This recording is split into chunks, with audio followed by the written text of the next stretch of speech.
old school. We are forever chasing. Once to Japan, but no Instagram account, you know. You are forever. You never get, but no, a degree corner. Bachelor of Science. As you are chasing Bachelor of Science, but no, Bachelor of Science, you must do programming. Programming is no longer, you are forever chasing. The masses are forever chasing. They'll be poor, you know, in perpetuity because they've been excluded. And people believe, Uguti, I am voting, I'm making my mark. If voting gave you power, they would not allow you to vote. If voting gave you power, I wanted to say this. South Africans, they believe, Uguti, you must march, you must protest, you must say, it's all good to bring awareness, but you've passed the age of awareness now. I remember in the 80s, 85, we were comrades, very few. I emphasize this every time. Very few of us were comrades, not even 1%. Majority of the people, they went to pop culture, drinking alcohol, dancing to, you know, Cheryl Reid and dancing to American music, Dogama Ball Bottom, that's what they wanted.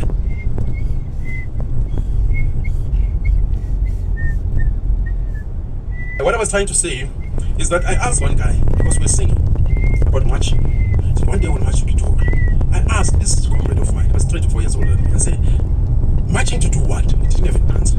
He says, no, just to show them what we want, this freedom. But marching, why do you believe in marching? Well, Martin Luther King, they marched. And marching, like Dr. Amos Wilson saying, it is a powerless action. He said, powerless people do powerless things. Marching is one of them. You march, let me say this. You hand in a petition. They read it, they don't respond. What are you going to do? I'm going to march again. I saw now, people were saying we are shutting down the country. They deny them permits. You take your petition or your request, you give it to the very same people, the very same government that you want gone. The very same government says, please sir, grant us permission to march. And then they say no. What are they going to do? And you cannot even revolt, you can never kick back because they know, because you have no power. In the 80s, we did not march. We knew what to do. We did not ask the apartheid government, we need permission to march. We need to protest. When we needed to shut things down, we did that. Stairways, we did that. We did not ask for a permission. Consumer boycott, rent boycott, nobody. We were taking permission with as a quail. We just did that. But people who are marching, singing in the streets like children, must get over that. We've been marching for so long. How many times can we march? Marching, it's a waste of shoes, and it promotes the televangelists, the organizers of the march, aware or unaware, because these are people in the front line. They become celebrities, and then they are highlighted to media. They are co-opted into politics, into business. They leave the masses behind. In the main, that's what has happened when many groups came. Now this issue of foreign. I said to people, you know, at least if you're protesting, you know what you retain the power. You say, okay, fine, I don't want Cyril Ramaphosa. Cyril Ramaphosa is invested in a certain wine company. We look into that, okay, we're not buying that product. You say, okay, fine, our impact, you know, yeah, we're not buying that product. Are we hurting ourselves? Are we employed there? No, we are not employed. No, we are boycotting this project. I mean, now it's easy, it's digital. You look, let's say maybe you're fighting with Zimbabwe, you check Time Bank, it says, okay, fine, it's something operating somewhere online or somewhere. Our people are not employed. If they are 1%, okay, fine, we can sacrifice that. We boycott that, we vote with our wallets. Indians, they don't take toy, they don't sing in the street, they know what to do. They support their own businesses in Rosebank, Johannesburg South. Nobody tells them in Durban. Nobody tells them. Jewish people, they know. Tina, South Africans, blacks, we want a leader, we want a Messiah, because we identify ourselves with the people of the Bible, people who are always running away from something across the river Jordan. Moses from there. We want Gideon to save us, Joshua. We are always wanting leaders like children. We want heroes to save us. Other nationalities, they don't have that. I think Jewish people, probably they're less than 60,000 today. They came here, 500,000 coming from the east. They're less now. There's about 15 million people in the world. 15 million people in the world. We probably own more than half of the world. They don't do it, they don't rally, they don't sing, they don't shout. Japanese don't do that. They don't sing, they don't do it. Chinese don't do that. They listen. Go on G20. They say, okay, they want us to do this to ban the coal usage. When they go to China, they say, no, they're mad. We are doing what to do. They go there with their local agenda. Sometimes they don't argue. You know, we want to make bold statements. No, you know, and then you're isolated, you're targeted, you're killed. One day, they sit there. They listen. They go, okay, climate change. No. If we adopt this climate change, we are killing our industries. They go to China, they say, pump more coal, proliferate if we must. So Tina, we are there, like children, hoping with someone, you know, will feel sorry for us. When you march, you hope with your morality will be transferred to your oppressor, and your oppressor will feel what you feel. And it's not a situation in which, no, there are 5 million people marching, 10,000 people. I want foreigners go. They say, oh, there are 5,000, let us go. No, they're laughing at you. You're dancing like children and starting, so pretending to be carrying a machine gun that you don't have. Yes, I say marching. No. That's nonsense. I hear people saying, you know, we do it. We march, we sang. No, we do not do that. I was one of the students, youth, against police vehicle, hippos. I know what I'm talking about. I was always in the forefront. I was always scared, bearing our own Everlon symmetry, running to Cliff Street West. I don't know how many times I've been arrested by the Cliff Street West in the houses. We did not march to during apartheid. Apartheid government did not allow us to march like they did 1976. They'll shoot you. They shot us in the graveyard before we lowered the coffin. They said, we give you 5 minutes to disperse. Before 20 seconds, it could expire. They shot. Live ammunition, R1. We ran away, we fled. They beat up the pastors. They beat up everyone. The only savior was Winnie Mandela. If Winnie Mandela was there, Winnie Mandela would intervene. Thanks to Winnie, because she had that aura and she was carrying with her the international spotlight, which is Jackson. They were supporting her. Apartheid government did not know what to do with Winnie Mandela, like they did not know but we did not march. Marching started when Mandela was released 1990. Anyone who joined the struggle 1990 after Mandela was released, I don't recognize that person as a comrade. He's an opportunist. If you joined 1990, 91, 92, 93, 94, you're just an opportunist, because those days you could not be killed. But if you joined 1986, 87, 80, before 1990, you could be killed. You were targeted. You were known, which was the comrade lapaya. You were hunted. Target. We did that. Oliver Tambo said, make this country ungovernable. He was in London with our enemy, Michael Thatcher. We made the country ungovernable. He turned against us because he was in London. He was told about open hammers. Went to him, but listen, stop your nonsense. Because all the cars, the company cars, the BNT, I love Soweto, I love Alex, I love Tembisa. Because of us. That was not matching. Consumer boycott is not matching. Message saying, okay, check us. Rent boycott is not matching. As a quiet stairway is not matching. We shut down the schools. I was one of the students shutting down our progress about TJ. It's badly called. Said, no, there's no school. We did not write 86, 85. It did not write. What about later, more March? We're going to 86. We had a few months. Curriculum 86. 86, we never wrote. Like they were shut down 76. For 4 years. People came back to school. Somebody in Germany in Pandan. 29 as went to Form 3. The third high school, third year high school. That was not matching. We see it. Spare my plastic to tell you, okay. We encourage our churches with my church. Isitadiba stadium iyaba indawo ephakathi naphakathi eyakunceda into yobana bonke abantu base-Buffalo City nabazawusuka kwezinye bawukwazi uyawufikelela khona. Okay, iyavakala. Uthini ke umongo enizawube nigxile kuwo? Umongo esizawugxila kuwo njengoko senditshilo ndathi urhulumente uye wajonga wabona into yobana kufuneka abale into yobana ukusukela oko yaqala i-HIV ngaloo nyaka yaqala ngayo sele ehambe umgama ongakanani. Umgama ke uhanjiwe sisokola okanye amaxwebhe esokola onke ezama ukunyanga i-HIV kambeni ka-health isebe belisokola kakhulu lona kuba bekufuneka lisiwe amayeza. Iinzame ke zenziwe kwathi kwaba kuyafumaneka into yobana amachiza akhona njengoko sizaziba ngokusithetha ngento yobana abantu abapositive batya i-ARVs ke ndayazi uba ayo igciwane le-HIV. Therefore ke ngoku eyona nto phambi kokuba nje uqhubekeke ndiyacela uxolo abantu ndikuphazamise, ndifuna siye evenkileni and then ubuye ke ngoku uqhubekeke. Utyebiswe yintoni namhlanje? Amahlabane nalisholo iinyawo ngathi ziyatsha ubungakusukile obukhala siphela i-probiotics inamandla okuzileyo ikhisa lonyawo engaphandle kokubakhuleleza sibhalele imeko namhlanje nakwindlela ifamasi emfolibowe i-probiotics omnibudalo ongasisa amaproduksini egazini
man. Now this feels like, you know what I'm saying? Today is all Straight. I'm just saying. Oh, actually watching up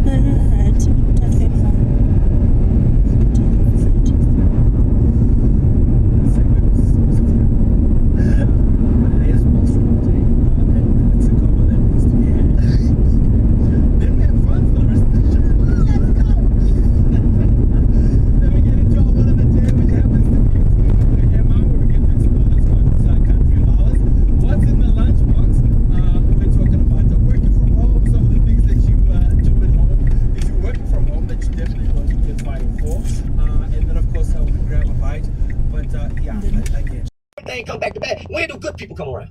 And nobody can ever explain it. Nobody. So I don't believe in nothing, homie. But what I see. I don't believe in nothing you say that I can hear. I only believe in what I can see. I haven't seen karma. I haven't seen what goes around come around. I ain't seen shit come back to white people. And we was in slavery for how long? So if karma is real, don't we need to see it? Well, it's gonna come to it one day. Why we can't see it then? So now I don't believe in nothing, homie, but what I can see and what you show me. No, for sure. So now I've interviewed you. You got any questions for me? I know you. I know your plans. I know your heart. I know your vision. Nigga, I just follow you. Yeah, now I follow you, nigga. And I don't follow nobody. What do you mean by follow? Like just on Instagram? Nigga, you the leader. America belongs to the young and the brave. Nigga, you the young and the brave. I led and nobody follow. So nigga, I want to follow now. I don't want to lead. I don't want to be the boss. I don't want to be cheap. I want a nigga that can say, man, y'all, let's do this. Come on, nigga, let's go. I'm tired of thinking. I led, nigga, did nobody follow. So now I'm entertaining. I'm ready to follow. Right. Yeah. I think too. See, the old man won't step down so the young niggas can lead. No. I don't have the heart to lead no more, but I got the heart to follow. Even then, they don't want to give us the resources because they run the same race we run. They think they know it, homie, and they don't know where to take y'all. Y'all know where to go to take us. We don't know what you telling us as older niggas, thinking with AI and all that. Nigga, we stuck with what we know, and we ain't trying to learn nothing. You can't teach these old dogs no new None tricks. of them niggas want to listen to me. Because I keep it what they they old dogs, nigga, they think these new tricks, they can't do them. Their mind can't expand no more. They done smoke too long, fuck too much. So nigga, you got an open mind. So nigga, I done studied you, I done watched you, we done hung out together, we done been together. So now, nigga, I'm saying you the leader. I appreciate that. It's like, from my perspective, like how you was when I was a kid, it's things that people don't know about me that won't make sense to them. Like, for instance, I've been studying black inventors since I was 8 years I old. remember you telling me that. Nigga, they had some deep conversations. Yeah, nah, Yeah. So I'm listening. So it's been people pouring into you. And you done took it all in, and you done protected everything that's been given to you. I was put in the boys' home, so I've never done hard drugs ever in life. So that's why my mind is still sharp. I've never done hard drugs ever in life. I've been in the boys' home, homie. So at 21, I'm just now free. At 25, I became a father. I was no longer free. I was bound by fatherhood, committed to it. So nigga, my kids ain't seen me drunk. I ain't been absent for days. I didn't get to do what these niggas did. So I've been poured into, and everything been poured into, I've maintained it. And now I can flourish. Every book I done read, if you engage me, I can't just tell you what's in my mind, because I got 48 years of knowledge that 98-year-olds. But if you engage me and ask me questions, it's a file cabinet in here that'll bring out some shit. And I say, God damn, I didn't know I had that. That's what I say, what I mean by genius. Like, that's your genius. Like, I watch your interviews, and I watch you go on every single platform and able to say something different 100 fucking times. Like that's a skill set. For one, it takes practice. You're seasoned in I'm a answering motivational questions. speaker, yeah. Okay. For two, it takes a level of, and then how quick you're able to formulate an answer. And it's a sound bite 90% of the time when somebody asks you a question. You get what I'm saying? So that's my skill. I listen to what you're asking me, and I determine what you're looking for. But you have a cadence and you have a tone and a voice that's also appealing. You got that Texas sound, and then you have a delivery. It's almost like you talking in parables sometimes. I am. I learned that from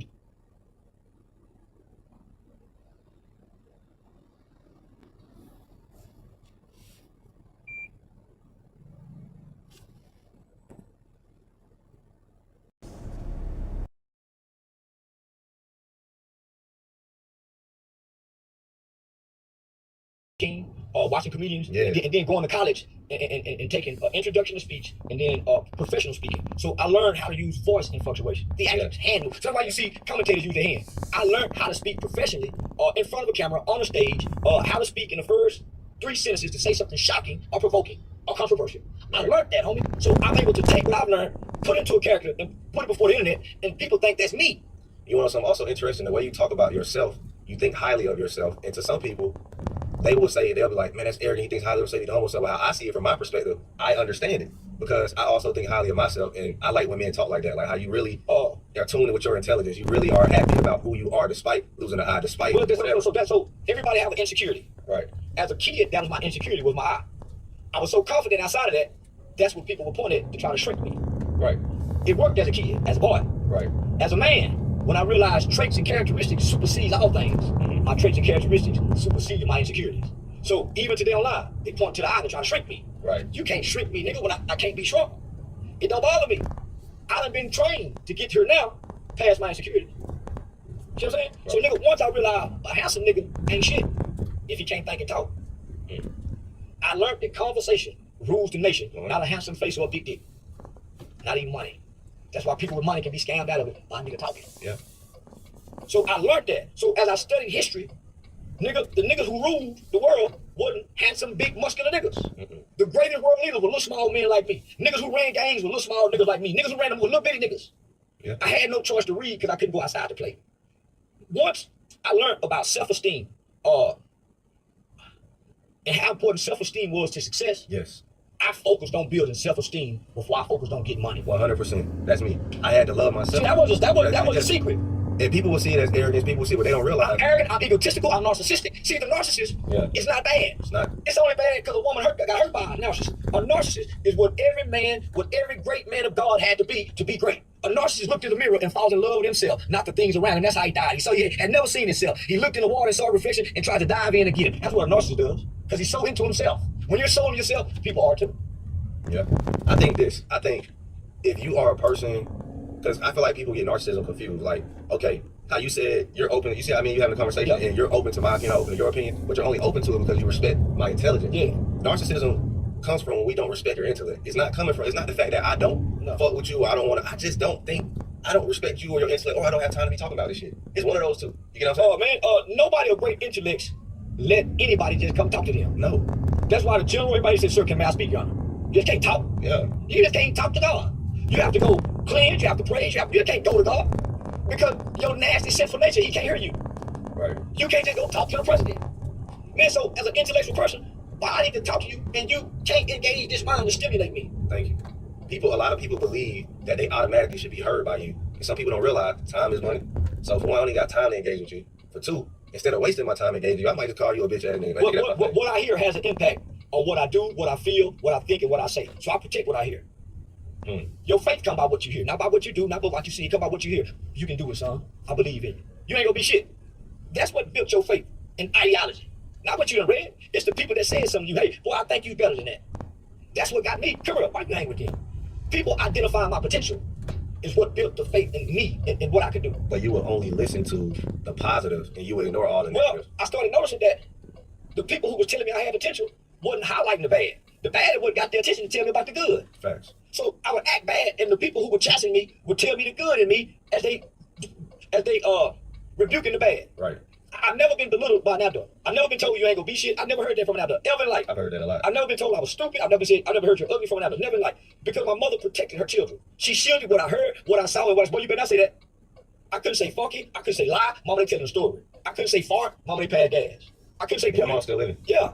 So like, does she ever talk to you about the thing? I'm pretty sure people snitch on you and say, hey, you know your boy saying this. Like, what is her, what type of conversation has she had with you about the things you say? Nothing. When people tell my mama about what I say, because my mama not on the internet. My mama say, I don't know it like that. Y'all do. So I don't know. My mama can't imagine y'all do things that I say online. She can't imagine I'm saying those things. They ain't never showing her like she ain't gonna look. My mama won't even watch a positive video because she know I'm cussing out here. I've never cussed in front of my mama. Never cussed in front of my mama. I ain't cussed in front of my mama. Nigga, I can be on my mama's back porch smoking a cigarette. If I hear her pull up, I'm gonna hear you up, nigga. My mom, I ain't never put a cigarette in my mouth. I've never put alcohol in my mother's hand. My mama never walked in on me having sex, never. Is your brother free, by the way? Yeah. He did 31 years. He what? He did 31 years. He free now? Yeah. Okay, where you at? At home with mama. Okay. When did he get out? 2 years ago. Oh, so he got out during the height of your fame. Yeah. Okay, that's dope. How was that? At my fame, it ain't healed. I'm talking about. He think it heals though. I'm talking about like, of course. Oh, well, my brother been gone 31 years. I don't know that nigga. He left when I was 14. That ain't my brother no more. Explain. Brother grow up with a bond together. Right. Somebody who removed out of your life, y'all don't have no bond. Right. But you still Probably spot him some money, took care of him, tried to go to a job. I got kids. I don't give a damn about my brother when I have kids. I told him that in prison. I'm not finna come see you. I ain't sending you no money. I ain't writing you no letter. You ain't my child, nigga. I got kids now. Before I had kids, yeah, brother. Law to you. But when I have kids, I break away from brother, mama, everybody. I take motherfucking kids. Fuck you, nigga. Grown ass man. Mama gonna take good care of you. She gonna ride or die for you, not your brother. I help them understand that, and I stopped going to go see that nigga. Cause what you got to go do to see a prisoner, I don't want to do it, nigga. I don't love you that much, mama do. I think I go through that too because I have I think like 6, 7 brothers. I lost count. So a lot of people, they'll come up to me and be like, you know, my brothers, they'll be like, man, my friend said you should be giving me this, or my friend said if you don't give me 7,000, we shouldn't talk. So I guess we ain't gonna fucking talk. You can't bully me. Yeah. You can't bully me. Well, you can't use your love as a weapon for me because you're not my child, like you said. As siblings, yeah, we grew up close, but our best friend really become our brother. Yeah. Now we won't go against our brother for our best friend, but we'll fall out with our siblings for our best friend. Should I fall out with my brother about Jeff? That's what I'm talking about. So nigga, yeah, we're relatives, you my brother. But nigga, the bond define our relationship. Not our relationship, not our family status. I love my brother to death, grew up in the same household. But nigga, I got a homeboy, nigga, that I do way more for him than I would my brother. And do. They don't like that shit. But it's about understanding. And then they'll say like, well, I'm your brother, but you got a yes man around you. I'm like, no, we're going down. We understand. Listen, whatever you say my nigga is, me and my nigga together, we play whatever role we got to play to get the desired outcome. So he got to play yes man, he the yes man. Whatever role I got to play, my nigga ain't ashamed about playing the yes man. Whatever role we got to play to get up there, that's what role we play. That's why you ain't on the team. So some niggas will probably say that. Have you ever heard it before? Like, you got yes man around you. Yeah. Because they want to be around the challenge. So I don't have a bunch of niggas around me. So all the niggas that been around me, we've been together since childhood, since teenagers. It be the women I bring around. So they'll see what a nigga do for the new woman and feel like they supposed to get it. You don't know what this bring to add to the piece of the puzzle to keep the shit moving. You don't know what to add to the piece of the puzzle to keep the shit moving, nigga, where everything's working smooth. So, you can't worry about what they feel, know what they say. Facts. Show me your results. And then what you say now. Show me the results of what you're doing. I show you the results of what I'm doing. Why should I listen to you when we're looking at results? Because that's what matters. Not your feeling, not what you think. Look at the results of your life and the results of my life. Why should I listen to you? So I want to tell anybody got anything about what I'm doing. It's working for me. Why would I fix what's not broken? So anybody who got something to say, I get them away and keep working on what's not broken. So nigga, I don't feel like we're friends and everything, homie. So what ended up happening? The people who have something to say and feel some kind of way, it stems from envy and jealousy. Yeah, for sure. That end up causing resentment. Yeah. Then hate. But there's other feelings that you go through a process before you get to hate and anger. Jealousy, envy, and resentment. Then you got anger.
So I went to see what he had there. So next year, and he wasn't there at the time. I just went to see what he bought. Oh, so he was in the place. When I was in there. Was Chilean at the place? No.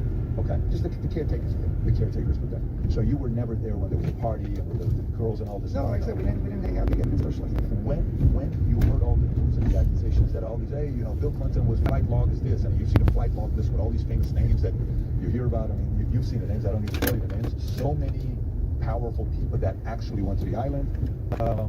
Do you sit there and say, yeah, you know, he probably did some stuff he shouldn't have done, and he's probably guilty of some of the things that he would be, you know? Well, he told me he was getting in trouble for being with girls. You know, he didn't deny that. You know, so I figured he was, you know, he was sort of accepting the fact that he was with girls. I don't know whether or not he knew they were too young. You know, I'm not trying to defend him, but people are telling me that girls have said that they were told to tell him that they were our age, that they weren't underage.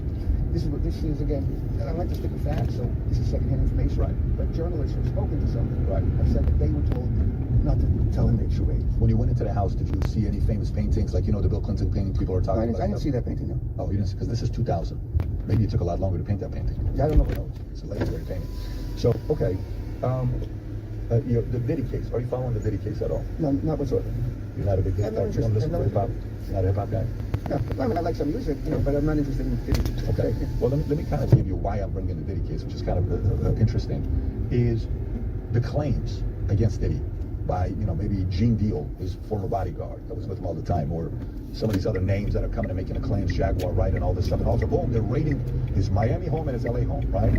Okay. And you know, I go back and I sit there and say, well, if you went to a Diddy party, he had cameras everywhere. He recorded everything. So what if he's got videos on all these other people? And if he's got these videos, you know, they're worried that what if Diddy decides to leak those videos? And what if Diddy got so much power with these videos that he's negotiating to get full protection, and he's kind of pushing the weight a little bit too much? And hey man, you just crossed the line, and you're not as powerful as you think you are, because these videos that you have, these tapes, that we can really destroy your life. Well, if you do. And then you think, well, Epstein, who had all these parties, and maybe people that went to his place, and everybody wonders, you know, how did Epstein even make his money? You know, your impression of the guy, you know, being a billionaire, $600-700 million, what is your impression of how your brother made his money? Because he made a lot of money. He made a lot of money. Well, he started on Wall Street when he was young. And he started on Wall Street when... He was a math teacher before, right? Or something like that. Yeah, he taught math at, in the school in New York City. Right. Yeah. Well, he was very good at math. Right. Let's put it that way. And he was on Wall Street in the days when Wall Street was like the Wild West. And there's a lot of corruption going on. I remember we were still living in Brooklyn, and he started on Wall Street. And he came home one day. This got to be in the late 70s when he started. And he said to me, I'll never forget, he said, if the general population knew what was taking place on Wall Street, there'd be a revolution in this country. That's a direct quote from him in the late 70s. In the late 70s? Yeah, when he started on Wall Street. You know, he was like the youngest partner on Wall Street when he became a partner of Bear Stearns. Got it. Yeah. And all the corruption going on. He looks like a skinny Lou Ferrigno here. Yeah. I don't know if you know. Yeah. Does he not? Am I like the only one? Absolutely. Put a Lou Ferrigno next to him. He looks like a Lou Ferrigno twin. That's why I'm laughing, because it's so true. I think young. Yeah. Yeah. Oh my God, he looks just like Lou Ferrigno. No relation, right? You guys did? No. Yeah. Wow, that was a little too close. Look at that. That is wild. It's very deceptive on your part. Yeah. So, okay, so late 70s, it says if the market knew how much corruption there is. Is it pop? That is wild. It's very deceptive on your part. Yeah. So, okay, so late 70s, it says if the market knew how much corruption there is. If the population knew how much corruption and what was taking place on Wall Street, there'd be a revolution. Did he ever break it down and kind of give you some ideas, or not really? Yeah, he gave me for instance. What was some of the... Well, one instance I remember, he said in the old days, you know, before they changed things, a broker would buy, say, $1 million worth of stock in the morning, and then he'd maybe sell it at the end of the day. If the stock went up, he would then apportion it to the clients he liked. You know, if the stock went up, he'd say, okay, I bought $200,000 for client A, $200,000, you know, for different people, and they get the gains. And if the stock went down for some reason, he can give the losses or whatever you want to give the losses to. So that's been changed. I understand now, well, brokers not really around. Everybody's doing their own work. But then when they changed it, when the broker bought the stock in the morning, he had to declare then who he was buying it for. So then if the stock went up, or the stock went down, those people had the gain or the loss. He couldn't then give the gains to Tim's and the losses to the So that was like just one simple example of what used to take place. Anything else he told you or no? Well, yeah, then he actually hooked up with an attorney, and they started going after brokers that were ripping people off. I remember there was one case, I don't know who the client was, but the guy gave a broker $3 million to invest. And after a number of trades, the money was gone. And the broker basically said, well, you know, we made 10 trades and they all lost. Now, Jeffrey was a mathematician, and he knew that statistically, it's almost impossible to lose 10 trades in a row. just like it's almost impossible to win 10 trades in a row. Like the odds are kind of the same. So when he sees that every trade was a loss, even if you did it randomly, you're going to get some gains. So then they started digging into this, and they found that there was a lot more trades made, and money was mishandled, and they would go after the broker and reclaim money. And whatever the money they reclaimed for the investors, they got 50% of. So they made a lot of money reclaiming money that was basically stolen from investors. This is what used to take place. So what was? But I mean, all of that stuff is great. But Mark, to go from €500,000 here, $1 million here, $2 million here, $3 million here, $5 million here, $10 million here, it's hard to make 6 million. It's harder to make $1 million. It's harder to make 10 million. $600-700 million. How do you make that kind of money? You make good investments. Do you know any one of the best investments he ever made? That he made? I don't know anyone in particular. I know. We didn't talk too much about it, but I know at one point in time he owned one of the owners, if not the owner, of the company that made football helmets. I think it's Rydell. They make all the sports team helmets. He bought that company, they were in trouble, and he eventually sold it and made a lot of money with that. I don't know the details of it, but I know he sent me a helmet, so I knew that he actually had the company. Who is this one guy that we did 2 stories on? The one billionaire that said he paid $120 million of consulting fee to Jeffrey Epstein. Oh, that was Black. Yeah, that's Black, right? Yeah, because I heard that on the news also. Yeah, Leon Black. Can you go up and just put Leon Black and put Epstein? Leon Black, Epstein. And for estate planning is what I remember. Estate planning. Said he spent there it is, okay. A billionaire paid Jeffrey Epstein $158 million for tax estate planning. Look, you're smart, okay? And I would use the word astute. Who the hell has ever spent $158 million on estate planning services? I just did estate planning. And I know some of these estate planners that are the high-end estate planners that deal with billionaires. I was at an event a few weeks ago. Only 60 billionaire families were invited. I was there myself. We're at a Goldman Sachs event. It's in Newton, Chicago. It was a very intimate event. And even those guys use similar estate planners that you go through, and you can do unique ways of doing it, the irrevocable life insurance trust, the islands, all the stuff that you do, okay? You want the world to believe Leon Black gave Epstein $158 million just for tax planning services? If you're enjoying this interview as much as I enjoyed doing it when I was sitting with him, you may want to order the shirt already, because the word allegedly is used a lot in an interview like this, and it's right, you can order the shirt. Last time we launched the allegedly, we sold out in no time. And trust me, it's very interesting, the looks you get when you're in the airport, at the gym, you got a shirt on that says allegedly. People will come and smile at you, laugh at you, but many times they'll say, where did you get the shirt? It's a positive review. Place your order, and then go back to the interview. Take care, buddy. You want the world to believe Leon Black gave Epstein $158 million just... What happened when they were trying to control us? You left. We left because you see my brother, my father, and my grandfather, they said Yabas, Yabas. You see me? I can never say Yabas. Never say that. So, and the people that I lead, they can't say It appears to me that Helen Zilla doesn't trust the PA because she feels you guys can always pick up and leave when you don't get what you want. Because like whatever you want. In the city of Johannesburg, for instance, there was a time you wanted a particular portfolio for your members, one of your members or one of your leaders to be an MMC of one of the portfolios. When they didn't give you that, you picked up and you joined the ANC. Yes. Because I'm not here to be liked by Helen Ziller. My Dexter, my partner loves me. Why would I want her to love me? I'm not here to be loved by her. I'm not those greats that need white love. Let's be clear on that one. I will never ask her permission.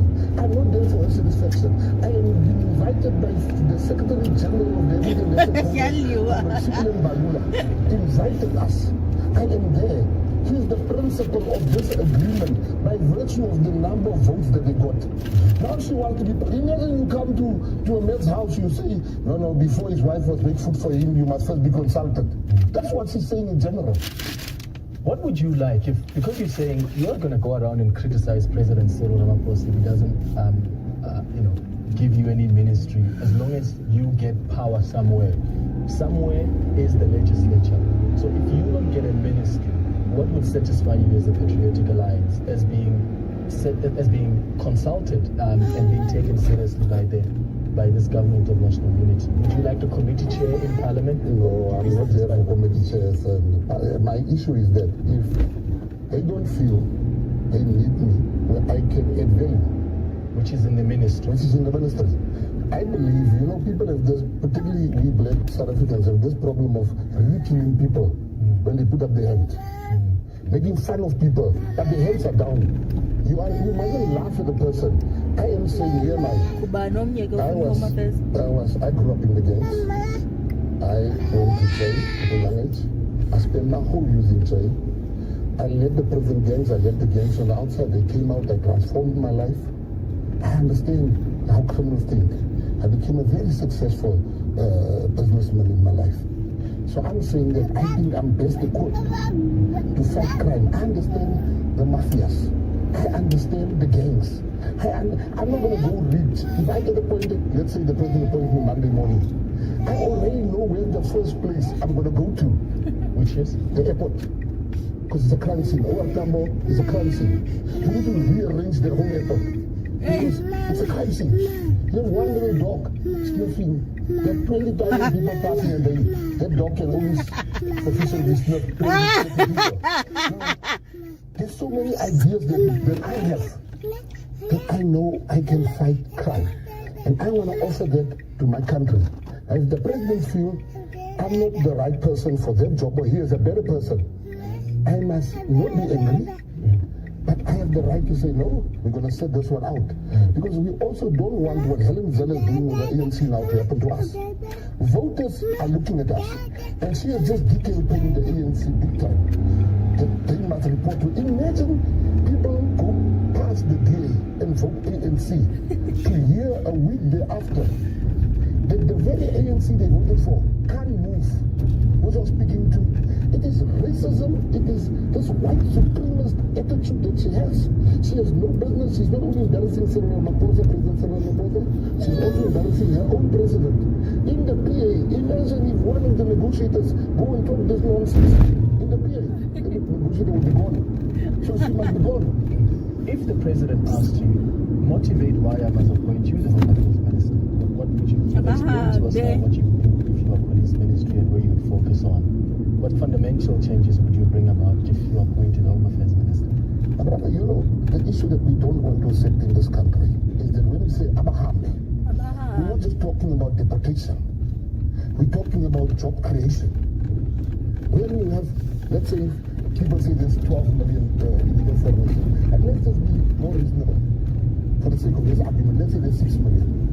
Of that 6 million, 2 million are criminals, that I can tell you. 2 million are still looking for a job. 2 million have they got a job at the moment and are children for the houses and some of them in banking departments. So once you let's deport them, you've immediately solved 3 problems. Problem number 1, there's 2 million jobs. That's in the market. That's on the market. Secondly, you immediately make sure that 2 million criminals are out. Thirdly, these people, load shedding, you're using the load on the grid. But now the grid does not need to provide many people. I can go further. Hospital lines will get shorter. These people apply for RDP houses. They apply for RAF, the road accident fund. The Constitution allows for it. No, but the Constitution doesn't allow for it, my brother. That's what the RAF is trying to change right The now. Constitution doesn't allow for a criminal to claim from them that he didn't here. The Constitution does not recognize you unless you claim with asylum. And the asylum, you can't jump from Nigeria. As the law of seeking asylum is very clear. You go to your neighboring country. Are we the neighboring country of Nigeria? I mean, you make a good point. I'm just saying that we stay connected no matter where you are or where we are. Metro FM is where you want to be.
endlini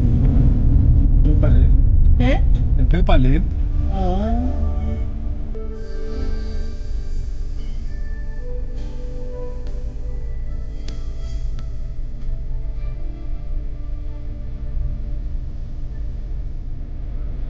sometimes ingabi napetroli yazi laa garaji Still, single. ufanele apha Master.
SABC News, independent and impartial.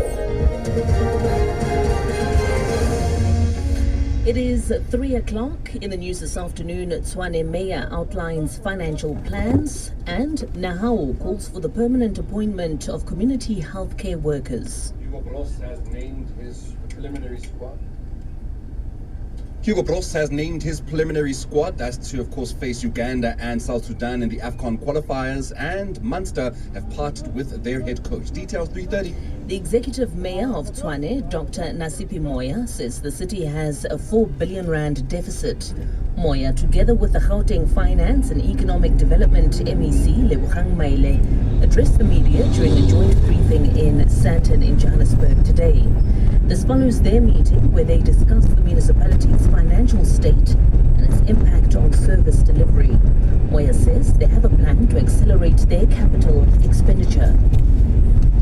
24 cases of suspected fraudulent corruption at the Home Affairs Department have been referred to the Directorate for Priority Crime Investigations and the Special Investigating Unit. This is a result of investigations by the Multidisciplinary Task Team.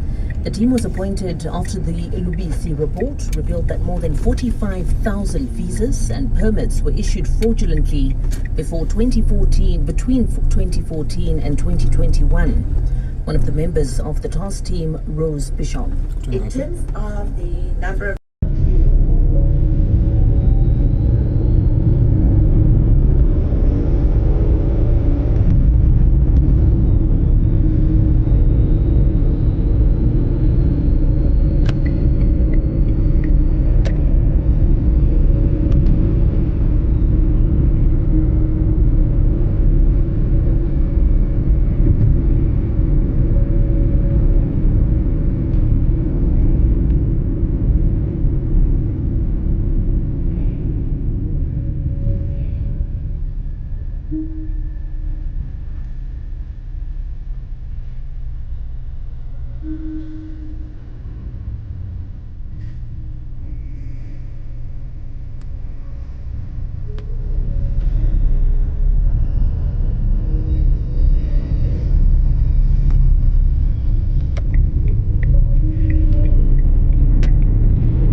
uthanda ufota yonke into apha.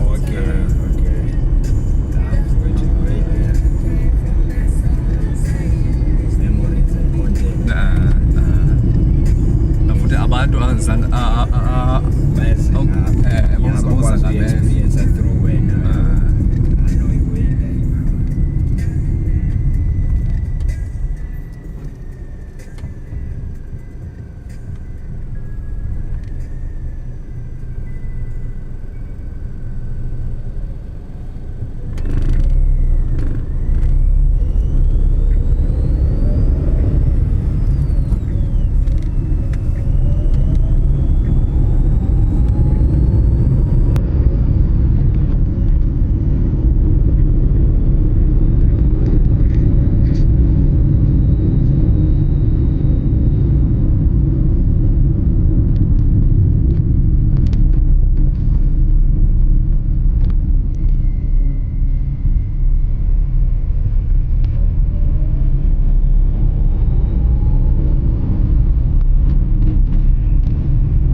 Titi mongombe.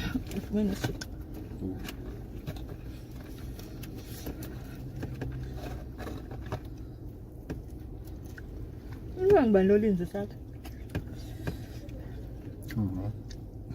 Ngibani lolinze sibhalele.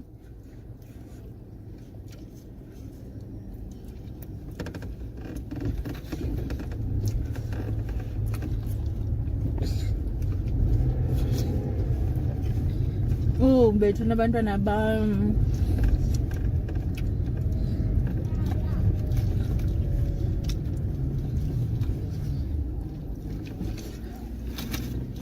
Oi.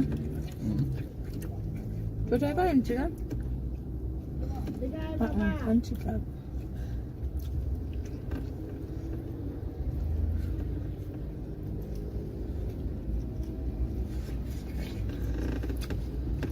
I will been trying to light it. I charged it that I could go that. Huh? You could put it. Oh, that's fine. We like you.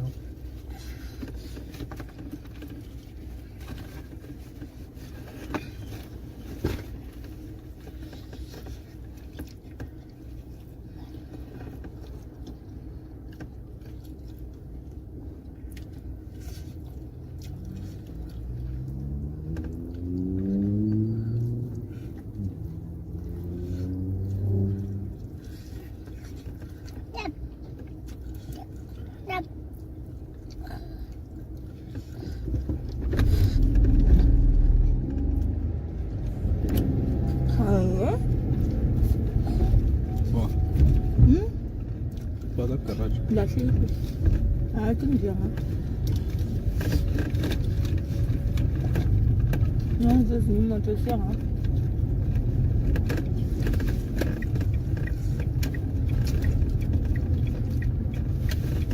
Tim. 311 22.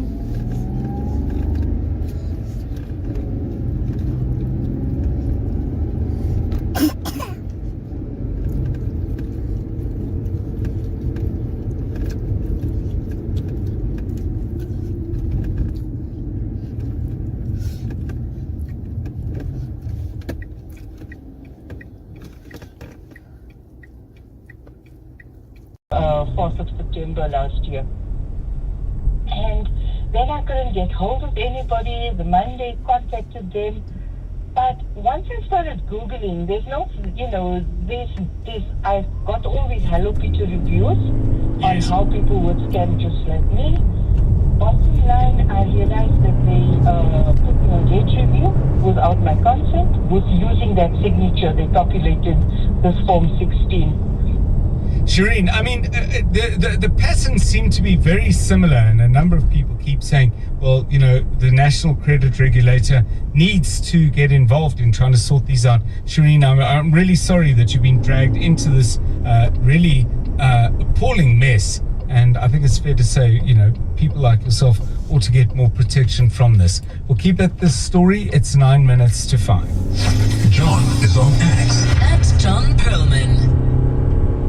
So, a very interesting story that I read on Daily Maverick. Joy Watson is the author, and it's about a forensic nurse. Now, I must admit, this is a job title that I'm not at all familiar with, but it's an interview with someone called Nontutuzelo Ntwana, who talks about 2 decades that she spent working with survivors of rape and assault, and helping them to, first of all, just get a sense of themselves and try and give them some of the dignity that's been so brutally taken away. But then, crucially, setting about the process of recording important things, J88 medical legal forms, collecting DNA, documenting injuries, and so on.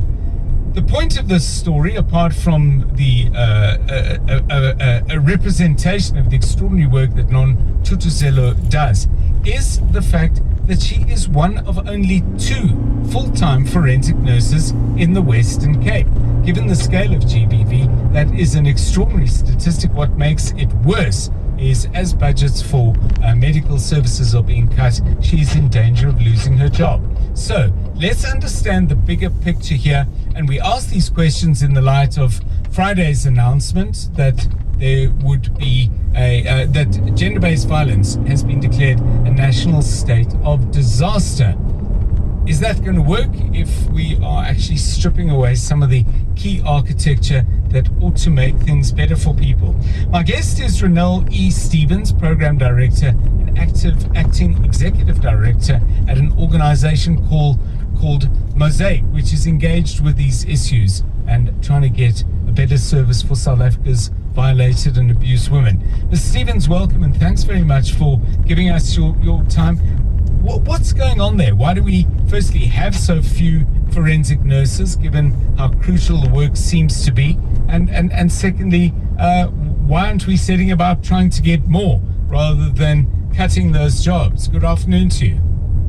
Good afternoon. How are you? Yes, doing well, thanks. Hope you're well. Yeah, I'm doing well, thank you. I mean, that's a very big question that you're asking, and one that I also very recently came into. And so maybe just for full context, and the reason why I'm on this call is that Sister Ntwana was actually one of our forensic nurses, and she has worked at a site in Mitchell's Plain. To tell you the truth, the reason why there aren't as many forensic nurses is actually still something that's quite troubling to me.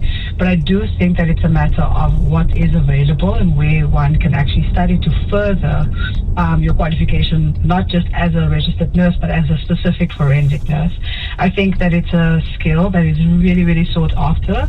We felt that we were extremely lucky being able to find Sister Ntwana, especially since we wanted to open a forensic, unit at a TCC in Mitchell's Plain, just because of the mere need for it. But also the fact that, you know, at the time we didn't have a doctor that could help us open a 24-hour service. And so having the forensic nurse meant that she was able to perform a lot of similar duties, but also at a rate that is affordable, and also being someone who has done this work and not have had a permanent job ever since she had started her role. It made sense for us to have her come on board as our program, as part of the Mosaic's program and offering. So let's hear about the work that she does. I've described it in its bare terms, but maybe you can give us a sense, Ms. Stevens, of just how crucial the work she does is at the moment when somebody who's been violated, traumatized, feels extremely vulnerable, actually needs not only a service, but a service given in a particular way. Yeah, with absolute care. Sister Ntwana is probably the gentlest person that you'll meet. I don't know if that photo is actually just giving you a good sense about that, but the role of the forensic nurse is one that will also be similar for a doctor, forensic doctor. And essentially what that means is that a survivor would come to the Tutuzela Care Center. They'll be met by a first responder. A first responder is someone who is trained to do containment, so be able to get a client to a space where they are able to share what had happened and to explain to them what will be happening in the Tutuzela space itself. The Tutuzela Care Center, as you may know, is set up to be a one-stop center where a survivor can get all the care that they need in that immediate moment. So it is in containment, it is the medical forensic examination, it is a shower, it is something to eat, it is the medication that is life-saving, and then also to open up a case without having to leave the center. And the promise is that that all happens within a 2-hour period, which again is in most senses unheard of, but it is a service that is available in South Africa. And where the forensic nurse particularly comes in, her role is to be able to do that very sensitive probing examination, a medical examination that will be used as forensic evidence should a case be opened on the day, later on, if it's not something that the survivor immediately wants to be able to do. Right. But it is untampered information or evidence that will be used in a court of law and that will actually hold as evidence. So it's quite a crucial role that you absolutely need to be trained for. You need to understand what the rape kit needs to actually be measuring, what probes you need to be able to capture, and also what needs to happen as a next step from the medical forensic examination. Thank you so much, Renelle E. Stevens, Program Director, Acting Executive Director at an organization out in Mitchell's Plain called Mosaic. And it really does raise questions. I know we're talking about an individual, but the fact that there are just 2 forensic nurses for the whole of the Western Cape would suggest there is a weakness there. And it brings into focus the conversation we started having on Friday, that what does it actually mean to declare gender-based violence as a national state of disaster if you do that on the one hand and resources for actually dealing with the consequences of GBV are shrinking all the time. Maybe you've got a view on this, maybe you've got direct experience to share with us. Give us a call, 072 702 1702, 2 minutes to 5. In the last 24 hours, this is what's happened in your world. One body has been recovered from a river in KwaZulu-Natal as a search for 2 more missing people continued. The victims were washed away yesterday during floods in New Hanover in the Midlands. The teams are working to recover one body, that of a female that is entrapped in the river.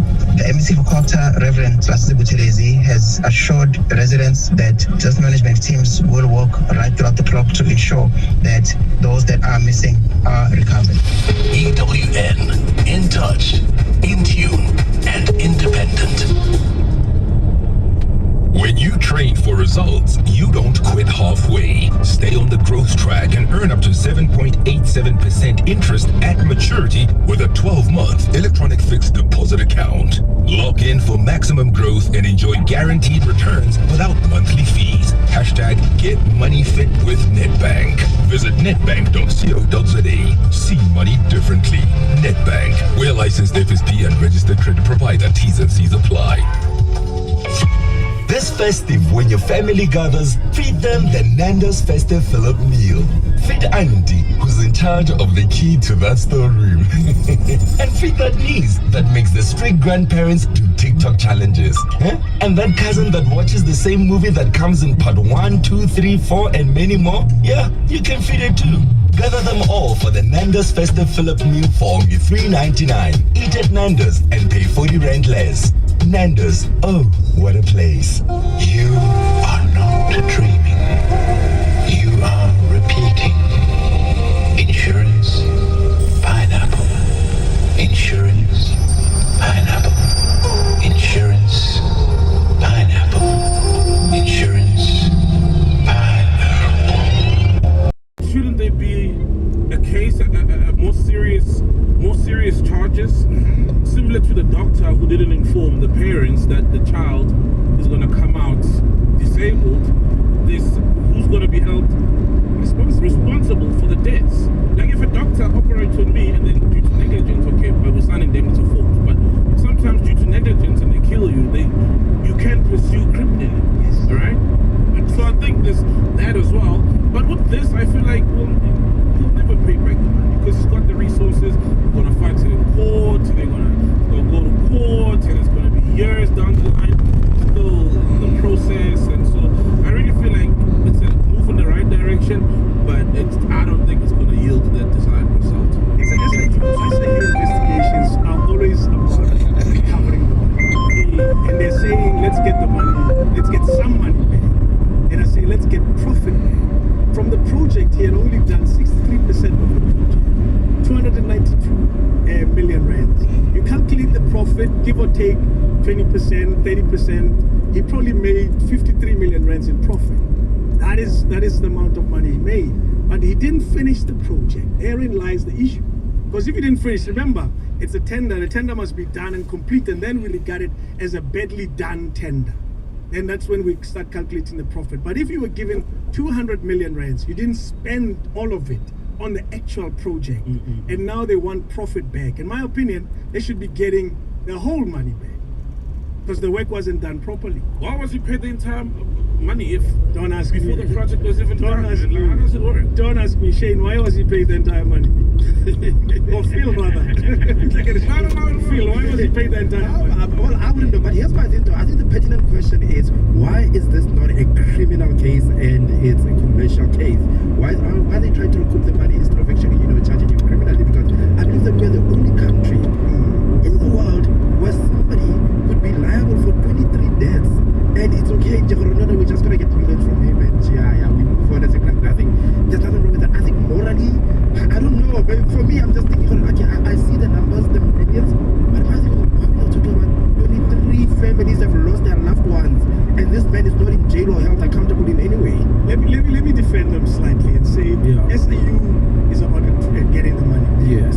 But now there's a criminal case that's likely to happen. Okay. Because now the matter has been referred to the NPA. Yeah. But remember, the NPA will look at the merits of it and decide whether this is worth taking to court or not. Yeah. So it's still among the. You know their reputation. I didn't say that. No, but they're toothless, man. They're bad reputation. They always mess up the cases. Yeah. Those who case, they always mess up the cases till there's a case on you. I always say like, that they're useless until they're looking for you. That's what police. No, not look for. I mean, we've all had a brush with the law, but not look for me like we're looking for this guy. Yeah, police have never come to my house and knocked on and say we're looking for this guy. No. I mean, of course. You see that smile on his face? Come on, Renee. It's a smile of someone that says, I can't tell the story. Okay. That's the usual. What is the usual? The usual. You get caught driving, she likes it quickly. The usual. Yeah, come on. Feel Renee. Don't you think that it's such a bad image? Because here's the thing, right? So you have the SIU, right, that will go on social media or go out there and announce that they are doing these cases, right? And we are also excited about some accountability that's coming in, right? But they never go anywhere. You've got all these big celebrity names that are like, this one stole this much money, and then you kind of wonder, and then why is this person not being arrested and all of that? So my question then becomes, is it hitting the image of these organizations, right? If there is no end goal, that it's now accountability, like criminal charges, or we know that you guys are aware of these crimes being committed because now you are telling us that you are investigating them and you want to recoup this much money, but now you know that these people are criminals, but you're not doing anything about it. Does that not have a negative impact on them? I think they're doing something about it. We just don't hear the entire story. The way our media reports these things, the sensation is in the looking, finding, and then it's gone. And then it's no longer front page, it's third page, fourth page, it's no longer leading story. However, you're right in saying that not all the cases end up where they're supposed to end up, and we end up not hearing exactly what could have happened. There are so many. They took Terry Petro's house eventually. Because remember, she was implicated. We saw how that ended. How did it end? Yeah, they took the house. Oh, okay. Tula Cindy, they paid the monies. And Arthur has been on that trip. We don't know that other story. Where did that end? Exactly. You see, that's the point that we're trying to make, that now to the public it looks like, oh, but they're not doing anything. Look at, they keep on telling us these people are doing this, but hey, their lives continue just as everybody else. So what's the point? And we forget very quickly. Yeah, the news cycle, that's the thing, like there's always something happening. And like you said, sometimes the things are continuing behind the scenes. But I don't know why. A lot of journalists don't go, hey, you remember this story, and bring it up, because we always forget there's always something happening. Here's something that's happening. You guys spoke about it last week. Yeah. Floyd Chibok. Legends. There's an update. Last week it didn't have a name, this thing that he's doing. The consultation. Exactly. Process, Well, it's called My Boogie. Yeah. It's clearly borrowing from the old tradition of freedom fighting and all of that. In Africa, in this room, can we say together, we'll be accused of supporting him.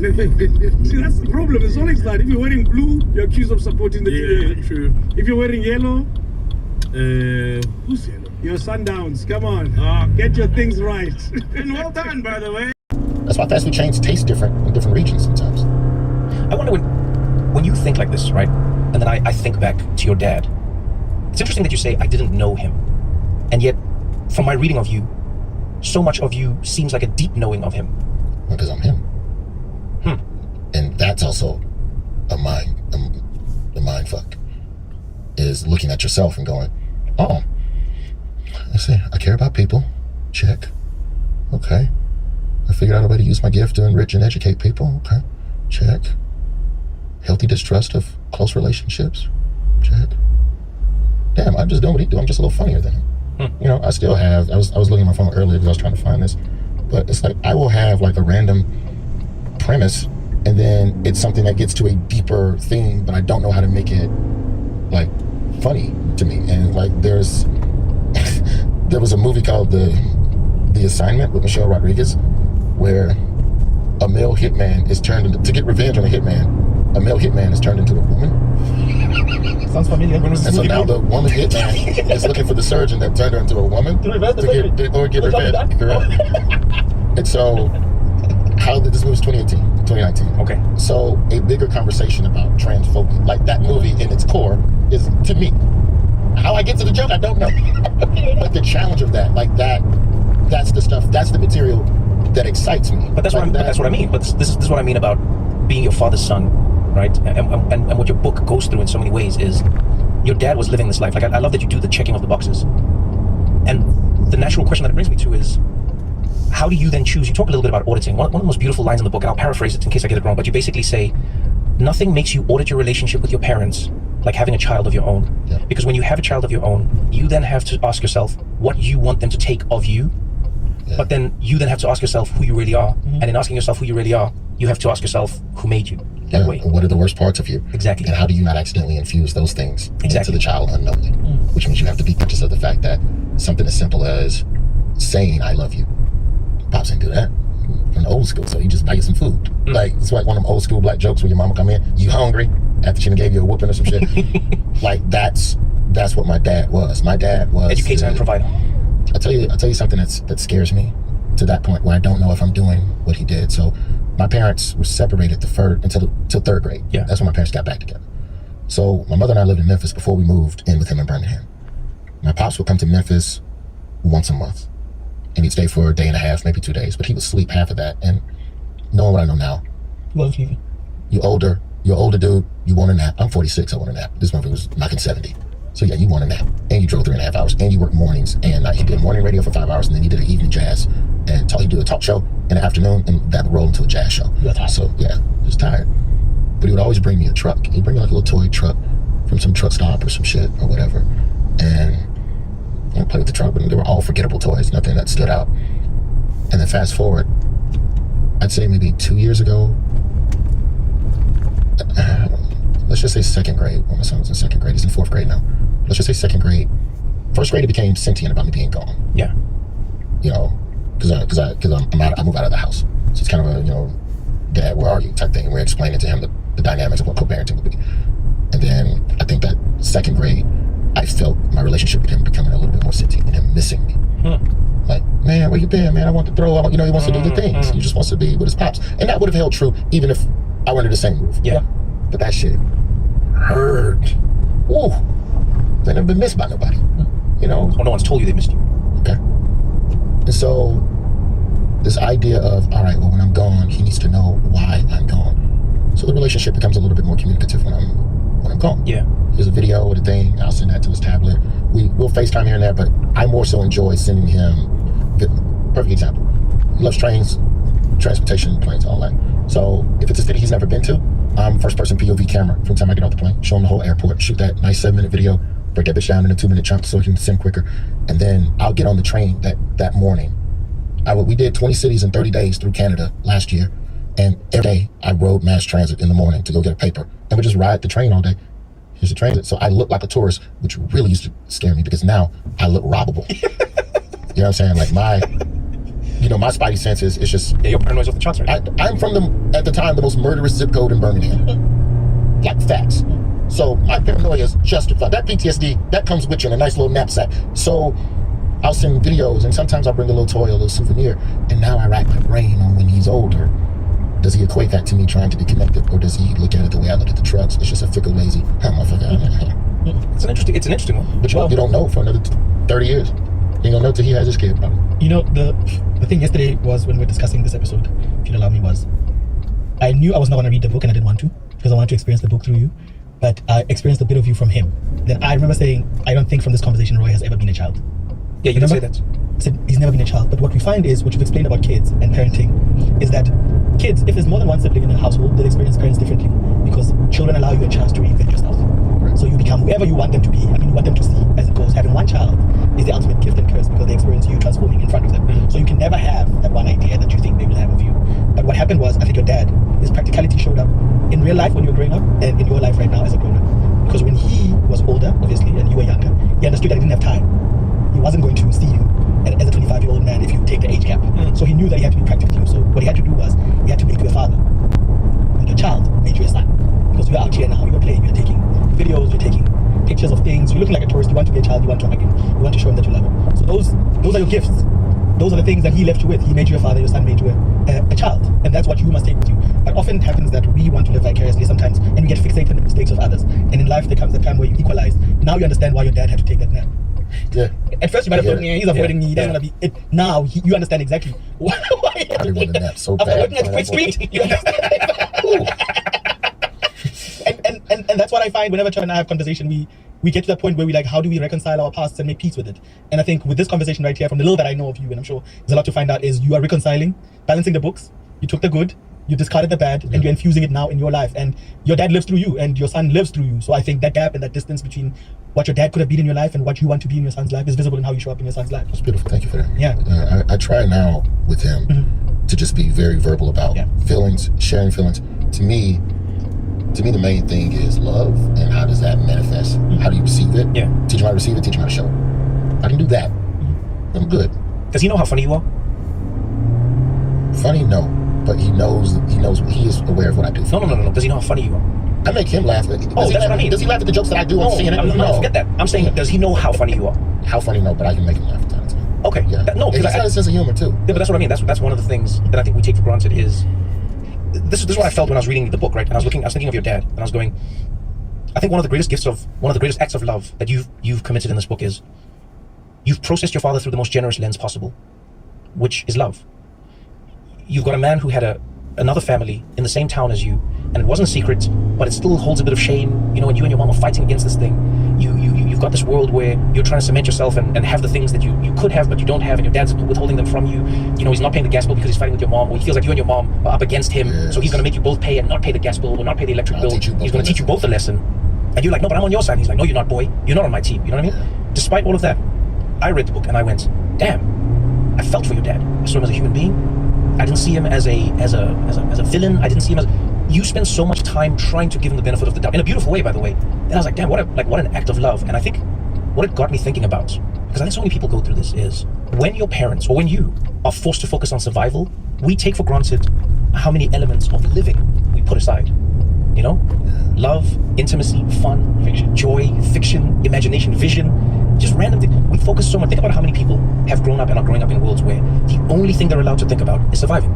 So your dad goes, Roy, I need you to be educated, and I need you to know how to navigate the world. And watch out for these white people. Exactly. But I can't teach you joy. And don't pay your taxes because they're taking a black man's right to vote away in 2040. Just telling you, this is the type of shit we talking about. Let me talk about the car. Yeah, but if you think about it though, if you think about it though, he has to tell you that because he can't tell you how to have fun because he didn't come from fun. He didn't have fun. Do you get what I'm saying? So he's like, I need to teach you how to survive. And I was thinking, man, it's so crazy how that becomes the thing that sort of we lose out on. The way I was thinking of it was I was going, we always have to be careful, especially for the next generation. If you have the luxury of being the next generation that can move forward, I think it's very crucial to remember in life that you are trying to survive. But on the other side of survival, you need to remember all the luxuries you couldn't include in survival, because those are the things that make surviving worthwhile. Do you know what I'm saying? You want to win the war, but you want to win it so that you come back to your friends and family and laugh. If you can't come back and laugh, that's exactly it. Because otherwise, what was it for? Like, what were you actually fighting for as an idea, or do you get what I'm saying? Yeah, it's like the whole point of it was for my son to be able to be relaxing. I have to think about exactly a million different things. But how do you prepare someone for the world while also giving them agency to still be a child and making sure that there's a balance in that? Which is why I try to let them laugh with me. Crack a joke. You have the one thing, and this is more from my mom. He always has freedom of opinion. You can share it respectfully, but like all of that, be quiet and stay in shop. You think this up? Tell me why. Break it down. Get like, yeah. Give me the logic of it. I still might not agree with you, but we can have. Don't ever be afraid to bring something to me or to share something with me or talk to me about stuff. And I think that those were the things where I think as parents, we are either the parent we wish we had or we're a carbon copy. The parent we had. The parent we wish we didn't have. Yeah. And this the right balance is somewhere in the middle. But I mean, man, we laugh but you know, me and my son laugh at. It's a lot of inside joke stuff. Yeah, no, that's all comedy. That's all comedy, if we're honest. We watched Interstellar a couple times, and Matthew McConaughey's character's got that robot Tars that he's always telling to do stuff. So if we're telling another one to do something, Tars, I need you to go in there and get the bed. Tars, I need you to take a shower and get ready for bed. Does not compute. He'll say, does not compute. Like, no, I just told you to. So it can be something as silly as that. I talk to you as if you're an AI robot. Yeah, but that's what I mean. So funny.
joining the friendship and support of the Negro, the white liberal is able to use the Negro as a pawn or a weapon in this political football game that is constantly raging between the white liberals and the white conservatives. The American Negro is nothing but a political football, and the white liberals control this ball through tricks or tokenism or promises of integration and civil rights. In this game of deceiving and using the American Negro, the white liberals have completed the operation of the Negro Civil Rights League. Sell our people out for a few crumbs of token recognition, token gains, token progress. Now, when you hear this speech is given in the 60s, maybe late 50s and 60s, because he died, I want to say February of 1965, and Dr. King died April 4th of 68, right? So this message is being given at a time where it's like, wait a minute, were white liberals the same then as they are today? Have they been at it for this long of a time? Where even Malcolm X said this? How do you process what Malcolm X just said in this message? I totally agree, and it's been the foundation of everything that I have done since then. That's what drove me. I go further by saying that many of the black elected officials and others commit treason against their own people by using race to deflect attention away from their own failures. In Baltimore, when Freddie Gray was killed, that's when, to deflect attention away from why are blacks failing in school systems and in cities run by their own people for the past 50 years? If racism were the issue, then tell me, why are they failing? But the answer that they give is, well, the police are agents of white supremacy. There's always a racial deflection that prevents them from taking responsibility of why they are running their systems. But many of them are hypocrites because they don't live by the same rules. Eleanor Holmes Norton, Jesse Jackson, all of them sent their children to private schools in Washington while opposing school choice for poor black people. So you have this contradiction, but race really is being used as a shield and a sword, a shield to deflect attention away from their failure to address problems that were promised by the civil rights movement. How can you manipulate for this long, though? One may ask, how can you manipulate? 2012, 93% of African Americans voted Democrat. 2016, 89% of African Americans voted Democrat. 2020, 87%. So 93, 89, 87 voted Democrat. And, Malcolm X said this at the year that he said, this is 60-something years. How can you manipulate an entire voting bloc, an entire community for this many decades? Because race is a very emotional, deeply emotional issue. It's like the state of Israel is to Jews, it's an emotional issue, like abortion is to the right to life. And so it is a deeply, and they know it, and they do manipulate it that long. But also it's because Republicans have not been competitive either. When they were successful. Look at Dick Reardon in LA. He was the first Republican mayor in 35 years. How did he do that? Dick Reardon planted charitably 2 years before he harvested political. He went to the low-income Hispanic community and said, what is it that you need to rebuild your community? And he brought some of his friends to the table, and they built a state-of-the-art facility so that those communities could engage in after-school activities to teach English. It was only after he planted charitably that those liberal Democratic leaders embraced Dick Reardon. He became the first Republican mayor in 35 years, and when he got reelected by 60% of the demographic. DeSantis in 2018 got elected because of the black vote. He ran against Gillum, right? Andrew Gillum. But DeSantis only won by 32,000 votes because 100,000 low-income black parents voted because of his position on choice in education. They voted for him, even though Barack Obama and Oprah Winfrey was brought in to campaign for Gillum. So you have 100,000 blacks voting against Obama and voting against Oprah to elect because they made a decision based upon the content of the issue. And not enough Republicans did what DeSantis did. And when they do, I think they will be competitive. But apathy is what's keeping blacks. Also, if you look at some of those high crime neighborhoods, in the mayor's race, only 8 to 10% of people vote because there's such deep apathy in those communities. But low-income blacks are sleeping giants. They're going to wake up one day soon. Low-income blacks are going to wake up one day. Wake up and realize how they're being pimped and how they're being used. What's the tipping point? What needs to happen for them to wake up? I think the violence that is you're seeing now, a lot of unrest. 80% of black Americans polled do not support defender police. 80%, but you won't know that by looking at the media. And 60% of blacks do not believe that racial discrimination is the biggest barrier to their flourishing. And so the challenge that we have is and what we're doing at the Woodson Center is giving voice to those people. We have about a couple thousand women who are Voices of Black Mothers United. These are women, moms who lost children to other violence. They're coming. The leading cause of death of black kids is homicide. In Silicon Valley, it's suicide with lung teething. And in Appalachia, it's prescription drugs. Well, the Woodson Center brought together representatives from those 3 communities, called the Mothers Consortium. And it was just common ground there. We united. And so what we must do is we must de-racialize race. But it's not enough to talk about what you're against. You've got to talk about what you're for. We should be for the saving of the children's lives. And so what we're doing at the Woodson Center is mobilizing mothers from those 3 communities to come together and say that we must do everything we can to fill the hole that's in the hearts of our children that causes them to devalue their life to the point where they're willing to take their own or take someone else's. There's different sides of the same coin. Could you find out what the reason was for homicide, for suicide, and for prescription drugs? Like what's the reason? Emptiness. Emptiness. When you keep telling, when you keep broadcasting to people that they live in a country that despises them, particularly the low-income blacks, that you live in a country that despises you, like the 1619 Project said, that racism defines them, all whites are villains and victimizers and they're privileged. That message gets communicated to blacks that perhaps the reason that this is happening is because they are unworthy. So the message of unworthiness comes from the very people who are supposed to be social justice warriors. And you say to a child, a white child, that you're devalued because you're privileged and you are an oppressor. Those are really dangerous messages that we're sending to our children when we keep saying to them that they live in a country that despises them because they're white and derides them because they're black. I mean, that's a very poisonous message. And that's why at the Woodson Center we're doing everything we can to mobilize that consensus among the people suffering the problem. So if you like this clip and you want to watch another one, click right here. And if you want to watch the entire podcast, click right here. It is not a race problem in America. When you say that, a lot of people would disagree with you. They would say, how could you say that? You know, maybe maybe it wasn't back then, but you don't know the America today. You know, you don't know what's going on with the challenges they're facing and the level of racism they're experiencing today in the marketplace, because maybe you are disconnected, kind of like how you were when you thought everybody was black until you joined the army. You realize that you only hate the black. What do you say to the people that literally 100% disagree with you and they say there is racism today? It is a challenging time today. What do you say to them? I say, look at the evidence. Look at the evidence. You know, a lot of people are like the farmer that came to the creek where it was like it was 3 feet high and moving at about 20 miles an hour, and he forced the mule in and it was swept down the creek. A year later, he comes to the same crossing. This time it's only 6 inches. The mule refuses to go in because the mule had good memory but poor judgment. Conditions were not like they were back in segregation when I was locked up twice in Mississippi. Conditions have changed, but many of us but again, look at the evidence. When whites were at their worst, we were at our best. As I said, in 1930 to 1940, when segregation and racism was enshrined in law, blacks had the highest marriage rate of any group in society. Elderly people could walk safely in those communities without fear of being assaulted by their grandchildren. So let's look at the evidence. When we refused access to hotels, we built our own hotels, financed by our own means. The Wallahaji in Atlanta, the Carver and Calvert Hotel in Florida, the St. Charles in Chicago, the St. Teresa in New York. I could go on and on. When we were denied access to colleges, we built our own. And in fact, our small business formation rate was higher than whites in the 20s, and that really determines any group's participation in the economy. It is not what government does for you or what white people do. In fact, I think those who continue to push this race agenda are Eurocentric. They assume that the destiny of blacks is determined by what white people do. That has never been the case. We closed the education gap in the South between 1920 and 1940. How did we do it?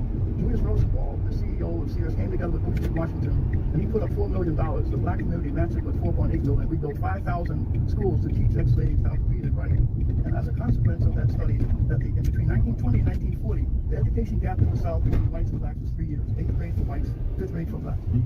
Within 20 years, that gap closed within 6 months. There were 5 high schools at the turn of the century in New York, Baltimore, Washington, Atlanta, and New Orleans.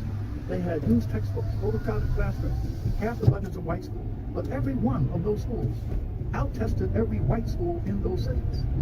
If we were able to close the education gap between 1920 and 1940 through self-determination and hard work, if we were able to out-test white schools in those cities, then the question is, in those same schools today in Baltimore, for instance, where they're run by blacks, not a single student could read at grade level or perform at grade level.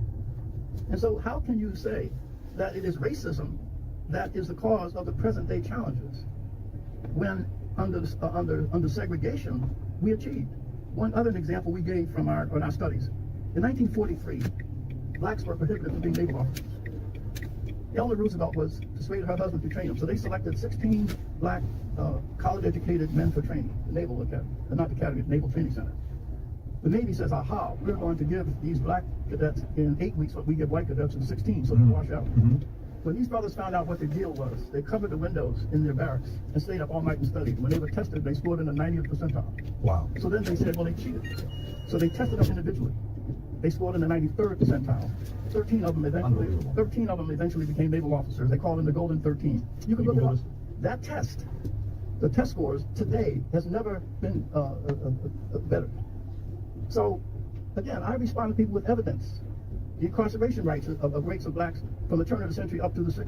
The delinquent. He said he's always been a delinquent. He robbed people, he took phones, and when he recorded his first song, he was coming in through the window to rob people. So, yeah. Wait. Like when he got his first song, he was about to rob the guys. There was a house break-in. Oh, right?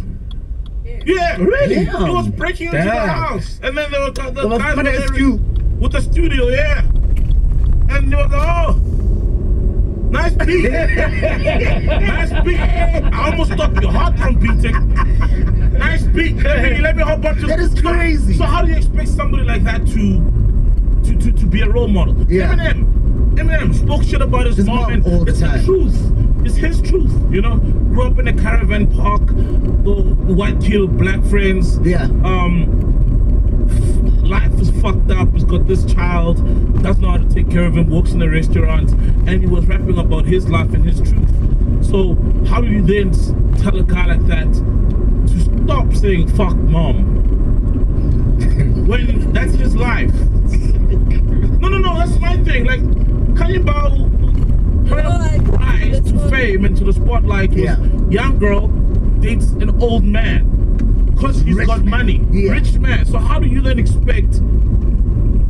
Why would you have the expectations of the influence that she comes with for her to have the responsibility of being family friendly when what she has built to that point? I mean, she's done lots of great things since then, acting and right, but to that point, it was built on something that the public frowns upon. Yeah. So how do you expect an Ashebe to say then, okay, sorry guys, I'll be centered or and Matt made a great thing that we expect a lot from him, but he's just living his life, and his fame was almost coincidental. Instantaneous and coincidental. He didn't sit and say I want to be famous one day and be a role model. He's probably the same guy that he was, maybe even diluted now because there's so much spotlight on him. Yeah, because he was 5-10 years ago. Yeah, because it would be weird, like walking on the red carpet with crystal meth. Yeah.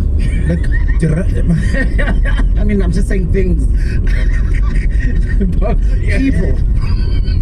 But you know, the Shebe thing, bro. Like for me, and maybe this is my conclusion on that, is what saddens me, and I hate having to say it, but I mean, hey, this is a podcast and chill, so we might as well say it, bro. Is that thing, I feel like this guy's life is a script that we've already seen. It's a script that's written. We know the ending. We're just waiting for this movie to end, and we know how it's gonna end. I feel like his life story, the script is there. It's written. Yeah. And we're just sitting here, just watching this movie and just waiting. How's it gonna end? We are here on the other side being like, Shebe, yes, if you can just get proper management, get this, do this, do that, and it's like, no. That's true though. No, but umuntu confirm it there. I think what the Zulu guys say is umuntu confirm whatever. But we've said like this one. You can just see. Because I assumed that after what happened with the daughter, right? I assumed that was gonna be a light bulb. All of us did. In his career, a light bulb in whatever in his life, even in the people that he surrounds himself with. And Jiggy, now that video with the pipe, right? And I'm like, why? Yeah. Why would you allow this to happen? Yeah. I'm just happy, man, that he got a chance, to be successful, to live. He probably didn't imagine this 10-20 years ago, and if he did, he probably thought it was going to be a Somalanyana hood, a big hood guy, comfortable in the hood with a bottle store or two there, living comfortably. But this is probably beyond his wildest imagination. But also the life he's living, and I'm just happy he got to see that. This is sad that moment didn't become the moment. A catalyst for something, for something, because he could have taken a different trajectory, the Boogalab or everything. But it's not in him, it's not who he is. He's living his. With that again, it's us saying, well, okay, you know what, that moment should have changed his life. But if he feels like there was nothing wrong that he did, I mean, he can only feel like, a certain like a portion of ability about what happened. But was he drinking and driving? Did he say he was drinking From and the driving? Say, met with the ANC, they said no. EFF met with the ANC, they said no. PA met, DA met, we said yay. Now she comes here. We have been telling people this thing is pure racism. Embarrassing the African National Congress. You know, I must today say something. During the negotiations, I've never seen the ANC being so generous in listening to views. And now Helen Zille rocks up and say, nothing happens without me here. It is the Mrs. mentality which took us to exile. She needs to stay away from this thing because in the spirit, now she talks about clause 24, clause 54, clause 24. The best example I can make you. If a girl, if you decide to marry a girl, the two of you say we're going to get engaged. That's what happened here. The intent is to get married. If that marriage doesn't happen, what recourse does that girl have? She can go to court. She can go to court. The court can fine me for not marrying the lady. But the court can't instruct me to marry her. That's the same thing happening here. She talks about the clause. This is a statement of intent. How are we going to form the GNU? When the GNU gets formed, it will then give life to the document. It will then. Now they want to make Fikile Mbalwe like he doesn't know what he's talking about. She didn't read this document properly. My brother, that thing means nothing. And another thing that she said that she seems to think the ANC doesn't also understand, and I'm interested to hear what your interpretation is as the Patriotic Alliance, is clause 19, which is about sufficient consensus, because it talks to the parties representing 60% of seats in the National Assembly. And Helen Zille says it's not seat in the government of national unity, it's seats in the National Assembly. And according to her, that means the ANC doesn't have that 60%. Even if they bring in you as the PA, the IFP, the people that have already signed, they don't get 60%, which means when there's a deadlock, the ANC would have to consult with the DA. The DA would have to rubber stamp whenever there's a deadlock. How do you understand clause 19 of this? Clause 19, number one, the ANC doesn't have the power to decide what happens in the National Assembly. Let's start there.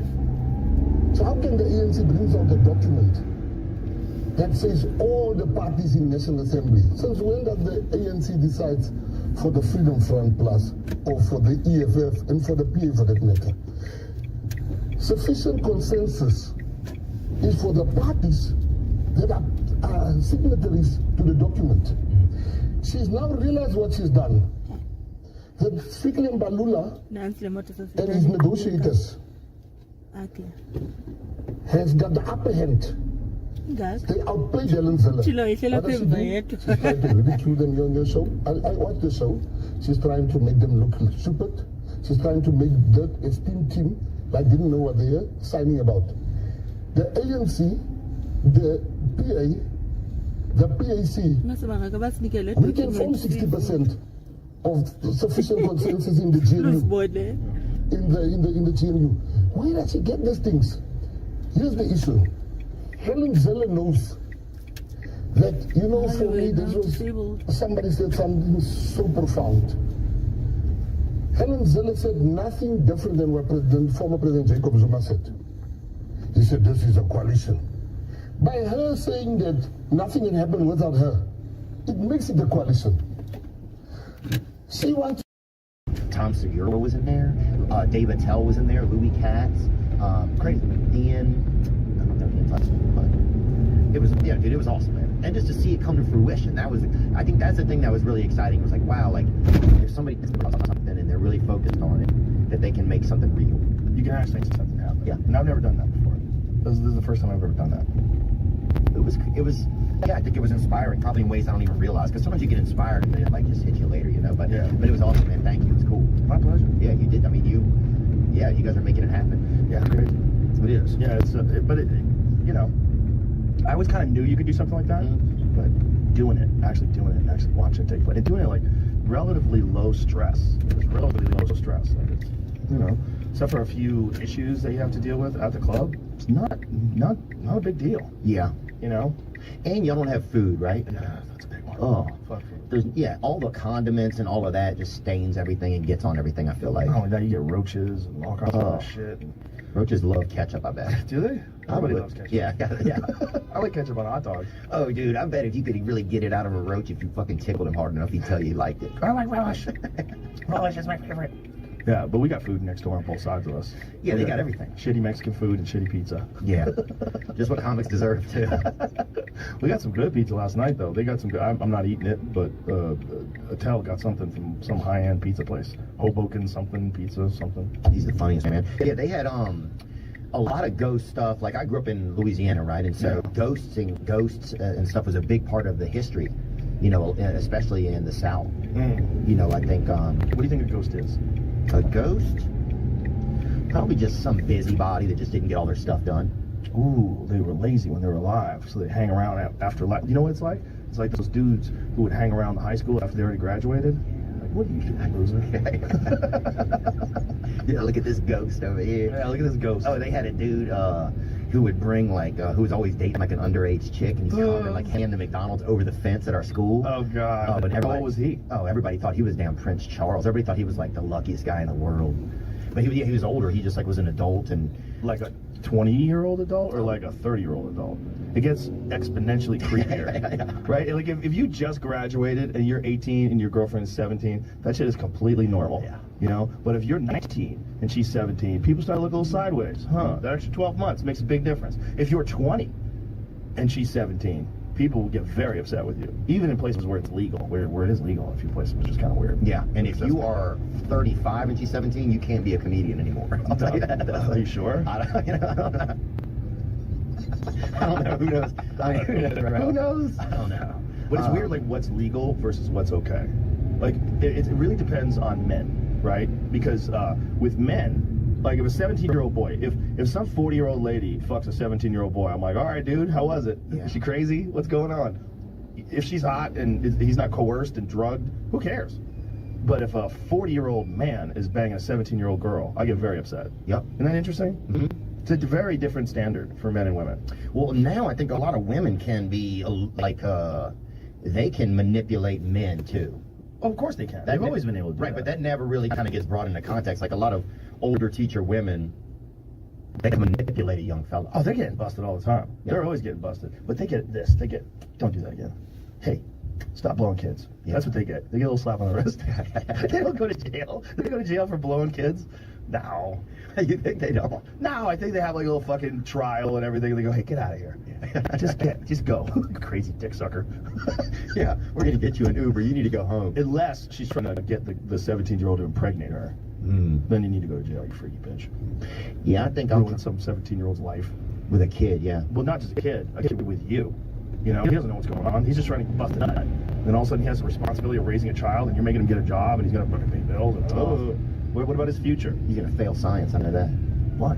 Just because he's not going to be able to do it all. He's not going to be able to have the job and get to school and do it all and take care of the kid. I don't think a child, you know. Well, good news is it takes 9 months for the kid to come out. So you have 9 months of prep time. When you get your shit together. Do a lot of men, you think, use that time to really grow up, and you think that's why God made it that long of a time period? I do not think God had men in mind when he was doing that. No. If there is a God, I think they just wanted to make sure that the baby's a complicated organism. Very complicated. More complicated than any other child of any other animal that's ever been born. Human babies are the weirdest. Really? Yeah, that's why they come out so vulnerable. Every other animal comes out, they can move around. For the most part. Although I did see a deer just a couple of days ago on my street. I was going for a walk, and the mama's deer bounced off a little, and I saw this little tiny baby deer squatted down and laid down the grass, because that's what they do when they're really, really young, because they can't run away from anything, so their best strategy is to kind of blend in and hide. That's why they have those white dots all over their body. The white dots, like say if they're in grass, the white dots obscure their shape, so predators might not see. And I think there's something about their smell. Google that. We finally have internet again. Google what is the smell of newborn fawns, because I think there's like some strategy that nature has with their smell. Yeah, the baby deer has no scent, so predators that may depend on their sense of smell have difficulty finding the young deer. The mother, always close to him, tends to circle back towards where her baby lies to get the attention of the predator. Yeah, that's what they did with us. So they're like that deer. They're like that.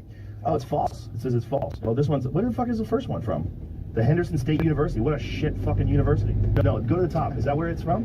That's it. What a fucking... Hey, I got my fucking degree from Henderson. Dan Henderson. He's his principal. I asked him what baby deer smell like. He goes, what are you, a fucking douchebag? Smelling deers? This is false fucking pop-up for a fucking outdoor tactical backpack. This is false. Their unique scent is how their mothers identified them. In fact, they urinate on their tarsal glands daily, even when just a few days old. Oh, they're freaks. They piss on themselves. Going crazy. Elk piss on themselves when they're horny. Really? Yeah, their dick is hard and their dick flops up and down when they scream. Their dick flops and they start pissing all over themselves. They piss all over themselves. I've never been that. This guy. I've never been that horny. This guy's horny as fuck. And he's a young fella. That's not a big elk. Even though they're big, because they're all big. But that is like a smaller elk. That's like a 300-inch elk. If I had a guess. Cam Haines might correct me. Look at his dick, bro. He's fucking scratching on the ground. And he's trying to get his scent everywhere. He's got that limb on him, huh? Look, he's got just flopping around. He's pissing all over himself. And then he's laying around. He's like, oh, they want to fuck so bad. That's Joe's juice right there. That thing is serving, huh? You know what's crazy about them? They're only horny like that for like a month. Yeah, thank God, dude. They would ruin a schoolyard. I mean, that thing. They do ruin a schoolyard. If they ran onto a schoolyard. If they're horny and people get stupid, oh, take a selfie. They get fucking speared. Like a 700-pound super athlete. I hate having that much wiener, I feel like. Really? You don't know until you have it. You just have to find the right gals. No, I don't think so. You think so? I feel, no. Don't show me this. Don't show me this. I think this one was okay. This actually wasn't the one I was looking for. Oh, you crazy bitch. Get the fuck away from that thing. It just Jesus Christ. The bison kind of attacked, but it didn't keep attacking. Why are people so goddamn stupid for the gram? You know how many people have died taking selfies? I saw this video the other day on Instagram. This lady who died taking a selfie on the side of a cliff. And can you imagine too, because you know what's going on. There's a moment where you realize, oh, I'm taking a selfie and I'm gonna die. No, I don't think they realize it until it's too late. She was posing for a picture here, and the bison sort of just said, "Get the fuck away from me." Yeah, he just gave her a little of that, like, look at her. She's so uncoordinated. Yeah, she with was her stupid backpack filled with fucking Capri Suns. Falling down. Don't. Fucking potato chips in her backpack and shit. Oh, dude, I saw a monkey and a young black woman fight over a bag of chips. There's a bunch of those. Monkeys will steal your shit. Cambodia, yeah. They will steal your shit. They will run up on your table and steal your food right off your plate. Fuck you. Yeah. Fuck you. Give me that sandwich. And they just run off with it. They don't care, man. They don't care. Did you hear about, was it India where the monkeys started attacking puppies? In India, a dog killed a monkey. So these monkeys went on a rampage and started chucking puppies off roofs. Oh. They would carry puppies to the top of roofs and fucking chuck them off the roofs. Like a Maltese. Yeah, monkeys blamed for hundreds of puppy deaths captured in India. So they bring them up to the top of a fucking building and throw them. Villagers claim animals were carrying out revenge killings after dogs killed an infant monkey. Speaking of which, have you seen what's going on with orcas? So a female orca, the matriarch, the head of this female orca pack. When you say orcas, what are you talking about? Killer whales. Oh, damn. All right. That's orca. Oh, God. So they started sinking boats, and they're teaching each other how to sink boats. Apparently this boat fucked up one of these orcas. Because sometimes what happens is something will go wrong and a propeller will hit. They've happened all the time with sharks. It's happened with whales. Propellers will fuck up a dolphin. Oh, yeah. My friend Dave got pushed off a boat and he got hit by it. When we went over him, he got pushed off the front. Oh, jeez. And it fucking hit him. Where did it hit him? I'm not sure. He wasn't that great to start off with, but it didn't help him. I don't think it harmed him much, you know. It's like, it helps some people. Some people get whacked and it helps them. It helps them. You know, Kinnison and Roseanne are my two favorite examples. They both get hit by cars. Wildest people I know. Well, I don't know Kinnison, but I know Roseanne real well. She got hit by a fucking car when she was 15.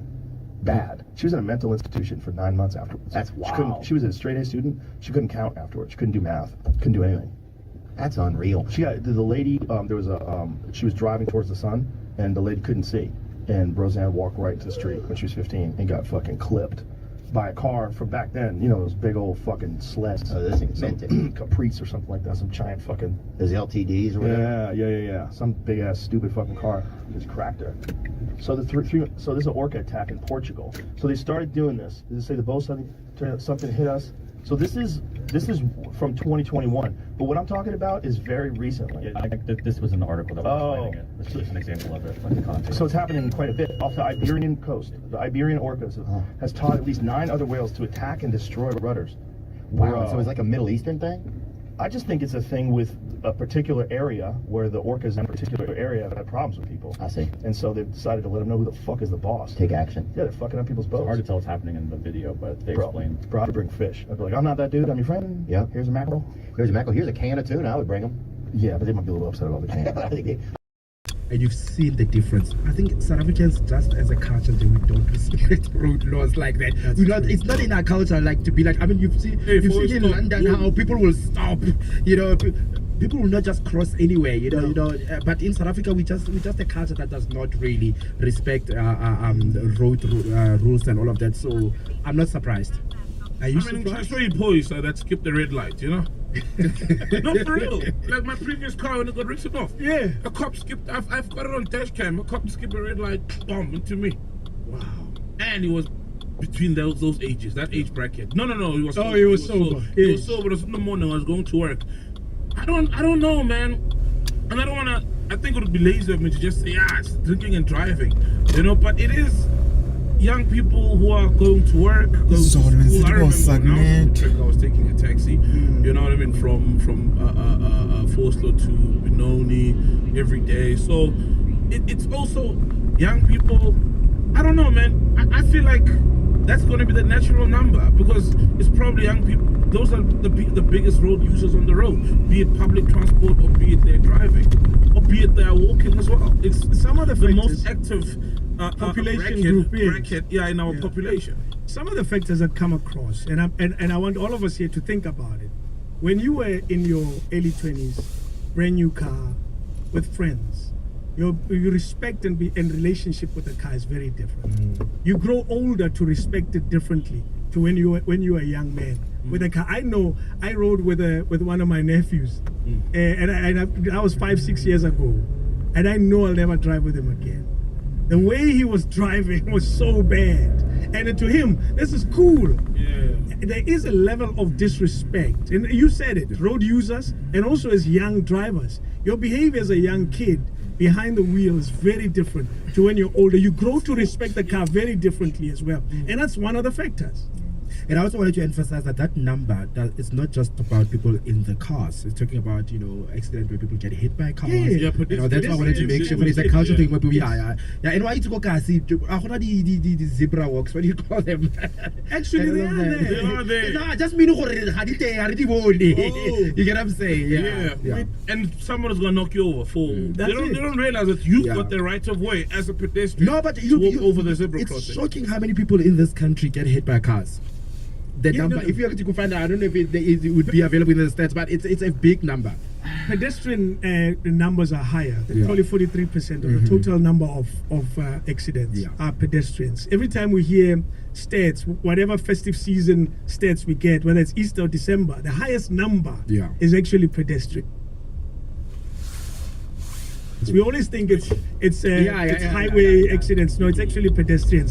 And now when you then look at the number even further, you realize that it's young pedestrians, young drivers. So it makes it even more scary. Your point is it's more of an issue of they are the biggest number of road users. It's just pure stats, man. It's the most active, age bracket of the population. So it's people going to school. For example, how many school accidents have we heard of? Where firstly, those school cars are all overcrowded half the time. Have you seen? I don't even know sometimes they can't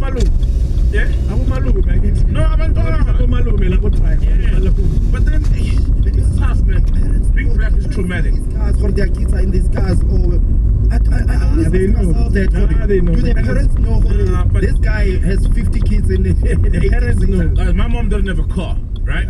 Toluti, there's like 2 transports that will go to Forsley, 2 Alberton, 2 Brackendowns to Glenview Primary School.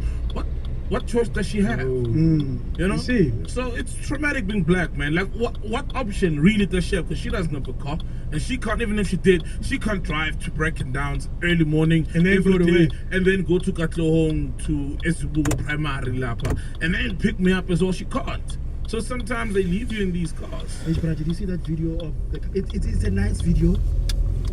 initially when you watch it, it's a nice video. This guy sees this kid walking alone in the street, and then he stops and offers him some, let me go buy you whatever. But it's a beautiful video of somebody doing something nice and getting the kid shoes.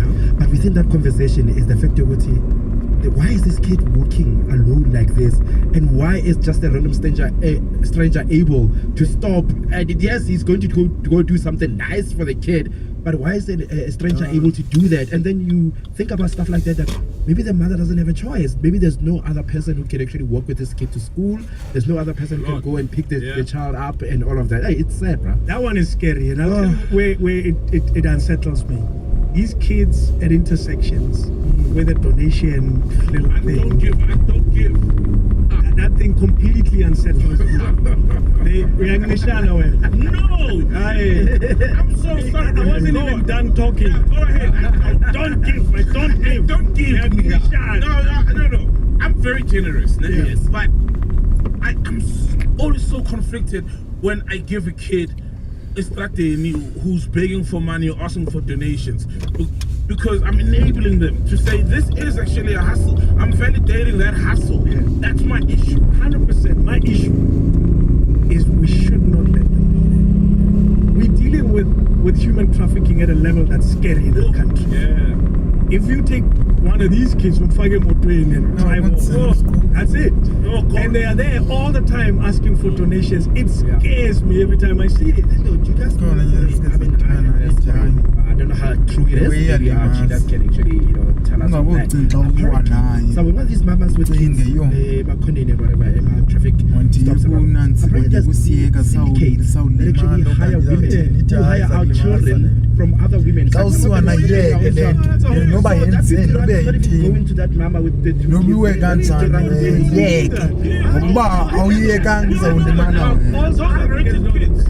No, because that generosity comes in when you see that baby. I get it.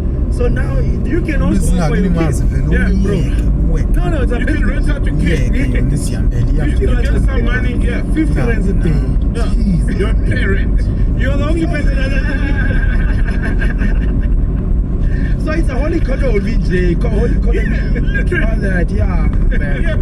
They get the kids, drop them off, not even their kids. I don't, and even those ones. And the reason is because some of us are giving them money, because we're giving them money, and what we're doing is fueling this fucked up industry. That industry exists, it's flourishing, it's big, it makes money for those who control the system. Should you not? It's been a lot of fun. It's been a lot of fun in a typical David Mashebela style. We did it, how long is it? 3 billion hours. I mean, your shows are long, but but you want to remain engaged. Beautiful. I don't know why we've never thought of having Brad Davis as stand-in, Because we've never. Man, it was really fun. I enjoyed it. Thank you, sir. I've done this show before, differently. We did the interviews and all of that. I come in once a year, I guess. I'm that guy. So I'm not wrecking a studio. But thank you again. Thanks for the invite. Thanks, Chilas. I hope you stayed throughout the show. We've enjoyed it thoroughly. We have to say goodbye. Thank you again for the visit. No, thank you for having me. I had fun, I laughed, and I learned something. Thank you for the Shanghai education. I mean, I'm very fascinated about that. I'm going to be telling people as if I do well, before we close, bro, I enjoy your feature on 702 with Relebukile. Thank you very much. Thank you. You talk about stuff on TV. What's there to watch right now? I want to just sit blankly looking at Netflix, Apple TV, and not knowing what to watch. It's so annoying. Look, I mean, you know how sometimes you think you've watched everything. And I always say to people that even when you have guests in your house, let them control. This is you discover new shows, you discover new things to do, and all of that. So no, let me put on a show. Your Friends and Neighbors. Have you seen that show? Your Friends and Neighbors. Please do the name. It's a show on Apple thingy. It's amazing, especially the end. So, in a nutshell, this guy is like a hedge fund, whatever manager, big, Wall Street guy. Loses a job for shagging a junior, right? And Power Dynamics. Power Dynamics. But he needs to keep up the facade of this rich neighborhood, and no one locks the doors in this neighborhood. The assessment of evidence in the court of public opinion is the least robust. people come to quick conclusions about who's an angel and who's the devil. And when we look at what we've heard so far, it is becoming increasingly difficult to decide who's lying and who's telling the truth. Because I think in one of our conversations we said that in the absence of a rebuttal and cross-examination, people are compelling. And now what has happened is that we heard the first round of allegations. Let's say the first round of allegations by Mkwanazi, and those who have testified in support of those allegations. They were compelling in the absence of a rebuttal and cross-examination. We're now in the middle of those who were accused or against whom allegations have been made, giving us the other side of the story. And when you listen to some of them, they themselves are compelling in the absence of a rebuttal or cross-examination. So it's becoming increasingly difficult to decide who's lying and who's telling the truth, or who is not telling the truth and who's telling the truth. Now, in an intelligence environment, let's take one example. Brown Muhosi says one of the things he was investigating is an allegation that the king of the Zulus, Mrs. Zulu, and Mkwanas are CIA agents. Now, of course, in a court of law, it would be much more difficult for Brown Muhosi to prove that than it would be, for instance, in the court of public opinion. Because one of the ways in the court of public opinion you should decide whether evidence is compelling or not is our attitude towards those who are accused. In an intelligence environment, one of the things you have to do is to distinguish between a risk and a threat. A risk is more in the medium to long term. A threat is more imminent. Now, if I get evidence against you in an intelligence environment, what I must decide is whether this evidence belongs to the paradigm of a risk or to the paradigm of a threat. If it belongs to the paradigm of a threat, it means it is what you must neutralize is more imminent. Now, you are not going to use the methodology of a court of law to come to the conclusion whether this threat is real or not, because you don't have that time. So what you are going to do is to say, is this a risk? Is this a threat? If it's a risk, you can give yourself more time to investigate. If you come to the conclusion that it's a threat, you will say to yourself, it's imminent. And therefore, you need to put in place an intelligence project to neutralize the threat. But another thing, we tend to confuse information with intelligence. There's a difference between intelligence and information. Information becomes intelligence when it becomes a product that can be used by a decision maker to put in place a project aimed at neutralizing an identified threat. So intelligence is a product that a policy or decision maker can use to neutralize threats or to activate an intelligence project. Information is just that, information. It must still be converted into a threat.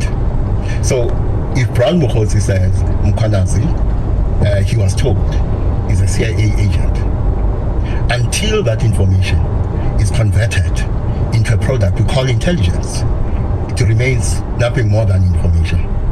That must still be converted into a product we call intelligence. Because of course, you don't want to be provincial commissioner of a province to be a CIA agent. You also don't want the king of the Zulus to be a CIA agent, because that poses both risks and threats. And therefore, when the information arrives, one of the conversations that must happen is about turning that information into a product we call intelligence, on the basis of which you can institute a project and then neutralize the threat, or make sure that the risk does not become more imminent and becomes a threat. So we do need to distinguish between information and intelligence. And when I listened to Brown Muhosi, I got the sense that he was not distinguishing between information and intelligence. And that is why under cross-examination, particularly on the allegation that Mkhwanazi and the king are CIA agents. Yeah. He struggled. And that raises another question. It raises doubts about his claim that he's an agent. Because when you listen to him, the language is that of an agent. He talks about things like legend building. Misdirection. And that language is language used in an intelligence environment. So if you limited yourself to the language he uses, he is an intelligence operative. But when you listen further, you then realize that actually he cannot distinguish information from intelligence. You can also blame his handlers in that respect. That you are my handler, as many people think, by the way. Well, they don't know who's who, who's playing which role, because apparently you're also my handler. So. No, let's keep it that way. Because one of the things you deploy in this environment are deception and counter-deception strategies. There you go, legend building. Yes. So, yes, he uses the language of the intelligence environment. But when you listen more and more, you realize he can't distinguish between information and intelligence. He treats information as intelligence, and he institutes a project on the basis of information that has not been converted into an intelligence product. And when you look at him that way, you then begin to doubt whether he is an agent, the agent he claims to be, or you begin to doubt the skills and knowledge of the handlers. Because when I listen to him talking about his handlers, I didn't get a sense, first of all, of what the strategy was behind his recruitment. When I listen to the decision he makes himself about who and what to investigate, I didn't get a sense of what the strategy was behind that decision.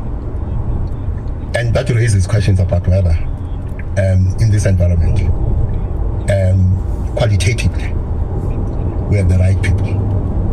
So if Brown Mokgotsi is emblematic of the quality of agent in our crime intelligence environment, we should be worried. Absolutely. Then it's no wonder that we have a massive crime problem. Exactly. What did you make of Kat Maklala's testimony before the ad hoc committee? Because since we've spoken, as you say, we've now heard from Brown Mokgotsi and Kat Maklala. These are two crucial pieces of the puzzle. Well, Kat Maklala is an example of something else which worries me as a matter of national and state security.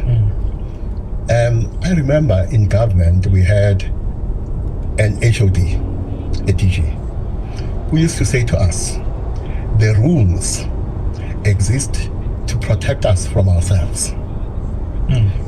You have ministers, you have commissioners, you have lieutenant generals, senior officers in the police who have no problem with meeting someone, having meetings with someone like Matlala.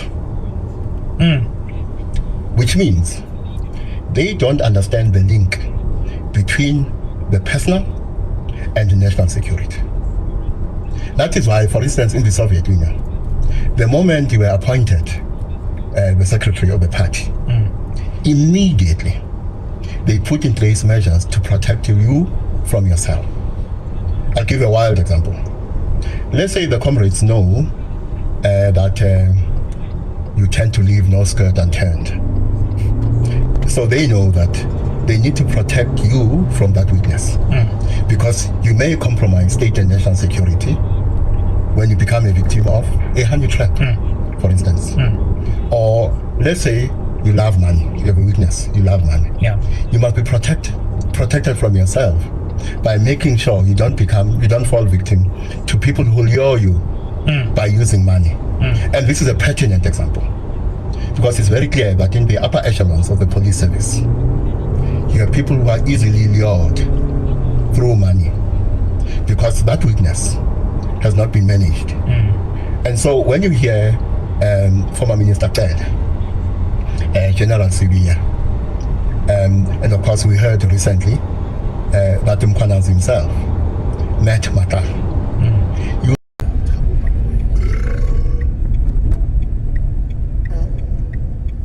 That's your favorite one. This one. No, it'll make me laugh.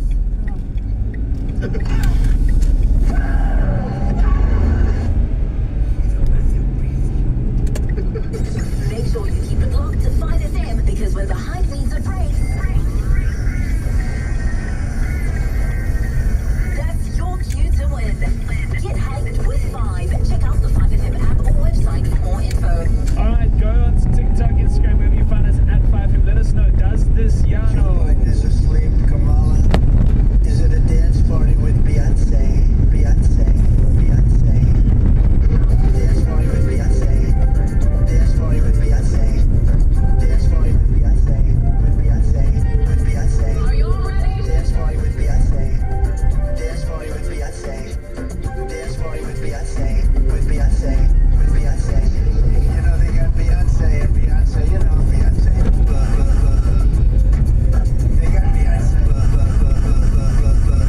Are you all ready?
So I thought we should give you a little challenge.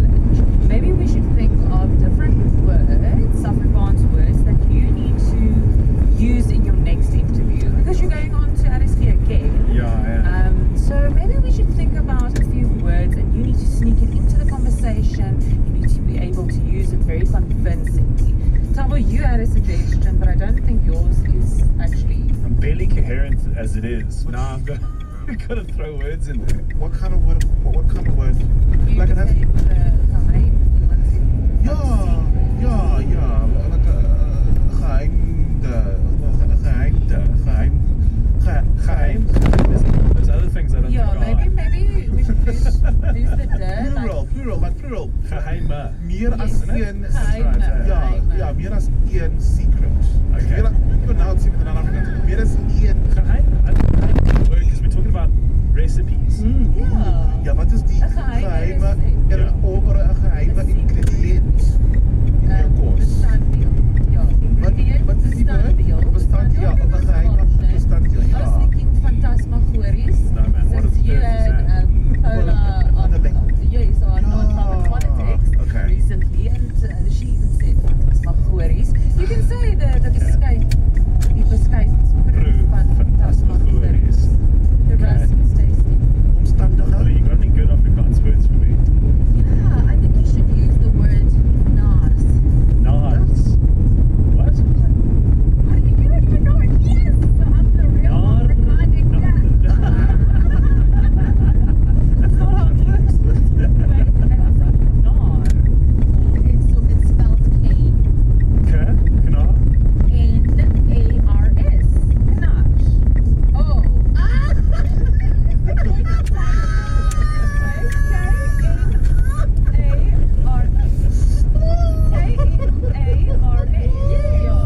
Like squeak. Someone that's like, is it not crunch?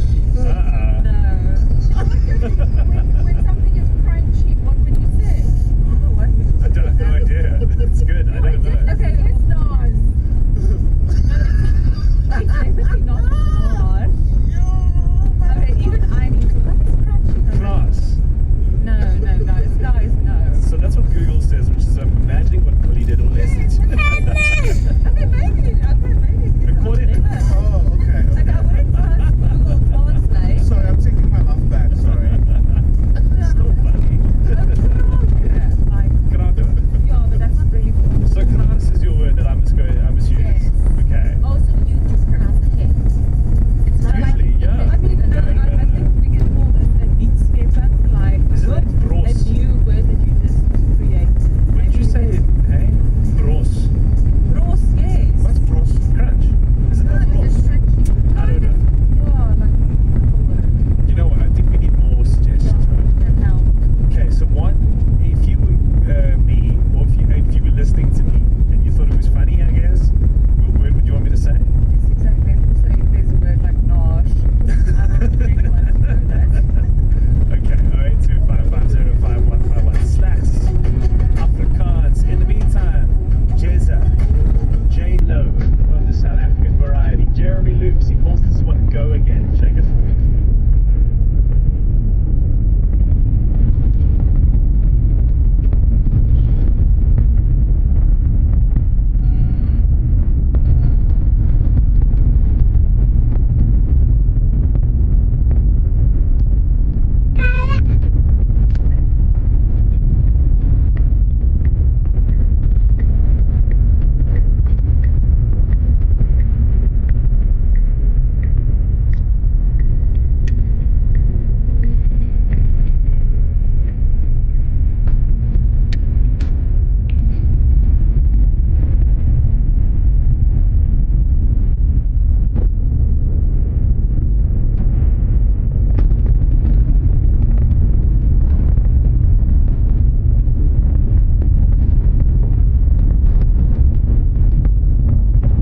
People ride by, see me, so I'm embarrassed by being on the bus stop, can't take my kids nowhere, but I got a heart to help the community. So at some point, you become frustrated and angry, as most community leaders do. The lack of support. I figured out a way how to self-sustain my organization. I didn't have to apply for no grants. I knew how to sell barbecue, shake down the drug dealers, stop the prostitutes, say y'all can't sell no. So I would shake down the community. I'm gonna call the police on y'all. Why I need to add white people, and I'm helping us.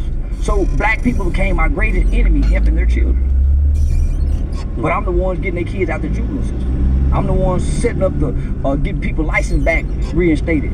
I turned away from everybody. I was having a mental breakdown. Every day, all day. Man, you talking about for almost 7, 8 years. And I'm speaking in legislation, I'm doing trainings, for the U.S. Department of Homeland Security, and I'm trying to maintain my GPA. Yeah, I had a mental breakdown. And this is what caused the breakdown. Because I was used as a political pawn from the power structure. They needed a voice like mine that was dynamic, that challenged the black preachers. And I challenged them, shamed them. So white people grabbed me and made me a poster child. They used me as a voice piece to go out into the black community to bridge the gap between law enforcement and the black community. So at the time, the federal government had just issued out a national initiative to 6 cities that probably could be the next Baltimore riots. So Fort Worth was one of those cities. It was called 21st century community policing. So they kind of want to bring back beat cops, where the cops know the neighborhood, put more. This is in Dallas. This is Fort Worth. So they had this program that the police department developed by way of this national initiative that was called procedural justice. Procedural justice was a new training aspect that was brought to new law enforcement to kind of have them more race sensitive, right? And they needed a black voice to go out. So I was one of the main voices that they used. But what do you? TD Jakes is in Dallas, right? Have you ever done anything with? What do you think about TD Jakes? He for TD Jakes for his church. He not for the community. He's for his church, not meaning members of his church. He mean the Potter's house. Right. Meaning a member. He for his church. That's his business. He not for Dallas. We don't see him nowhere doing nothing. His church or nothing. Now they got a prison reentry, but that's for the grant funding. But his business. Do you think he's a net positive to Dallas? No. To the black community? No. TD Jakes? No. What do we do other than preach a good message? To make our mothers feel good. Only come.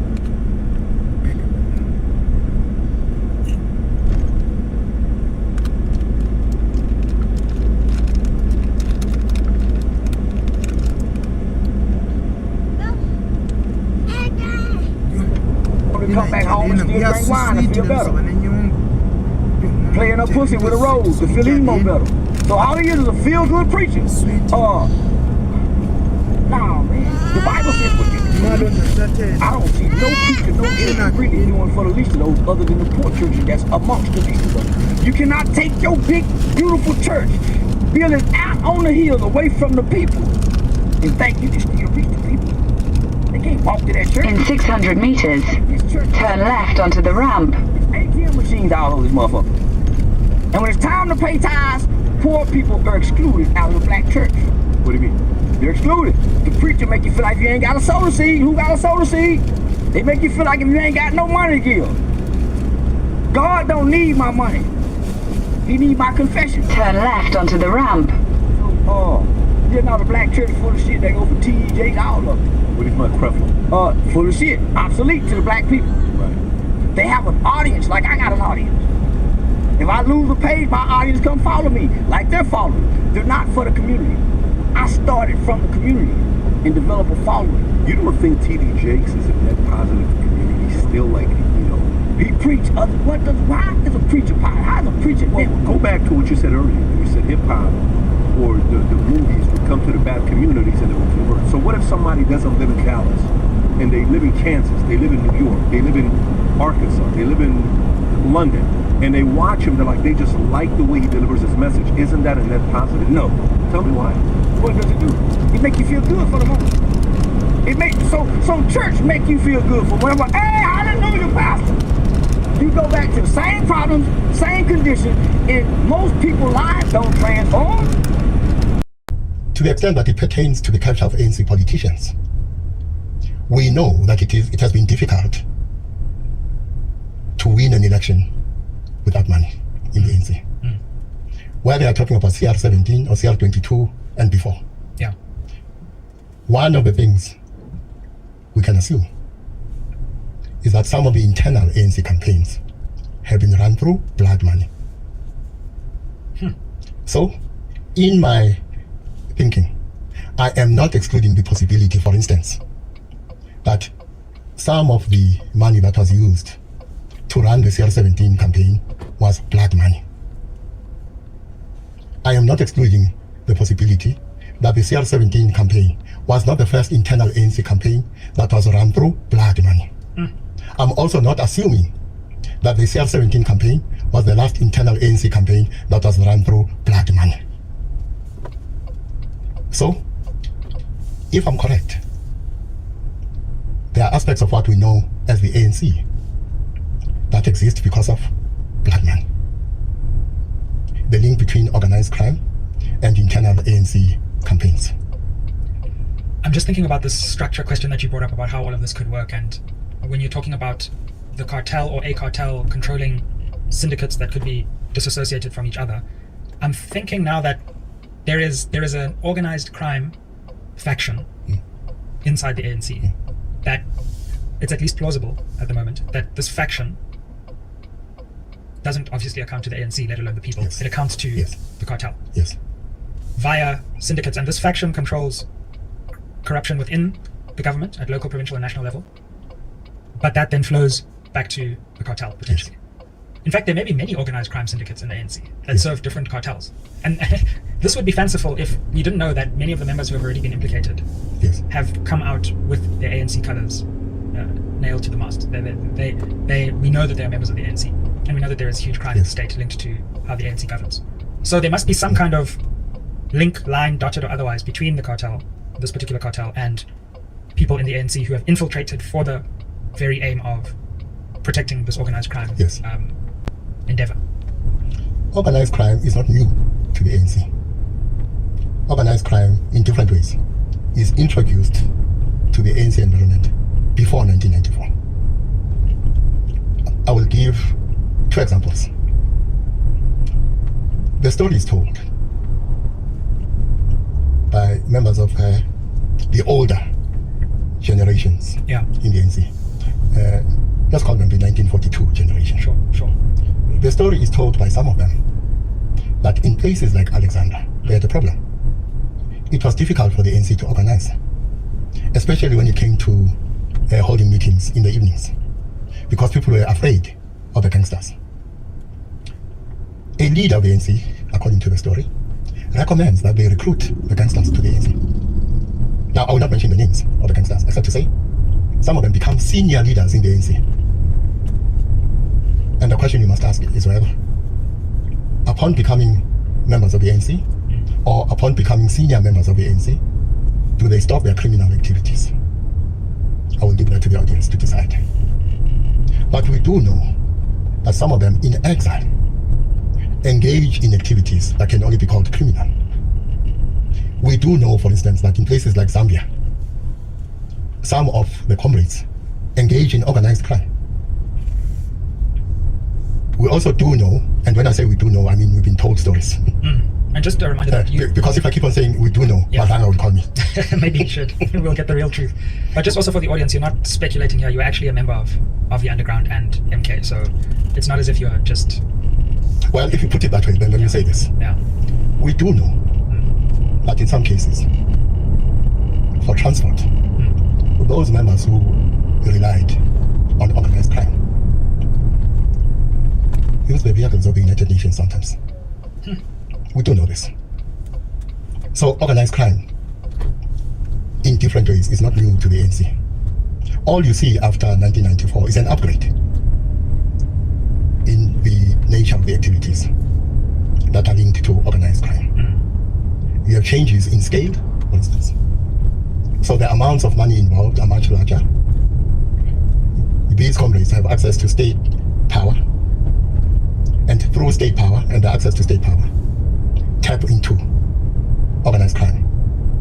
And some of the organized crime is an extension of what started during the liberation struggle. I spoke to you about Brasox. Yes, yeah. Now, remember what has happened. Brasox and his contemporaries are now in their 70s and 80s. They are no longer the key figures in organized crime. New fake figures have risen to the top. In other words, there's been a generational shift from the time of Brasox and his contemporaries to the present.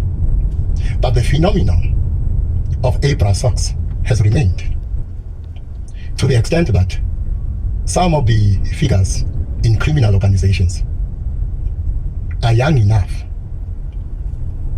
to emerge in this conjuncture as the key figures, but old enough to have had links with people in the ANC during the liberation struggle. So the Prasox phenomenon continues to this day. I have no doubt that when you are watching Mazanga and you hear some of the names that were dropped during testimony, I have no doubt that one of them or some of them is or are the Prasox of today.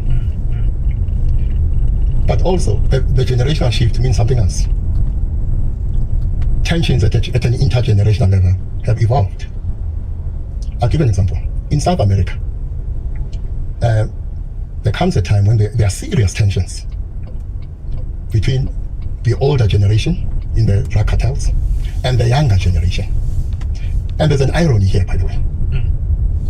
J. Edgar Hoover, the former head of the FBI, remember one of his strategies is to flood, let's say, African American areas with drugs. And lessons that I learned from that is that you can undermine other countries in the same way. So you flood Mexico, you flood several countries in South and Latin America with drugs. And of course, this is one of the ways in which drug cartels get a foothold in South America. During this period, you have the older generation who say, drugs are destroying our communities. We are not going to be involved in drug trafficking. That does happen. You have the younger generation who realize that drug trafficking is more lucrative than all of their other operations. And what they want is to upscale their drug trafficking operations. And that brings generational tensions between the two generations. And that brings about a battle, a succession battle. So the leaders who come from the older generation must be removed and replaced by the younger generation who understand that drugs are more lucrative than the other activities they may have been engaged in. What I'm trying to say is that to the extent that I keep on hearing people talking about Colombia and so on, one of the things we must learn about those drug cartels is that they have been evolving. Even the structures have been changing. So I look at Kumalo again in his organogram. Yeah. There is a time when, let's say, when you're analyzing drug cartels in Colombia, you could assume that would be the structure in all cases. That's no longer the case. That has been changing. They now rely on a hybrid of structures.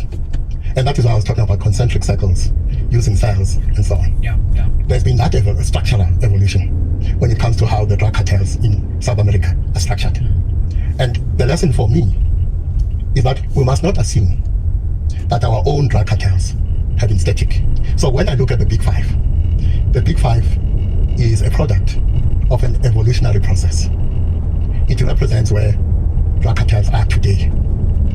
So the drug cartel of the 70s looked different from today's drug cartel. So even here, if you want to stay a step ahead of the drug cartels, you must start thinking of the possibility that they are beginning themselves, as we saw in Colombia, to experiment with a hybrid model of structuring themselves. Can we turn to the political significance of all of this, Gogo? Because as all of these revelations unfold and as these commissions deliver these shocking truths to South Africa, slowly but surely it's going to have a political impact. We may not know exactly what the shape of that political impact is yet, but it is going to have a political impact. Up to now, South Africa, over the last 10 years, has been led by the Ramaphosa ANC. Cyril Ramaphosa has been ensconced at the top of South Africa's political structure. What do you think is the impact on him as we sit, and his leadership of the ANC, in the context that we have also heard murmurings that he was considering resigning, but he has sent people out now to challenge that, to suggest that there's no chance that he's resigning after the G20. And so it looks as if we've gone through another process of him, or of speculation over his resignation, and then a decision being taken that no, he's going to stay on at least for now. Yes, so what do you make of his position in the ANC and where things are headed with these revelations? So your grandchildren and great-grandchildren will be regaled by stories of how a senior police officer, Shamas Mkwanas, brought down the government. My own view is this. What Mkwanas set in train on the 6th of July means what we are witnessing is the beginning of the end for the ANC. It also means we must not preclude a scenario in which 6th of July ends with the collapse of our government. So the ANC has been having its last supper. Yeah. So people, many of whom are religious, keep on talking about the end days. For me, Mkwanazi is but one sign amongst many signs of the time. And what we are witnessing are the end days for the ANC. Now, when it comes to the president, you're right. If rumors are anything to go by, twice he tried to tender his resignation after Pala Pala. And twice a member of the top 6, now top 7, prevailed on him, persuaded on him not to resign. Now, my assumption is that this member who prevails on the president not to resign thinks he knows what the president is afraid of. In my view, he's wrong. He prevails on him because he doesn't know what the president is afraid of. In other words, there's a possibility that Pala Pala is the tip of the iceberg. And it is on this basis, if the rumor is close to the truth, it is on this basis that twice he tenders his resignation and this member of the top 6, top 7 stops him. But of course, there's another reason why this member may have stopped him. He may have been acting in his own interests. Because remember, the ascendance of a member of the ANC to high office is not the ascendance of an individual. Yeah. It is the ascendance of a particular set of interests. So when you look at battles within the ANC, leadership battles, these are not battles between individuals. These are battles between particular sets of interests. So, to some extent, therefore, to the extent that over the past few weeks there have been these rumors that after the G20, the president will resign. We must not look at that in terms of the political fate of an individual called Cyril Ramaphosa. Because there is an extent to which it is not his decision.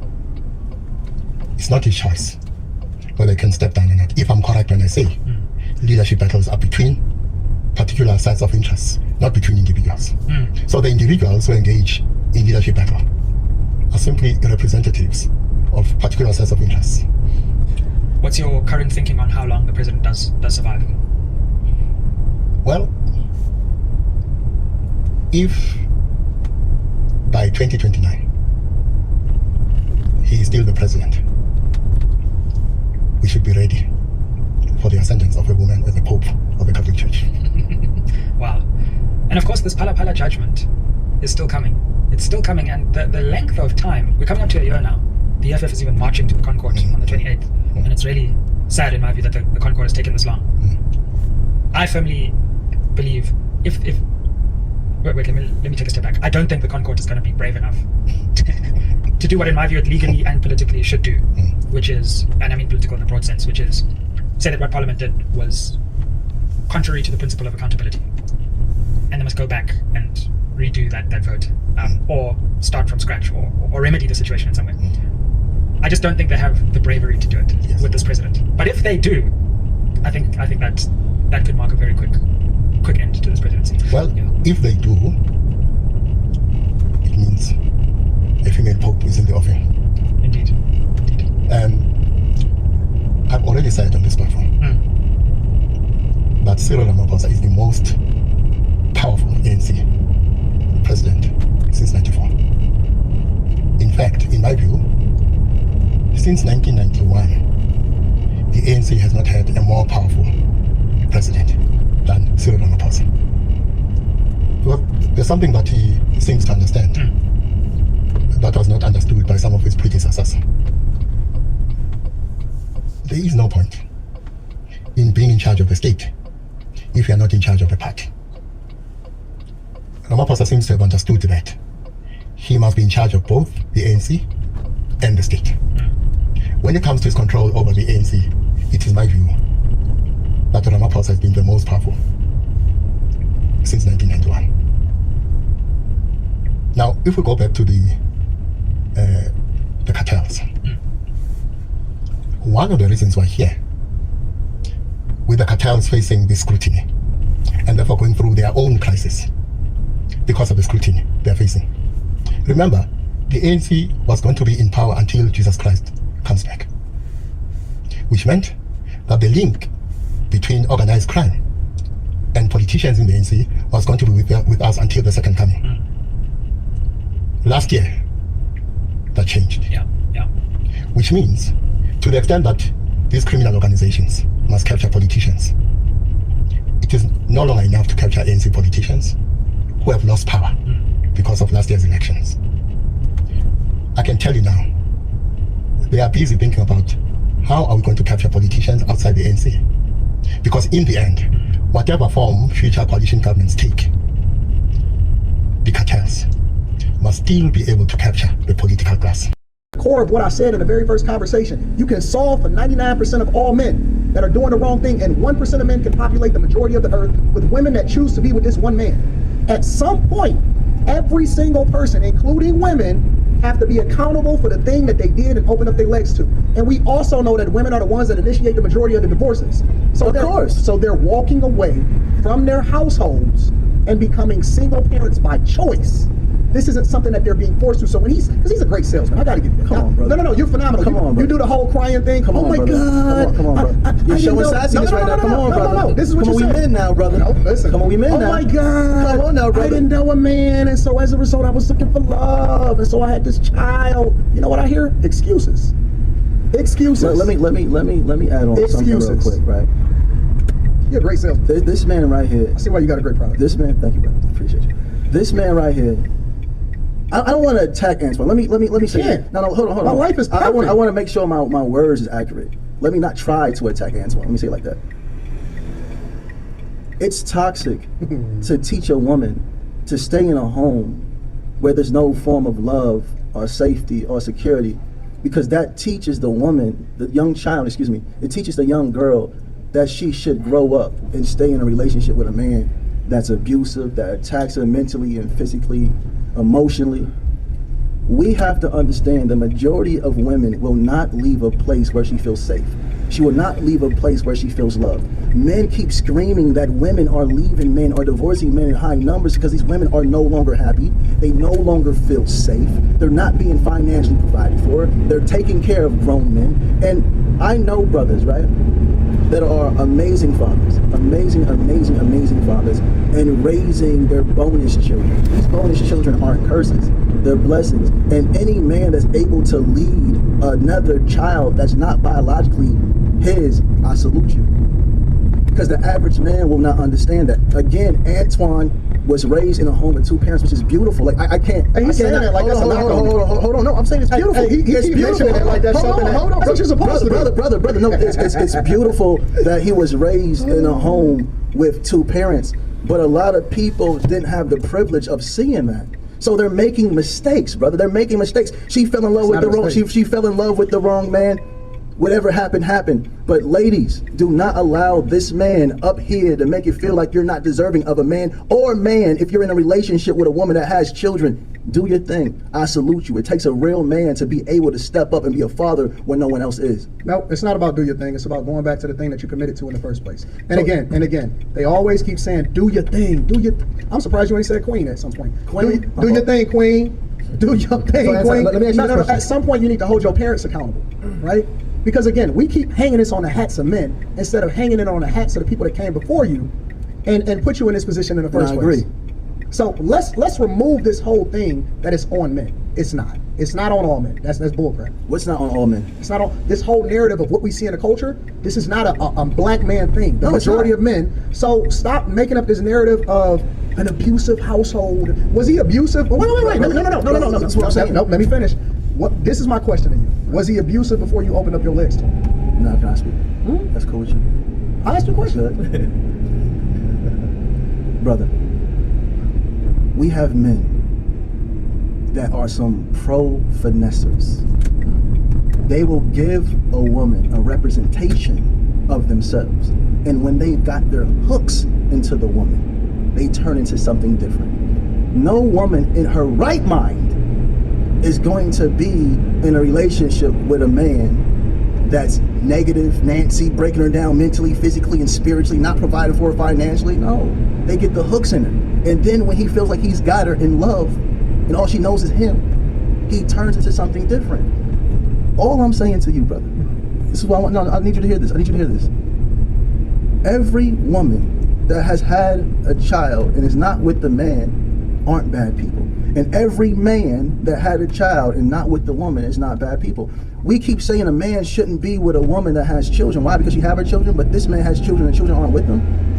We have to make sense of this. Why do we keep saying man don't be with a woman with children, but we're not saying nothing about the man that's not taking care of his children or there for his children? I want to actually ask that question right. That's like a Little Mermaid movie that you just made right there. Let me ask this real quick, because I want to know if you also feel that way about men as well, because you got a daughter yourself. If you're giving her some instruction, would you pretty much instruct any woman? Is it the same rule that women should also stay away? I would not tell a woman that don't have children to marry a man with children. Okay. I'm not biased on this. I'm consistent across the board. I don't think that it's in a woman. Could she possibly marry a good guy? Could a guy possibly marry a good woman? Absolutely. But I would never advise it, because I would never tell somebody to do something that I wouldn't do myself. I'm consistent in that. And let me correct them for a minute. Please. Nobody said that they were bad people. Okay.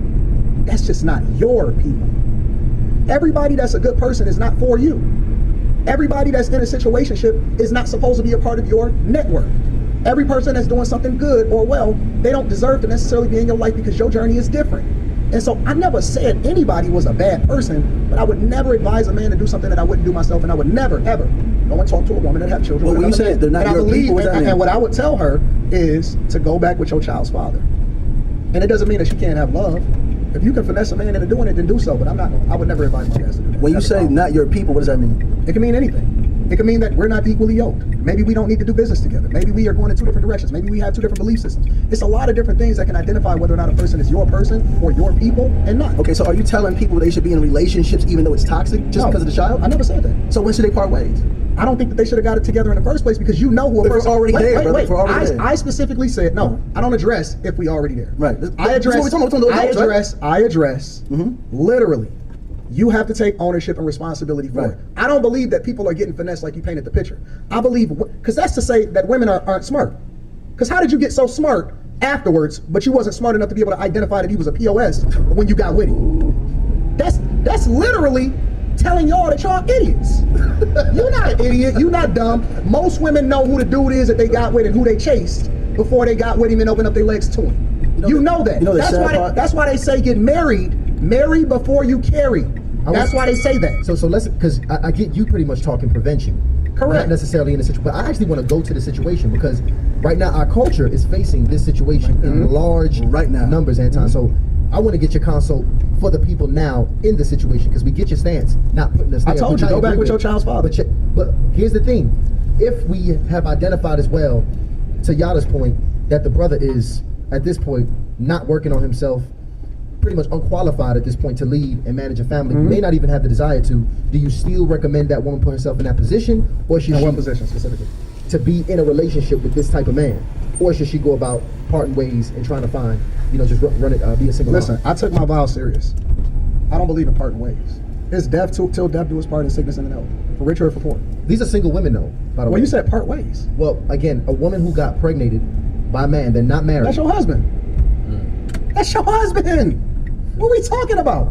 You can't take it back. Ain't no take backs. We in this. It's me and you till we die. We gonna figure it out. I don't believe No. They asked me the question. I never believe I'm hearing this. We gonna figure it out. We gonna work it out. We gonna do it. We gonna make it happen. We gonna take on the world, and we gonna take over the world. It's some things that we're gonna have to figure out together. But you just can't leave after you got somebody pregnant. You can't leave after you get pregnant. What you talking about? That's your husband. Man, listen, hold on. That's your husband. Listen to me. Listen to me, ladies. If you're in a relationship with a man, you're pregnant, or if you have children by this man, and this man is not being a man in your life, leave him. If this man is breaking you down mentally, emotionally, and spiritually, leave him and make sure he gets himself together. And if he can't get himself together to keep you in his life, that's not the man for you. Leave. I don't care what this brother talking about. That makes no sense, and it's devilish. It's too many women being killed by toxic men because they want to stay for emotional reasons of the children. Think about yourself. Because you can't properly protect your child if you're being abused on any type of level, if you're not being provided for on any type of level. Love yourself enough to know when to leave. If not, you will pour this childhood.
ayivoti lena indawo noko uba sensukudlula kuyo indawo athanda uvota yonke into apha.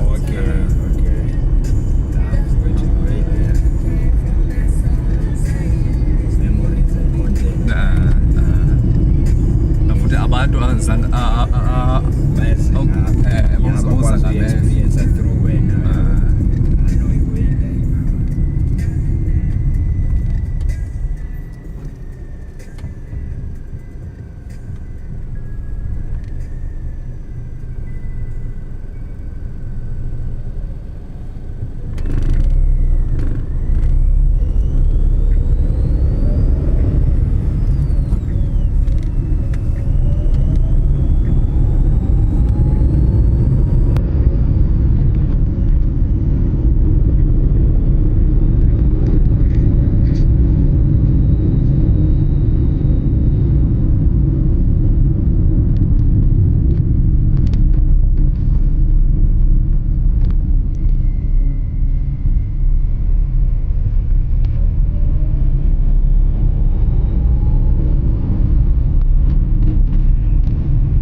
And this is how we roll the proverbial carpet to get on out of here, but it also serves a dual purpose of ushering in, okay, the touchdown, led by the Queen herself.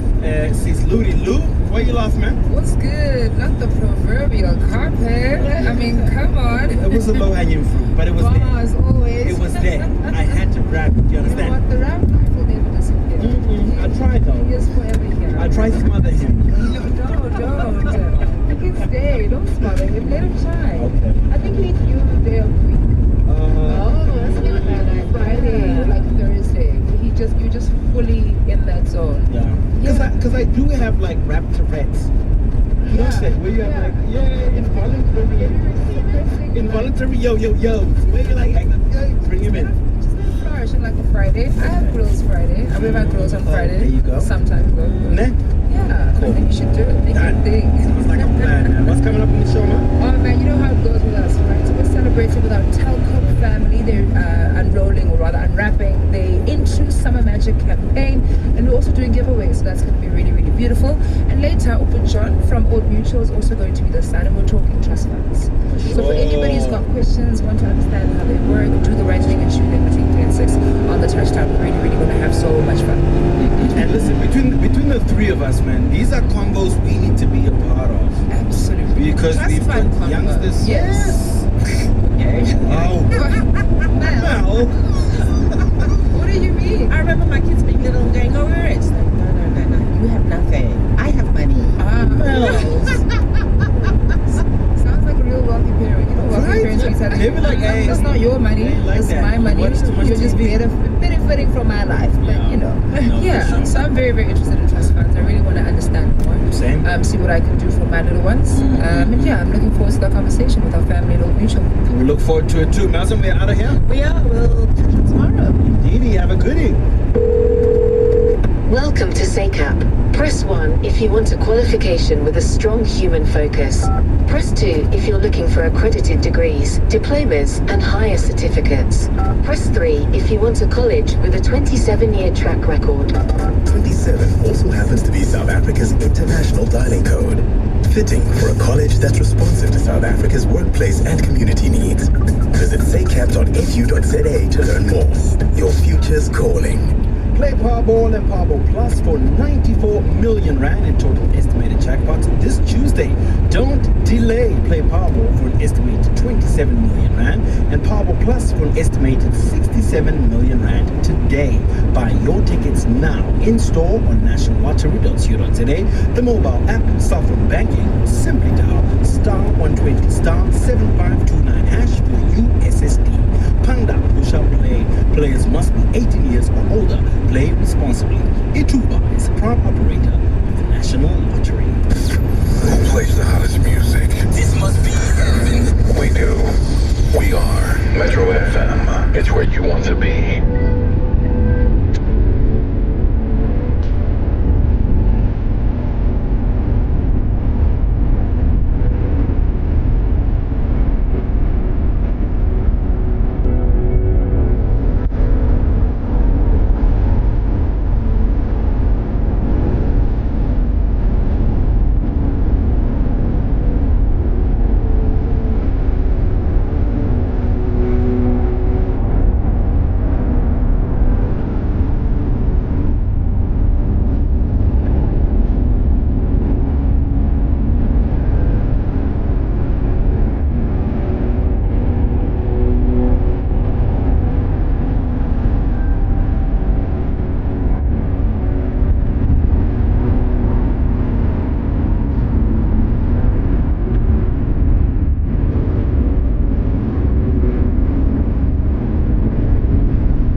where you want to be.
Yeah, I put it in season 1 of my show. It's absolutely But true. that's from real life. Absolutely true. She sewed it in the lining of her purse. And so I was just remembering just watching my mom, like, who is this human being? It's like, you don't know who your parents are until like something like this happens. Yeah. Like, you don't know if they're good under pressure or horrible under pressure. My parents were unbelievable under pressure. Yeah. And it's like the first time you see them so uneasy when everything has been so wonderful up until then, and you just see her like turn it on. And yeah, she sews it in the lining of the purse, and she was getting my sister and I out. The whole plan was, I'm gonna get my sister and get my sister and I out of there. She was gonna come back to Kuwait, finish out everything else, and then meet us in the States. That was the whole idea. And so on the way to Jordan, we had to stop in Baghdad, and they were searching all the suitcases because they were finding any valuables. They would just take them or taxi you or whatever. You know, you gotta pay a fee. You know what I mean? So that's what the thing was. So my mom stayed on the bus actually, and she because she had a little bit of money left over, and she just didn't know where else to put it, so she just like hid it under clothes. Right. Well, they were just throwing the clothes out of the suitcase. She was like, oh my god. So she told my sister and I to get off the bus, and while they were searching everything, the soldier sees my mom never got off of there. But while she was on the bus by herself, she messed up all the clothes. She had some like orange peels from the drive, so she just poured all the trash all over it. And then the soldier comes up on there, like starts yelling at her. The sergeant sees him yelling at a woman. He gets pissed off at him. He jumps on the bus. He's like, what's wrong with you? You know, look at her suitcase. It's obviously been searched on. Orange peels everywhere. She just looks at her suitcase. Such a good thing. And she goes, look at her face. That's not a face of a liar. And he goes, apologized to her, and we left him. My mom fucking pulled that off in the most stressful circumstances. That's we're toast. I heard that that's after, just a snippet of No, I want to get into all of it. I heard after season 1 came out, they executed that soldier. No, that's true. He probably died of natural causes. He was like, it's probably 16. I hope this I reached out to him. We gotta reach out to him. I don't know how to get a hold of him. I was 9 years old. Good old orange peel, man. This is how we're gonna kick this off. Yo, this is how we're kicking it off. Oh, it's about DK Khaled. I don't see orange peels. Yeah, he's never. I heard he just eats it whole. There's all good old orange peel, man. This is how we're gonna kick this off. Yo, this is how we're kicking it off. Oh, it's about DK Khaled. I don't see orange peels. Yeah, he's never. I heard he just eats it whole. He thought it was just an apple. It's the same thing. It's just like, you know, living life. Yeah. There's nothing really to say about him, to be honest with you. It was more so I opened the special that way, and even like I'm saying this now, you're not gonna see it coming. You know, it's really just a dope opening to something that I've never seen in a stand-up special before. So I wanted to like do it that way. But yeah, it's just like I was kind of like, the idea is that over the last 2 years of writing a TV show, of the only Palestinian television show in the history of American television, and feeling all the stress of that, and then at the same time, you're kind of seeing what everybody else is saying, and what they're doing, and what's going on. You know, as comedians, that's what we do. We say the thing out loud that everybody's thinking, but nobody's saying. So when I do that, and I've done that, you know, that opening line in like 30 countries, and they go crazy. They fucking lose their minds. Is there a part of you that, like, when you see that opening line just crushing so hard, is there a little part of you that's like, I hope that motherfucker doesn't come on board now? You can't take away my hope. As a matter of fact, it is a lifeline. But it's intended to be a lifeline. Like, yes, it's not too late. Oh, it's never too late. No, it is from a lot of people's minds for sure. It is too late because it's gonna look fake no matter what, right? Yeah. But it's like the opening line, and then there's the ending of the special where I do this time bit. It's like a poem, you know, slash comedy bit slash, you know, trying to encapsulate everything that's been going on the last 2 years. And in that portion, I do, you know, it's like hey, it's never too late kind of thing. It's never too late. It's a chance for him to do something about it. Is it wild to see American, like in your lifetime? Is it wild to see Americans start to care about the struggle? Yes. Yes. Like, what is that like? Do you feel? Is it confusing almost to see it? No, it's more like about time. Of course, that feeling is there. Because it's like I've been talking about it for so long, and there's been a massive struggle for me in the business itself, and all the hurdles that I've had, and like of telling me like change your name, go to LA, don't tell me Palestinian. Like, what's going on? Like, why do I have to do that? Like, I just never really understood that fully. I got it, but I didn't understand it fully, to be honest with you. What made you stay true? It's impossible. What am I gonna? I can't pretend to be something else. Stand up is the essence of stand up is being yourself on stage, and it takes years of practice to be yourself on stage, and just shifting that, you know. you'll be something else. I mean, you can think of an example probably. Yeah. Carlos Mencia. I want to start that shit. I was hoping you said, to be honest with you. The thing about Carlos though is that he looks so Mexican. Yes, Honduras. He got treated, whatever racism Mexicans get, he probably caught that. Yeah, like if you look at it. Yeah, no, for sure. I'm saying like it would be a part of like myself. Al, are you even black? You can't tell? Well, yeah, that's fucked up. No, we're not just paying for this, man. Hold on. This is bullshit, Black people can speak up here. What percentage are you? I'm 50% black. Okay, so you get to say it. You get to say it. It's a declaration. You can say that word that he says when no one cares. That word with sand in front of it. When you first heard the sand version, what did that feel like? It was 9/11. It was like I've been in the country like 10 years. I didn't even know this slur even existed. 9/11 is part of some fire racism. Real fire racism. We admit that. You didn't have until 9/11? No, in Houston it was like, yeah, of course there was. They thought it was Carlos Mencia. Hey, we're talking about Houston, by the way. He says the end. It's the most. I don't know anything. It's the most diverse city in America. Legit, 100%. It is the most diverse city, and they love telling you that. And they love telling you that. It's a fact. It's a fact, and they love telling you that after they say the N-word. That's their justification. Yeah. No, I heard that New York is the most diverse. Feel free to just make up. I'm just saying. We're going off. What are you going off of? Forbes magazine, which is never wrong. It's the most diverse city in America. Ford said that shit. But in New York, like we don't fill out the census, so nobody. It's only white people fill out. So people fill out census in Houston. I think they trick. Like, yo, Rhode Island's. My bad, I missed you guys last time, but we're coming back. March 28th, ytshorts.com for tickets. Best show I've ever done. Hopefully the best show you've ever been to. Hoboken and a bunch of other cities. I'll see you guys there. Thanks so much. Marketlive.com. Legit, like the neighborhood I grew up in, A-Leaf, which is like just had so many amazing people come out of there. Yeah. It has like 90 languages spoken in that neighborhood alone. It's pretty supporting the school system. Houston is like the first level of the video game of America. Yes. For like immigrants. You know, like if America was kind of complicit in doing some fuck shit to your country, we go, all right, y'all can come, but you gotta survive Houston. Yes. And then after that, you get to have this American experience. Didn't all like the Cambodians go there and like the Vietnamese as well? Yeah. I don't know about the Cambodian population, but I know there's a huge Vietnamese population and a huge Nigerian population as well. 100%. But and I'm sure you can tell the difference, obviously, between the Cambodians and Vietnamese just off of looking at impossible. Impossible. Let's just say Vietnamese. Shout out to Cambodians though, for real. We love y'all, we appreciate y'all, and we're glad the war stopped. I'll tell you exactly where the studio is. We need to repair it. Shout out to Cambodians. Cambodians. What's happening? Listen, Mo is on here. Obviously, we're talking reckless. You know what I mean? Yeah. Listen, we're the only people in America right now that believe that Muslims should hear jokes. I think we're the only 1, 2, what are we, 5 of us? Yeah. We're the only 5 comedians that believe that. It's so. How did you feel about when so you? Disgusting, bro. It's the whole. I'm glad you talk. It's so disgusting. I cannot wait to talk to you about it because it's so disgusting, bro. I find it so wildly appalling. First of all, like even the comedians that went there talk about it, and they liked it. They fucking laughed. Like they're shocked. Just hearing some of the fucking comments, or even like the guys like on podcasts talking about, oh, we're making sure the guys that didn't get invited, that didn't get to go to the shows, talking about no, doing this kind of shit. Fuck you too. What was that thing? Fuck you too. Yes. What was that? No, they were like, it was like different podcasts. No, this bullshit, bro. It's like really upsetting because I wish I got that guy from Saudi.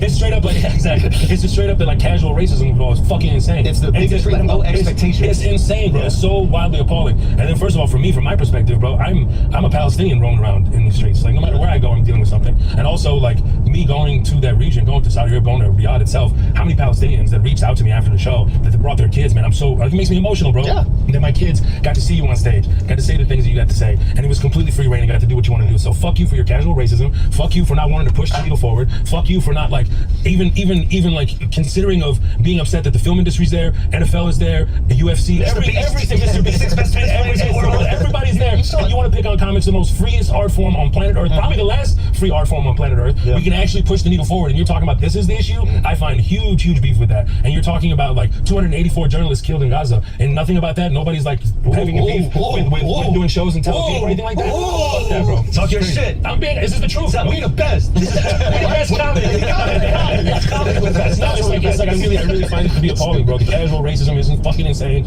And I'm a Muslim. Yeah. My brother's buried there down the street. You couldn't stop me from going there and performing for my own people. And as far as money's concerned, it was very much like in line of what I get paid in the Middle East. It wasn't like I went out there and like, oh my God, I got 6 yachts. No, it was very much in line for what I got paid. Tell them how rich you are. Tell them. I'm not that rich. No, it's not taxes. I pay all the taxes. That's the one thing I don't fuck around with in America. I pay all the taxes.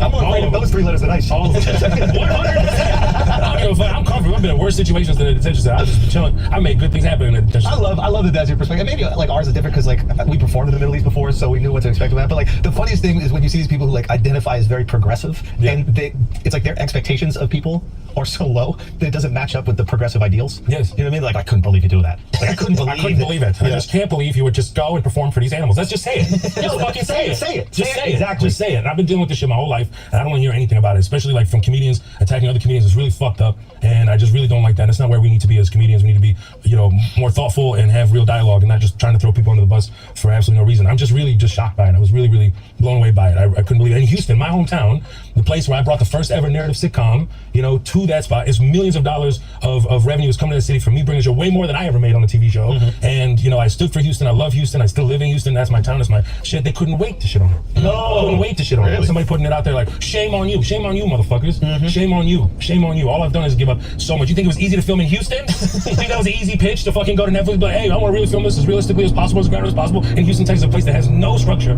for film and television. And the moment I go over there, you want to throw me in, fuck you. Hey, you already been over Houston Chronicle. Yeah. But you already been over there. I've already been over there. I've been over there, and I'm a Muslim, bro. I'm a Muslim. It's an obligation to go to Mecca. I have to go to Mecca as well. It's like part of that system. And my brother's buried there. I lost my brother 3 weeks before my first season came out.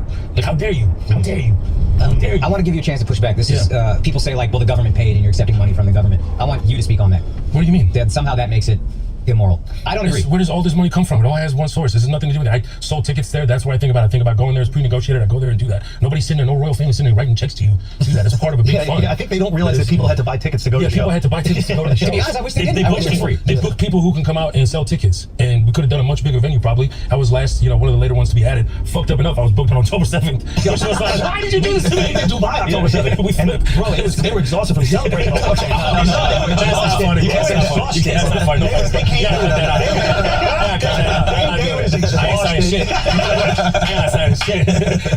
I was funny as fuck. I'm not gonna lie. I can't do it. No, but it's good to hear that perspective, and like it is funny. Bro, the casual, I can't stand it, bro. I think it was fake.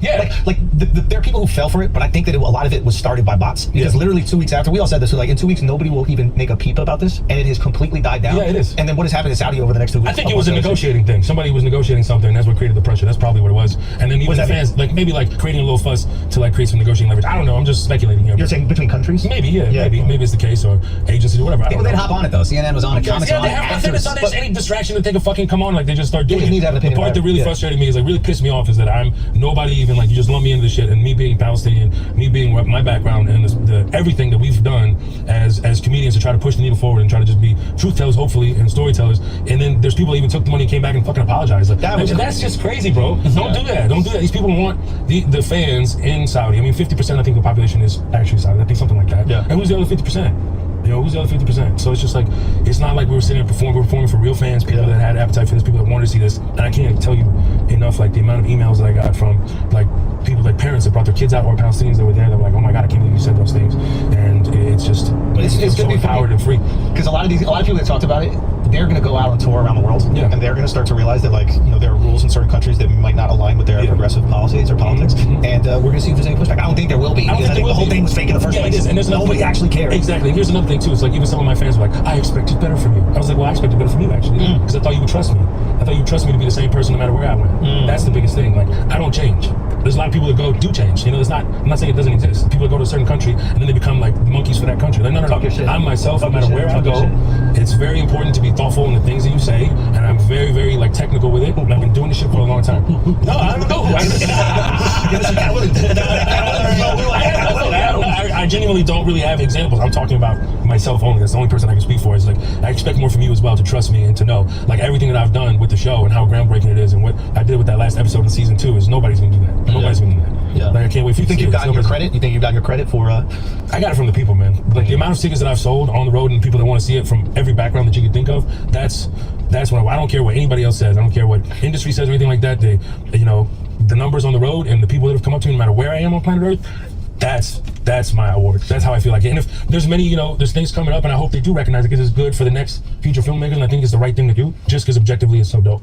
I was telling you, I have not gotten a chance to watch season 2. It's been on the road too much. Season 1 was awesome. Season 2, from the people, I hear like unbelievable praise. Unbelievable, like it meant something to people. And I think you you are kind of the man of this moment, whether you want to be or not. I just think you don't really have a choice, and you've risen to the occasion. But I'm just very proud of you as someone who's been 15 years watching this whole thing happen. No, it's genuinely like something that I feel like is my life's work, you know? Yeah. It's like a life purpose, like to go into something like this and get this off my chest was not an easy thing. Where first season I was kind of like, you know, it was pandemic, I was divorced by a year and a half, I was dealing with so many things, but the first Zoom room ever, and I think, you know what I mean? It was like so many different things in the air, and people telling you should do this, not do that, and you feel confident in a particular storyline, and you start picking at it enough where you start losing confidence, like fuck. And I went into the second season, like nobody's touching that. Me, these are the guys, I love y'all, you come with me. If you don't, I can't have this like doubt shit, you know. I can't have, you gotta trust yourself completely, and I did that to the fullest extent, and nobody really meddled in what I had and the vision that I had, and it was just, to me, it was like a perfect piece of art. You're single now, right? No, I'm married, I have a baby. Again? What do you mean? You said you got divorced. I divorced in the first season 1, that's 4 years ago, 5 years ago. Oh shit. 6 years I know ago. you got a baby. Well, I'm sorry, I went out there. Congratulations, that's amazing. No, it was awesome. No, I got remarried. The girl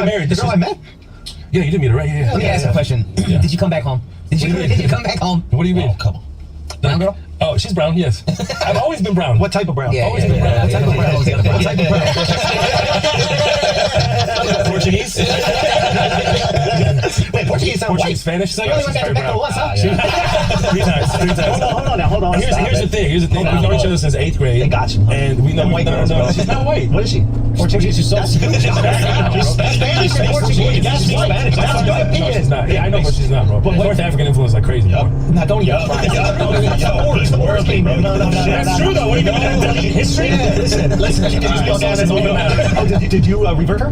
No, she converted herself. Oh, really? With no influence from you? Zero. Yes. Get out. It was the first time too, to be honest. No, zero. It's for real. Really? She was pregnant with our son, and it was like she was about 3-4 months pregnant, and she just woke up like just crying, just she just wanted to do it from her heart. It was beautiful. Wow. Yeah. And then what is your reaction to that? God. Are you sure? No, you have to like. I genuinely like don't like to press about these things. And I think it's my responsibility is like to surround the family with like good vibes, good spirits, and things like that. And that was like came from her, and I just wanted her to be sure 100%. Like I don't want this to come from like I got to do it because no, it's you got to feel it in your heart, and it has to come. And the rest is between you and God, and divine. So now she's on board. She's on board. Yeah, she's amazing. But and I've noticed since 8th grade, and all these years went by, and we rekindled. We never dated like back then. Long game. Super. My mom met her like 5 minutes later. My mom gave her a ring. I was like, what are you doing? Oh, yeah, she's just like, she's so dope, bro. She like white girls too, huh? Oh, you're the worst. Top 5 worst. You give me the fucking top spot. There's a lot of worse. There's a lot of worse. She's still into top 5. Everybody has top 5. She's cool and you want stuff. That's what I'm saying. Like, does it put more pressure on you to be 100% like committed? Like, you gotta be. Is she about it?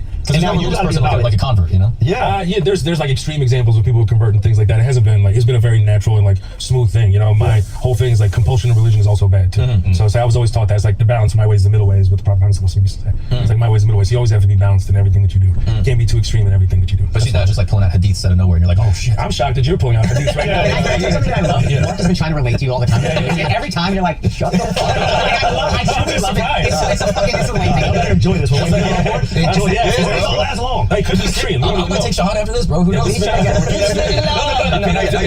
that big a deal. We'll just cleanse you up. Don't talk about it. You can't do it this way. Do it!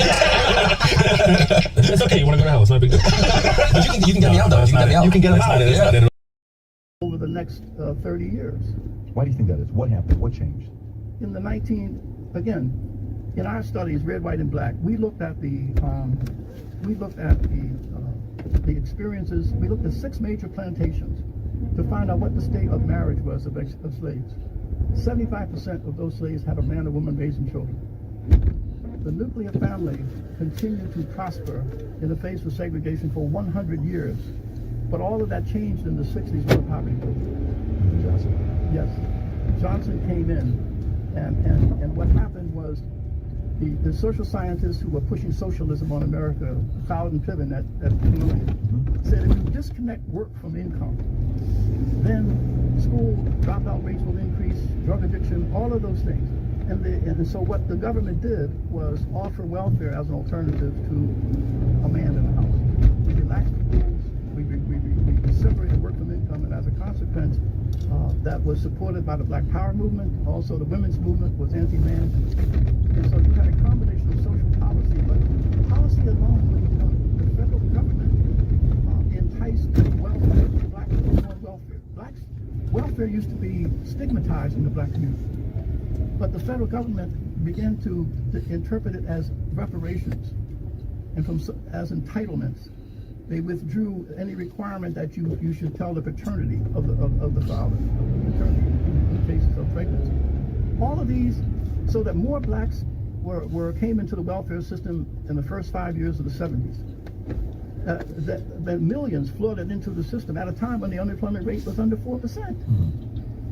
So it is a combination of social policies plus the civil rights movement morphed into a race grievance industry, and many of those civil rights leaders became mayors and elected to public office, where we spent $22 trillion during that period on programs to aid the poor, where 70 cents of every dollar went not to the poor, but those who served the poor. What percentage of it? 70%. 70% of the 22 trillion went to the people that serve the poor. They asked which problems are fundable, not which problems are solvable. So in other words, a friend of mine described it this way: he's having a cabin built in Wisconsin. His electrician is a drunk, and the carpenter is an alcoholic and has one leg. Their value to him is their skills. But if he was a disabilities director, their value to him would only be the disability. So we have a situation where we have really created a commodity out of poverty.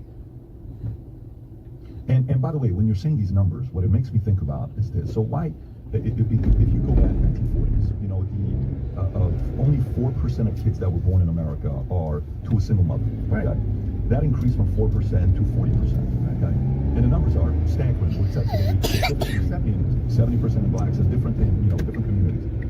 Why do you think this happened?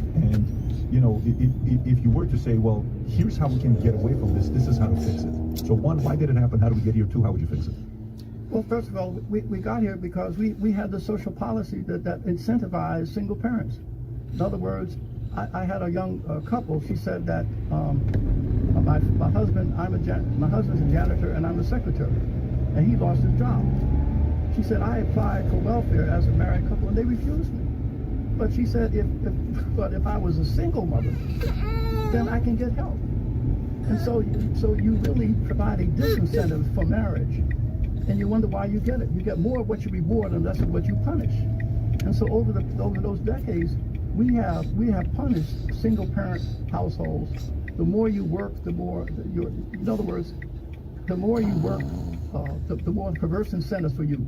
If I work and get a raise, I'm going to lose child care.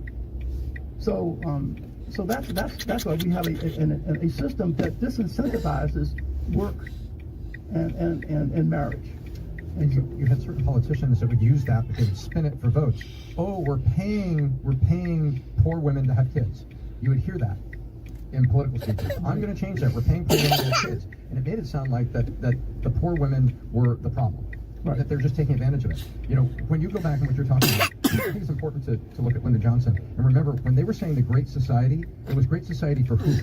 Because the government was our government has been actually pretty bad at getting Americans to move and change. They're pretty good at getting us upset, but they really don't get Americans, if you look at history, to really move and change. Our government has never really led, but our government has been excellent at being a catalyst of where they want us to go and to let us go.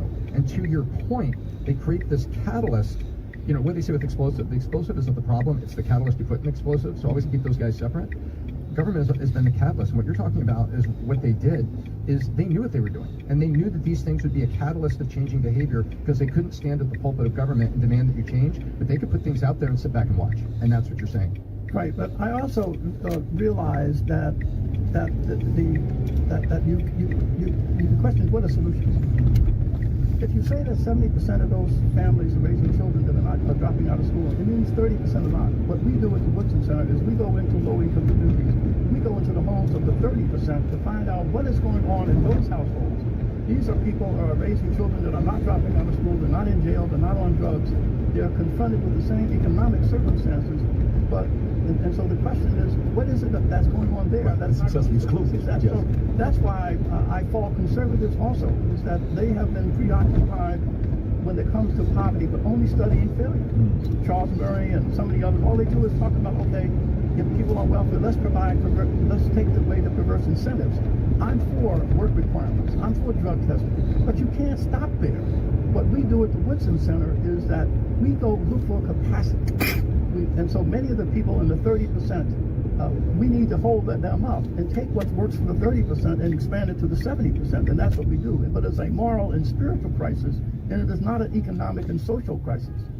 But policy, be the left or right of center, takes very little into account of restoration, moral redemption, faith. And many of our kids who have been able to survive under the worst of stigma is because of their faith.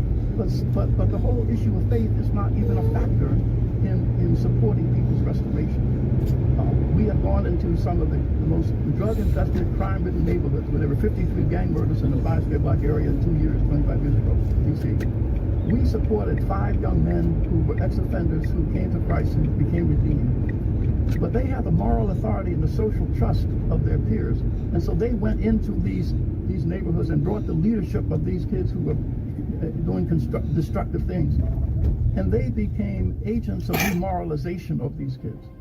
And it's just like in the marketplace, only 3% of the people are entrepreneurs. They generate 70% of the jobs, right? Well, a lot of these organizations are social entrepreneurs. It only takes a small number of them. If you can change them and make them agents of a restoration, they can change a whole community. And we found that to be the case in this community called Benning Terrace.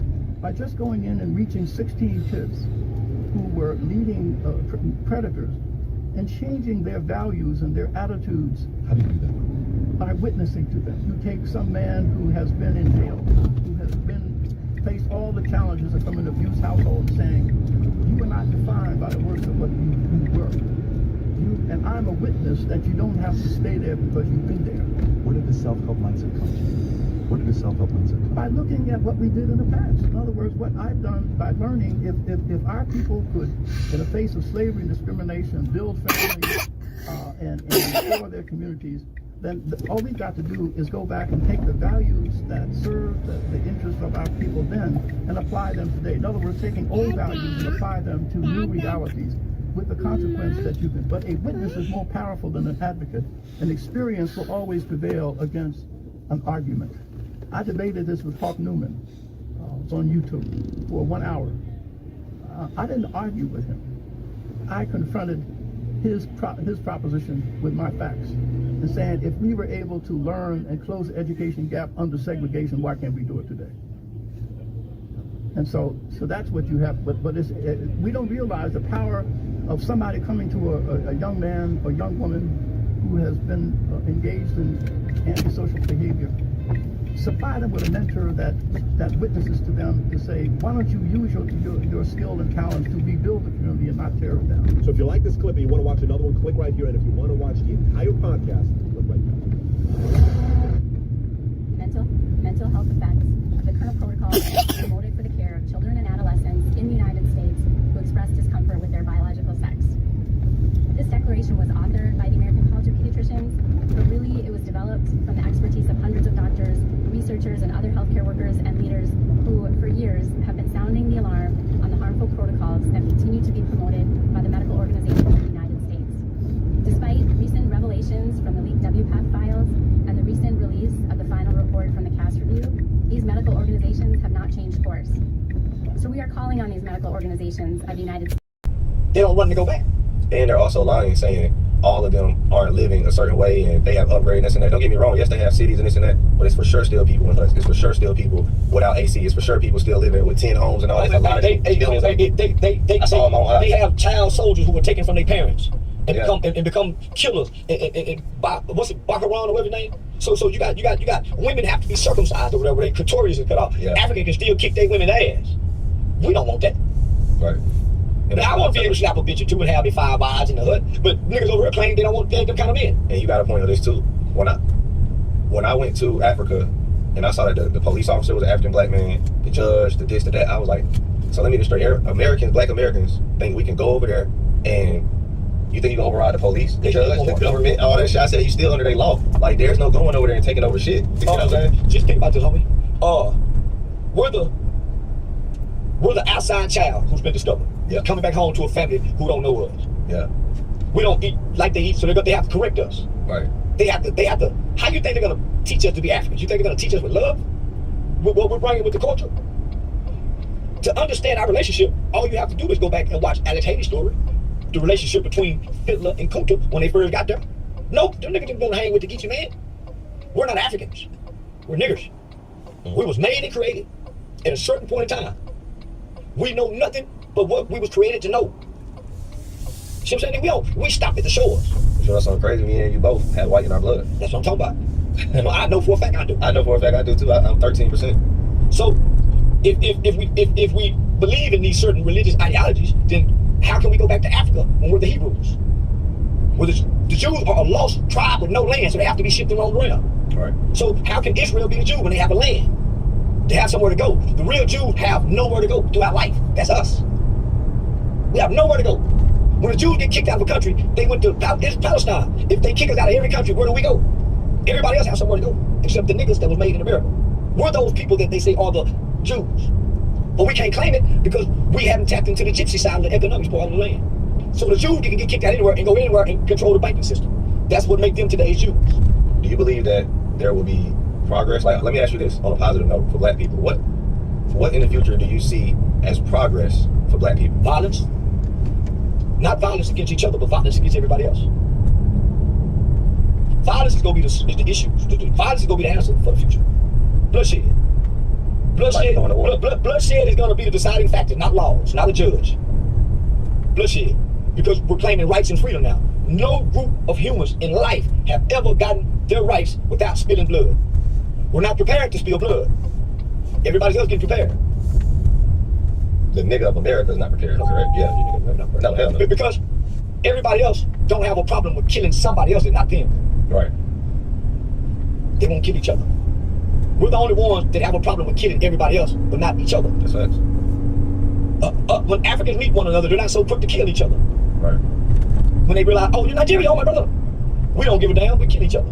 So violence is what we're not prepared for. And we see the world get more violent around us. Mass shooting, that's why everybody's quick to attack us. Yeah. Everybody challenging us now. There used to be a time you couldn't catch a white man and nobody challenging a nigga. Yeah. They used to really be afraid of us. They really used to lock their doors. They used to walk. They're not afraid of us anymore. They used to be afraid of us and they used to respect us. For one, when a nigga got mad, he used to stare at the white man. And the white man said, "What you looking at, boy?" He didn't say, "What you say to me, nigga?"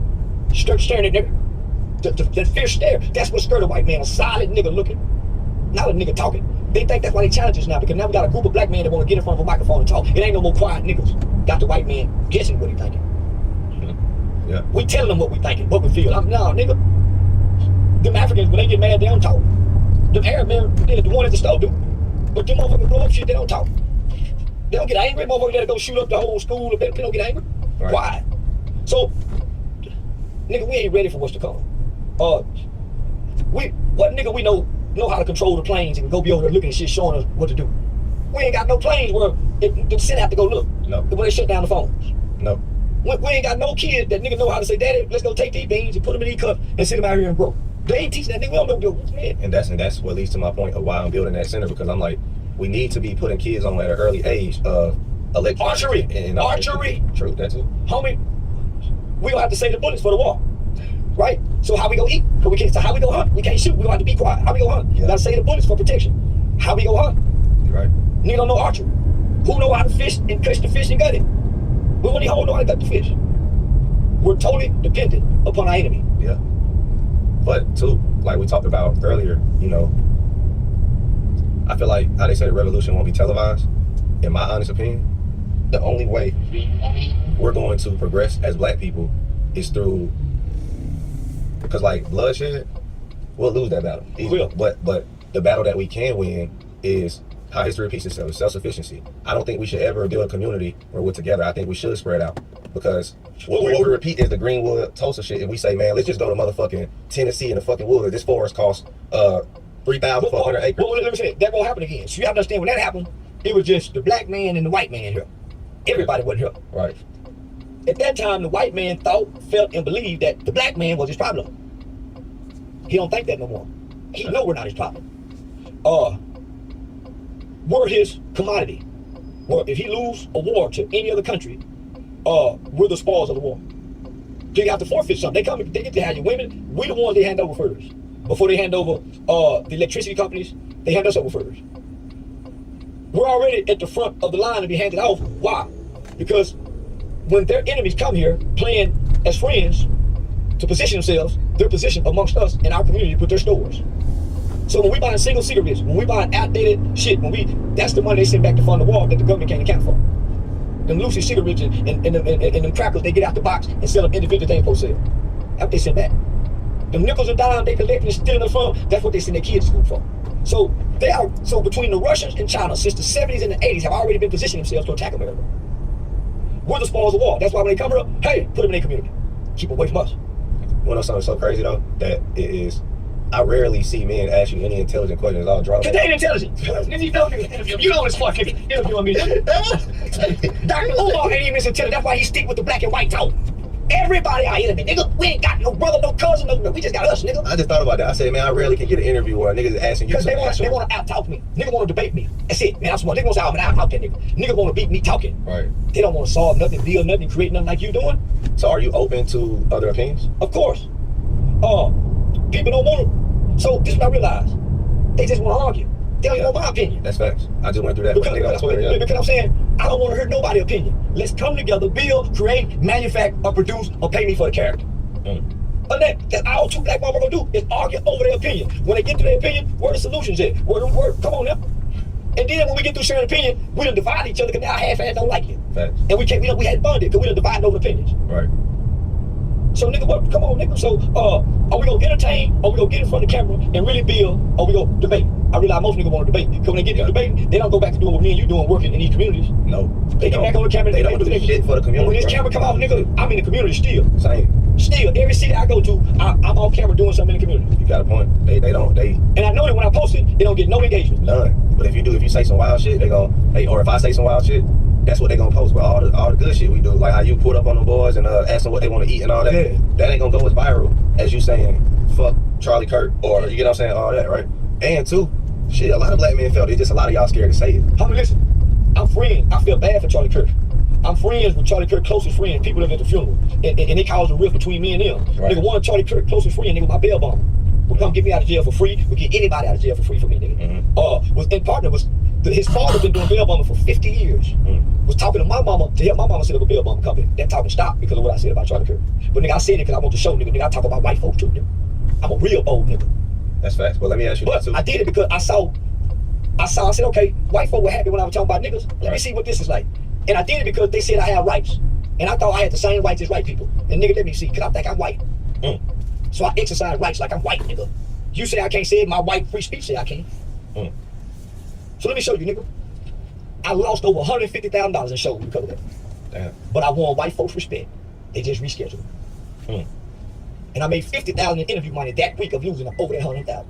Not in comedy, I lost a whole $150 comedy, made up $50 in interview money as a brand, not as a comedian. What did I learn? And what do I hope for the boy to learn? And how did that thing affect me? So you can leave out a lot of stories, but it wasn't, my daddy was mean, and it's like, no, you did the thing, and here's how that day on that choice affected me. You didn't pay the bill, you didn't pay the power bill, so I chose to work 30 hours a week in high school so that there would always be money in our back pocket, because I'm never gonna be cold again, ever. I don't give a fuck what I have to do. I'll never be as cold as I was that night. And that's part of why I hate winter. It's from that. Like, it's the idea of, I remember I was on my way to a gig and the gig canceled on the way. And I didn't have gas money to get back because the gig was the gas money to get back to Birmingham.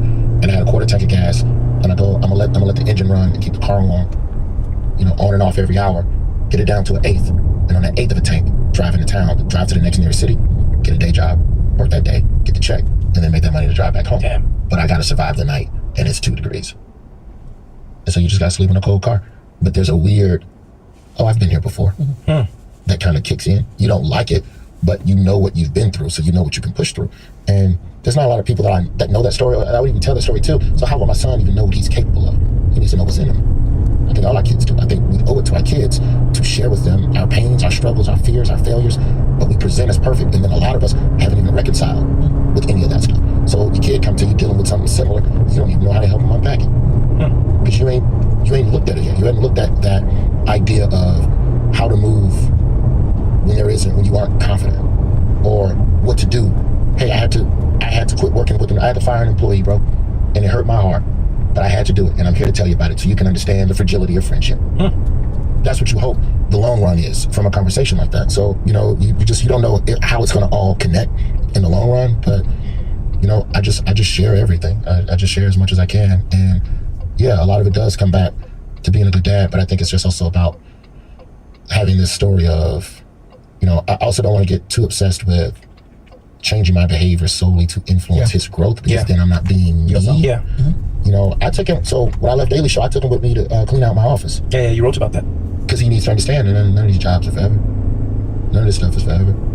So, do you think he understood that? Not yet. Yeah. But I've taken him by CNN, and he's come there and understood that. Yeah. He's old enough now to understand the idea of this show and this show connects. He's Googled me once. So you know, like he's aware of what I do, but trying to take that veneer off of what fame and stardom and all of that, because he has no perspective on that. Of course, kids don't care. Yeah, they really don't. So one day he'll figure out who Tyson that is. He'll be like, "Daddy, you ain't famous for shit." KSI or somebody. Like he'll see real fame, and it'll give him perspective. But yeah, you need to know who I am, and I'm thankful that my pops used to take me to the barbershop and these boring ass speaking engagements, and I would sit on the floor with him in a radio station while he did call-in shows, and I would just sit at his feet, and he would just take 2 hours of calls from the community. No music, just talking to people. Yeah. Brother Wood, this would need to happen with the referendum, and you need a new cedar tax, and that'll pay for the education. And my dad, you know, whether he was right or wrong, whether they were right or wrong, my pops would just be patient with people and hear them out and have conversations with them. And so you learn pieces of who your parents are when you see them doing the thing they love to do. And so that's important that my son at least sees and sentient about it. Don't go anywhere, because we got more. What now? Breaking the curses. I often think about how impossible that can be sometimes. You know, and what I mean by this is, like, we'll all talk about, especially in the age that we're in now, everyone will go, you know, my family did this and I'm going to be the one who doesn't do it, and my dad was like this and I'm not going to be that, and my mom was like this and I'm not going to be that, and I will be the one and I will be the one. And the great irony of it is you'll end up being the one, just from a different place. Do you know what I mean? And reading through your book, I kept finding myself thinking, maybe the great relief and release in life is not only thinking we're successful when we break the curse, but it's realizing that there's a whole lot of power in just naming the cage. Yeah. Do you know what I'm saying? This is what it is. Like I feel like you may get, because there's no real scale that'll tell us how far or how close you get to being the perfect dad, but just knowing what the cage is that you're in because of your dad and being able to name it, change it. Like, it's not the exact same thing, but I mean, like, for me, like ADHD, knowing that I had ADHD changed my life, genuinely. I didn't have to change everything about my life, but now I could tell you, I'd be like, oh, that's the ADHD. Like, I just know I know how my brain works. I know at 1 a.m. when I'm craving a chocolate, I know what's happening. Before I would just go, I'm craving a chocolate. Now at 1 a.m. I'm like, oh, hello, old friend. Do you get what I'm saying? And that's what I mean, is like, I feel like that's where you're doing the work, and that's where you and your son will benefit, because you're naming the cage. Yeah, I think it all helps. I think it's a book he'll read or appreciate for another 15 years. I think he's gotta be 20, somewhere in there. But I think he'll appreciate the results of the book, because you might think the book is for him, but you might find you writing the book is what's been for him. Yeah. I don't know anybody who can write. I don't know anybody who can write their story honestly, and not be forced to reckon with things that have happened in their life. Correct. Like, I tell everyone all the time, I go, write a book about your life, and they're like, who's going to read it? I go, that's not. You shouldn't actually think about that. Go and write a book about your life, and when you're writing it, you start to realize how much you don't even know about your own life. You realize you don't even know your parents. At all. We know what our parents did. Yeah, you only know them through them being in service to you. Yeah, but you don't like know, like, and I mean like know your parents. Ask them like a real deep question that isn't, and what I mean about a real deep one is they're actually the ones that seem like they're on the surface. My mama told me a story one time about in college how she faked being pregnant on a dude, and we laughed for a fucking hour, because this is a esteemed black college educator, 3 degrees, and I work in administration, and I make sure these kids get their degrees. I was the first 9 black people at Delta State. We protested at the president's office, and we fought, and I'm the child of a sharecropper, and also I'm pregnant. It was the 70s. You could really scare a dude back then. Like, the technology wasn't what it was now to prove you're a liar. And I'm like, Mama, why you did that? It pissed me off. Just left it at that. So you forget that your parents are just humans. Exactly. So yeah, put that in the book. Yes, son. Yes, I stole a credit card, tried to buy some shit, got caught.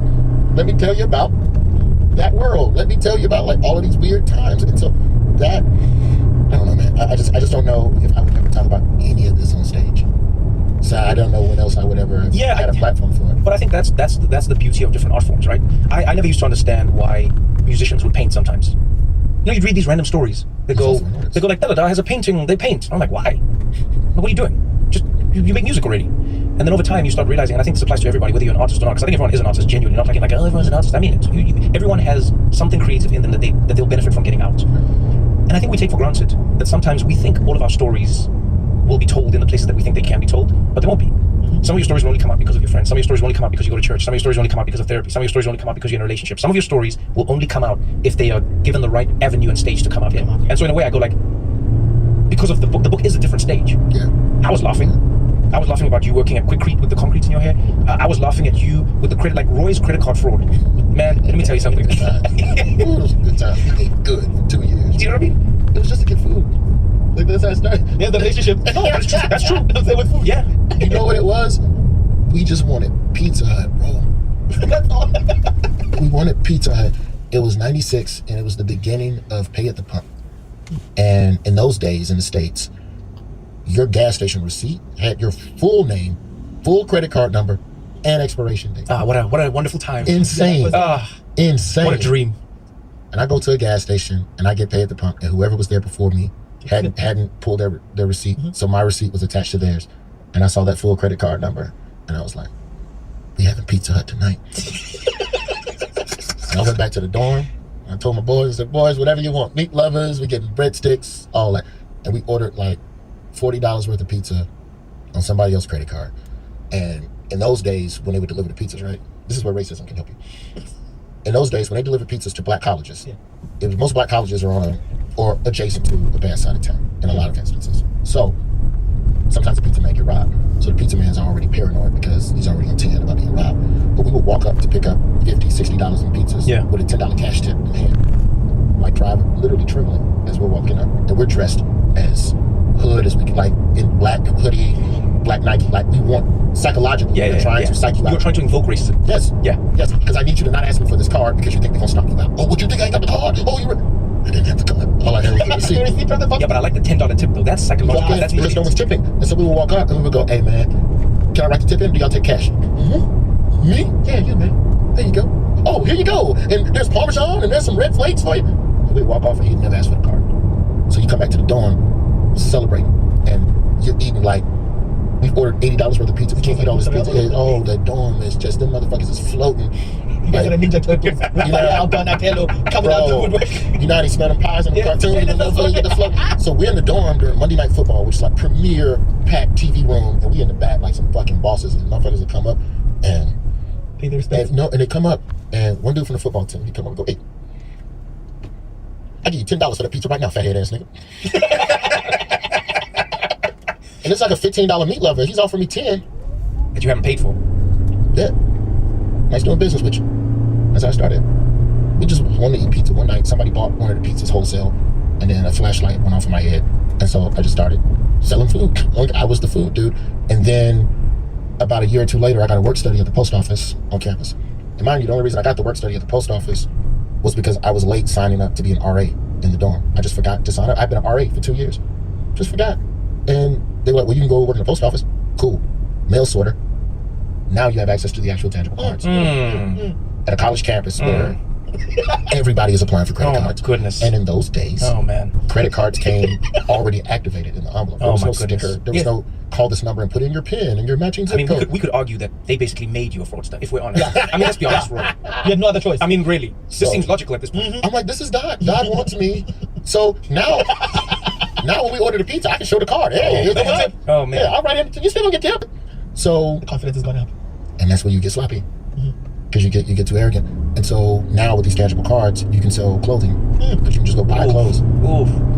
Tell me what you need, get half price. It goes deeper, man. So you become the dude. Like, pizza's one thing, but now PlayStation, whatever you need, just half price. Just come tell me what you need. I'm Amazon for that part of the campus. Look at me. I am Jeff Bezos. And so we take a card in the Dillard's, and we knew one of the girls that worked the cash register, and she was doing us a favor. And this is where, so to do us a favor, to leave more credit space on the card, she undercharged us for the merch so that the card would have more space, which I didn't need you to do, because I'll just go steal another card when it's time to do this again. And she undercharges us for everything. And she's working in, like, I don't know, Polo or Tommy, whatever. One of those warm stores. Correct, one of the designer departments where there are no $7 sweaters. Yep. She's ringing up shit for like $6, bro. Whoa. Like, this is too low. And so she got caught, and then the dominoes fell, and we're at the house waiting on a pizza. And the police, Tallahassee police came in, they kicked that door. And this is at a time when Tallahassee only had like 4 or 5 murders a year. So this was some good action. The whole task force come to the house and take us down. Yeah, it was like, I don't know, 7, 8 cops. And then, we got him. And then, You blew that whistle like you're looking here's the fucked up part though. We got arrested, they started searching the house. And the fucking Pizza Hut showed up with that goddamn pizza. I couldn't eat it. Couldn't eat it. And the cop ain't have enough sense to ask the pizza man if that was like stolen. And that's all I remember about the night I got arrested was that fucking Pizza Hut smelled so good and I couldn't fucking touch it. It was sitting right there in the living room, bro. Couldn't fucking touch it. And so got suspended from school. And then during the suspensions when I started doing stand-up. Because I was like, oh, I'm probably gonna go to prison. Well, that makes me sad. Well, let me just try stand-up. Because now you realize the common bond you share with people is your ability to give them things. And the moment I lost that superpower, nobody wanted to talk to me. I had like 1 or 2 friends. And around the same time, I started working at Golden Corral. And Golden Corral was like the first place I ever worked. The first place I ever experienced true forgiveness and benevolence from strangers, coworkers who you don't know me. And then you find out, after a month or 2, you find out I get probation. Yeah. Don't know how. I get probation. I don't go to jail. And I'm doing stand-up. I'm working at Golden Corral. I'm riding out my suspension from school. And then my coworkers at Golden Corral found out that I was on probation. And I just remember just expecting to be fired. Like, oh, okay. And then you discover that half the store is on probation. Because we had an owner who hired convicted felons and returning citizens, the tax breaks, but also he legitimately believed in second chances. And so that place at that time in my life was exactly where I needed to be, because the legal system is set up to make you feel like you're gonna fuck up again. And they psychologically tell you, like, you're coming back.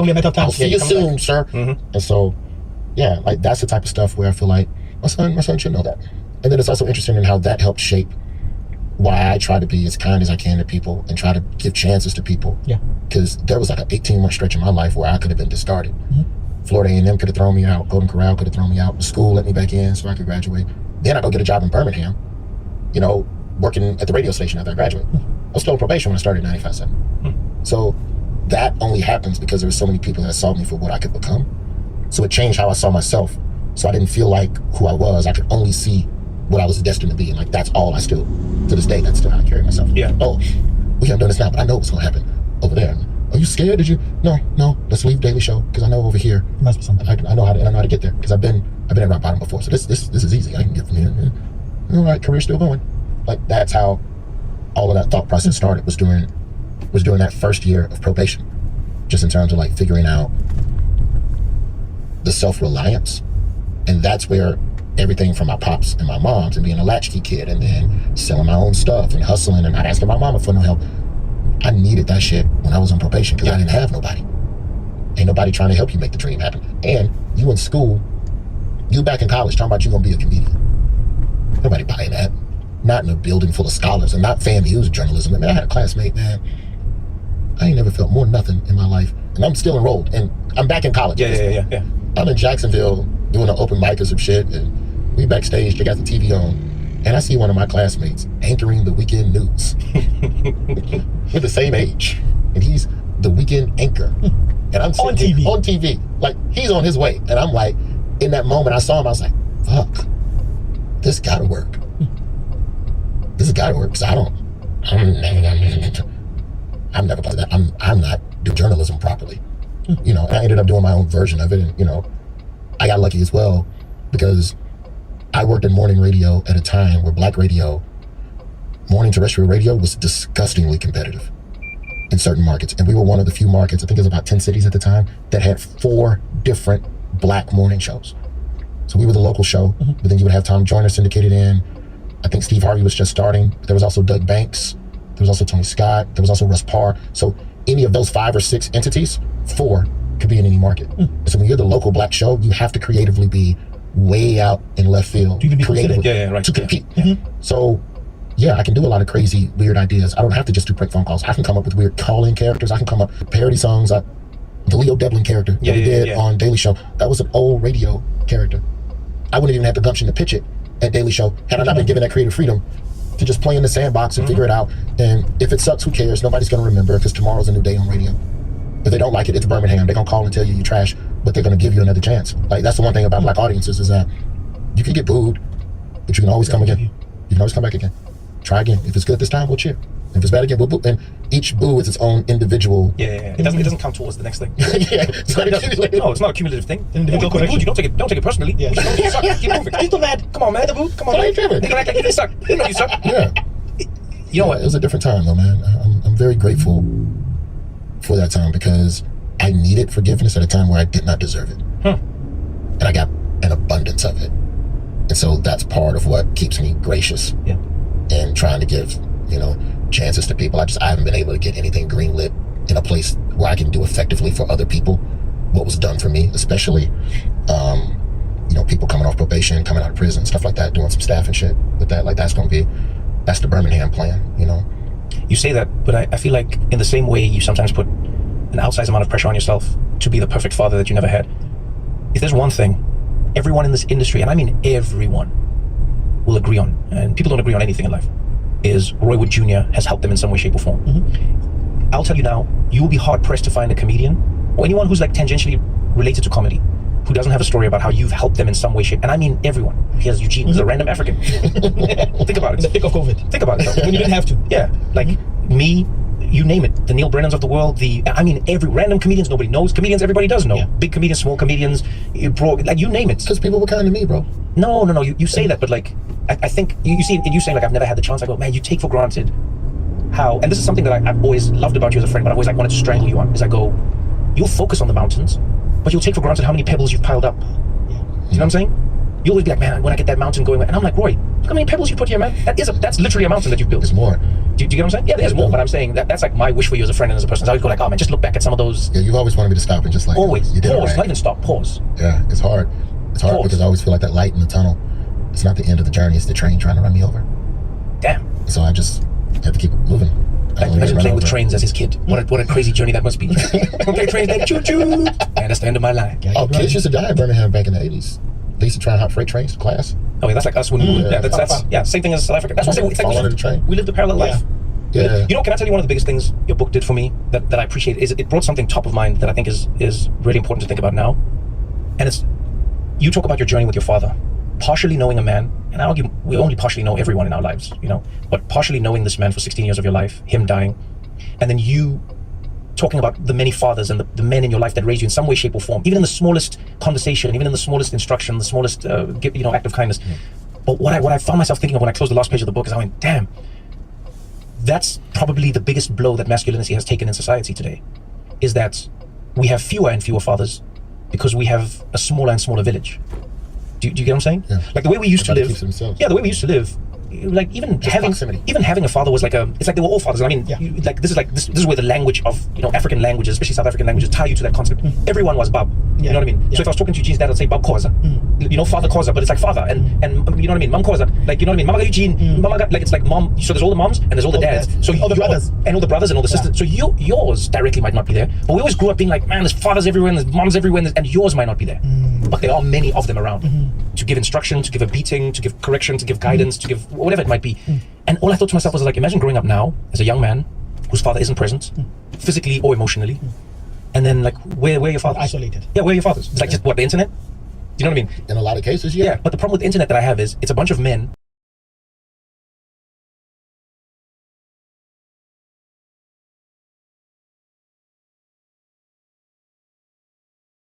Following the Diddy case at all? No, not whatsoever. You're not a big I'm not you don't listen to hip hop? You're not a hip hop guy? No, I mean, I like some music, but I'm not interested in Diddy. Okay. Well, let me kind of give you why I'm bringing the Diddy case, which is kind of interesting, is the claims against Diddy by, maybe Gene Deal, his former bodyguard that was with him all the time, or some of these other names that are coming and making the claims, Jaguar Wright and all this stuff. And also, boom, they're raiding his Miami home and his LA home, right? Okay. And, I go back and I sit there and say, well, if you went to a Diddy party, he had cameras everywhere. He recorded everything. So what if he's got videos on all these other people?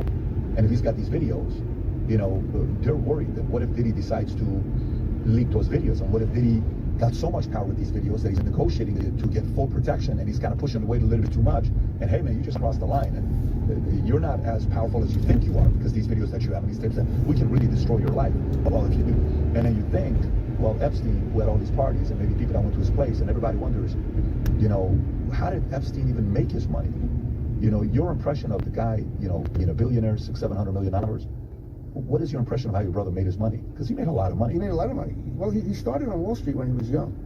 And he started on Wall Street when... He was a math teacher before, right? Or something like that. Yeah, he taught math at, in the school in New York City. Right. Yeah. Well, he was very good at math. Right. Let's put it that way. And he was on Wall Street in the days when Wall Street was like the Wild West. And there's a lot of corruption going on. I remember we were still living in Brooklyn, and he started on Wall Street. And he came home one day. This got to be in the late 70s when he started. And he said to me, I'll never forget, he said, if the general population knew what was taking place on Wall Street, there'd be a revolution in this country. That's a direct quote from him in the late 70s. In the late 70s? Yeah, when he started on Wall Street. You know, he was like the youngest partner on Wall Street when he became a partner in Bear Stearns. Got it, yeah. And he all the corruption going on. He looks like a skinny Lou Ferrigno here. I don't know if you know, yeah. Does he not? Am I like the only one? Absolutely. Put a Lou Ferrigno next to him, he looks like a Lou Ferrigno twin. That's why I'm laughing, because it's so true. Type in young, yeah. Oh my God, he looks just like Lou Ferrigno. No relation, right? You guys did? No. Yeah. Wow, that was a little too close. Look at that. That is wild. It's very deceptive on your part. Yeah. So, okay, so late 70s, it says if the market knew how much corruption there is. That is wild. It's very deceptive on your part. Yeah. So, okay, so late 70s, it says if the market knew how much corruption there is. If the population knew how much corruption and what was taking place on Wall Street, there'd be a revolution. Did he ever break it down and kind of give you some ideas, or not really? Yeah, he gave me for instance. What was some of the... Well, one instance I remember, he said in the old days, you know, before they changed things, a broker would buy, say, $1 million worth of stock in the morning, and then he'd sell it at the end of the day. If the stock went up, he would then apportion it to the clients he liked. If the stock went up, he'd say, okay, I bought $200,000 for client A, $200,000, you know, for different people, and they get the gains. And if the stock went down for some reason, he can give the losses or whatever you want to give the losses to. So that's been changed. I understand now, well, brokers not really monopolies. Everybody's doing their own work. But then when they changed it, when the broker bought the stock in the morning, he had to declare then who he was buying it for. So if the stock went up, or the stock went down, those people had the gain or the loss. He couldn't then give the gains to Jim's and the losses to the So that was like just one simple example of what used to take place. Anything else he told you or not? Well, yeah, then he actually hooked up with an attorney, and they started going after brokers that were ripping people off. I remember there was one case, I don't know who the client was, but the guy gave a broker $3 million to invest. And after a number of trades, the money was gone. And the broker basically said, well, you know, we made 10 trades and they all lost. Now, Jeffrey was a mathematician, and he knew that statistically, it's almost impossible to lose 10 trades in a row, just like it's almost impossible to win 10 trades in a row. Like the odds are kind of the same. So when he sees that every trade was a loss, you know, even if you did it randomly, you're going to get some gains. So then they started digging into this, and they found that there was a lot more trades made, and you know, money was mishandled, and they would go after the broker and reclaim money. And whatever monies they reclaimed for the investors, they got 50% of. So they made a lot of money reclaiming money that was basically stolen from investors. This is what used to take place. So what was? But I mean, all of that stuff is great. But Mark, to go from $500,000 a year, $1 million a year, $2 million a year, $3 million a year, $5 million a year, $10 million a year, it's hard to make 6 figures. It's harder to make $1 million. It's harder to make 10 million. $600-700 million. How do you make that kind of money? You make good investments. Do you know any one of the best investments he ever made? That he made? I don't know anyone in particular. I know. We didn't talk too much about it, but I know at one point in time he owned, one of the owners, if not the owner, of the company that made football helmets. I think it's Rydell. You know, they make all the sports team helmets. He bought that company, they were in trouble with everything, and he eventually sold it and made a lot of money with that. I don't know the details of it, but I know he sent me a helmet, so I knew that he actually had the company. Who is this one guy that we did 2 stories on? The one billionaire that said he paid $120 million of consulting fee to Jeffrey Epstein. Oh, that was Black. Yeah, that's Black, right? Yeah, because I heard that on the news also. Yeah, Leon Black. Can you go up and just put Leon Black and put Epstein? Leon Black, Epstein. For estate planning is what I remember. Estate planning. Said he spent there it is, okay. The billionaire paid Jeffrey Epstein $158 million for tax estate planning. Look, you're smart, okay? And I would use the word astute. Who the hell has ever spent $158 million on estate planning services? I just did estate planning. And I know some of these estate planners that are the high-end estate planners that deal with billionaires. I was at an event a few weeks ago, only 60 billionaires billionaire families were invited. I was there myself. We're at a Goldman Sachs event. It's in Newton, Chicago. It was a very intimate event. And even those guys use similar estate planners that you go through, and you can do unique ways of doing it. The irrevocable life insurance trust, the IVAs, all the stuff that you do. Okay. You want the world to believe Leon Black gave Epstein $158 million just for tax evasion services? If you're enjoying this interview as much as I enjoyed doing it when I was sitting with him, you may want to order the shirt already, because the word allegedly is used a lot in an interview like this, and it's right. You can order the shirt. Last time we launched the allegedly, we sold out in no time. And trust me, it's very interesting the looks you get when you're in the airport, at the gym. You got a shirt on that says allegedly. People will come and smile at you, laugh at you, but many times they'll say, "Where did you get the shirt?" So pause the video, place your order, and then go back to the interview.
Tasha, the big Tasha, the big Tasha. Ay, Elvis Marley, I answer yako. Yeah. Don't end the 045. Mungezito come.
A lot of people are warning that this will be the final election and there will be no more democracy. If you and Trump are elected, there'll be no more democracy.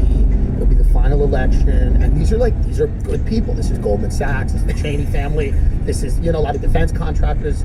So the people with the best interests of the American people at heart. Absolutely. Yeah, the people who really keep the American social fabric. How do you respond to that when, when you have a multi-ethnic family and they go, you and Donald Trump are racist and hate different kinds of people because you've criticized having an open border? Yeah, I mean, I can't help but roll my eyes at it at this point. And there was probably a time, honestly, 6-7 years ago where I really cared, what I'm talking about. I really cared what the media said about me. I just don't care anymore because they're so obviously full of shit, right? Actually, if you look, even just if you talk to working and middle class Latino voters, they hate the open border even more than my family from rural Ohio and Kentucky because they don't like having their wages undercut. That when the cartels are doing business in their communities, it's the Latinos that are actually the most pissed off about it. So I just kind of roll my eyes at it. I think that you have to have a certain sense of humor about American politics, and it's easy to do when you're running against Kamala Harris and you're running with Donald Trump. Because as much as he obviously, look, I think they've done more to him than any presidential candidate in my lifetime. He still actually has an amazing sense of humor about the whole thing. And oftentimes, I call him obviously every day at this point, talking about the campaign, but he always ends up cracking a joke. And I think it's in part because he knows that's what's good for me in that moment is we got to laugh about some of this stuff or we're going to get crazy. Yeah, there is now, we're in October, we've got about 2 weeks left, so now every single day there's some article coming out in a publication that Donald Trump said something Hitlerian or about Hitler or about so it does seem to me that the hysteria is at a fever pitch. It really is. What do you think about John Kelly? He did come out and say Trump's a fascist and this is fascism and all of that.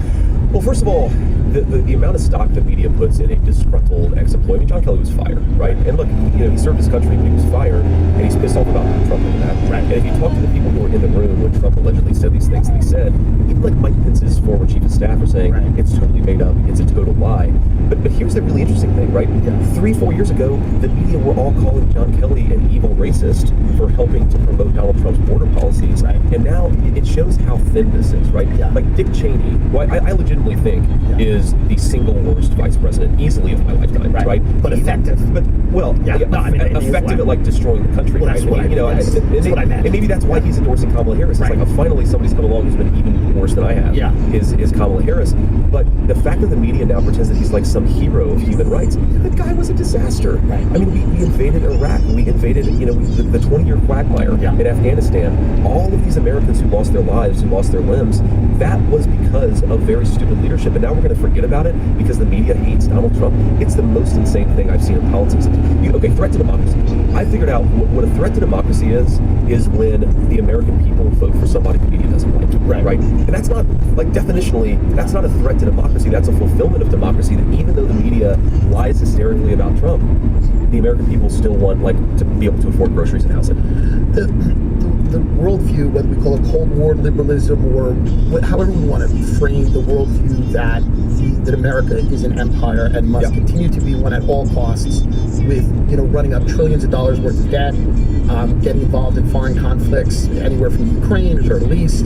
There are people now saying we need to invade Iran, and that if America steps back on the world stage, then its power vacuum is going to be filled by China, by Russia, and that America should continue to defense of all of the European countries, and that America should kind of, shoulder that burden.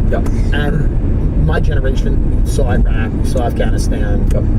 We've also seen, lots of our friends go away to fight those wars and come back and not have mental health care and not have support from the government. We don't feel safer because we invaded Iraq. We don't feel safer because we spent 20 years in Afghanistan. I don't know what we spent 20 years doing. But all the people that, the 10 richest counties in America are in Virginia. And there's something interesting about that fact, that all of those people are dependent upon America constantly having enemies. And not like Virginia, right? No. The collar counties around around D.C. And all of these people have an investment in the United States of America continually going to war. And those are the people who seem to be speaking out the loudest against your candidacy, Trump's candidacy. Exactly. Because you threaten something, a power structure that has been in place for a very long time. This has been spoken about by, military-industrial complex. Eisenhower famously spoke about it. I believe it's FDR, maybe it was TR. Somebody said a financial element in the government has owned it since the days of Andrew Jackson. There are agendas that other people have. Now, is that why we're seeing people like Dick Cheney and people like Kamala Harris, where you would think they don't have much in common on the same side? Is it because that positioning is so important and integral to the amount of money being made? In 3 kilometers, take the interchange on the left. Factions of those parties. Yeah, that's how I think about it. So I think there are 3 issues where for 40 years Republicans and Democrats have basically fundamentally agreed, and I'll list them an issue of importance to that, call it the uniparty, call it the conventional wisdom. Number 1 is foreign policy, that we should basically stick our nose in every foreign conflict, and that doesn't mean we should never get involved, of course, but by and large, most of the wars that we fought over the last 40 years have been total disaster for the American people, and frankly for a lot of the countries we're fighting. And so foreign policy is the first and most important issue to that consensus. The second most important issue is trade, right? Massive investment in what I would call shipping our industrial base to countries like China and Mexico, which has eviscerated the American middle class, but it's made a lot of bankers rich. And then the third thing is immigration, right? The idea that you should have effectively unlimited borders checked only by political will, right?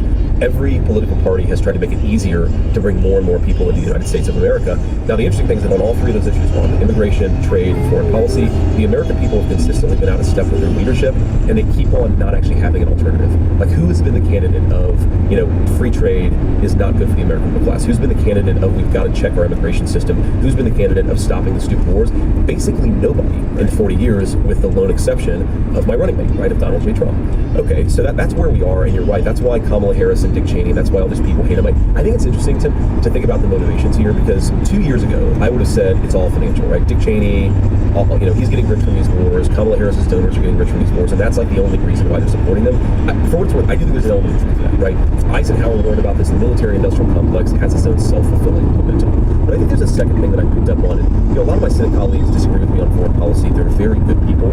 There's like this psychological post-World War II, you call it Cold War liberalism, where these guys remember when America could do anything, right? We could in 600 meters, take the interchange on the left. We could just fix the world purely through American will, right? And they grew up in that world, and they're having psychological difficulty accommodating to a world where China has gotten more powerful in part because of their policies. Russia. Take the interchange on the left.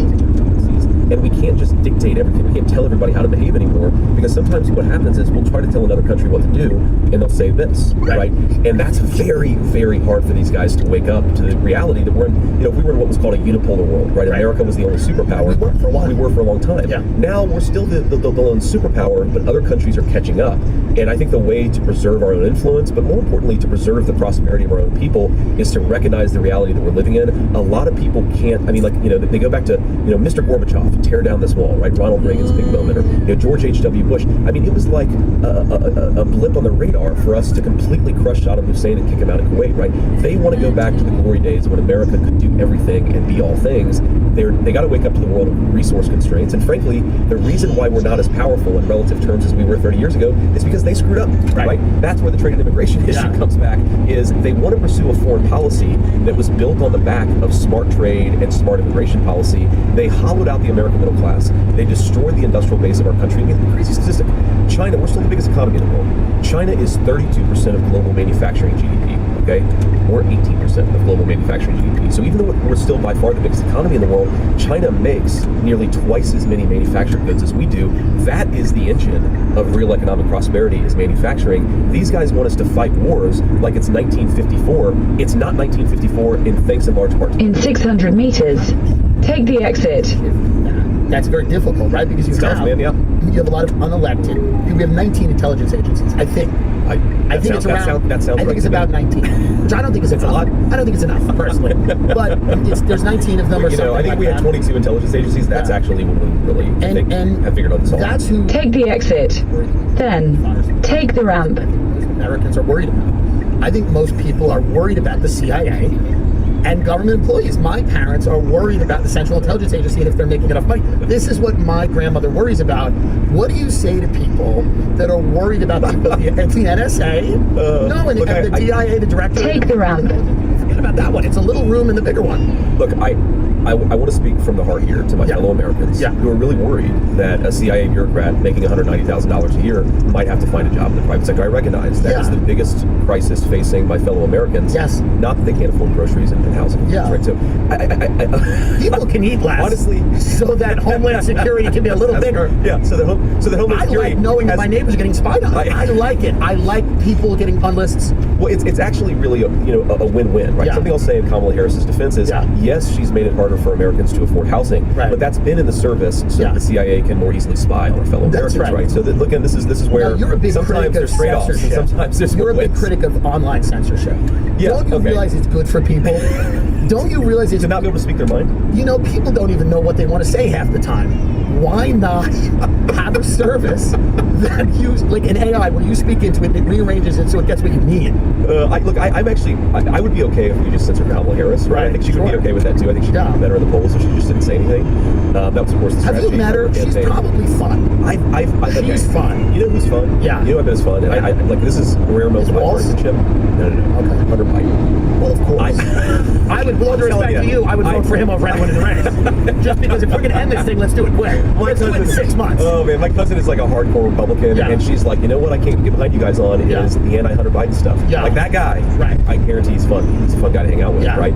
I don't know about. I've met Kamala Harris once. I honestly don't know. Yeah, if she's fine. There's too much of a school marm thing going on. I just don't. I don't think that would necessarily. So how do you deal? What is it? You have a bunch. Okay. Kamala Harris is the person who, when you tell a really funny joke, she like says, well, that was kind of offensive. Right. Right. Yeah. But then I look at her and I go, well, you're a genius, and then she likes me again. Hunter Biden, if you tell a really offensive joke, he laughs his ass off and says, let's do it. Let's do it again. Let's light the house on fire.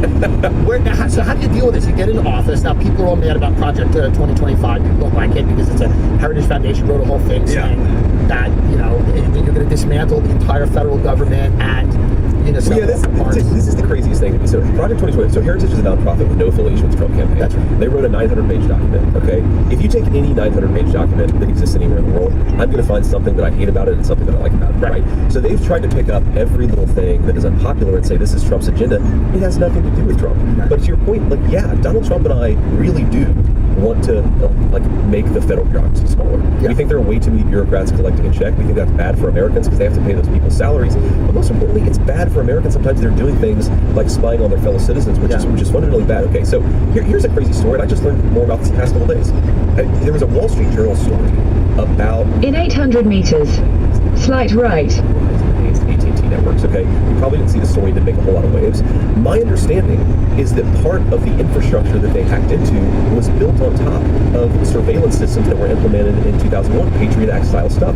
So slight right. An element of that, and rightfully so. I don't want American citizens to be spied on, but the more important in some ways is we're creating a backdoor in our own technology networks that our enemies are now using. That's crazy. Right. And again, no one is going to accept responsibility for it. No one's going to say, oh, we screwed up, let's do something different. This is the biggest problem I have.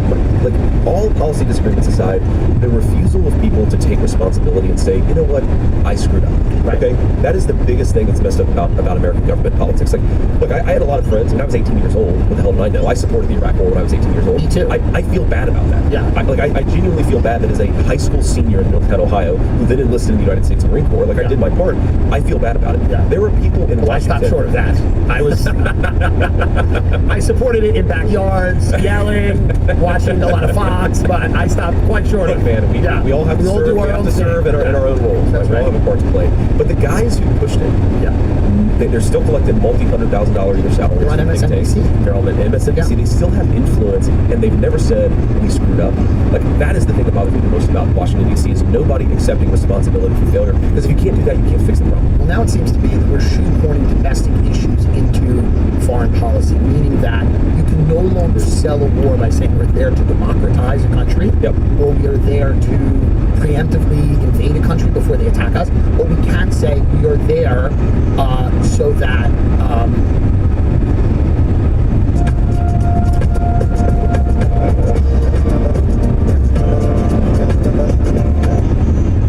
drag queens in whatever in Russia can have more of a say. Well, you asked why we were in Afghanistan for 20 years. It's like because the Afghanis really need to learn about gender studies and the importance of the non-binary gender approach that we have in the United States of America. You think I'm kidding? Your tax dollars, my tax dollars, were funding programs in a country where a lot of people didn't have running water. We're funding programs to teach people that there were non-binary genders out there. That I do agree with because it is fun, and I do want to see someone with a Kalashnikov standing in the rubble, and then someone explaining that to them. To me, is fun, and that I support that. I'm sure the Taliban had a lot of fun learning about 87 genders. That's probably true. Why can't the 7-year-old consent to a life-altering medical surgery? Is it because you guys are fascist? I don't understand. Like, why wouldn't you allow an 8-year-old to fully transition? Not only that, but they want us to use their tax dollars to try to force other countries to follow this ridiculous pathway. Which, by the way, like I know a little bit about your politics, and you're pretty libertarian. Like this is actually something I agreed with the old guard left about. That we should be, whether it's in defense or whether it's in the medical industry, we should be worried about when a profit-motivated entity tries to manipulate government policy. And right now, we have pharma companies making billions of dollars off of cross-sex hormones for children. And nobody on the left is like, huh, that's kind of weird that the very people who are getting rich off of this are also lobbying the American Medical Association and the U.S. government to force this on American citizens. It should have, I think, it should have stopped. The show Glee was great. Everyone was singing, and everyone was happy. No, it truly was. And like people weren't. It wasn't so contentious.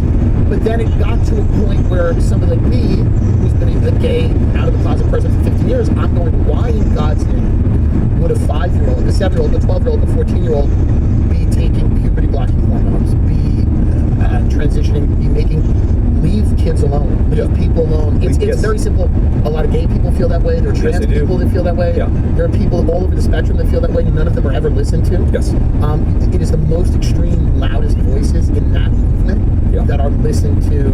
Well, what really radicalized me on this issue was I was actually talking to a friend who, like really disagrees with my views on transgender politics, and I mean, frankly, like kind of rejected our friendship because I came out against I came out in support of banning gender transition for minors during my Senate campaign. And like what really radicalized actually is during that conversation, she said something to me that I was like, wait a second, is this real? And she said the hormonal therapy for minors is totally reversible, right? So the way they sell this is it just delays puberty. But then if you stop taking the drugs, everything resumes as normal. That is totally and profoundly false. It can't be true. There's no way that's true. When I heard it, I was like, that sounds totally effing crazy. It turns out also, it is actually crazy. Also, not a great policy. Exactly. If it was true, probably not good. Even if it was true, probably not good because you don't want 30-year-olds going through puberty, right? But like even if it was true, problem, but it's not true. Like kids have permanent sexual dysfunction, permanent like serious health problems. It's terrible. They take this stuff, it's just predictable. Like again, one of the lifelong, the humanity-long lessons we should take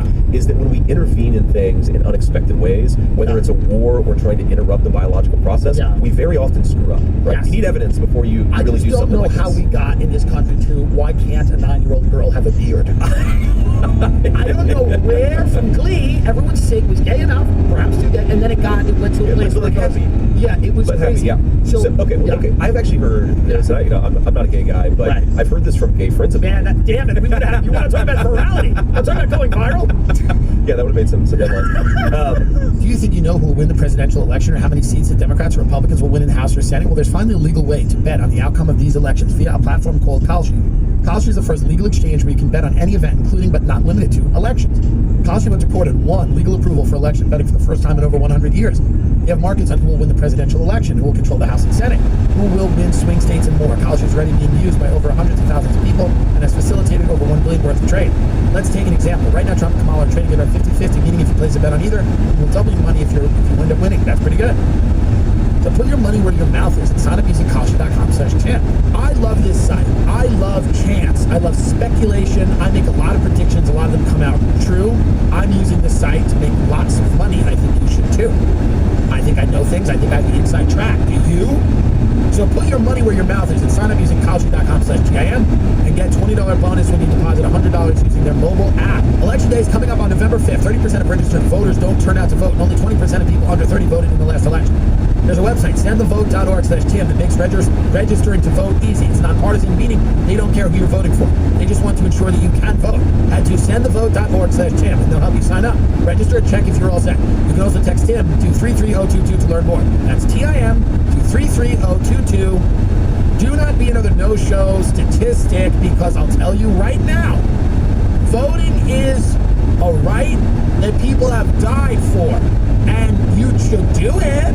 And you can go to this website, sendthevote.org/Jim, and it makes registering to vote easy, because you know what wasn't easy? The Civil War, the Revolutionary War, or any of the wars. 1, 2, Spanish American. It doesn't. The point is this: the Korean War. I don't know if that impacted voting, but here's the thing: voting is cool. It's what the cool kids are doing. But I talked to this about gay friends who feel like very personally affronted about this, because they feel like if they were, a gay kid and they were 14 years old, and maybe they're confused. But by the way, like a lot of teenagers, even a lot of non-gay teenagers, are confused because being a teenager is like inherently confusing. That's right. But they're worried about, like, would somebody have had them transition? Of course, in some ways, it's like it's like the pharmaceutical answer to conversion therapy, right? Is no, you're not gay. Right. You're a totally different gender. The other thing I don't get about this, man, like the inconsistency here is crazy, where they want to simultaneously tell me that the gendered binary is screwed up, that male and female is way too simple, there's all this crap in the middle.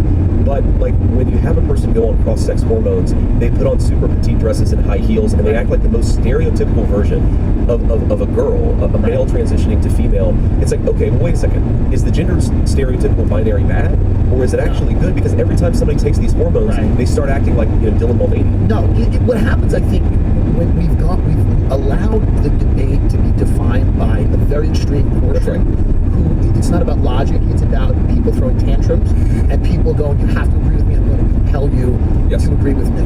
Absolutely, kids should be left alone. My parents were boomers. I was ignored. I was left alone to do, whatever. And, perhaps that's not great, but we shouldn't be telling. You turned out okay. I turned out fine. I'm not the vice president, you know what I mean? But, I have a Rolls Royce. So here's, but the thing is, I think you're winning in that trade-off. I can't even drive it. We'll see. But it's going to get blown up soon. But I'll tell you this, I don't see why we're telling kids about critical race theory or gender theory. Why are we not educating people in math, in reading, in science? Why are we indoctrinating children? And I don't know too many people who are for that. If you meet people in the real world, none of them go. 5-year-olds should learn about identity politics, and nobody's for it. No, nobody is. And very few people. And this is what I actually feel very personally passionate about, because this affects my family, right? Yeah. My wife and I talk about this all the time. So her parents, born and raised in South India, they moved to San Diego a couple years before she was born. She's born and raised in San Diego, right? Okay, so she is Indian American, but she's like the most assimilated. Like she's American, right? Fundamentally, she's American. And we talk about, like, okay, we were able to fall in love in part because we grew up in the 90s, where everybody was like, yeah, okay, it's not perfect. Obviously, there's still racism out there, but like, judge people based on who they are, not on these like immutable characteristics on their skin color. Just judge people based on whether you have similar values, et cetera, right? And because of that, we met, fell in love. We had a family. Like my family's always been welcome to her, and vice versa.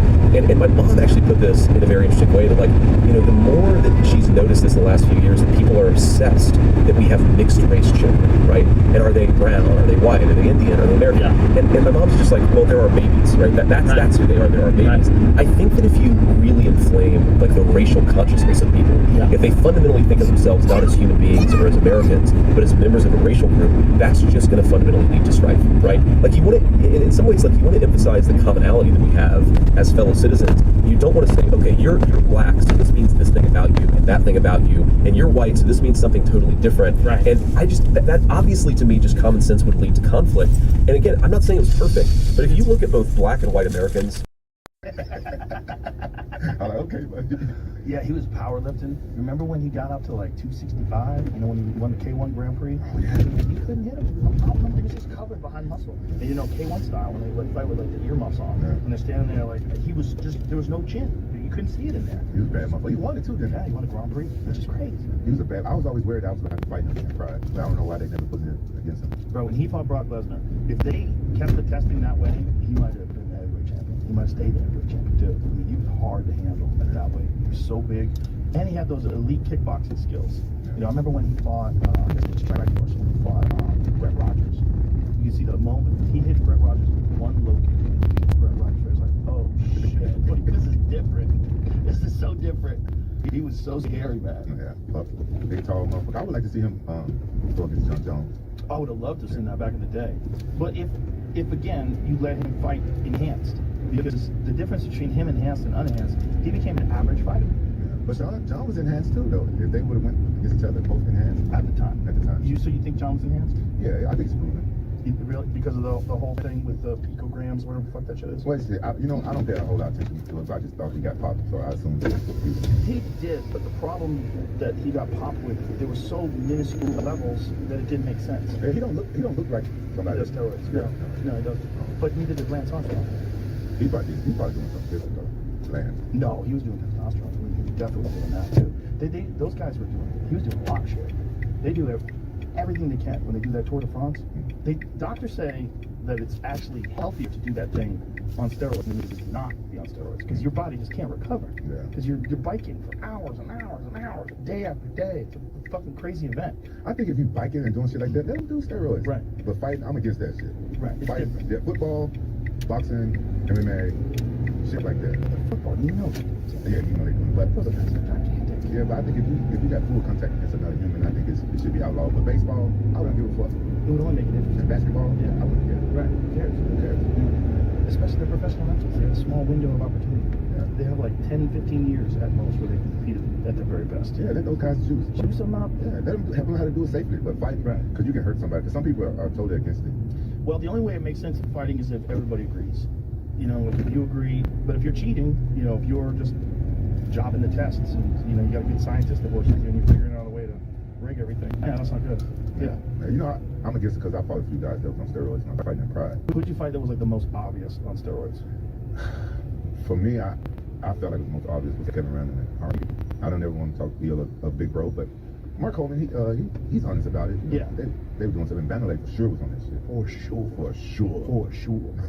For sure. And bro, I think he fought like he was on it. Oh my God. He fought like he had rabies. Bro, that guy was so vicious. He just walked around mad the whole time. You know, all the fighters in Japan were scared of him. That's why he didn't like me, because I was never afraid of him. And one time, the first time I had a run-in with Vanderlei, we all stayed in the same hotel, and I'm walking back to the press, and I get on the elevator with my corner man, and the elevator opens up, and it's Vanderlei there to his corner man, and I don't know, it's not just walk on the elevator. And I turned around, and my two corner men took off. No. So I'm in the elevator by myself with Vanderlei, and he looked at me like I was crazy because I didn't take off with them. Like he seemed like he was mad that I was breathing the same air in the fucking elevator. Like, what are you doing? And they was talking shit in Portuguese and stuff like that. But I ain't afraid of no motherfucking body. I was a kid then too, but I just never been afraid of anybody. Then after I meet my two corner, what the fuck happened? Where the fuck y'all go? That shit, that was the axe murderer. I'm not getting there with him. Just leave. I was gonna say, just leave. They didn't even pull you out. They didn't even touch me. Oh, that's so ridiculous. I would never trust those dudes again. Yeah. Just left me. I was cool, but he never liked me. Were you there when he had that fight with Charles Crazy Horse Bennett in the back room? No, I wasn't there. Apparently, the story is Crazy Horse knocked him out cold. Yeah, heard it. That's what the story is. The story is they ganged up on Crazy Horse. Crazy Horse was a wild dude. That dude was crazy. He was fun. I remember I got drunk with Crazy Horse one night.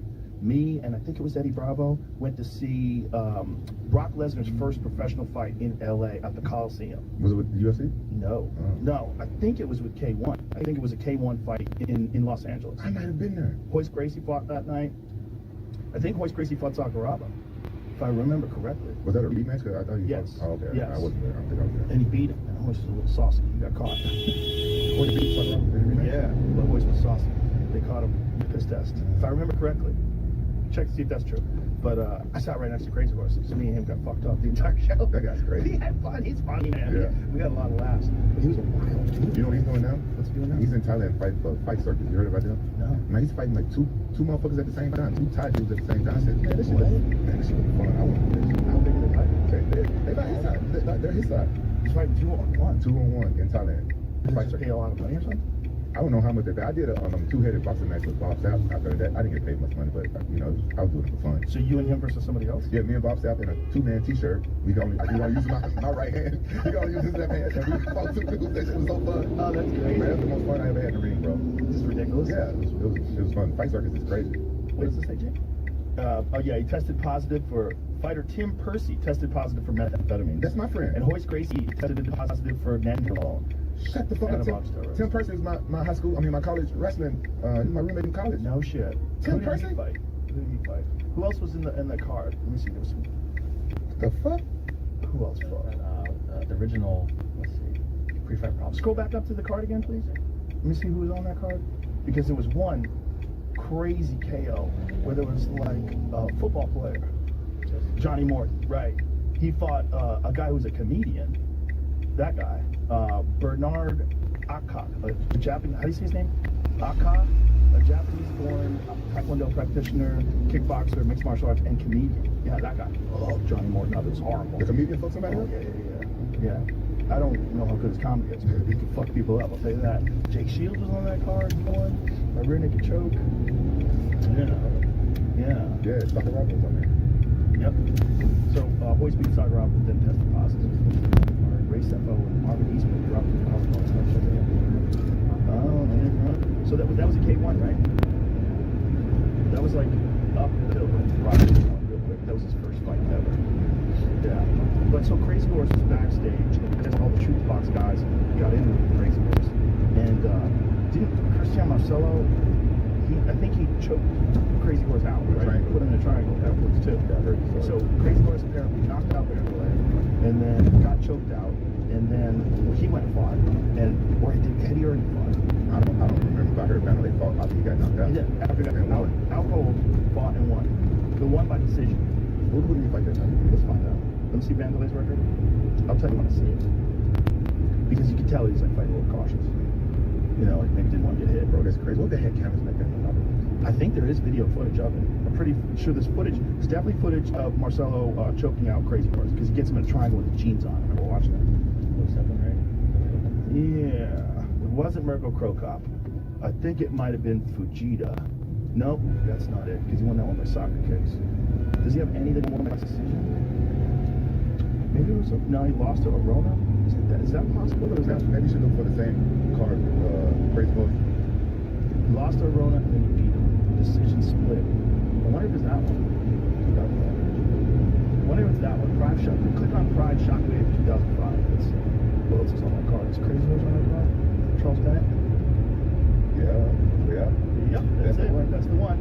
That's the one he fought Arona and he won a decision. And I remember watching Crazy Horse was so nuts. Look at that video of Crazy Horse staring at the camera. That's click on that. See if is that a highlight of Crazy Horse? Yeah. Bro, Crazy Horse had power. Yeah. I mean, he just put people to sleep. He put a lot of people to sleep. Compact power too. Yeah.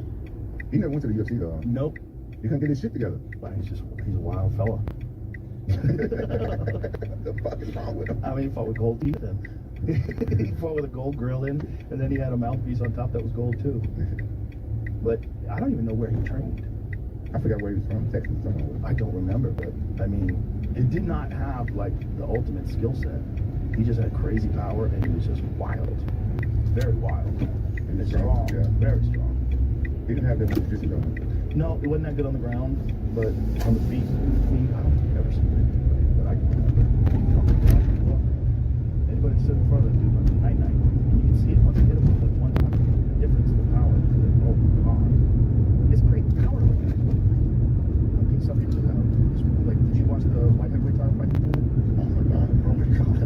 Overtime, man. Alex Pereira, that fucking power is nuts. You know what? I was thinking like how I would have done if I was in my prime to fight somebody like that. That's the difference is you're very strong. You were always a very strong light heavyweight and you had very good wrestling skills.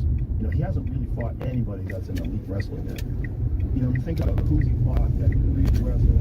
Prohaska is like he's got crazy KO power. He's got good karate skills. And he did win by choking out Glover. He did win with a choke. So it's not like he doesn't have skills, but he's not. You know, he's not some Daniel Bryan. He's just an elite wrestler. Is this the video for the fight? That's awesome. The fight's gotta exist somewhere else, but this is a documentary about it, of course. The behind scenes. It says can't show the YouTube restrict the footage. What?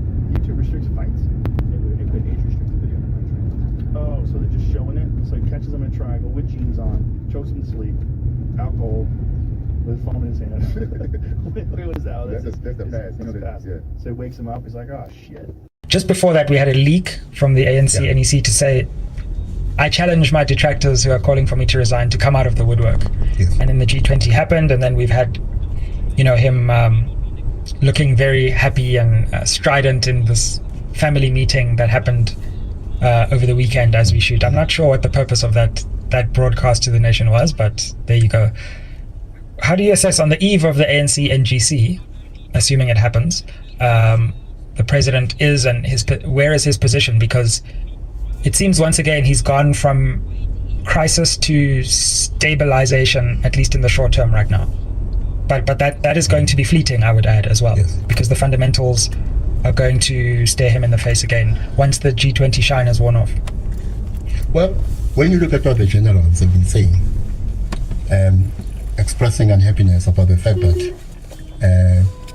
defense is being defunded, and of course, SAPS is being defunded itself. When you look at what they're saying, it seems to me this should be read as a vote of no confidence when it comes to two politicians in particular, the Minister of Defense and the President. Right. So it seems to me it's a vote of no confidence in the political class as a whole, the political class as a component of ANC politics, and a vote of no confidence in the two politicians or two members of the political class, the President and the Finance Minister. Yeah. I think we can read it that way. The G20 was a concern. Got a fireworks sold here. This is not uncommon. When presidents, when leaders of country fail, are doing poorly when it comes to the domestic agenda, they lean on foreign policy. And of course, one of the things the G20 summit showed is that South Africa is very good when it comes to event management. I am not sure that the G20 summit was significant beyond the fact that it was an example of South Africa's good event management skills. Yeah, we were able to organize the matric dance of the world. Exactly. Yesterday was not just about the G20. It was also about internal ANC dynamics. Yeah, absolutely, because these murmurings are not going away. The ANC moved to distance itself from a report in the Sunday World, which is hardly a bastion of truth and veracity, but even a broken clock, I suppose. Still, there are these rumors that there is some move to oust the president. Well, look at what he does when he basically dares his opponents. I'm so fascinated in what you made of that move, because it's an interesting thing to do. Why would you dare your opponents to tell you the date of your resignation? Well, let me go back to something I said to you in our last conversation. I said, Ramaphosa has been the most powerful president of the ANC since 1991. Yeah. He's the one president of the ANC who has been in more control of the party than some of his predecessors since 1991. I am not saying that is a good thing, by the way, because I am convinced that I'm not wrong when I say Ramaphosa has been the most powerful president of the ANC since 1991. But also, I don't think I'm wrong in arguing that that has not been a good thing for the country. Because the question is, what has he done with this power? In whose interests has this power been deployed? So when I say that, I'm not speaking favorably of Ramaphosa. I'm simply stating a fact. So I think what he was trying to do is to project himself as this all-powerful leader of the party who's in charge. So that's what he was trying to communicate. I'm still in charge. Yeah. I'm still in control of both the party and the state. That was the message. And he was trying to give the impression that he and those who support him are in charge of the party, and his opponents are not going to defeat them. Yeah, yeah. The unintended consequence of that may have been a different kind of communication. He may have communicated a sense of panic by doing what he did. And if this is what he has done, in other words, communicate a sense of panic, his opponents may be like sharks smelling blood in the water. In other words, they may come to the conclusion that the president does have something to fear. In other words, is not sure of his position. We have already argued that at the moment he's a lame duck. And in doing what he did when he tried to dare his opponents, he's trying to communicate the opposite. He's trying to say, I'm not a lame duck. But more importantly, I'm not a lame duck, and I will anoint my successor. In other words, he tries to position himself as a significant player in the ANC succession battle. Or they move maybe in about something as narrow as his self-preservation and nothing more. But what he communicated also is that there are people in the ANC who want him out. Yeah, he confirmed that. Yes, he confirmed that. And I am pretty sure that's the case too. The only question for me is how strong that movement is within the ANC. But I'm pretty sure there is a move. I just don't know how strong it is. Yeah. I don't know if you've heard similar things. Obviously, we've got the Mbeki caretaker project, which we spoke about last time, which I think is, I wasn't sure if it was real back then, but I do believe it's real now. Then there's the NGC coming up. So the only question for me is, has the G20 meant that those forces will delay their action and wait for a weaker moment? Or are they confident enough that even now in the NGC it's the time to pounce? So Ramaphosa does two things yesterday. He says to the family, the country, the economy is beginning to turn. There are green shoots. Now, of course, he is exaggerating the performance of the economy. I think I said some many episodes ago, I talked about this man and woman. The wife is doing the washing outside the shack, and the man is reading the broadsheet, the SMWX Tribune. And the wife who's doing the washing says, honey, what is the news saying? And he says, they say the economic indicators are sound. Now, of course, that is not reflected in their lived reality. Exactly. And this is what Ramaphosa does yesterday. He talks about the economy in a way that does not coincide with the lived reality of most South Africans. But creates some hope that if you wait for long enough, you'll see the green shoots turning into real. Exactly. And then he does the second thing.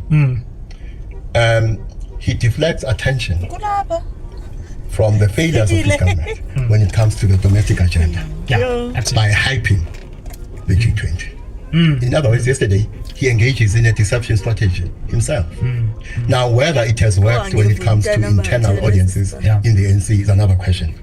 I suspect that those who want him out were not persuaded by yesterday's performance. In other words, the agenda to remove him is still on. The question is whether that agenda is going to find expression at the NGC from next week Monday or not. That's the question. And we'll be waiting with bated breath to see how that unfolds. I can see something else that is happening here. His opponents, or some of his opponents, are going back to the 2005 NGC. That key. Which launched the rebellion against Mbeki, culminating in the installation of JZ as president of the party of the country. They think this can be repeated.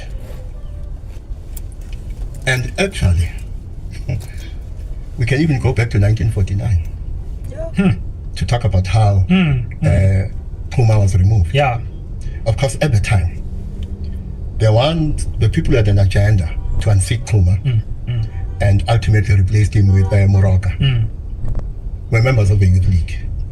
That famous generation. Yes. Now, there is an attempt to reenact both the 1949 moment and the June 2005 moment, to the extent that in June 2005, the ANC held the NGC, which launched the campaign against Mbeki, which culminated in his removal as ANC president in Polokwane and head of state the next year. Now, reenactments of history are not always unproblematic, in the sense that the question you must ask is whether the conditions which obtained at the time of the 2005 NGC obtain today. I can point to one difference that I've already spoken about.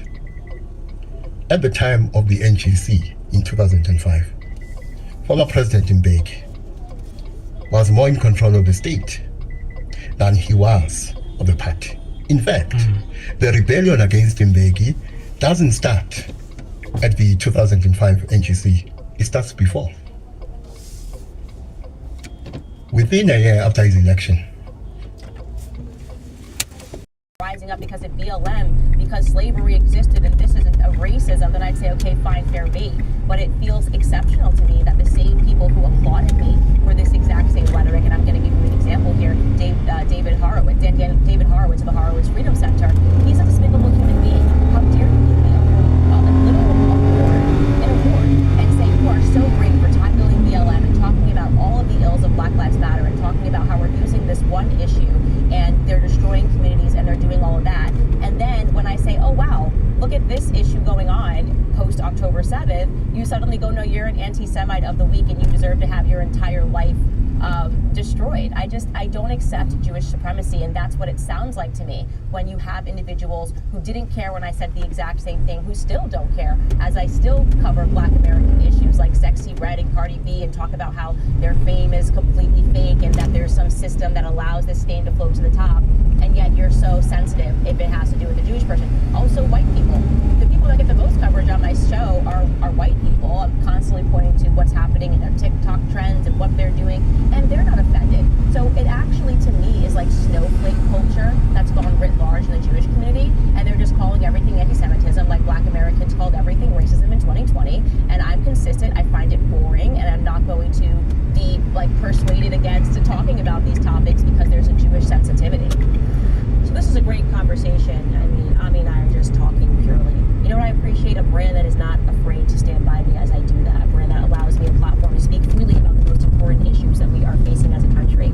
That's why I'm so happy to say Pure Talk is still my wireless company.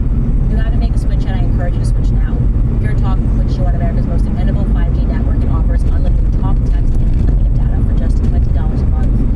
Why would you still be with Verizon, AT&T, or T-Mobile? You can literally get the best coverage, 100% US-based customer service team, plus your family can save up to $1,000 per year.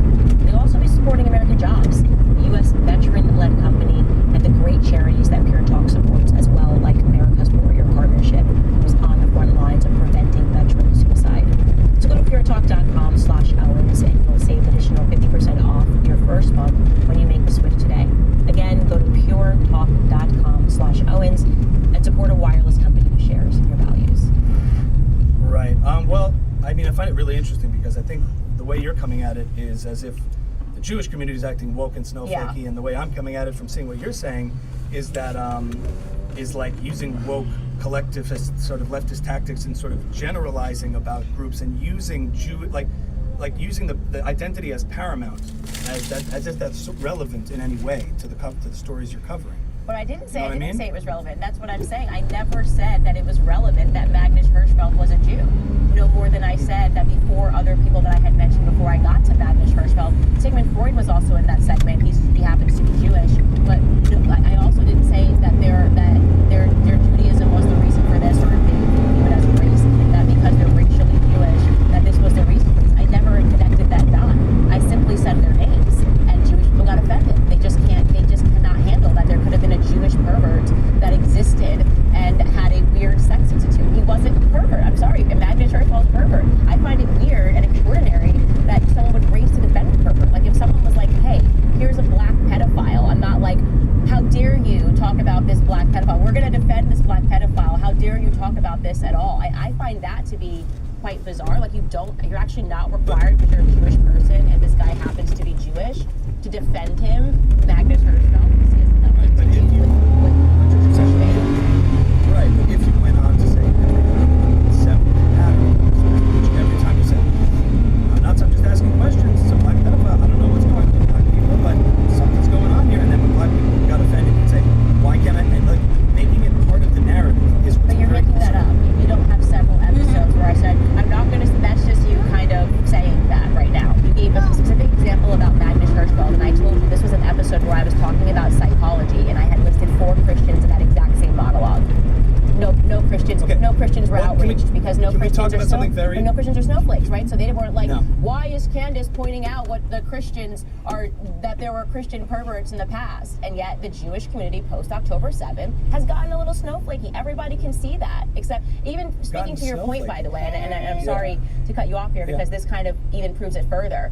When we first began that conversation with Dave Smith, and you were talking about these people online that hate Jews, you know, these anonymous accounts, and I had a Jewish friend who had messaged me and asked me, can you publicly disavow these people that are saying bad stuff about Jews? What an absurd notion. Welcome to the internet. Every time I've logged on since I said I was anti-BLM, I'm being called a coon, I'm being called an N-word, I'm being called a house N-word, and I've never reached out to my Jewish friends and said, hey, do me a favor and disavow these random accounts on the internet? It's like, grow up. I'm sorry. If this is too much for you to handle on Twitter, log off. You're adults. This is how the internet works. Have you even played the stupid game the boys like to play? You ever read that chat on what is it called? Grand Theft Auto. I don't know. I think it's Grand Theft Auto or one of the ones that. Yes, there's atrocious things on the internet. People October 7th like, where is everybody going to defend us from these anonymous trolls online? I'm like, goodbye. I'm sorry. I'm 35 years old. You need your handheld because there's anonymous accounts that are saying memes of you on the internet, and you gotta log off. You just gotta log off. You shouldn't be in politics at all. You really shouldn't. You're too soft to be in politics. I didn't bring this up in the last conversation because I think it just was distracted from the issue that we were discussing, but a clear example of this that I'd say raises legitimate concerns. So, and I saw you talk about this with Pierce Morgan too when you brought up Kanye West and those remarks. Okay, so I know you're bored of the subject, but just for the sake of clarity, what Kanye West said, I'm going deaf country on Jewish people. Nothing to do with Israel, nothing to do with policy. He said deaf country on Jewish people. And you admitted, I think, in videos after that, from what I've seen, and those that I haven't seen, but from what I've admitted, I fumbled on that a little bit. Make sure you keep it locked to 5 FM because when the hype needs a break, that's your cue to win. Get hyped with 5. Check out the 5FM app or website for more info. Alright, go on to TikTok, Instagram, wherever you find us at 5FM. Let us know, does this Yano? Is asleep, Kamala? Is it a dance floor?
you think yours is actually? I'm barely coherent. One day and went to this Republican executive committee, and I was the only young black there, mouthful of gold teeth, and I kept trying to speak on the microphone, and I ran into Greg Abbott, one of his aides. He said, "What do you want to say?" I said, "Man, I remember this party used to embrace niggas." He was a young white boy, so we could talk this language. He a hip hop white boy. Used to embrace niggas. I want to get him.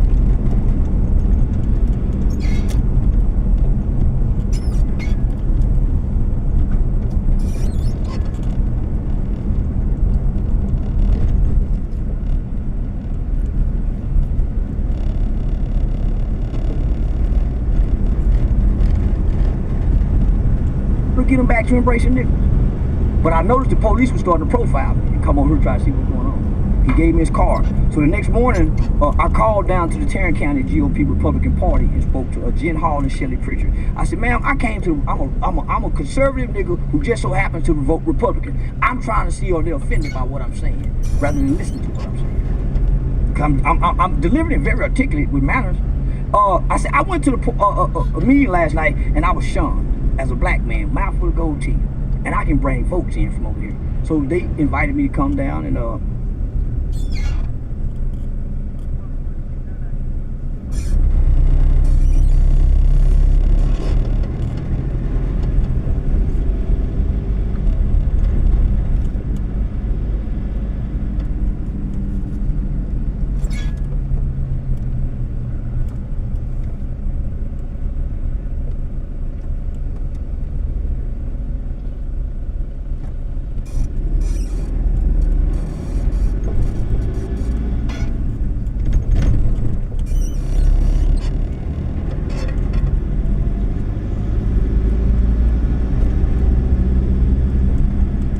they adopted me. They took in my youth organization. So I couldn't, here I am, I'm working in the black community, fighting against black people, but I got all these white people. They say racist Republican. They're sewing into me from the Terrence Star Republican Women's Club. I'm building a relationship with judges where when black people get in trouble. I say, "Yana, he works for me over there." "Oh, he does, Charleston? Show us some proof." So I'm building relationships because why would I be a Democrat and there's hardly any Democratic judges? And all my people, these judges, with a mouthpiece.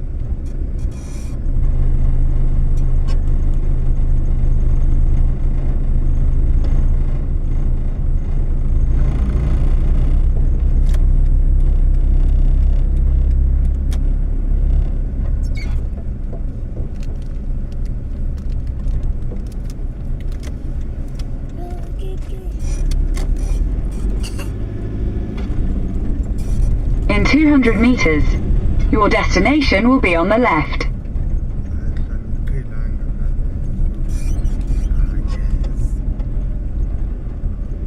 So, I found out that white people aren't really racist.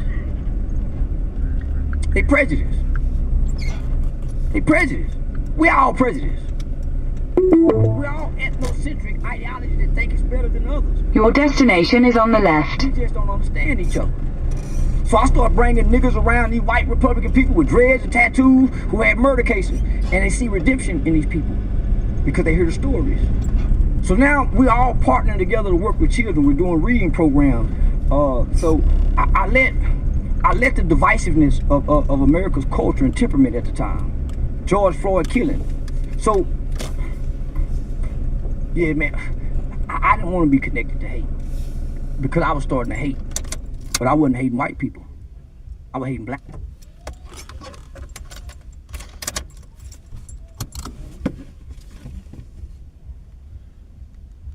Probably do it out of necessity, and then there are those who are corrupt just out of pure greed. And you may find, remember Jackie Sinek was a senior, paid handsomely, but because 1.5 million a year, pure greed. That was just pure greed.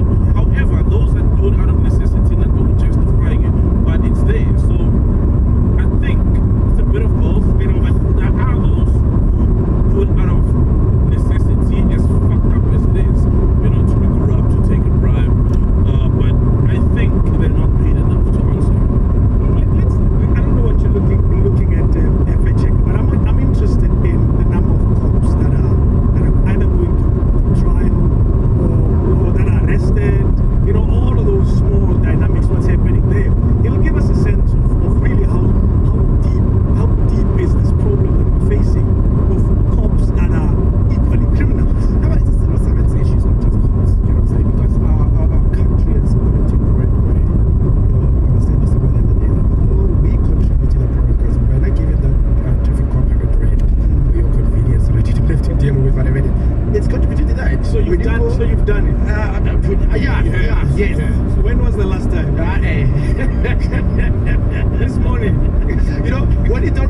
But you don't want to queue at the traffic, whatever, and then you have to pay somebody, you know, to skip the. Can we do that too? I mean, do that all the time. Yeah, you can just give when you go to the traffic department. Oh yeah, there's guys who will run for you. Will run for you over a connection. Exactly, all that stuff like that. So I think it's a civil servant issue. It's not just a cops issue, because if you go into the medical field, you'll find that there are also some corrupt, you know, people who work there who misuse funds, who hire cousins and all of that stuff. Oh no, there's not good. There's a funny. There's a funny story of a cop. He's also in trouble, so there was a cover up. They said there was a break-in or whatever it is. Oh, turns out he brought a sex worker home. Yeah. And then she cleaned him out. Gun, laptop, phones. Yeah. And now they Lushaba is the surname, and there was a cover up, and now him and the guys who helped him are arrested. And I'm like, damn, bro, that's crazy. Yeah, in his home. What do you have, guys? To answer Saul's question at first, you asked how much do parliament members get. Approximately, the basic salary is about 1,275,000. It's 100K a month. Yeah, I see. Yeah. And then you'll still find something. And then a cabinet minister earns approximately 2.6 million. Approximately that amount. That's a lot of cash. And that's excluding the other, you know, streams of income, like speaking fees when they speak in this, you know, whatever. So and all the perks, all the perks, the free drivers and cars, and house and so sometimes money doesn't deter people from not being. I think as South Africans we know that. We've seen that. That it's not the thievery or theft that happens has little to do with poverty. Poverty plays a role in certain sectors of our society. However, at that level, you can't say I stole because I'm poor. Because part of this case is that they asked for 1,000 rands bail when they were given bail. And the highest is most senior in this group of people, particularly Lieutenant General Dusan Kumalo. He earns 1,000 to 1.2 million. Not a month. A year. So a month is surely he should be able to afford the 10,000 rands bail. Yeah. And if you know the law, you get that money back if you are found not guilty. Salaries, policemen? Okay, before I answer to the salaries of policemen, you asked how many police officers were arrested. Since 2019, this was an article that was posted by DA. Approximately 4,000 police officers have been arrested. 4,000? Yes. That's a big number. It is. Considering I think we've got 200 cops in the country. Thousands of what's 200,000 cops. We have 176,000 cops. So 4,000 is a huge chunk. If there's that little this number of their salaries range about 150. That's an average. And then if you are a brigadier, you have 200,000 per year. Yeah, I'm a constable. Yeah, how much is the loan? 200,000 a year. Yeah. Yeah, that's not a lot.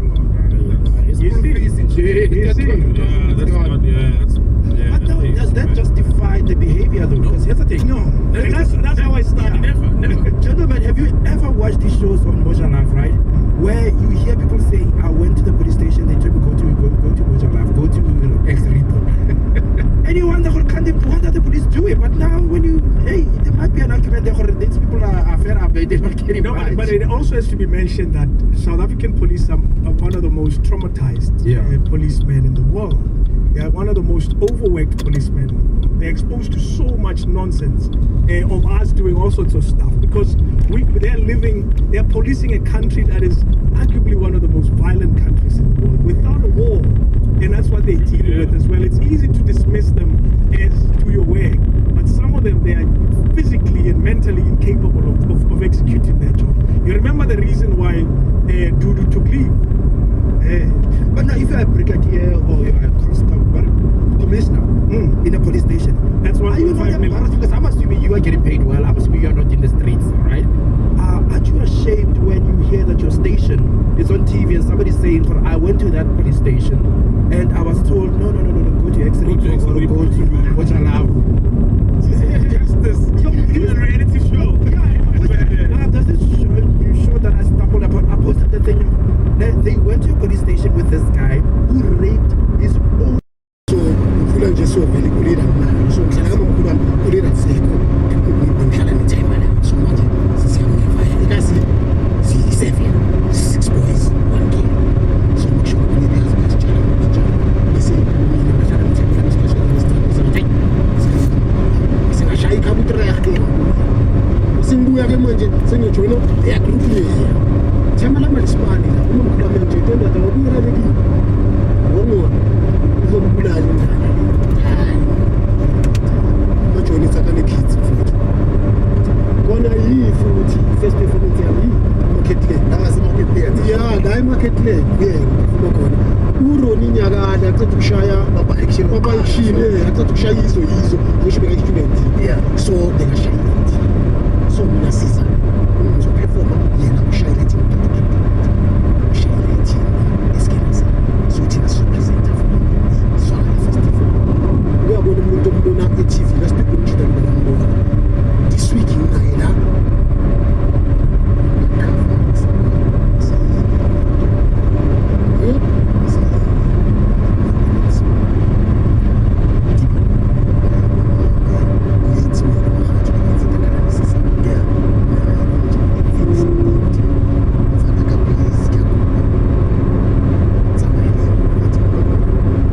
so ngikhula nje vele soloku ke ngiza nayo ke ngijoyina ke ama community group after Tsakane Kids ngaya ngitsini ngibizini cultural academy Tsakane saba ne collaboration ne Love Life and then after that ngeza YT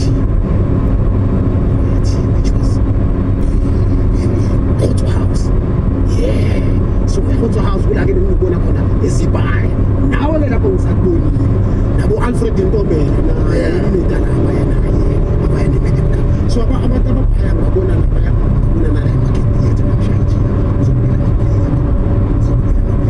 but then ke umuntu vele ukuyitha because after yona ngabaya ngihlala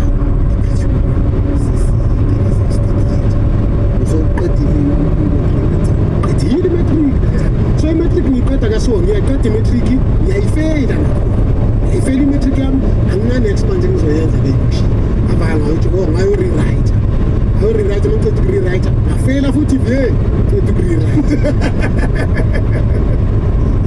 phela bathi pieces is pin yaqaba nami ngayikreva azange ngipasi ukuthi ngamanga ngayifeli I had to go yeah mangirewrite ngapisha futhi ajoyina ke le group lapha ke ibitsing ngibizini cultural academy ngoya ke namajita because ngifuna ukungena crime sesibuzana bese ikokota bese ikokota because ngiyarandi ngathi tso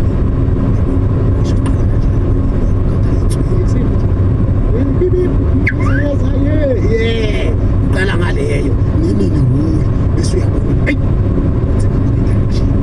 why because ubeka history yakho yonke ekhaya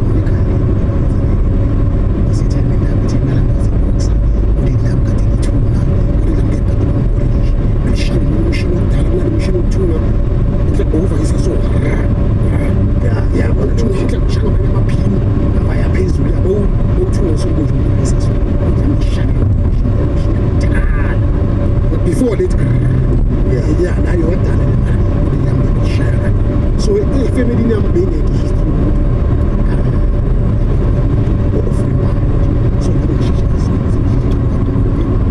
for it yeah I access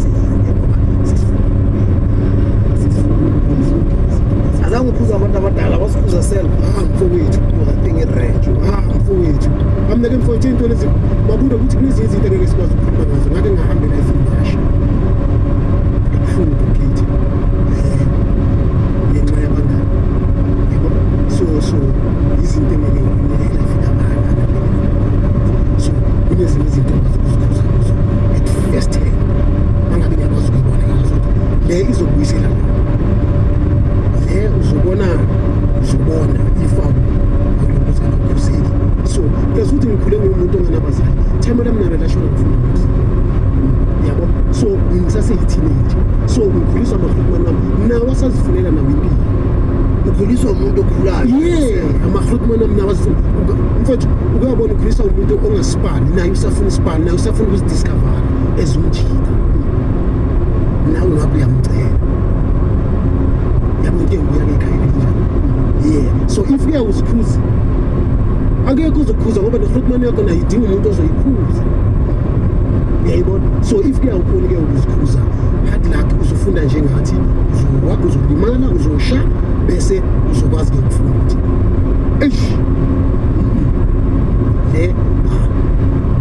so kunamasaying abantu abajwayele basho ukuthi if abakuinvitanga yes phila ngalezo if awubabizanga unayo mfowethu ngeke ufe angeke ufe kazinqanda kuphela abuphela cabanga kunomuntu bekajabula ngo2010 athi feel it is here kodwa thina this year besinenjoy ukhazi umsakaza lesimini nabayana ebantu so ukuthi kunanda kufana kukhulu kusa DJ Sibula la kusazoyenza usazoba kumini ngeke kufana usana neje sometimes nazithi Pitori things Mamelodi or is Atteridgeville is social group or is it down zithi sosha mfowethu kodiji khabo awuthina mulinela mabra niketsana go di age central nekena go ka sengo ba re ke via Philip neketsama ga ba fita Valman le Bible school ke thewa ke feta transfer nya lenza ntse ma age nya itabe social ana hele go mema ji kodiji ko makala nekithewa na awufika TT nekifewa thewa mo Villagas engine garage Fume Joes ngiyayibona bese ngene ke ngamagogo innocent awuchapha usegrace awuchapha shout out to you yahasile blind innocent ke mavuso ngawayinta kibo ke but ngithali ngahlala ubayanda city ngibona city ukuthi spaces ayanda siyabona mthani mfowethu akwande na uthathe khona uthaba you know the story yazi ukuthi sibuya kumhlaba wonke jikelele so ayanda city ke bangibiza ngahlala ngikufata isingasuka khona ayohlala eTamuti eseleni flat kalidumile ke esanisa ngihlala esanisa manje eTamuti noma kwenye out bathi bush ngifaka uthebo ratuna ngifaka la ngitelo tangcela ngihlala ngespa so ngiyatravel every day stay theater until innocent but boy so mina ngilezi yesibula benginokунyamalala ekhaya uthi unyamalala unyaka wonke mara ngihlala 3 months ngihlala 3 months kabani ngihlala 4 months ngine futhi yazazi ukuthi anginafootball angina-next asinantsha ngibe ngicontributor ngo-clean anginamali yenkukhu ngeke ngahlala nakhabutha bangifuna okumulu Thembisa ayi awuthamukele yake thaba ngifuna uyinja wena sinamba besigibele itaxi sinemali eshotayo sigibele sitshela udriver sesiyafoyi sitshela udriver sesiyafoyi ukuthi awuthaba kahle kahle la siyashota ayi akasikwazi itaxi driver bona wena ukhuluma nganisangena enanyanyisa manje I don't know how many times imali kufika eJozi iphela ke esangweni elayini esangweni sicela chicken mfowethu besicela la akazebe incosi yami sesibone yami mama ke so ithembisa ke ngiyayikena ke kwanta nasemangweni uvusa imthini sobeka yini isha yami usikheke aphaya boy isha yami ke umzini ke nale so ngikhula kanjalo kwena mabula ngihlala khabo bani until meeting out abathi uBenjamin Bells uzomisa uBenjamin Bells ngimitha sengithe uBenjamin Bells simmitha ngenza iplay nabolebu nenye out amathulebu mphahlele shout out to uyana nomunye iproducer abathi uAndre Stalls so besenza iChekhov festival la eJoburg Theatre so samithana nabo Ben and then ngathola opportunity yokufunda evets drama for life fika khona ke drama for life ngiyabona ukuthi la ngathi sizoshuba la mina ngifuna into ezofaka inyuku ngapha yisigela kumele sithathe inyuku kimi remember mabuda phela thina abanye sibuye emafamily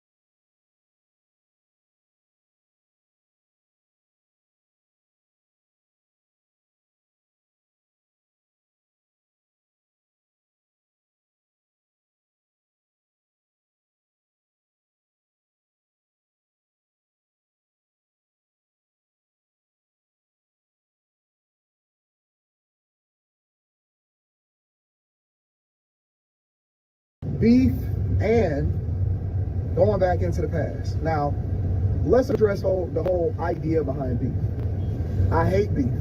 I hate getting angry at people, and I am not currently in any beefs, all right? So I want to just make sure that we're very, very clear about that.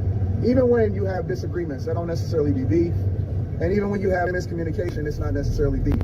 It's really just that, miscommunication, and sometimes misunderstandings, but beef is a whole nother concept. So I want people to really understand that I have no ill will and no negative feelings or sentiments towards people. When you get past a certain age, that stuff is old, because the goal, getting out of the hood and the goal growing up, is to get to this point in life to where you can enjoy life, things are awesome, you know, you want to be able to ride your bike and have fun, and you know, you do all of the things that make you happy versus giving energy or negativity to things that don't necessarily add value into your life. So if you ever dealing with something where you feel like it is putting you in a negative space, and this is not directed towards anything or anyone in particular, that's a fact. But if you ever dealing with something to where it's drawing you into a negative space, or it consistently, and this could be a girl, right? It could be a chick that you're talking to. It could be a circle that you're surrounded by. It could be a job that you in. It can be an environment that you continue to subject yourself to.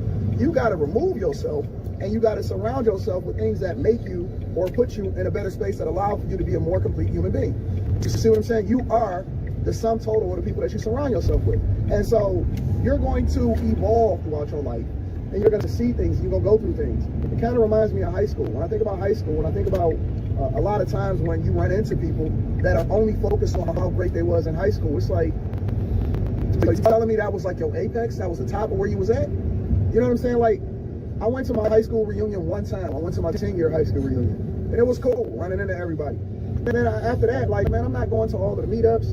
I'm not going to no 20-year. I'm not doing none of that because, and it's not that the people aren't cool or whatever like that, but especially when you talk about this social media era, you already can see where I'm at. You can see what I'm doing every single day. A lot of people already know what's happening with me. I know, or I keep in touch with the people that I'm really, really cool with, or the people that I've been friends with since high school, or even all the way down to kindergarten. You know what I'm saying? And it's because we are equally yoked and we're going into the same direction. Sometimes people are only there in your life for that time, and that time is awesome, but you don't have to always relive it. You don't always have to go back to it, because you're going and you're growing. Both of y'all are growing into different directions. You know what I'm saying? And so I think that what people don't understand a lot of times, especially when you get older, and I'm going to assume that a lot of people is of mixed ages.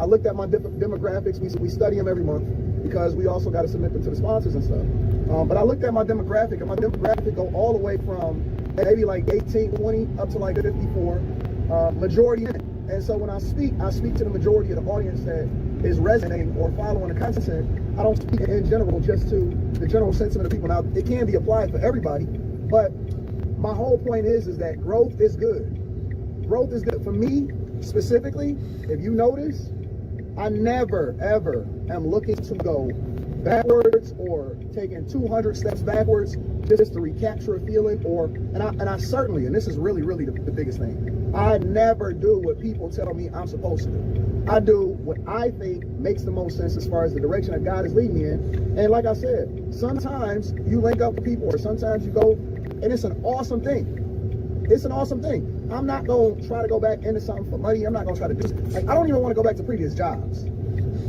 I could amicably split from a job, and I never leave a job on bad blood or in a bad space. And I never feel a certain type of way with that job. But I'm going to just tell you, honest to God, there is nothing in my life that I feel like, or I look back in the past and I say, man, I want to go back to that, or man, I want to recapture that. I'm not interested in that. It ain't a job that I've never been to that I'm saying, y'all want to go back to that, because I'm so focused on where I'm going instead of where I come from. It ain't a woman or a hoe that I didn't deal with where I'm like, man, that was a great, no, she was there for a moment, and she was there, and we had a great time, and now it's time to move on from her. You know what I'm saying? The only things I like old is money and classic cars. That's it. But I prefer new money more than I prefer old money, and I prefer newer cars more than I prefer the classics. I drive the new ones, but I look at the classics, and sometimes I pull it out, and it's a nice thing, and then I get into it, and I'm like, damn, these windows is different to try to roll up, or I gotta get this check engine light. Nah. I like all of my shit new. I like growth, and just because you like new and you like growth does not mean that you don't want everybody else to win. I want everybody to win. I want people to be successful in whatever it is that they're successful in. but I'm always going to be searching for new. I'm always going to be searching for growth. And when people grow, it doesn't mean that they have to be, it just means that they grow in two different directions. Now, of course, you know, this is the internet, so people are messy, and so they always take it to mean something else or whatever like that. It doesn't. Genuinely in my heart, it doesn't. It just means that I got people in my own family that I grew up with. When we see each other, it's love. But am I checking for every single person that I used to rock with in my past? Absolutely not, because I'm too focused on my future. I'm focused on living life. And I think that when you get past a certain age sometimes, for some of us, not all of us, there's a lot of us that still live in our past. When you get past a certain age sometimes, you realize that life is too short to be focused on any kind of negativity as far as trying to have problems with people. And life is too short to be doing what everybody else tells you to do. I am 1,000% focused on growth. I'm 1,000% focused on enjoying life. And next year, I'm going to have newer cars and I'm going to have newer growth. This year, I'm going to continue to trend in a positive direction. It's funny because even when I look at my numbers continue to evolve and grow. It's all about slow growth, progress, and continuing to push yourself to be successful. That's what life is about for me. So that's my message for the morning. I love you guys. I appreciate y'all. I hope y'all focus on growth. I hope y'all focus on the money. And I hope y'all focus on balling and get to it. That's what life is about. I love y'all. I appreciate y'all. I'm going to see y'all for the Millionaire Morning Show. We rock out with that at around between 7:30 Eastern, so adjust for your time zone. And we're going to have a great week. I got a lot of dope stuff coming in. I got my homegirl Mika flying in. I got some friends flying in. I got a whole lot of stuff that I'm working on. And we got some pre-recorded shows that we're doing for this channel in particular that I really enjoyed. We piloted them a couple of weeks ago, and now we're about to go full-fledged. Now that we're able to look at the analytics and the statistics, we see the opportunities that's in there. Even when it comes to this platform, I want to grow, and I don't even care about like what other people think. I want to grow in a certain direction, and I want to continue to evolve. And I don't want to be the same person that I was yesterday. And I love you guys. I absolutely do. Thank y'all for continuing to rock me. Again, make sure y'all tap into the Patreon link is in the description. And then teach Hanley 40% off your first order plus a free gift. Plus 20% off for life. I love y'all. I appreciate y'all. I'm going to holler at y'all later. See y'all today.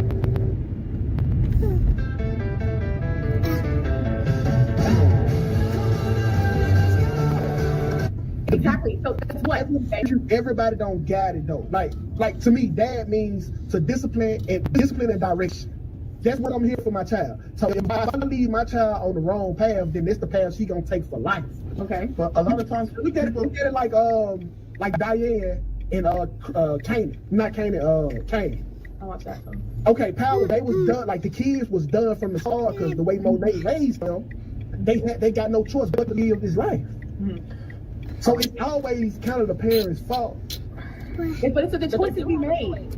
You're making them choices based on the things that you normalize. A lot of your morals and the way that you move comes from your parents. It comes from your surroundings. It comes from the things that people normalized when you were younger. So when you adopt that's the only way you know how to move. Now, yes, at a certain point, you have, as for yourself, you have to stop putting the blame on your parents and try to adjust. That's if you want change, though. But if you don't want change, you're just gonna always look back to what your influence is. People don't even recognize how much those influences guide their judgment, the way they make decisions in their everyday life.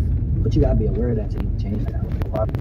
If they don't know that's why they the way that they is, they just think they just got that way. You know? Who taught them that awareness though? Everything you know you was taught. The way that you think, somebody taught you how to think that. That's true. Yeah. But it's an and. It's not an or. It's an and. It's all encompassing. It doesn't absolve you from being responsible. Listen, you go out and you kill somebody, you want to fucking jail. I don't care what the previous history was. The other side of it though is, and he was raised around killers. You know what I'm saying? So I don't think that it's a clear-cut answer. I think it's all on an individual basis. But yeah. I may be wrong about my father. I don't think I am, but I may be. I do think that in his testimony to the ad hoc committee, Matala deploys a deception strategy. And effectively what he does is to make sure that we are as far away as possible from concluding that Sibia is a criminal. But what does it do? Remember, the PKTT has recordings in which he says he gave money to Sibia. Now, part of what I think is his deception strategy is when he says, my voice was manipulated. Yeah. So that we cannot rely on the recordings from the PKTT. here's the problem. The Madlanga Commission is not the ad hoc committee. Oh yeah. I think under cross-examination, Matlala is not going to fare as well as he did with the ad hoc committee. I think he's going to suffer and suffer badly. Because what may happen is that the moment he says, my voice was manipulated, the commission is going to produce evidence to the effect that they have consulted and have worked with experts in the area who have shown, and they'll say, here's the evidence. They have shown that that was your voice. Yeah. Your voice was not manipulated. Absolutely. And what was interesting for me with the intersection of the Madlanga Commission and the ad hoc committee was when Brown Mokhotsi was testifying, Advocate Chaskelson said, we have chats between you and Morgan Maumera. Yes. Cyril Ramaphosa's nephew. Yes. Which show that he had an interest in this Medicare 24 tender with the police, which is really the center of all of this. Yes. And of course, we have reporting from Jeff Wicks and others showing those two involved in the Tembisa hospital situation. And yet, I was quite shocked to see that some members of parliament didn't raise those questions to Matlala. So I agree. I think, in some ways, in cat-like fashion, he was able to wriggle his way out of being asked some of the really tough questions and having the evidence to then counter some of his claims. Can I talk briefly about people like Jeff Wicks? Fortunately, it's not John Wick. People like Jeff Wicks and Kyle Cowan. Yeah. Who are examples of the excellent investigative journalism that has exposed some of this corruption. So I've been doing a lot of research about cartels globally. We can come back to that. Yeah. I would add Karen Dolly onto that. Oh, yes. Yeah. You know, Subi, the number of journalists globally. Let me say the number of investigative journalists who've been killed investigating organized crime of one kind or another is higher than the number of journalists who've been killed in wars. Now, of course, it shows you that if you look at this from the perspective of the cartels, the work that is being done by people like Jeff Wicks is impactful because it exposes these links between cartels and politics, for instance. Between cartels and the criminal justice system as a whole. And therefore, we should regard investigative journalists who are doing this work as national treasures and do everything possible to make sure that they are secure, they are protected. Because, as I say, the number of journalists globally who have died investigating organized crime is higher than the number of journalists who have been killed in wars. Yeah, absolutely. And Kat Matlala and Morgan Maumela, for me, that was a moment that I don't think a lot of people fully appreciated when Chaskelson said, Mr. Mokhotsi, we've got evidence of conversations between Maumela and Matlala. And this now then draws the link between Maumela and Matlala much more clearly. The only other link we had before was that Bheki Cele and Matlala met at Maumela's Zimbali residence, purportedly. Or he gave them a code to get into Zimbali. So yes, this is quite interesting because I'm really keen to know what the link is and what those messages reveal, and I suspect we'll get that late this year, early next year. Well, those of us who are members of the SMWX cartel are not surprised. Because remember, we're still trying to draw the organogram because the organogram is incomplete. So I suspect we can start penciling in Maumela when we look at the Big Five cartel. The question I've been asking myself is this: the Big Five? Are these the 5 top criminals in the country? Or the suggests refers to the top 5 members, the leadership structure of the cartel. Remember some years ago, former President Thabo Mbeki, delivering a State of the Nation address, says, we are investigating the top 200 criminals in the country. Now, I don't know what happened to that work because we never got a report. You know? But when I look at when President Thabo Mbeki made that speech, the Maumelas, the Matlalas represent a generation younger than those who were part of the 200, or to the extent that part of the 200 top criminals of that time may still be alive. They are now older. And we are transitioning from them to the current generation of Matlala and Mamela and Katiso Mulevu. That's what could be happening at the moment. Yeah. But let me tell you what worries me. Or another thing that worries me. So we've been listening to what is being said at the ad hoc committee and Matlala Commission. And the picture that is emerging is that the cartels have captured senior subs officers. They've captured the generals. They've captured members of the NPA. They have captured members of the judiciary. And having said that, I think it's going to be very difficult to prove that Judge Lidwaba got 2.5 million rand. If that can be proved, I think the country will be shocked. Yeah. Because we believe, as a country, that the judiciary is the last line of defense. And we believe the judiciary is incorruptible. Now, but remember what I've said before, that it is my belief that the judiciary is independent. But it is not my belief that all judges are independent. It is therefore not my belief that all judges are incorruptible, as we saw last week. In the case of Judge Patlan. You know. So here's what worries me. We are focusing on the relationship between cartels and senior subs officers. Yeah. Whereas most South Africans who experience the corruption of the police do so at the level of the police station. In other words, most South Africans experience the link between syndicates and police officers at the level of the police station, to the extent that at local level, criminal syndicates have captured police stations. So we need to distinguish between the two. Yeah. The capture of a police general or a commissioner and so on, the senior people in the police service. We need to distinguish that capture from the capture of the police officers at station level, police station level.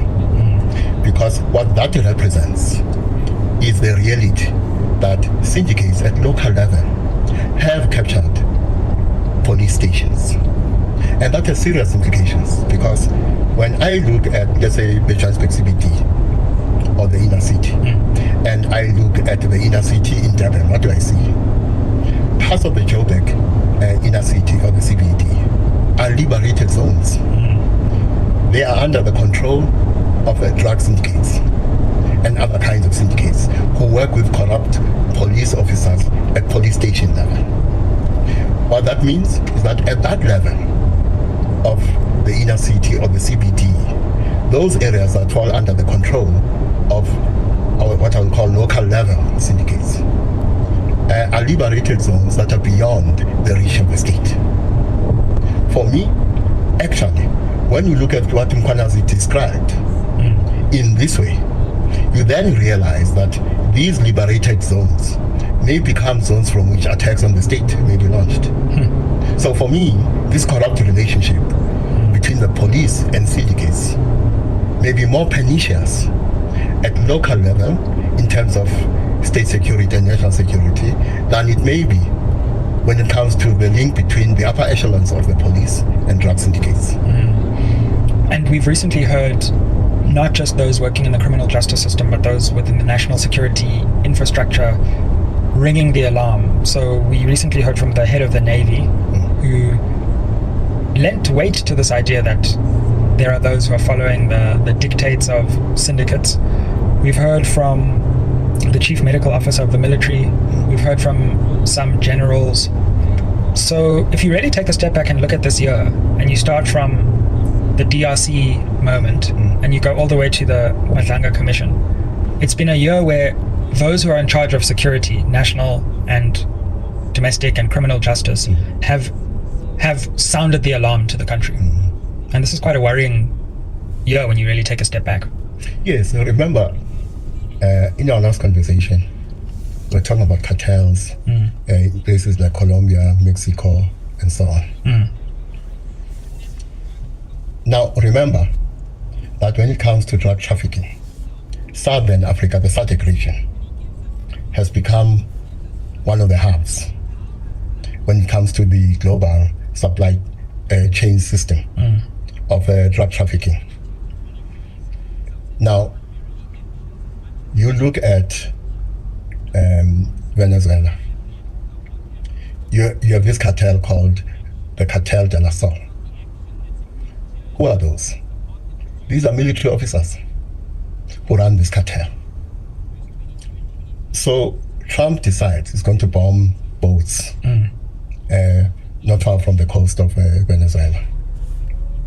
Why? Because he says the president of Venezuela is actually the head of a drug cartel.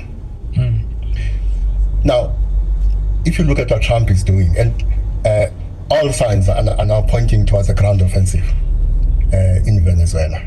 The pretext is he's going after these drug cartels in Venezuela.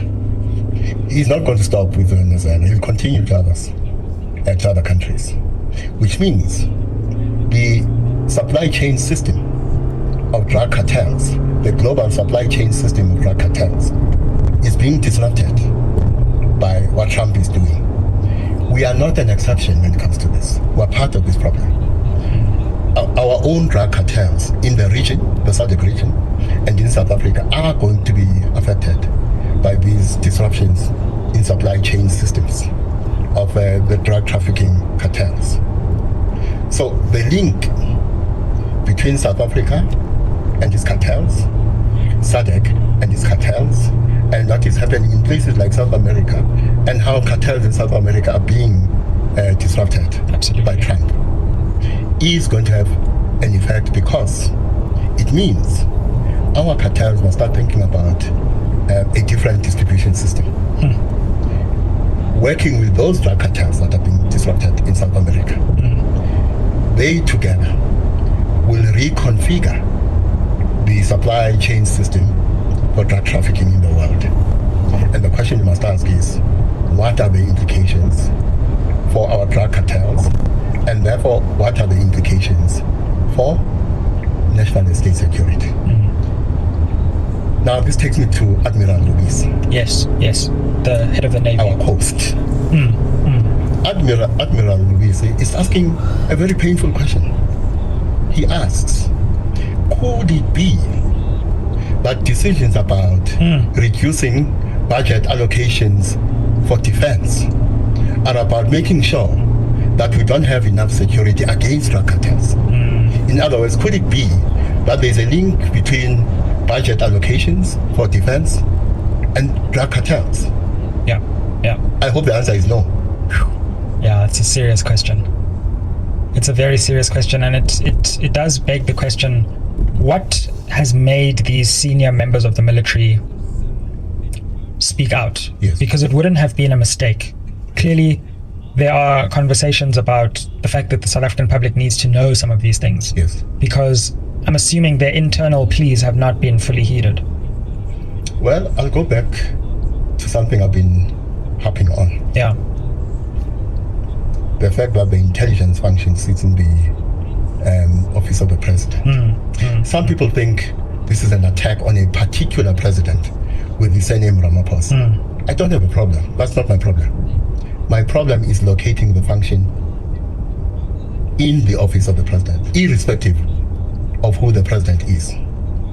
Now, we come from a time when some people in the intelligence environment talking about a certain former president of the country used to argue that the problem with the president is that he does not rely on state intelligence services.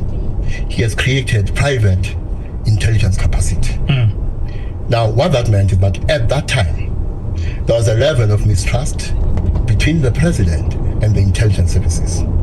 And maybe the president was justified not to rely on state intelligence services because he may have come to the conclusion either they're useless or ineffective or corrupt. And therefore is going to create private intelligence capacity. Now, of course, the creation of private intelligence capacity by a head of state may at some point become a threat to both national and state security. So it is something that must be discouraged. It's not something we should welcome. But there is a time when some personalities in the intelligence environment allege that the head of state has no confidence in state intelligence services and has created private intelligence capacity, pointing to some level of mistrust or distrust between the intelligence services and the head of state. What I am picking up is that there is a level of mistrust between senior people in the military and the political class.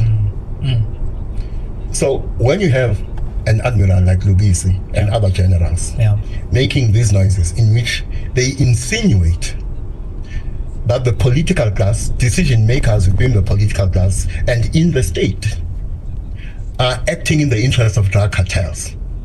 When you hear such senior people in the military, in the army, in the navy, and so on, making such allegations, to me it suggests there's a lack of trust between the politicians and senior officers in the navy and in the army and so on. And the question is, what is the source of that mistrust? When I listen to them, there's a running theme. They start with the fiasco in Eastern DRC. And they seem to be saying that fiasco would not have happened if defense was not being defunded by the politicians. They also seem to be saying that the capacity to arrest the problem of drug trafficking is being undermined by decisions made by politicians to defund defense. Well, not just defense, and the police service. So these two critical components of state capacity are being defunded. It's quite possible that is for genuine economic reasons. Or, alternatively, what is being alleged by senior officers in the military and the navy is true. That politicians are making decisions to defund the police, to defund defense, acting in the interests of criminals and drug cartels. Now, this is an admiral. I don't think an admiral would just go on a frolic of his own to make such a serious allegation unless there's a basis, either for the allegation or the suspicion. Whether the suspicion is grounded in truth or not, it does point to a problem between politicians and senior people in the military and the navy. That's not good. It seemed for a while as if the Mkhwanazi allegations had... Part of the reason why monetization on TikTok is taking a lot of time, people think that TikTok is the one that's holding it back. It's actually our very own government and the Competition Commission that is actually, because it needs to be legislated. Oh yes. You get what I'm saying? Remember, the money that creators are making on this platform, that money is supposed to be taxed. And a lot of these content creators are not paying tax, then you forget. Just because the government is not... They're not? Your YouTubers should be paying tax on this money. I mean... You get what I'm saying? So the government should and could actually be going after these creators and saying, hey, you're making money from YouTube, this is our cut, where's it? You know what I mean? Yeah. And they're not, for whatever reason, or maybe they will at some point, right? So TikTok is trying to avoid that by making sure that they are getting into the right contractual and legal what with the government of South Africa, and that's what sometimes is delayed. That's information that I didn't know, that I had to ask. Okay, Fanny, what's going on? Because everybody's gonna be asking me about this. Why is this not happening in Africa as it is happening elsewhere? And you find that monetization, for instance, does not only not happen in South Africa. There are other territories of South Africa that is not happening simply because of the framework that is there that is not allowing it to happen as quickly as it can. But also, let's be honest, these companies take advantage of that. You understand? Yeah. Like the tariff thing with the Chinese. Yeah. Are we waiving the tariffs for Africa? No, they know they're gonna benefit. It's just an enticement. Yeah, that thing, man. You heard that thing about the tariffs. Yeah. So China, for all African countries has dropped tariffs. So African countries can export, which we don't do, by the way. Exactly. To China for free of charge. And my theory is, with the wars happening with America, the tariff wars, America is a huge market for everyone, because they consume, you know what I mean? A lot. As much as they produce too. Yeah. But now China is sitting here with these massive tariffs and can't export all these things to America, all these cars, the clothing, the Sheins and Temus of this world. Yeah. And now they've got all this backlog in stock that they'll dump on Africa. Because truth is, we don't send shit to China. What do we export to China? Exactly. So what's going to be that relationship? I don't mind that. And also they're baiting us, bro. They're baiting us because they're saying, we are doing this. What are you gonna do for us? Yeah, so it's supposed to be reciprocal. And once we're saying, okay, fine, we're also gonna reciprocate that by not putting on tariffs on China, what then happens? China and already our industry is Sorry, you asked me about your story. So you gotta get it away. Yeah, so beautiful story. Dallas has put out a video right now. Okay. We're talking about man, Dallas he's back. He's doing very well. He's on his recovery, and he put out a video where he's talking about how he's grateful that God allowed him to survive the stroke, and he's gonna be sharing the journey with South Africa. So me personally, my question on that is, I've seen that whenever celebrities become the face of something, much is expected of them. Much beyond what they can usually deliver. Okay, what I'm saying. So my question to you, gentlemen, is, do you feel that him becoming the face of this campaign that it's not an official campaign per se, right? Face of what? Face of stroke. Let's just put it. Face of face off. I fucked up. Now I'm back doing well. I'm gonna be a good boy. He had a stroke. So like I said, hey, okay, let me qualify that. Let me qualify that a little bit, right? So we all know that when that happened to him, and people started talking about, he was doing lifestyle led to this, right? So here's what my worry is. Okay, let me just put it this way. Here's what my worry is, right? That I'm very happy that he's trying to help people by showing people his recovery, and that it can happen to you. That the grace of God, to anyone. Yeah, that the grace of God can actually, help you heal and all of that, right? But my concept was, so now if he gets into this, the people are gonna get some, okay, fine. Every time now they see him at a club after this, like, no. But not when like a look. He can't. Yeah, he was taking shots like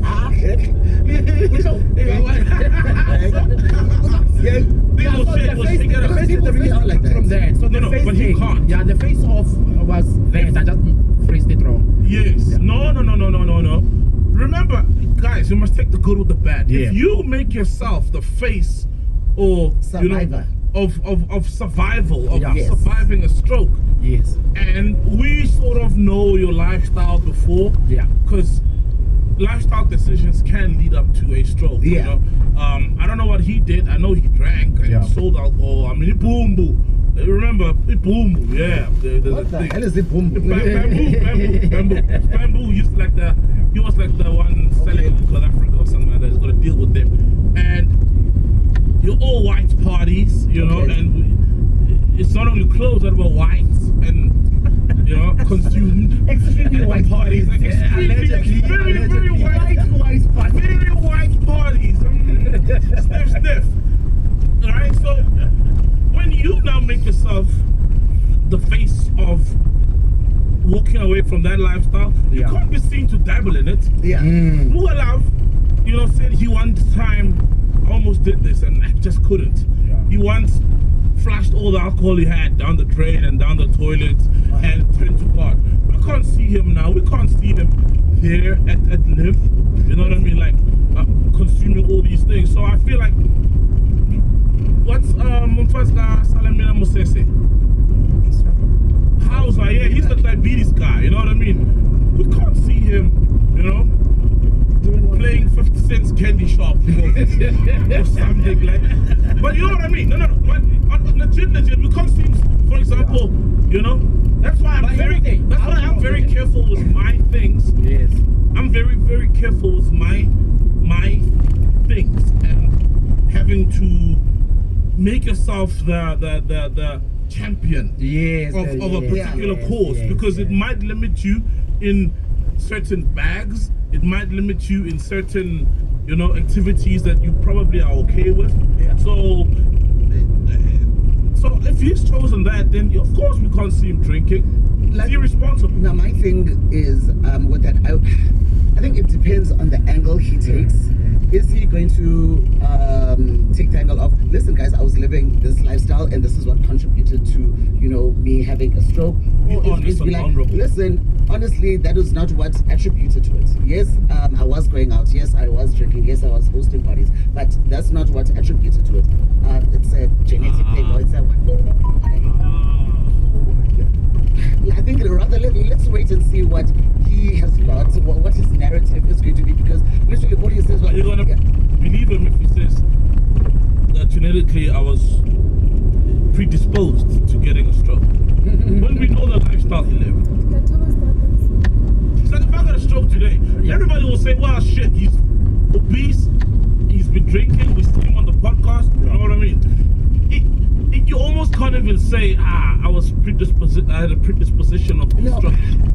I think it's in the way that he's going to tell it. Honestly, it's literally in the way that he's going to tell it. How honest is he going to be with us?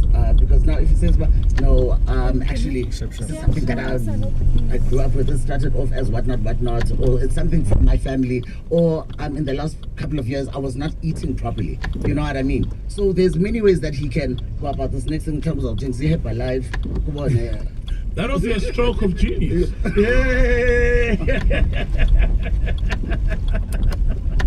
Yeah, but yeah, so to close that off, yes, that's what he put out. Look, just to be responsible, yes, drinking excessively does cause problems. That leads to stroke. I think it's something called cardiac arrhythmia.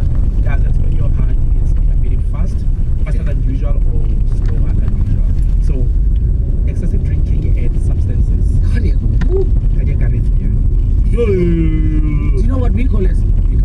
When you start drinking that's the shakes. What the shakes? That's the shakes. That's the shakes, man. Come on. Yes, that's the shakes. Shakes and legs. Yeah.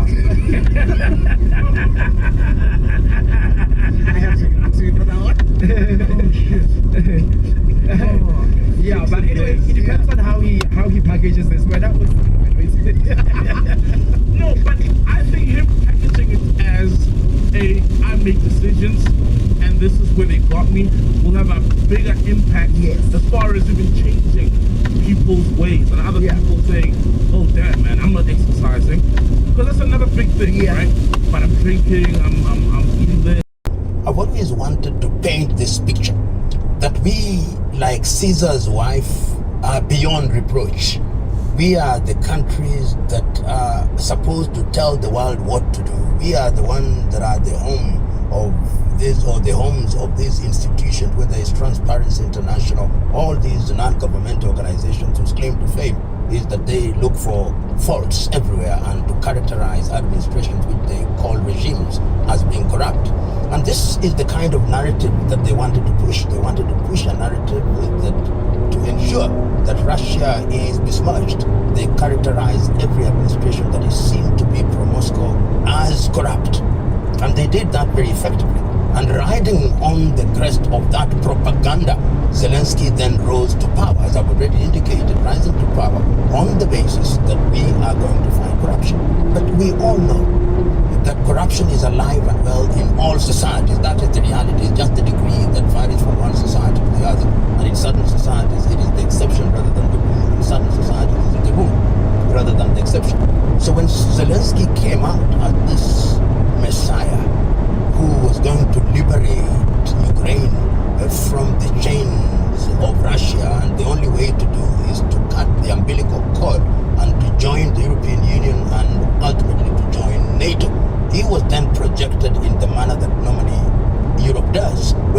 wants to hoist people to a certain level, they do a number of things.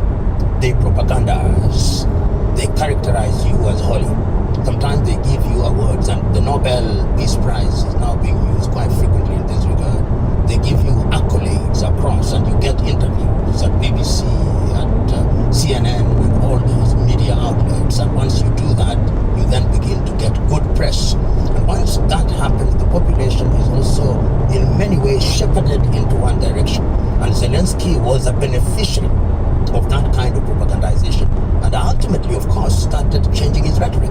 And the rhetoric is, we are moving away from the Russian bear, we are going to Europe, and we are going to be part of Europe, we are going to look to the Brussels administration, we are going to look to NATO for our defense, and all these in breach of an understanding that the former countries which belong to the Soviet Union in that sphere would not be sucked into the NATO arrangement.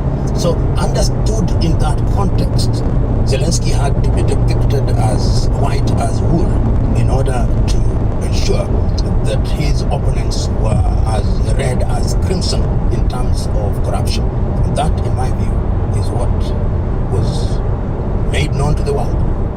That is what the world believed, and I'm using the word world very loosely. And ultimately, we are now discovering that what was sold is not what was bought. And that is why we see the resignations now, and the accusations are corruption of the mega kind. You know, somebody once told me not too long ago that lies take the lift, the truth takes the stairs. And that is exactly what has happened. They had this loud voice that we had brought to Ukraine, this white as wool individual. They are fighting a country that is expansionist. Russia wants to extend and is going to use its military might to decimate the entire Europe, and that the Russian administration is corrupt. We saw their hand in an American election. We see their hand in Belarus. We see their hands in the neighborhood. But now, confronted as they are with smoking gun, they are tongue-tied. It's only the German chancellor who has said something, saying we should not have corruption in Ukraine. Macron, silent for the moment. Kashtama, silent for the moment. Ursula von der Leyen, silent for the moment. But I'm quite certain that they will issue some pro forma statement, if only to tell the world we are concerned. But they are now beginning to realize, if they did not know already, that indeed they were running and supporting a scheme that was from day one characterized by corruption and underhand deals, and that the war actually facilitates it. Remember, you are buying weaponry. Remember, you are buying provisions. You remember that war in itself is an industry, and they only look the other way when the accusations or when the fingers are pointing in the direction that they want them to point. But now, the chicken, in a manner of speaking, have come home to roost. You know, whenever I hear that the West is speaking about values, I always wonder, which values? These people who ran slavery, these people who ran colonization,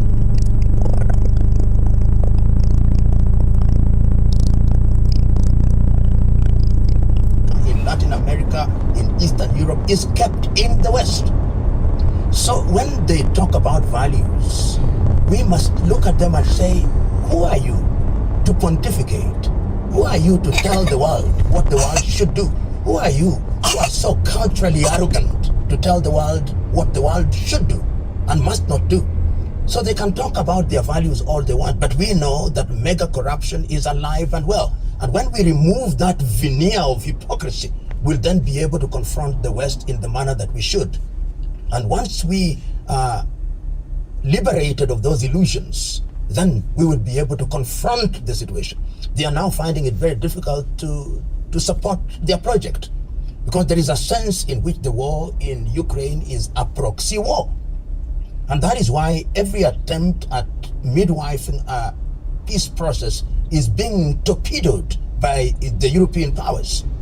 You never know, and you can never say never. You know, the European powers are very interesting. If you look at history, they can lift you. And if your sell-by date in their view has passed, they begin to undermine you. They begin to reveal information that they knew existed all along. So it's a question of timing. Remember that the legitimacy of the Zelensky administration has been called into question because an election was not held during the due date. Perhaps they are now beginning to hold the view that Zelensky has run his course and it is the time for Zelensky to leave. And you can see the timing is very significant, that the Americans appear to be moving very close towards resolution of this conflict in some way. And Zelensky on his part appears to be responding to the entreaties of the Trump administration. But the appetite for the continuation of the war in Europe is high.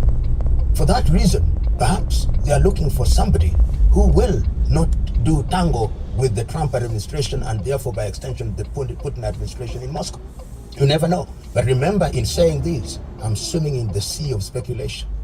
I'm sure that even within Ukraine, they are wondering who is Putin. And you like waft up the smell, like, whoa, what is that? Jesus Christ. Well, dogs are doing that with their ears as they're running. They're wafting up these scents. So they can pick up little minuscule particles of scents as they're wafting up. And then my pit bull had longer ears. He had the ears almost like a Labrador, but he was a pure pit bull. Big fucking head, just jacked body.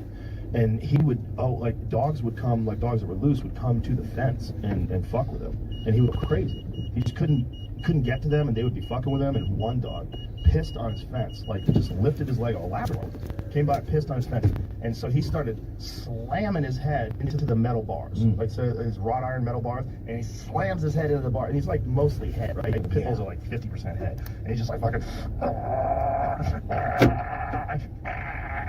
and he gets his fucking head through, and I hear all this noise, and I'm alone in the house, and then I hear this noise, and I look out the window, and I see Frank with his head like wedged between the bars, and I see this dog right outside the gate that was pissed, and I was like, oh my God, he's gonna get out, and so I run up to the fence, and I get to him right when his ass pops through he bent the bars, he got out, and so it's me running down the street in my socks, chasing this dog, and Andy do Frank, baby. He plowed this dog right into a pile of trash cans, right in my neighbor's trash cans, and I got hold of his collar right before his fucker. So then I had to have another bar welded all around the perimeter of my fence to keep him from separating the bars. So this Israeli dude came over here, and he was the welder guy and the fence guy, you know. And he's like, "What happened to your fence?" And I said, "The dog did it." He goes, "This fucking fence? Did this dog bend this fucking fence with his head?" I go, "Yeah, the dog peed out there." He goes, "Bro." I go, "Yeah, that's a crazy dog. It's a different kind of dog." Oh, that's Mike Perry, dude. That's a different kind of dog. Yeah, different kind of dog. They don't care about pain. Pain doesn't mean a fucking thing to them. They just want to hit it. They just want to get out. Like this dog was like, I think the dog was like being friendly. Like you're like, whoa, smell my pee. You know, he's a Labrador. Right, he's just like, like, I'll piss over here. He thought he was fine. It's like, oh, I'm a cig-ass. Probably didn't even know what a pit bull was. Yeah, this dog's a lot louder than me. Yeah, what's going on over here? Oh, God, that dog's wearing that dog has a chain. I had this one neighbor that had a dog that he never chained. I mean, at all. It was basically a wild dog that he fed. It was a boxer. And this dog wouldn't listen to anybody. When they leave him in the house, like if they left the screen, so like they left the door open, the screen, the dog would just fly through the screen, just burst through the screen and go out. And then he'd come home when he was ready. You couldn't, all he just had his own like plan or whatever. They were really focused. Oh, this dog. Is that a pit bull too?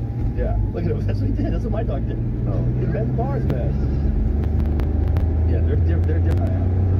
You gotta really make sure that your perimeter is secure with a dog like that. But this dog is not a big dog. It's just a little boxer. I think I just got so nervous. I think just like I would be so nervous around them, you know. And but you should be if they're not trained well. And we didn't grow up around any dogs.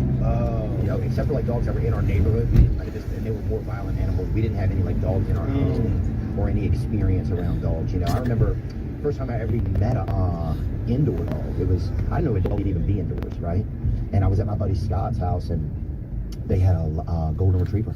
And this bitch came around the corner, dude, and I was like, who the fuck is that? I mean, it was like the most beautiful thing. I mean, it was just like fluffy, you know, beautiful, gorgeous. Fucking long blonde hair. It was like Suzanne Summers. We just and I was like, damn, that thing is fucking fine. You know? Suzanne Summers. I just never seen a dog look like they had like gotten a good night's sleep, you know? Remember Suzanne Summers with the Thigh Master? All she had was this spring. If I didn't have to pussy muscle, because that's what you're doing. Like there's a lot of, like it's not squatting for your butt, it's not lunges, you're just tightening up them pussy muscles. Oh dude, squeeze that dick, squeeze that dick, squeeze that dick. That thing's gonna gleek by the time you get done with it, dude. See if you can find the ad for the Thigh Master.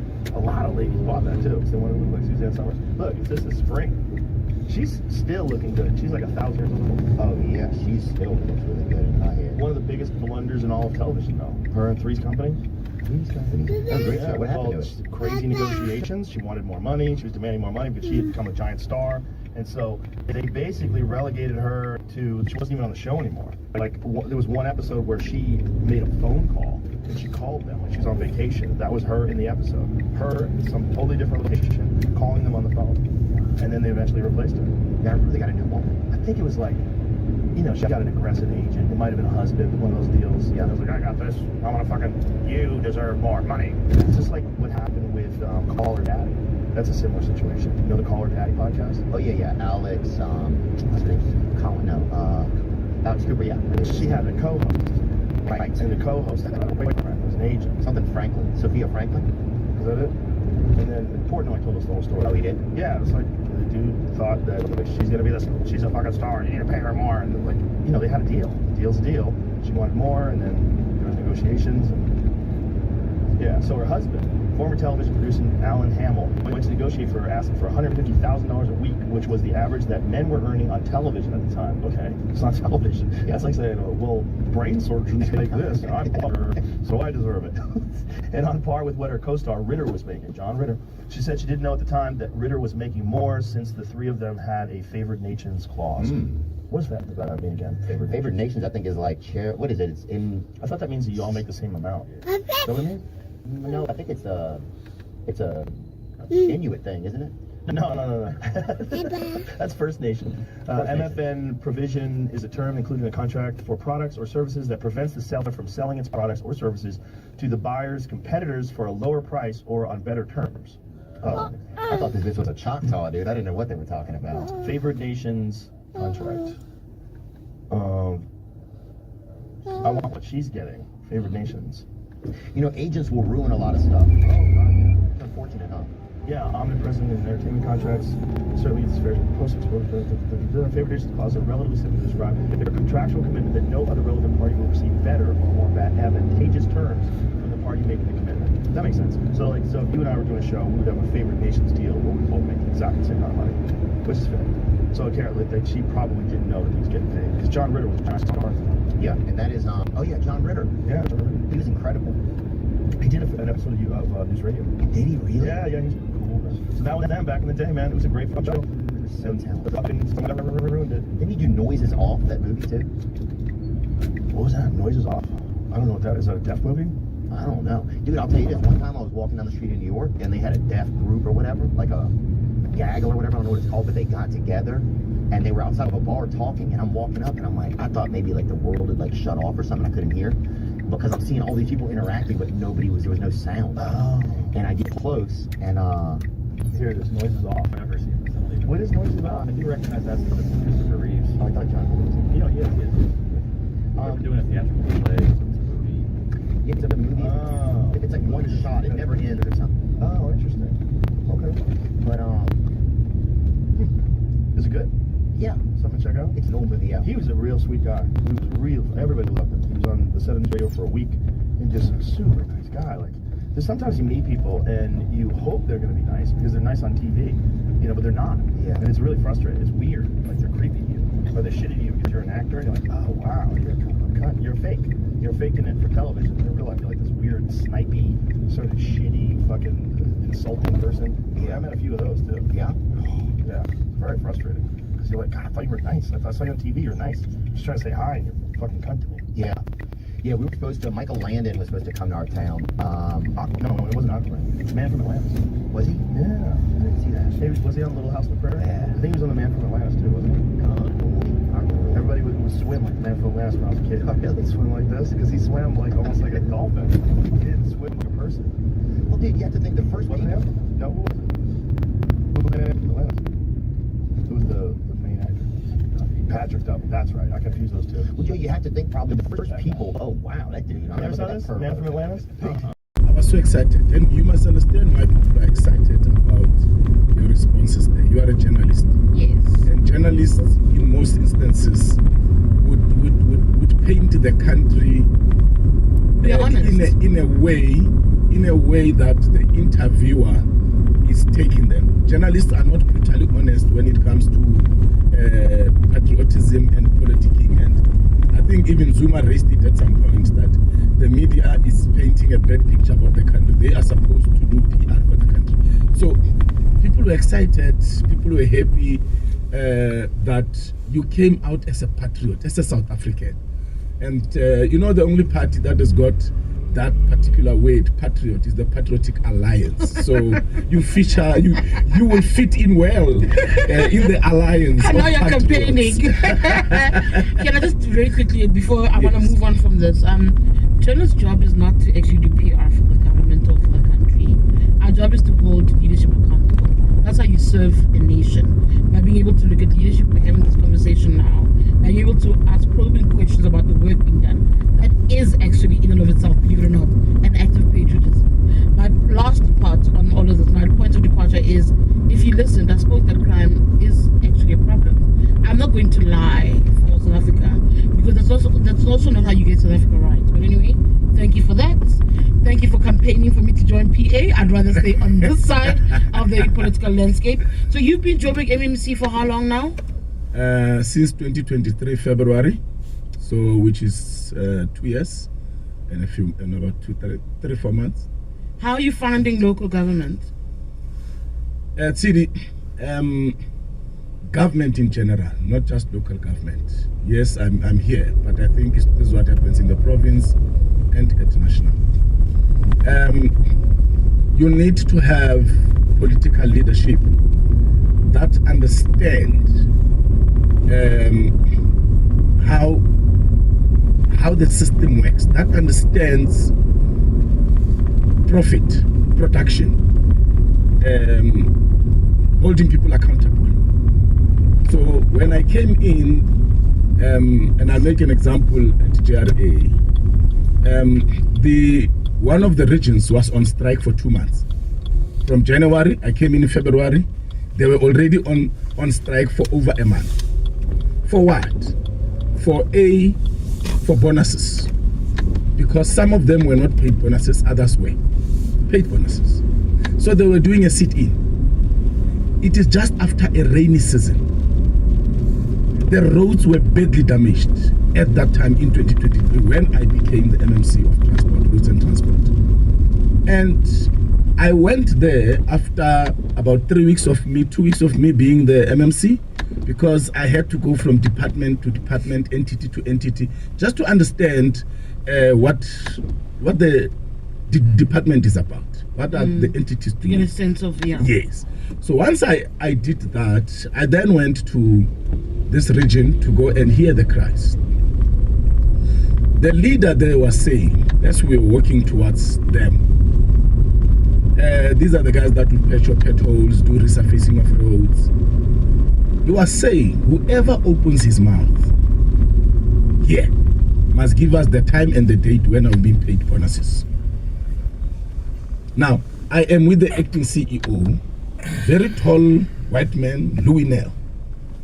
I'm the political accounting officer. I'm with the administrative accounting officer. So the two highest people in the department are being told by the lowest ranking people that when you come here and you open your mouth, you must give us the date and the time.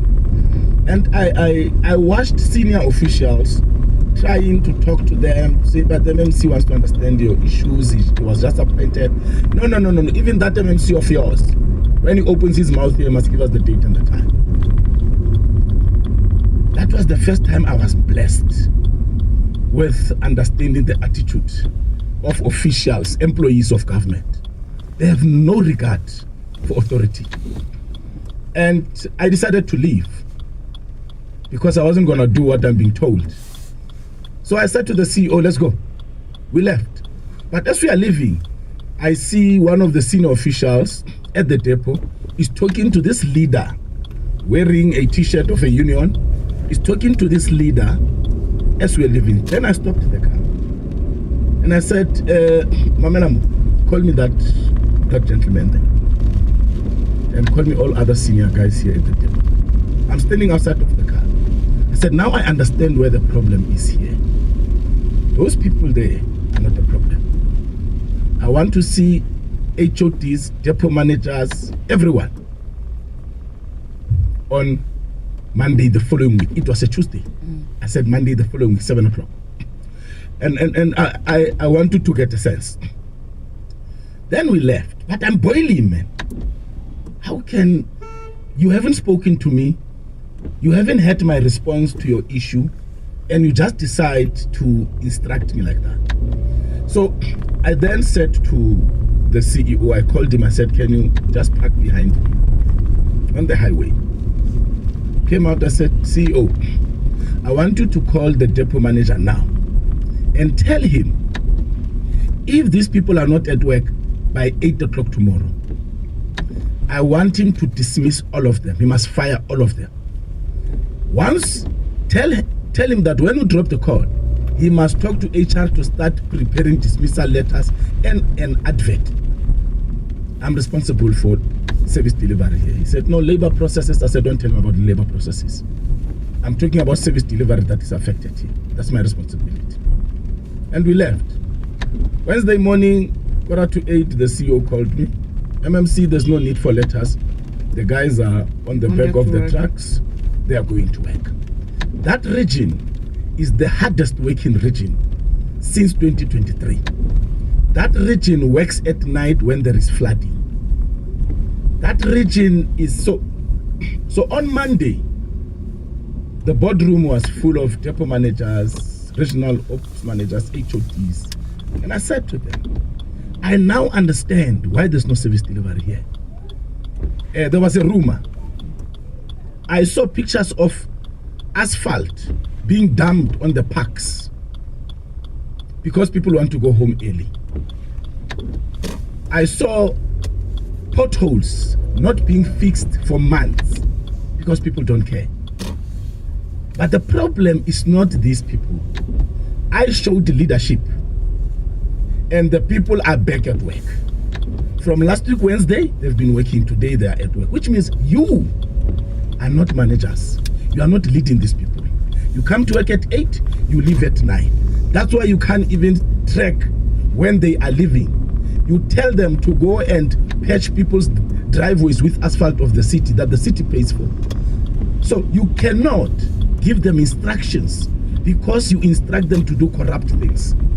So even when I'm there as the MMC and the CEO, you have no authority over them. So if the depot is not functional, I am firing the depot manager and the HOD because I need a manager. That's how I started. Let's speak about that now, because when you speak about that kind of intervention, then in my head I think this should have reached the entire city. But Kenny, I use these roads and it's very hard to believe that there's improvement. So that suggests to me that people are still not able to do their jobs as they ought to, or there are no resources for them to do their jobs. Have you seen London Road? Right. Perpetually Let's in a talk state about of disarray. But just generally though, the question I'm asking to answer is the lack of improvement on the Joburg roads. It's a constant cry from motorists. All right. I introduced a different work ethic at GRA. Yeah. It's spread all across the 7 regions, and the regions are working. You can ask councillors; they will tell you that things have improved. That's when I got the nickname Papa Action within the city. The challenge that we are sitting with is 30 years ago, over 30 years ago, and this I was told by a SAMU leader who works at GRA. He said to me, MMC, a few months after we started, after I started, he said, MMC, we appreciate the work ethic that we've introduced. Crack the whip. He said over 30 years ago, there were between 18 and 25 members in a team. Now, a depot would have about 6, 7, 8 teams, depending on how big the region is. So those 6, 7 teams would have 18 to 25 people in that team. Now today, JRA has got 6 people in one team from 25. That's why JRA has become a 10-111, an ambulance. That is the first challenge, human resource. The second challenge, the city is not collecting enough. So the city is not able to give a capex budget to JRA to mitigate all these challenges. Number 3, when it rains, the road gets damaged. Water is an enemy of asphalt. Number 4, you have a road infrastructure that has outlived its lifespan. These roads were built 40, 50 years ago, some of them 60 years ago. The mining underground has also caused damage to our roads. Now, illegal mining has exacerbated the situation. That's why we have sinkholes on our roads. Yeah. Because of illegal mining underground, the Department of Minerals does not care to assist with budget. I took them to Davidsonville. I showed them when it rains, how that mining sand gets into people's houses. I said to them, can you put a budget aside? Let us mitigate. They don't care. They went with me. They saw. When my team made a follow-up from my office, the region said we have written to national. There's no response. That's 2 years ago. So, but then, with all these things, those are the challenges. So when you patch a pothole is but a symptom of a damaged road. That's why the potholes keep coming, because we have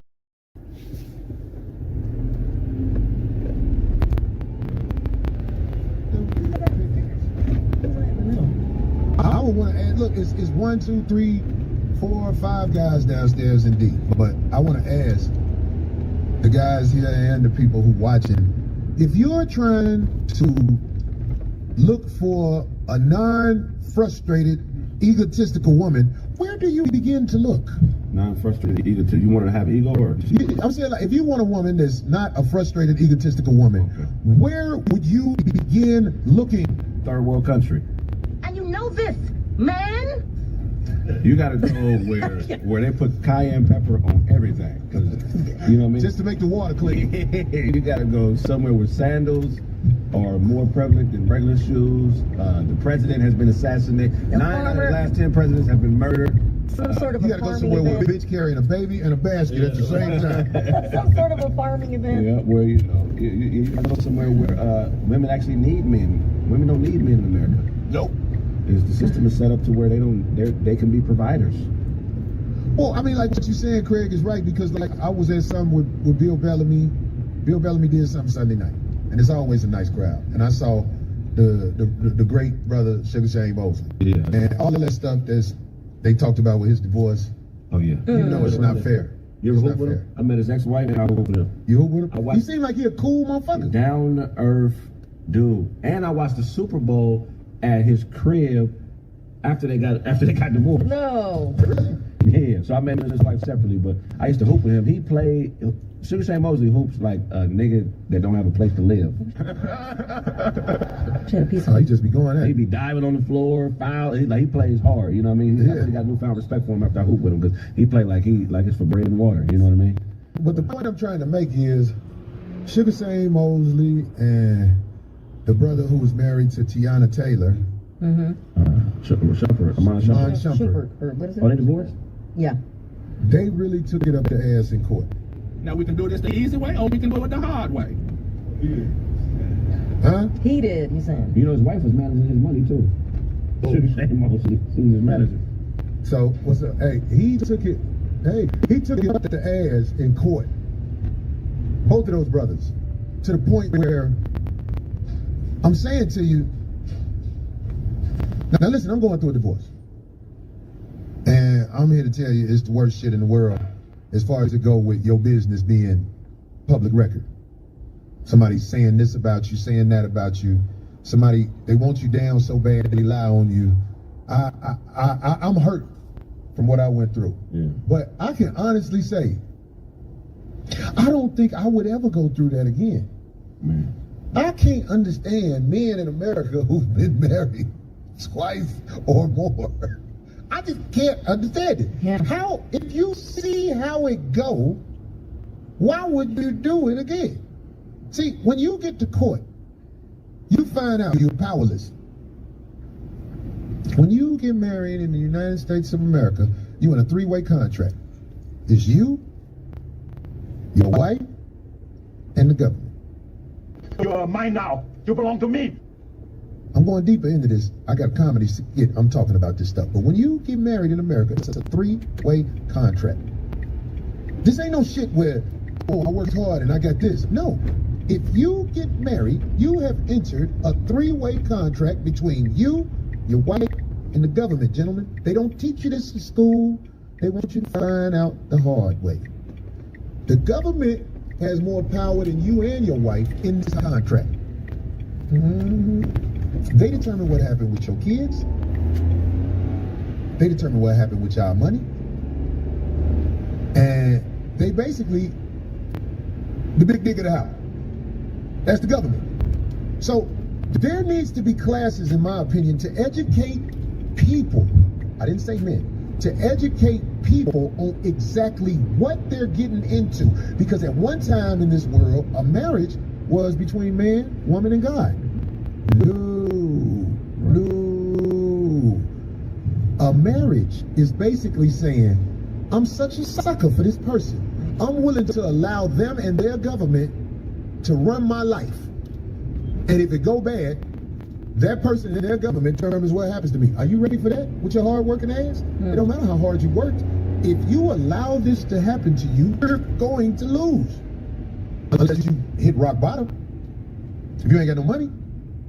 If you ain't got no money, don't worry about divorce. But if you are a person who finds ways to work and rise, you don't need a marriage license in the United States of America. I'm just giving you the game. I hope you listen to me. You're gonna lose. You're gonna lose. And if you're a man, especially if you're an African-American male, you're on the tail end of this contract.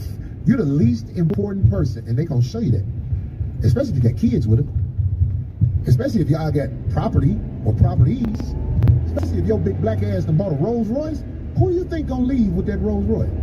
The government don't want it because they got Rolls Royces. They're gonna be like, oh, he bought a Rolls Royce with his black ass? Get that knucklehead ass heifer who have decade at BET Awards his Rolls Royce. Just to destroy you mentally. Because it's coming, brother. Marriage is an old concept. Don't do it. Get a contract where both of y'all decide together what y'all gonna do with each other in case this sucker ass union goes sour. And if you fucking need hoes, or if you look happy, it's gonna go sour. Mark my word. Craig ain't never been married, Darlene ain't never been married. No. My man Mac walking down the stairs. Mac, what's the problem? And I'm paying attention. I'm sorry, guys. I don't mean no, you're good. Rude. I'm trying to. You said wow, Take okay. my brother out there. We don't want to only expose my brother. You know what I'm saying? No, there's a lot. Come on, this is like a, how do you say it? I ain't never heard nothing bad about that brother. No, he good folks. That's what I'm saying. Yeah, he good folks. He even said at least the stuff go to his kids. Right. When I feel like the judge basically gave her his shit. Does he? And I'm saying like it ain't gonna go to the kids because when the money get low, everything is sold for the low. Are all those kids theirs together? I don't know. Most of them is grown too. One of them is a fighter. He about to So fight they're probably fighter. from somebody else. Well, I wish him well. Yeah. No, he went through some cold shit. He you know the cool thing about Sugar Shane, he always smiling. You don't never seem like he having a problem. You know? Right. Always smiling and talking positive. Good energy. Yeah, he a good dude. Every time I see the brother, I see good energy. I done seen him. He didn't see me, but I'm just saying. I be like, okay, that brother, he cool right there. But I'm saying him, Iman Shumford, and men all over the nation. There is a way to take the assets from you. It's called marriage. All because you didn't want her pussy getting beat up in the game. Because that's why most men get married. They don't want that particular pussy to be out there in the streets doing what it's gonna do eventually. Yeah, that's wild, man. And just like with a non-marriage relationship, you can make contracts nowadays. I mean, and if the person's like, oh, I'm not going to deal with that contract, well then what are you afraid of? If you really love the person you're attracted to. Malcolm Brooks said you smile to keep from crying. Who? You do? I smile to keep from crying sometimes. I'm not the type of person who's down a lot.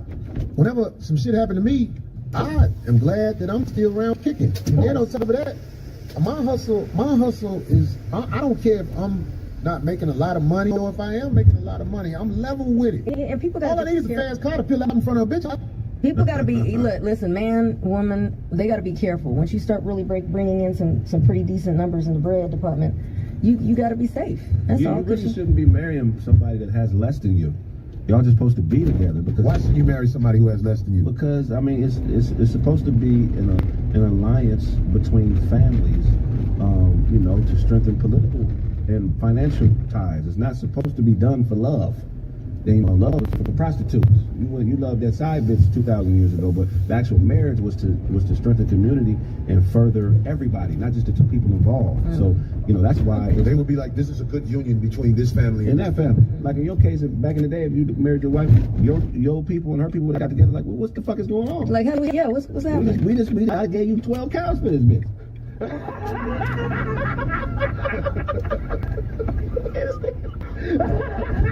Well, give me my motherfucking livestock. It wouldn't just be simple. It had to be death, and then we ain't born. The father would have to pay for the wedding, right? Well, there's two different father of the bride. There's two different types. Is it the father of the bride? The father of the bride. The family, right? Yeah, the father. That family pays, right? Yeah, Right. they're supposed to pay for the daughter. Like, oh, now you. Do you think that ever happens now? Hell no. Oh, yeah, I've seen that. Yeah. Because wait, Craig. I'm sorry, because you be having the coldest thoughts. I want to see this. Where do you see the father pay for the bride? D. In my family. In my family and a bunch of my friends. Who? What do you mean who? Everybody in the family. Not only that, if the guy was really young, because a lot of my aunties don't want to pay me back, got involved with guys. Simple code. Well, to the back of the cover. I'm kind of not gonna eat first. A lady fry, mama, so happy go up and chase up there. Oh, we just find that now. Yeah.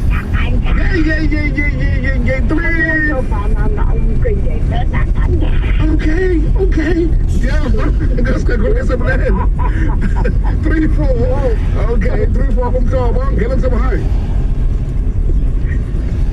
Get them some along. Yeah, come on. Kunjari. Right Kotman. Right Kotman, yeah. Maybe I'll be chased up there. The Tetan Abani.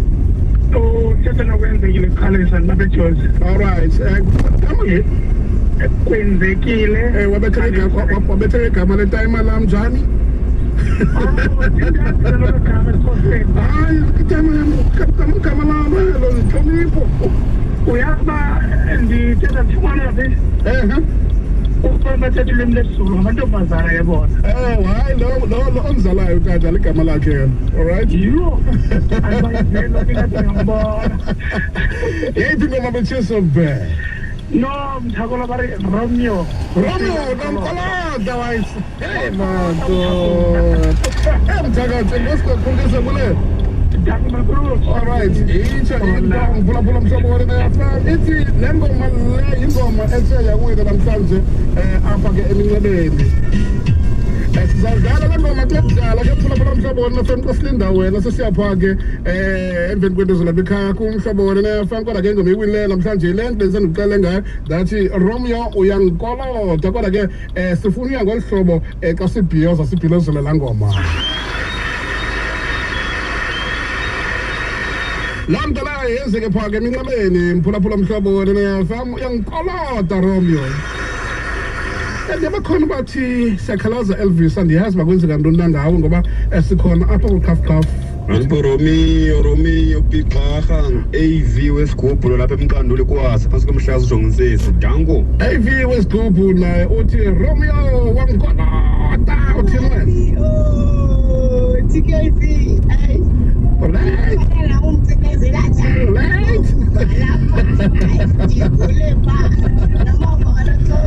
Yaphinda bengenile ke lokho hayi basiva omnye apha kumhlobo wena FM apha kula macandelo ethu aka WhatsApp apha ku 88 2106 nationwide ba yena uthini na ngelixesha nje kuba kaloku sifuna lento ba mayiqala naze wonke umuntu atsho athi hayi nam nditsho ndithi uthini wena Visto. Sure, Bruce. Visto. Sure, Bruce. Romeo. Sure. Somerset Romeo. Do you know? Hey, Pixarha. Hey, give out. Hayi ngomele nzeleyo bosinya. Sinya, Prof. Yates. bojana bya lungini mamfletch okay uthi wena Brahma Eli Mzwanele Bambeni Mzwanele Sengaleni Edumase hey Brahma Eli Nguromio all right Kolota Romeo hey madoda uthina Visto Romeo yankolota ola il visto uzwa sinikweni Estate Express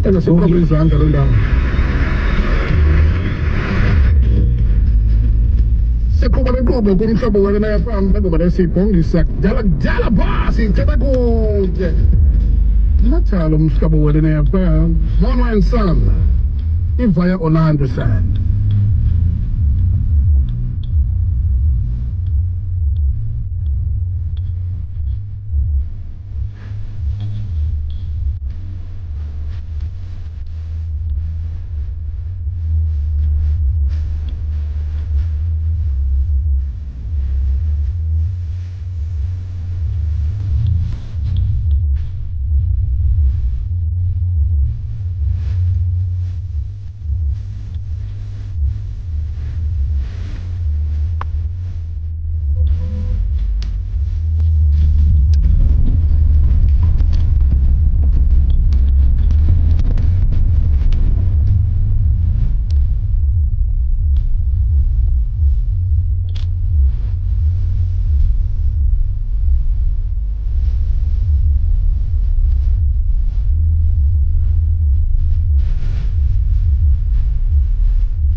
And this is how we roll the proverbial carpet to get on out of here, but it also serves a dual purpose of ushering in, okay, the touchdown, led by the Queen herself.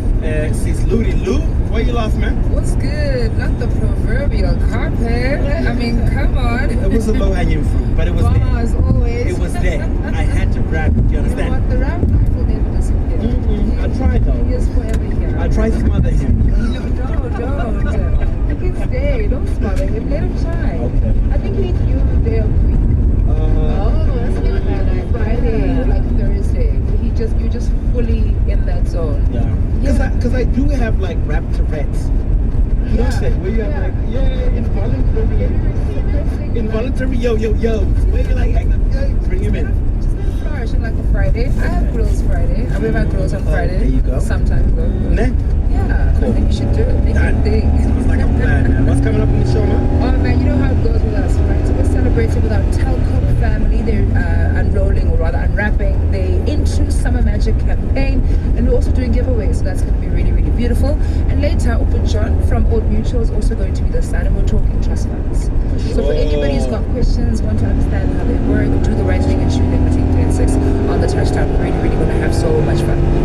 And listen, between the three of us, man, these are combos we need to be a part of. Absolutely. Because we've got youngsters. Yes.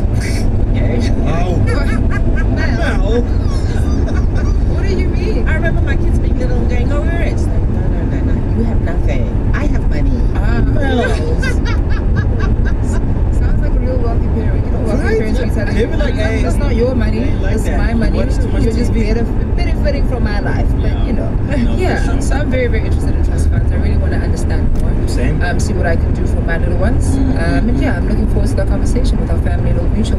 We look forward to it too. Malcolm, we're out of here. We are. We'll catch you tomorrow. Indeed, have a goodie. Welcome to SACAP. Press 1 if you want a qualification with a strong human focus. Press 2 if you're looking for accredited degrees, diplomas, and higher certificates.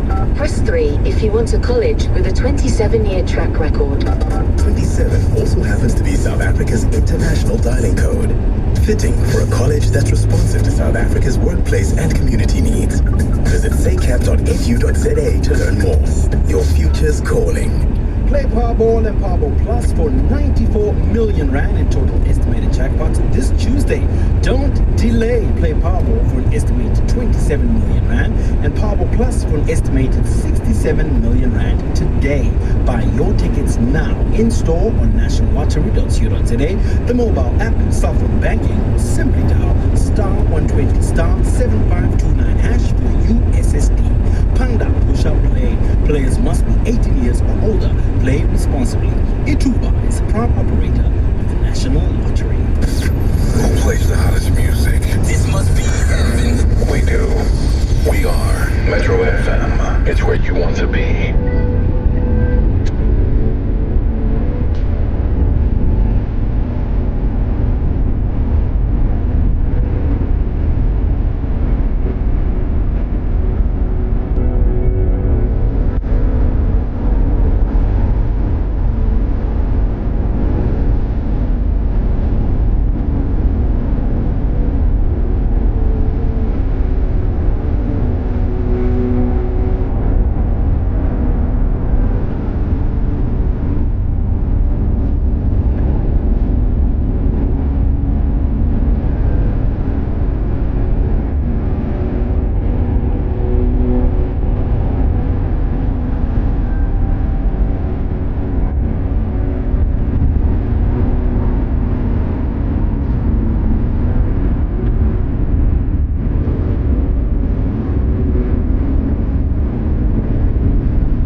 besitshilo kamphulaphuli nazo i-HSBC 7 ziyaqala ke ngomso apha kweli kunjalo nje lasekapa okanye ke sakulungiselela ke mphulaphuli sakulungiselela sicecesele into okubana noko imidlalo ihamba njani kodwa ke masibaleke siqale sijonge usithathu mona besika Jim Longo sive into okubana ihamba njani na i-draw ye-FIFA World Cup Brajimza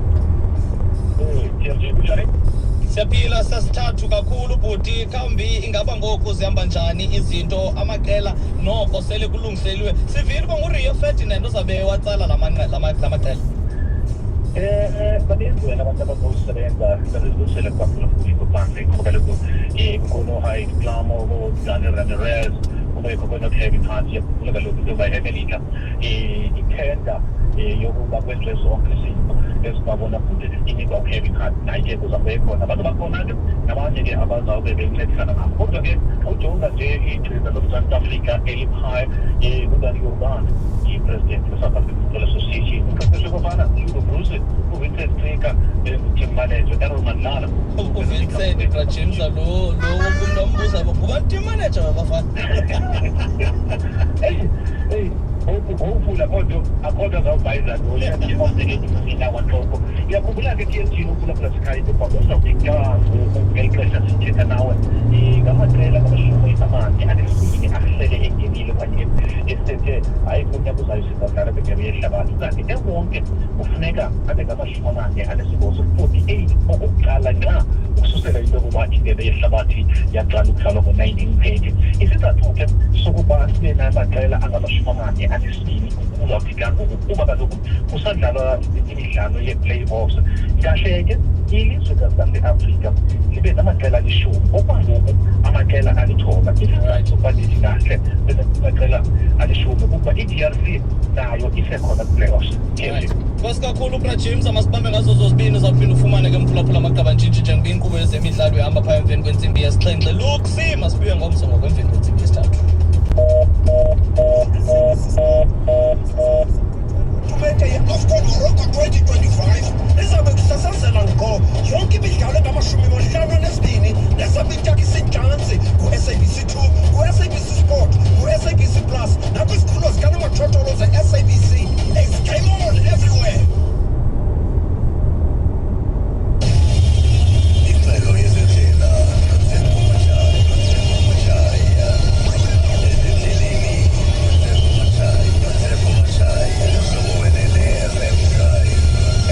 nje masiqale kwalapha kuthi ephondweni indlela zethu ke sisemanzi kakhulu lumkiswa ke mqhuba kuthi uqaphele kwezi ndawo zingamajikojiko kuthiwa ke namatye ayawa phaa ezintabeni ku-N2 xa usuka phaa kuqumbu usiya ngasemthatha phaa ngakutsolo junction ikhona ke ingozi elapho kanti phaa eGauteng ku-R59 southbound phaa kufutshane Clebrefree Drive ikhona ingozi elapho Solomon Mahlangu Drive phaa ngaku-R21 highway nalapho uzawudibana nengozi ngokunjalo ku-N1 southbound ungekafiki phaa eRivonia Road uzawudibana nengozi nalapho KwaZulu-Natal ku-N2 uma phaa ePortshepstone usiya kucala seThekwini ungekafiki phaa eManzimjoti sikhona ke isithuthi esikhalela umgaqo apho kanti eWestern Cape phaa eStrand Mill Street neBroadway Boulevard ikhona ingozi elapho qaphela ke mqhuba kuthi chuntshe kakuhle phela veki bentle ingabi nasibazamisi ungalixhoba lengxaki emalunga nezomthetho ukubanjwa ngokungafanelekanga ukubethwa idivorce engaphikiswayo ingxaki zerenti imiba yokondla kwanengxaki ngezabasebenzi iClientele Legal ikunika inkonzo namagqwetha iiyure eziyi-24 ngemini ngepremium yenyanga efikelelekayo SMS umhlobo ku-31222 ngu-umhlobo ku-31222 iClientele General yi-FSP egunyazisiweyo nesemthethweni engena-inshorensi yobomi imimiselo iyafumaneka online kusebenza amaxabiso aqhelekileyo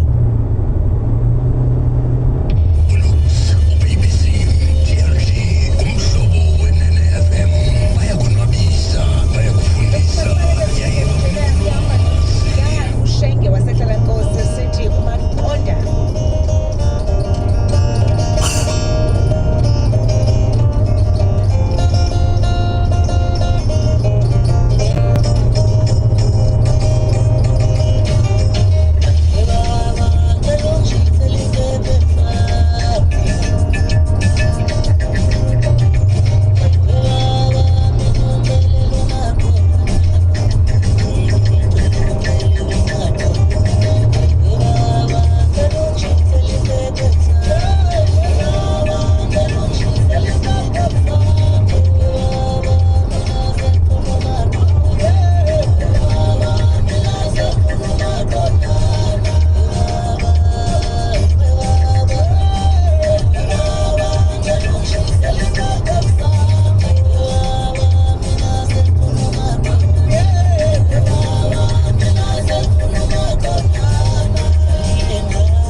Yebo. Kudala bengishiya ngifuna maqondana. Yeah, man. Sima.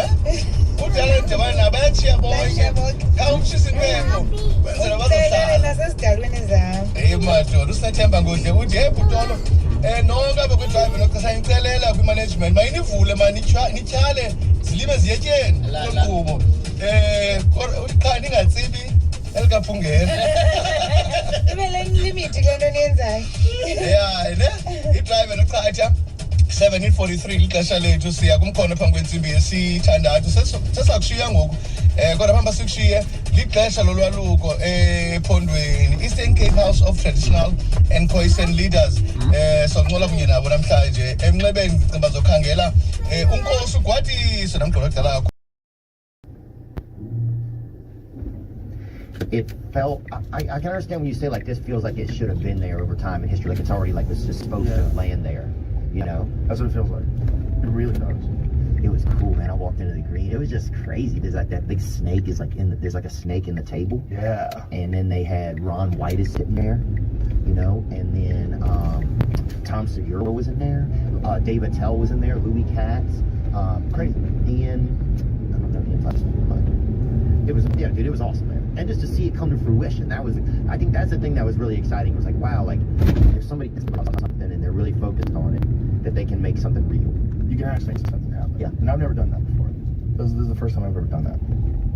It was, yeah, I think it was inspiring, probably in ways I don't even realize. Because sometimes you get inspired and then it like just hits you later, you know. But yeah. But it was awesome, man. Thank you. It was cool. My pleasure. Yeah, you did. I mean, you guys are making it happen. Yeah, great. It is. Yeah, it's, but it, you know, I always kind of knew you could do something like that, but doing it, actually watching it take place, and doing it like relatively low stress. It was relatively low stress. Like it's, you know, except for a few issues that you have to deal with at the club, it's not a big deal. Yeah. You know? And y'all don't have food, right? Yeah, that's a big one. Oh. Fuck food. There's, yeah, all the condiments and all of that just stains everything and gets on everything, I feel like. Oh, now you get roaches and all kinds of other shit. Roaches love ketchup, I bet. Do they? Everybody loves ketchup. Yeah, yeah. I like ketchup on hot dogs. Oh, dude, I bet if you could really get it out of a roach, if you fucking tickled him hard enough, he'd tell you he liked it. I like relish. Relish is my favorite. Yeah, but we got food next door on both sides of us. Yeah, they got everything. Shitty Mexican food and shitty pizza. Yeah, just what comics deserve, too. We got some good pizza last night, though. They got some good, I'm not eating it, but Attell got something from some high-end pizza place. Hoboken something, pizza something. He's the funniest, man. Yeah, they had a lot of ghost stuff. Like, I grew up in Louisiana, right? And so ghosts and stuff was a big part of the history, you know, especially in the South. You know, I think... what do you think a ghost is? A ghost? Probably just some busybody that just didn't get all their stuff done. Ooh, they were lazy when they were alive, so they hang around after life. You know what it's like? It's like those dudes who would hang around the high school after they already graduated. Like, what are you doing, loser? Yeah, look at this ghost over here. Yeah, look at this ghost. Oh, they had a dude who would bring like who was always dating like an underage chick, and he'd come and like hand the McDonald's over the fence at our school. Oh God! But how old was he? Oh, everybody thought he was damn Prince Charles. Everybody thought he was like the luckiest guy in the world. But he was older. He just like was an adult and like a 20-year-old adult or like a 30-year-old adult. It gets exponentially creepier, right? Like if you just graduated and you're 18 and your girlfriend is 17, that shit is completely normal. Yeah. You know, but if you're 19 and she's 17, people start looking a little sideways. That extra 12 months makes a big difference. If you're 20 and she's 17, people will get very upset with you, even in places where it's legal, where it is legal in a few places, which is kind of weird. Yeah, and if you are 35 and she's 17, you can't be a comedian anymore. I'll tell you that. Are you sure? I don't know. Who knows? I mean, who knows? I don't know. But it's weird, like what's legal versus what's okay. Like it really depends on men, right? Because with men, like if a 17-year-old boy, if some 40-year-old lady fucks a 17-year-old boy, I'm like, all right, dude, how was it? Yeah. Is she crazy? What's going on? If she's hot and he's not coerced and drugged, who cares? But if a 40-year-old man is banging a 17-year-old girl, I get very upset. Yep. Isn't that interesting? Mm-hmm. It's a very different standard for men and women. Well, now I think a lot of women can be like, they can manipulate men too. Oh, of course they can. They've always been able to do that. But that never really kind of gets brought into context. Like a lot of older teacher women, they can manipulate a young fella. Oh, they're getting busted all the time. Yeah. They're always getting busted. But they get this. They get, don't do that again. Hey, stop blowing kids. Yeah. That's what they get. They get a little slap on the wrist. They don't go to jail. They go to jail for blowing kids. No. You think they don't? No, I think they have like a little fucking trial and everything. They go, hey, get out of here. just go. Crazy dick sucker. Yeah, we're going to get you an Uber. You need to go home. Unless she's trying to get the 17-year-old to impregnate her. Then you need to go to jail, you freaky bitch. Yeah, I think I'll ruin some 17-year-old's life. With a kid, yeah. Well, not just a kid with you. You know, he doesn't know what's going on. He's just trying to bust a nut. And all of a sudden he has the responsibility of raising a child, and you're making him get a job, and he's got to fucking pay bills. And what about his future? He's going to fail science, I know that. Why? Just because he's not going to be able to do it all. He's not going to be able to have the job and get to school and do it all and take care of the kid. I don't think a child, you know. Well, good news is it takes 9 months for the kid to come out. So you have 9 months of prep time. When you get your shit together. Do a lot of men, you think, use that time to really grow up, and you think that's why God made it that long of a time period? I do not think God had men in mind when he was doing that. No. If there is a God, I think they just wanted to make sure that the baby's a complicated organ, or complicated organism. Very complicated. More complicated than any other child of any other animal that's ever been born. Human babies are the weirdest. Really? Yeah, that's why they come out so vulnerable. Every other animal comes out and they can move around. For the most part. Although I did see a deer just a couple of days ago on my street. I was going for a walk, and the mama's deer bounced off a little, and I saw this little tiny baby deer squatted down and laid down the grass, because that's what they do when they're really, really young, because they can't run away from anything. So their best strategy is to kind of blend in and hide. That's why they have those white dots all over their body. The white dots, like say if they're in grass, the white dots obscure their shape. So predators might not see. And I think there's something about their smell. Google that. We finally have internet again. Google what is the smell of newborn fawns, because I think there's like some strategy that nature has with their smell. Yeah, the baby deer has no scent, so predators that may depend on their sense of smell have difficulty finding the young deer. The mother, always close at hand, tends to circle back towards where her baby lies to get the attention of the predator. Yeah, that's what they did with us. So they're like that deer. They're like that. Oh, it's false. It says it's false. Well, this one's. Where the fuck is the first one from? The Henderson State University. What a shit fucking university. No, go to the top. Is that where it's from? That's it. What a fucking. Hey, I got my fucking degree from Henderson. Dan Henderson. He's his principal. I asked him what baby deer smell like. He goes, what are you, a fucking douchebag? Smelling deers? This is false. Fucking pop-up for a fucking outdoor tactical backpack. This is false. Their unique scent is how their mothers identify them. In fact, they urinate on their tarsal glands daily, even when just a few days old. Oh, they're freaks. Piss on themselves. Going crazy. Elk piss on themselves when they're horny. Really? Yeah, their dick is hard, and their dick flops up and down when they scream. Their dick flops, and they start pissing all over themselves. They piss all over themselves. I've never been that. This guy. I've never been that horny. This guy's horny as fuck. And he's a young fella. That's not a big elk. Even though they're big, because they're all big. But that is like a smaller elk. That's like a 300-inch elk, if I had to guess. Cam Haynes might correct me. Look at his dick, though. He's scratching on the ground, and he's trying to get his scent everywhere. He's got that limb on him, huh? But he's just flopping around. He's pissing all over himself. And then he's laying around and they want to fuck so bad. That's Joe's juice right there. That thing is serving, huh? You know what's crazy about them? They're only horny like that for like a month. Yeah, thank God, dude. They would ruin a schoolyard. I mean, that's what they do ruin a schoolyard. If they ran onto a schoolyard. If they're horny and people get stupid, oh, take a selfie. They get fucking speared. Like a 700-pound super athlete. I hate having that much wiener, I feel like. Really? You don't know until you have it. You just have to find the right gals. No, I don't think so. You think so? I feel. No. Don't show me this. Don't show me this. Yeah, I think this one was okay. This actually wasn't the one I was looking for. Oh, you crazy bitch. Get the fuck away from that thing. Jesus Christ. The bison kind of attacked, but it didn't keep attacking. Why are people so goddamn stupid for the gram? You know how many people have died taking selfies?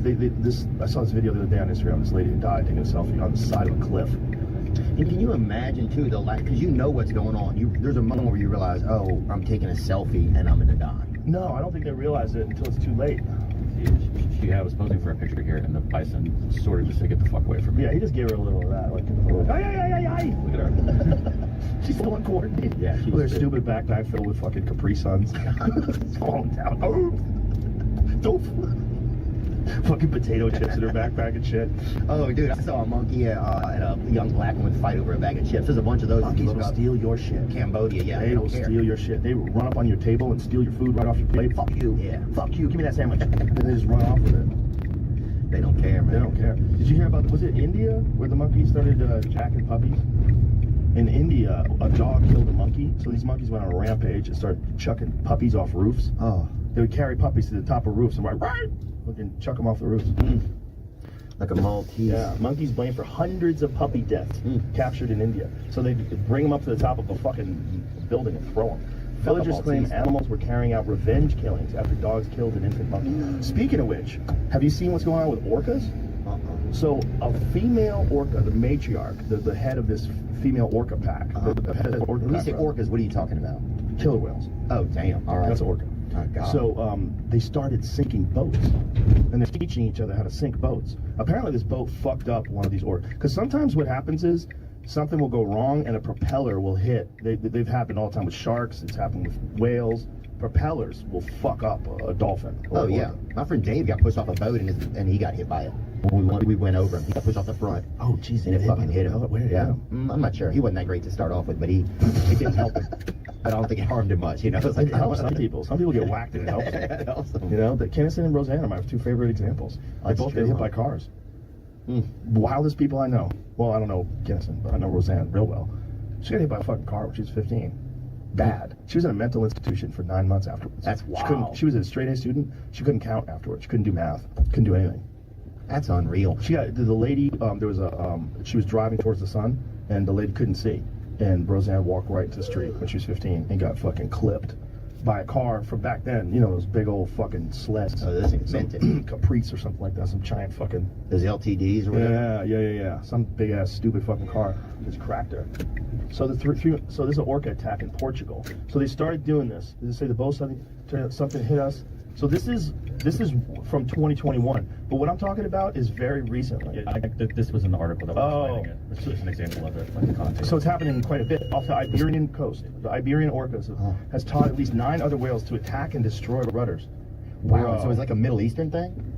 I just think it's a thing with a particular area where the orcas in a particular area have had problems with people. I see. And so they've decided to let them know who the fuck is the boss. Take action. Yeah, they're fucking up people's boats. It's hard to tell what's happening in the video, but they explain. Bro, I'd bring fish. I'd be like, I'm not that dude, I'm your friend. Yeah. Here's a mackerel. Here's a mackerel. Here's a can of tuna. I would bring them. Yeah, but they might be a little upset about the can. I'd put it on a plate. I'd plate it for them. I don't think they like plates either. Oh, that's a good point. Actual full mackerel's the way to go. You know, tuna's just for us. Let's say the comrades know that you tend to leave no skirt unturned. So they know that they need to protect you from that weakness. Because you may compromise state and national security when you become a victim of a honey trap, for instance. Or let's say you love money, you have a weakness, you love money. Yeah. You must be protected from yourself by making sure you don't fall victim to people who lure you by using money. And this is a pertinent example because it's very clear that in the upper echelons of the police service, you have people who are easily lured through money because that weakness has not been managed. And so when you hear former Minister Ted, General Sibia, and of course we heard recently that Mkwanazi himself met Matal. You then must worry about the relationship between the personal and national security.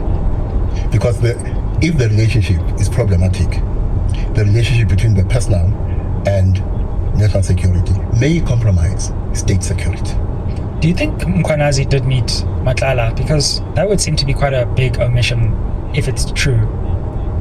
Because I can't remember him speaking about the meeting with Matlala. So, I mean, either Matlala is not telling the truth, which is very possible, or they met and then Mkwanazi would have to explain why they met. But I simply don't know. But we don't have any evidence of the meeting.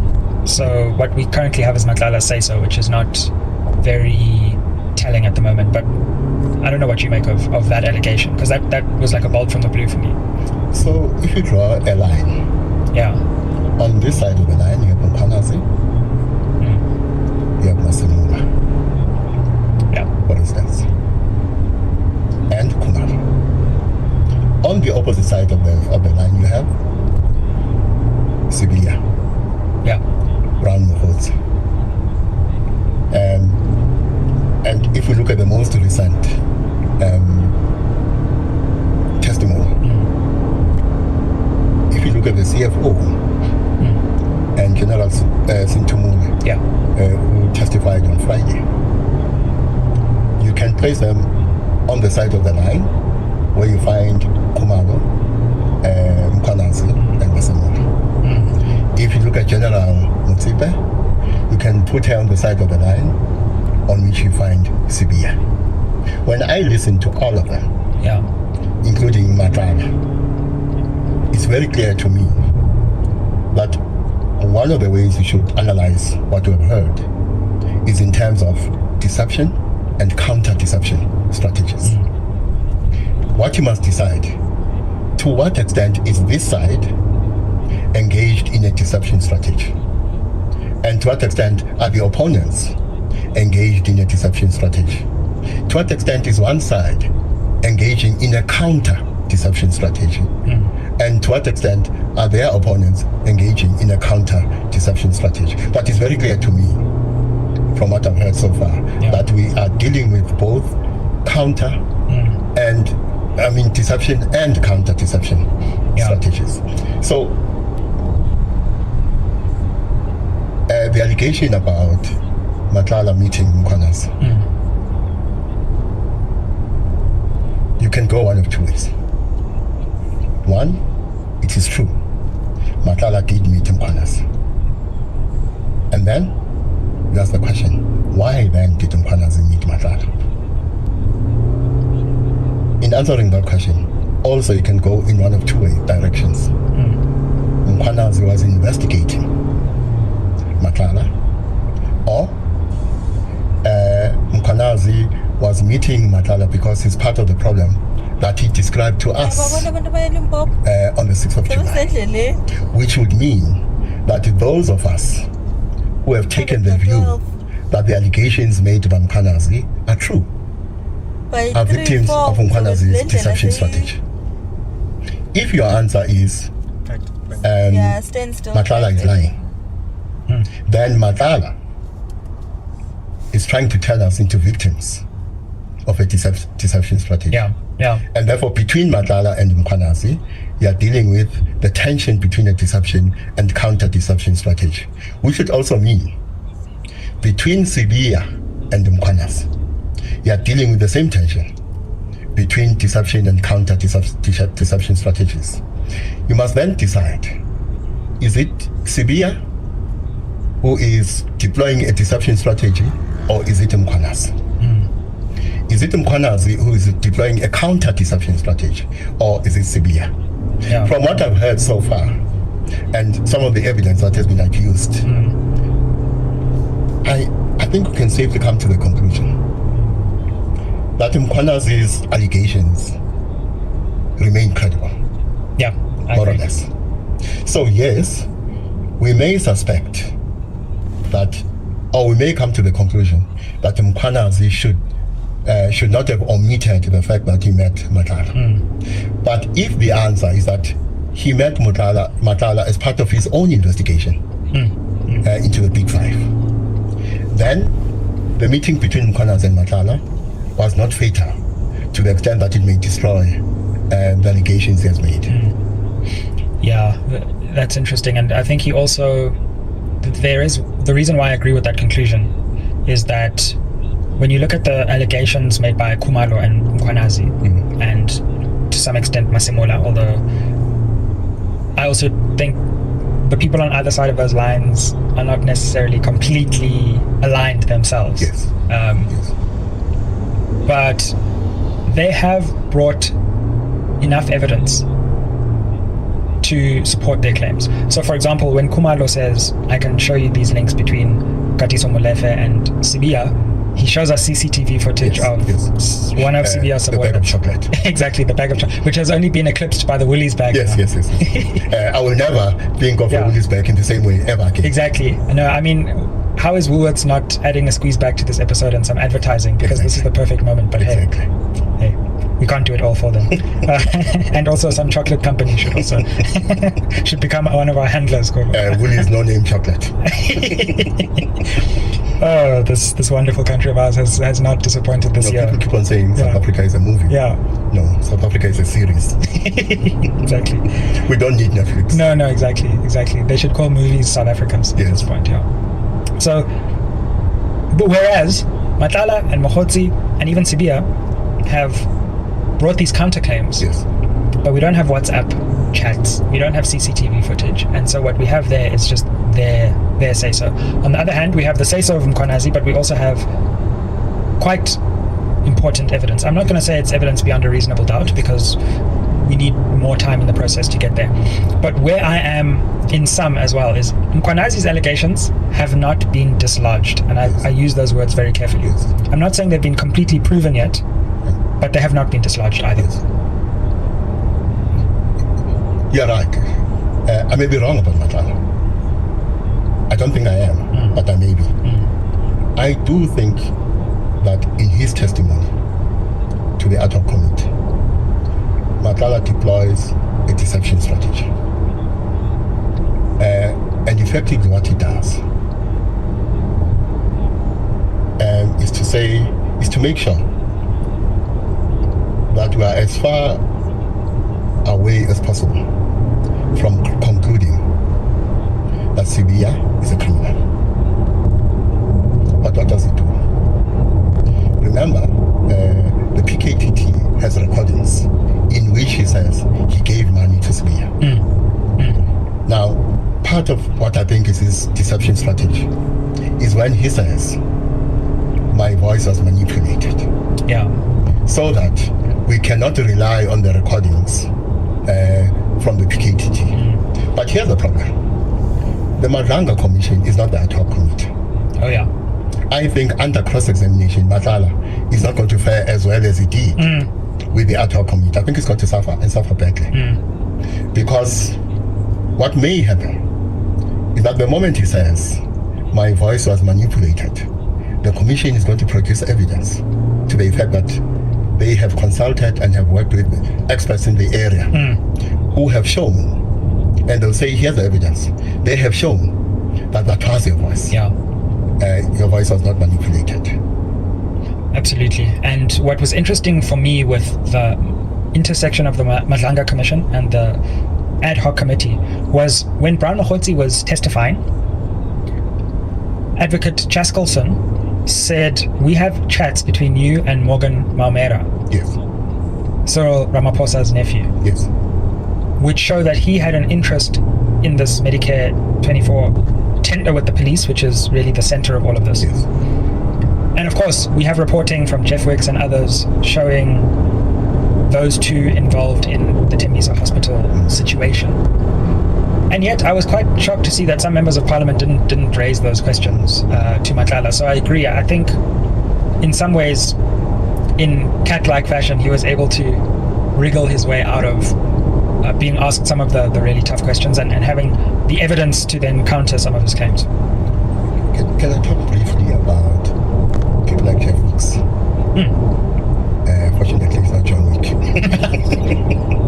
People like Jeff Wicks and Kyle Cowan. Yeah.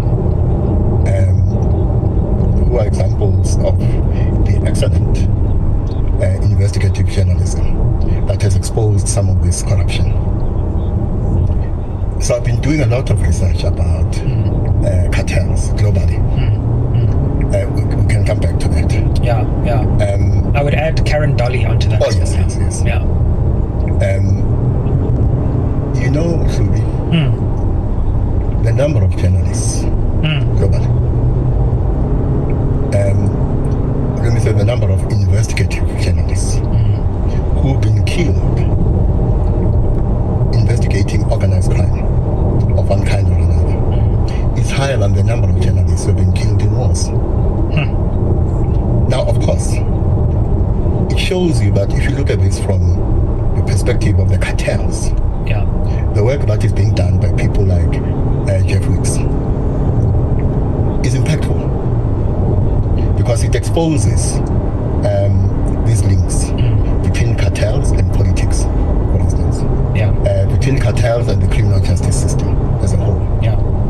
And therefore, we should regard investigative journalists who are doing this work as national treasures and do everything possible to make sure that they are secure, they are protected, because as I say, the number of journalists globally who have died investigating organized crime is higher than the number of journalists who have been killed in wars. Yeah, absolutely. Matlala and Morgan Maumela, for me, that was a moment that I don't think a lot of people fully appreciated when Chaskelson said, Mr. Mahotsi, we've got evidence of conversations between Maumela and Matlala. And this now then draws the link between Maumela and Matlala much more clearly. The only other link we had before was that Beki Tele and Matlala met at Maumela's Zimbali residence, purportedly. Or he gave them a code to get into Zimbali. So yes, this is quite interesting because I'm really keen to know what the link is and what those messages reveal, and I suspect we'll get that late this year, early next year. Well, those of us who are members of the SMWX cartel are not surprised. Yeah. Because remember, we're still trying to draw the organogram, because the organogram is incomplete. Yeah. So I suspect we can start penciling in Maumela when we look at the Big Five cartel. The question I've been asking myself is this: the Big Five? Yeah.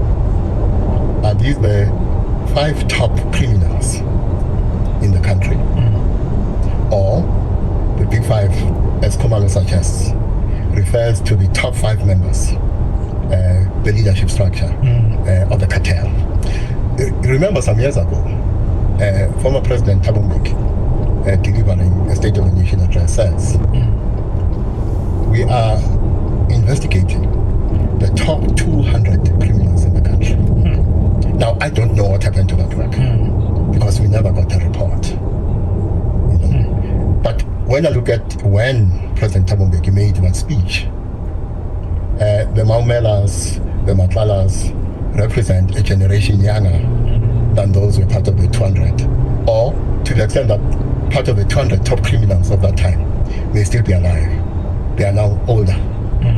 And we are transitioning from them to the current generation of Matlala and Maumela and Katiso Muliva. That's what could be happening at the moment. Yeah. But let me tell you what is.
What's what?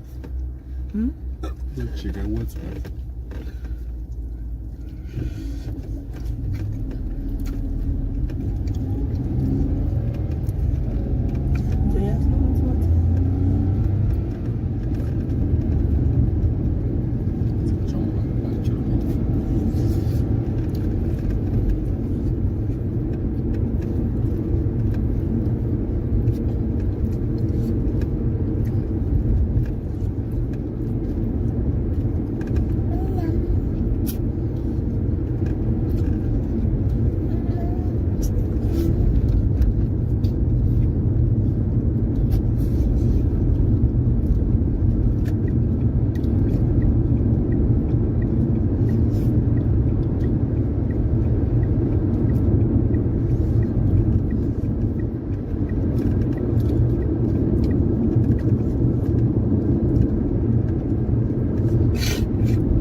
Yes, I'm trying to pass on them.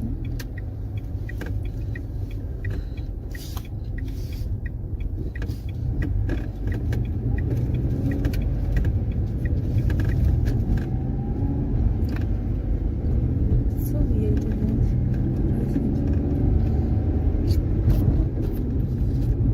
Of Home Affairs. I would like to become Minister of What the show? She's trying to make them look. When that the ANC decides for the Freedom Front Plus or for the EFF and for the PA for that matter, sufficient consensus is for the parties that are signatories to the document. She's now realized what she's done. That Fikile Mbalula and his negotiators has got the upper hand. They outplayed Ellen Zeller. What does she do? She's trying to ridicule them on your show. I watch the show. She's trying to make them look stupid. She's trying to make that esteemed team that didn't know what they were signing about. The ANC, the PA, the PAC, we can form 60% of sufficient consensus in the GNU. In the GNU. Where does she get these things? Here's the issue. Helen Zeller knows that, you know, for me, this was, somebody said something so profound. Helen Zeller said nothing different than what former President Jacob Zuma said. He said this is a coalition. By her saying that nothing can happen without her, it makes it a coalition. She wants to insert her in this thing. You cannot tell there's some rights that the Constitution gives the President. I would like to become Minister of Home Affairs. I would like to become Minister of Police. If she actually said if the President appoints, gives you guys ministerial position, she will go and she's still going to complain to the African National Congress. She's a Karen. She can go complain. She can go complain. She's the queen of all the Karens in the world. Why who's she going to complain? I don't even have the right to tell President Ramaphosa. You have to make me this way because the Constitution enjoys him the right. It's prerogative. It's his prerogative. Who he appoints. If he wants to appoint me this weekend as the minister, she can go and cry and cry. She might just not go and cause problems to toy somewhere because if she doesn't have papers to toy, I'm going to arrest her if I get the minister. How would you feel if President saw?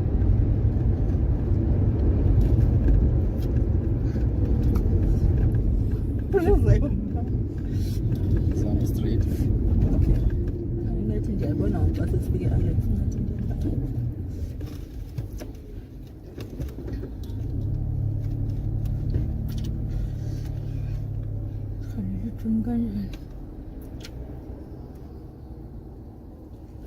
Karens in the world, let me this minister, because the Constitution enjoys him the right.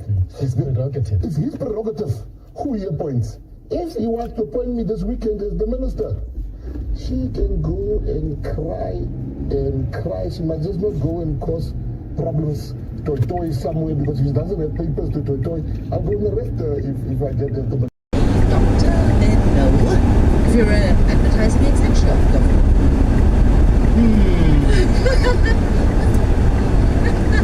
Because I'm thinking some ailments require maybe lead us to sit in our hot box and discuss what we don't do. You know what I mean? Exactly. It's 13:57 on the midday link. Music with the coolest DJs. Metro FM.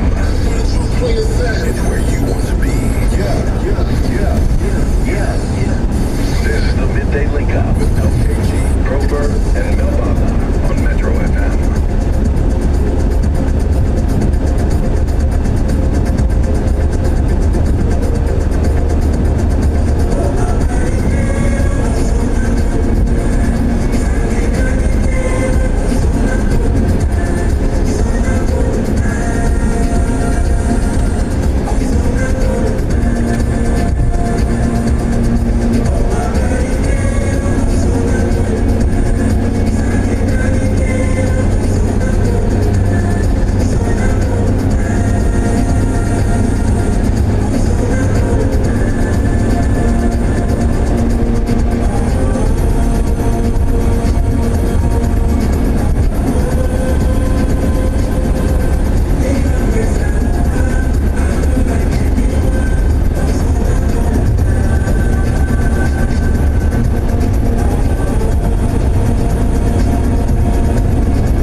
Liars! You're all liars! What's going on? What are you doing? You're the boss of Temu.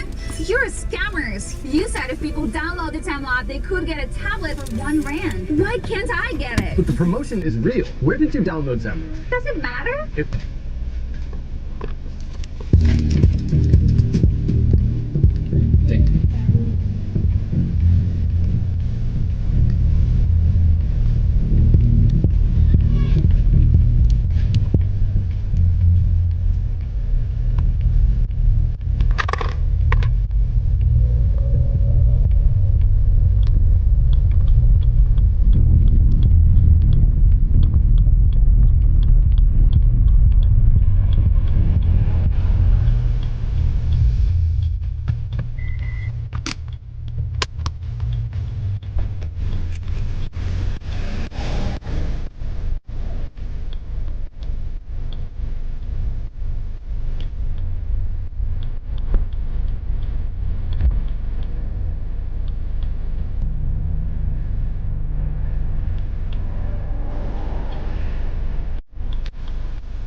And maybe fly. Even if he didn't step and fly, he was always stepping back into that range because he went back and then Charles wanted to be back here and just use that to come straight in. And now Charles is a very like back and forth straight. He's not really hitting with angles. And you said that the flight miss couldn't have been that shift. Now he's just circled Charles more into his own right hand. Oh, there it is. Yeah, you know what I mean? And then is that what it is? And then goes there and then just dip that little bit.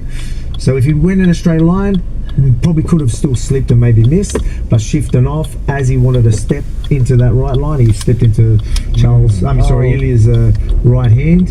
So if you watch him when he shifts, he even shifts.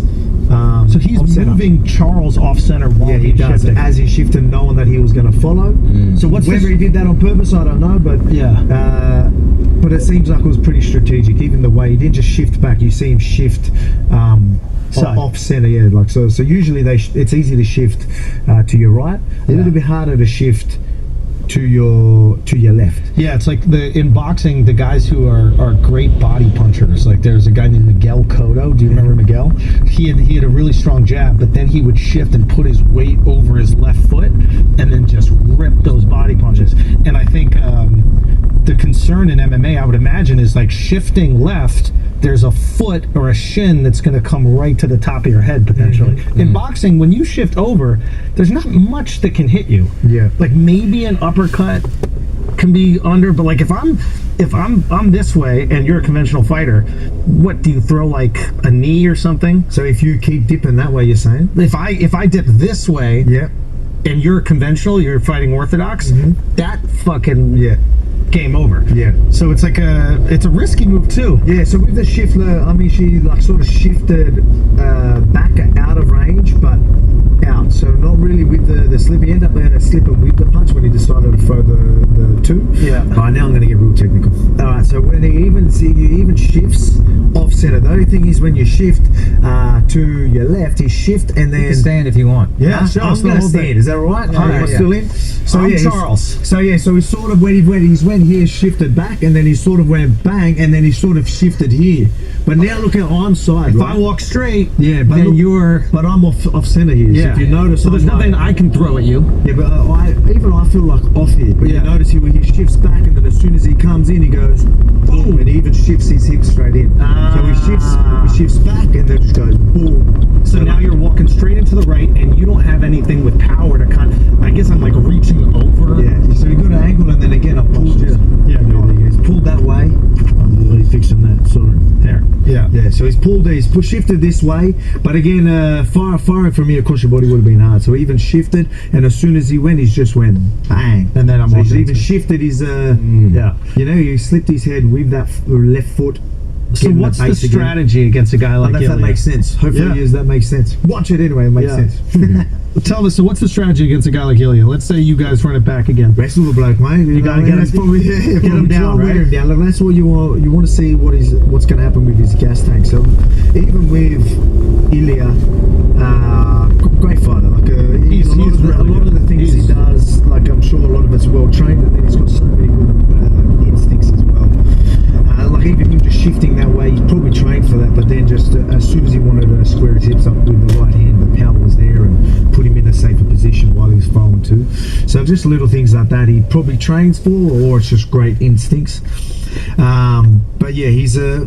We want to see the gas tank, see what happens with it. Because I thought Charles, when he was taking him down and forced him to sort of wrestle and the grapple, I felt like it was starting to wear on him a little bit. So even when he sort of ended up on top when they grapple, I don't know if you remember, Ilya gets up and then, well, no, remember he was just staying up and there was kicking him, didn't let him up. He waited. I'm going to wait 30 seconds, kick his legs. Interesting. Get my breath back because that probably took a little bit out of him, which I thought was clever. And then the ref stood him up, and then he's like, right, back to So work. now you get a little break. So you would attack the gas tank, and you do that by like grappling cardio. Because that's different. I guess you would have to. It's not like, again, like when you're right.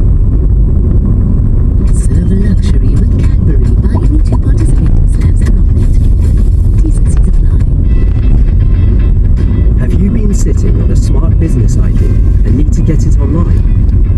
GoDaddy makes it fast and easy with user.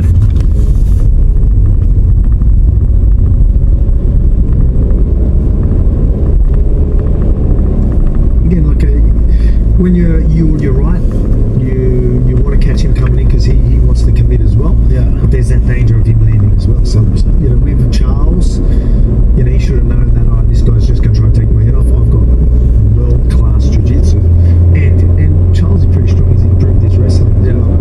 I might take it there. But I feel like take him to the championship rounds if I have to, or I finish him early. I feel like a lot of these guys, though, it's like you've had so much success, and maybe you felt this too. Like you have so much success throughout your career doing something, and like it's very hard to make that change because it might chip away at your confidence. Like I give a lot of credit to Ankalaev. Like when Ankalaev fought Pernetta, I think all of us were going, "There's no way he's actually going to bang with this guy," and then he outstruck him. So like, I imagine if you're Charles, you're like, I'm one of the best fighters in the world. Like, why would I change what I do for a guy who's coming up 10 pounds? Does that chip away your confidence at all when you go, I have to not do what I normally do against this guy? Depends on the fighter, I guess. And you're right. It seemed like I'm going to press him and I'm going to show the weight. But then I just thought that's what I thought was going to happen. That's why I thought he was going to knock him out. Yeah. And that's it because he's not so defensive. He's all offense, Charles. So. Easy. We already know what time it is. You see the lighting. If you're new over here, get ready, buckle up. Let me tell you something, okay? Owners are not just about performance, okay? Never blue chews tip falling back to their house. Steal it. He's got a gas tank, dude. You know about gas tanks? All the rounds on social media and all the rounds in the pantry. Yeah, that might be a good match. That's a money fight though. Like that's not for Bill. It's not for anything. But if you were the guy that could take out Bonnie Blue, like 1,000 have tried. I ain't going there. That's for sure. Now, who do you want next? Who do I want next? All right. Look, Mobzar's probably the guy that I think deserves it, right? That's what I've always been about. I've always been about who deserves it. I'm about you making money. Yeah, that's what I'm about. That makes sense. I see you with the girls. Most of the times it's contract fights anyway. So they have a say in well, it's contract. So you get a piece of that. You get a piece of that pay-per-view. Like pay-per-view, yeah, you're right. But let's get into that. The pay-per-view system isn't as good as it used to be. Talk to me. Well, I can't give it too much away. Well, give me an idea. No, I just mean it's just the way it works is just a little bit different, and that's why you see the pay-per-views now. They're starting to look like they're dropping drastically because it's just the way the system is, and then there's still millions and millions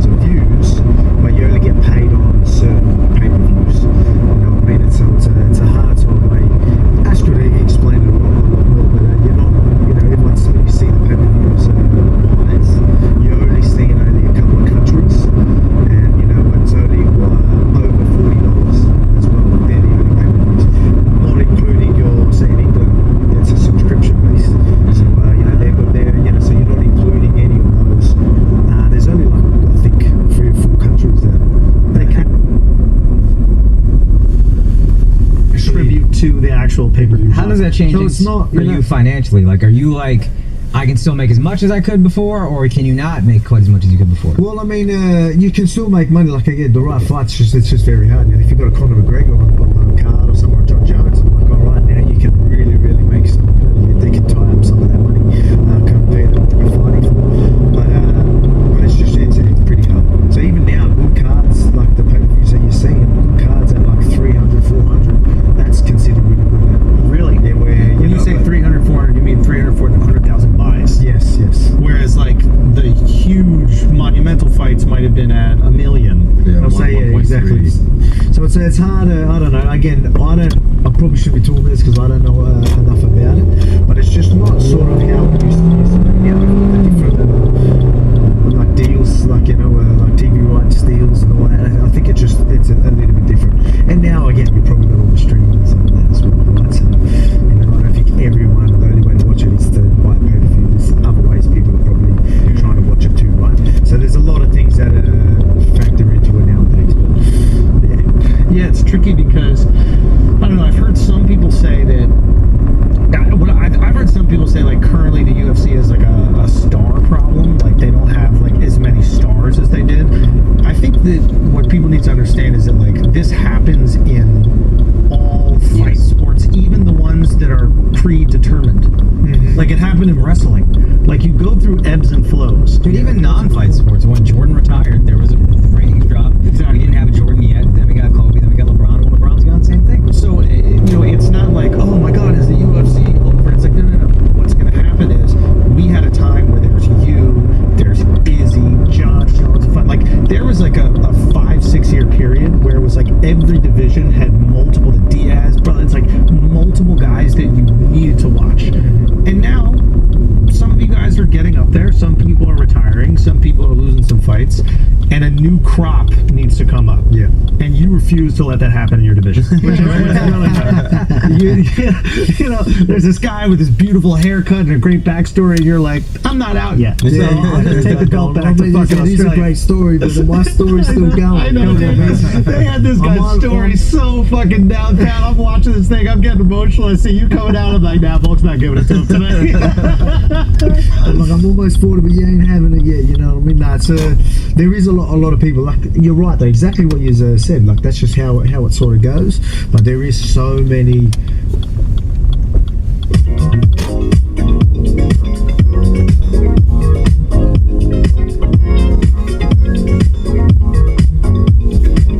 so many good fighters coming through. Like I'm watching, like even Joshua Van, another good example. Yeah. But I mean, even my division, you got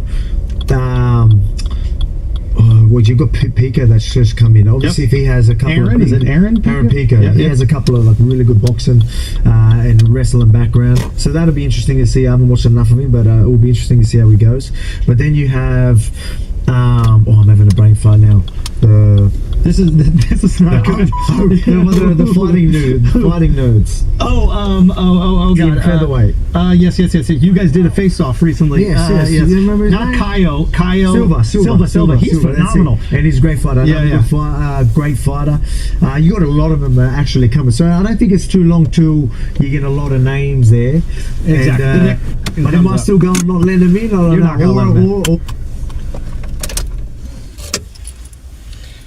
You have to have a stamp at the airport to say you are legally leaving this place. You are not a fugitive, because the system will say that, hey man, you're a fugitive, you're wanted by the law, which then gets complicated because of the situation that side. But they didn't have the legal requirements to enter the country. And my thing is, fuck Palestine or Gaza is far. How far is it? Very. Where's things like Egypt? Egypt! All these Arab countries where they'll feel at home, where there's no haram taking place as much as there is in South Africa. Yeah, India, all these other places. India's a Hindu mostly, but Pakistan, for example, right next to India, there's so many countries they could have gone to. Why? So the president didn't ask that. He was like, oh, these are people from a war-torn country, escaping a genocide. Oh no, bring them in. Doesn't make sense. It's similar to all these other guys with the spices and they're here on asylums. But they leave their wives and they leave their women behind. It's only the men. Then why are you leaving the wife in a place where she's in danger if it's an asylum that you're seeking? All these guys. But it's only men who are coming.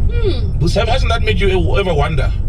According to IOL, it states that their flight was within 13 hours. So they were on board for more than 13 hours. That's how far it is. That's how far it is. And there's so many other countries that can help. Yes, we went to the ICJ, we took Israel to court, but hey man, domestically we also got a lot of our problems of our own, you know what I mean? We've got people who are running away as well from other closer countries. Now that makes sense. If you're gonna jump off from Zim, you know, it's like, well, it is your closest greener pasture in South Africa if you're in Zim or in Mozambique. Bro, your greener pasture, why is in South Africa when you're all the way so far, bro? Why should we care about the story as South Africans? Because they are here. And because who's in charge? Is it the NGOs or is it government? Because the guys, PMA, Border Management or that authority said, no, they can't enter. They said, we can't allow these guys to enter. They don't have the right documentation. Who are they? Where are they from? Okay, we know where they're from, but who's put them on a plane? No one knows who put them. What's going on? And then gift of the givers comes, and then it vetoes whatever decision the Border Management Authority has come to. So that's why we should be worried. Who's in charge of the country? No. Who's in charge? What's your take on this? When you saw it, what did you think, man?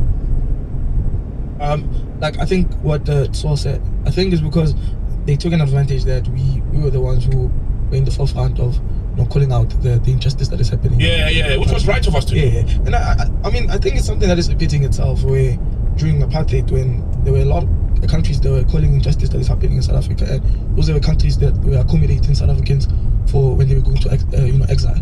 So I think that's something that is kind of repeating itself, that we might as a country be the country that's going to welcome a lot of people from Palestine come here to accommodate them because they're running away from their country where there's a lot of injustice that's happening. So okay, I get possibly that. there's more to come. I get that. Is that right? what's going to happen? Yeah. But bro, there's so many conflicts in the world out there.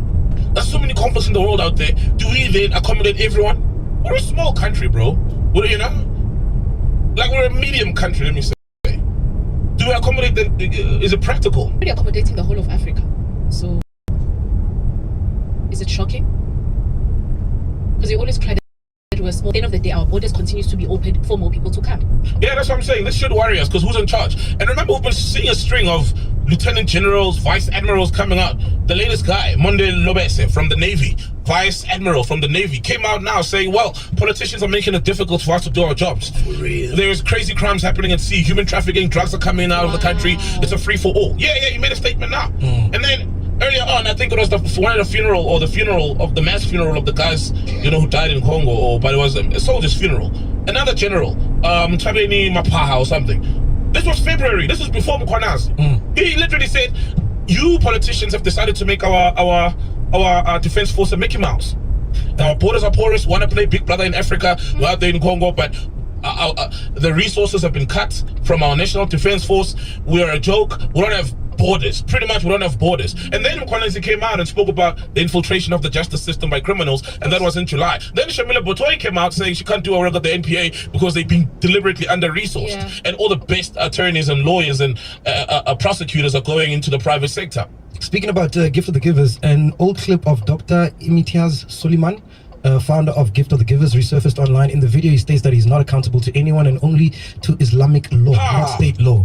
This resurfaced as the NGO faced criticism for reportedly pressuring the SA government to allow 150 Palestinians into the country without standard immigration procedures such as the use of passports and asylum papers. Sooliman went on to book accommodation for those people. Background of Gift of the Givers: it's one of South Africa's biggest humanitarian organizations, known for emergency response for work in Gaza, Syria, Malawi, Mozambique, and more. Where's the video? Do we have the video? Let's try to find the video, because find the video. Yeah, if there's a video, we've got to see it. I don't think. And apparently, this guy he ran for elections in '94. Yeah, I saw that. The Islam party, or it's an Islamic party, or a Muslim party. Yeah, there's a Muslim party. It's a Muslim party. Yeah, I saw that, man. And I was like, oh. And then you look at what's happening in London. They've taken over there, the Muslims. You look what's happening in New York as well. In New York, you mean the mayor being Muslim now? Yeah. That's what they've taken over. Damn, dog. Let's see videos of what London looks like now, bro. Nah, but London and the UK, bro, I feel like to some degree they deserve it. And the French and Paris, because they're taking over. Yeah, because guess what? These are the results of colonizing. If you go around colonizing and making people very far from your country dress and look like you and do all these things like you and speak your language as well. Guess where they're gonna flee? Yeah, oh, it is. And also due to the London is a hub of cleaning money, right? Yes, I can believe that. Yeah, so Gangs of London, Gangs of London series, yeah. Then there was a documentary I watched, I forgot the name now. Literally, it's the world, it's where the filthy money is. And people own land there now, are not the Brits. It's the Russian oligarchs. Wow. It's the Arabs. You know? Yeah, and all sorts of people from all over the world. They send their money there to clean it. So did you get the video? Oh, you can't find the video. Okay. Okay. Is that the what are you searching for? What did you search there? Google Imtiaz Suleiman and then go to the videos and see which one pops up at the top. Because maybe there isn't a video with all those words necessarily. Oh, Google Imtiaz Suleiman Islamic law and search for video results. Maybe party. That's gonna show us 94. We're trying to find. There it is. You see? Man, come host for a day. Let me run that thing here. Yeah, play the video. Let's see. Is that the video? Yeah, it looks like it. Yes, sir. It looks like it from here.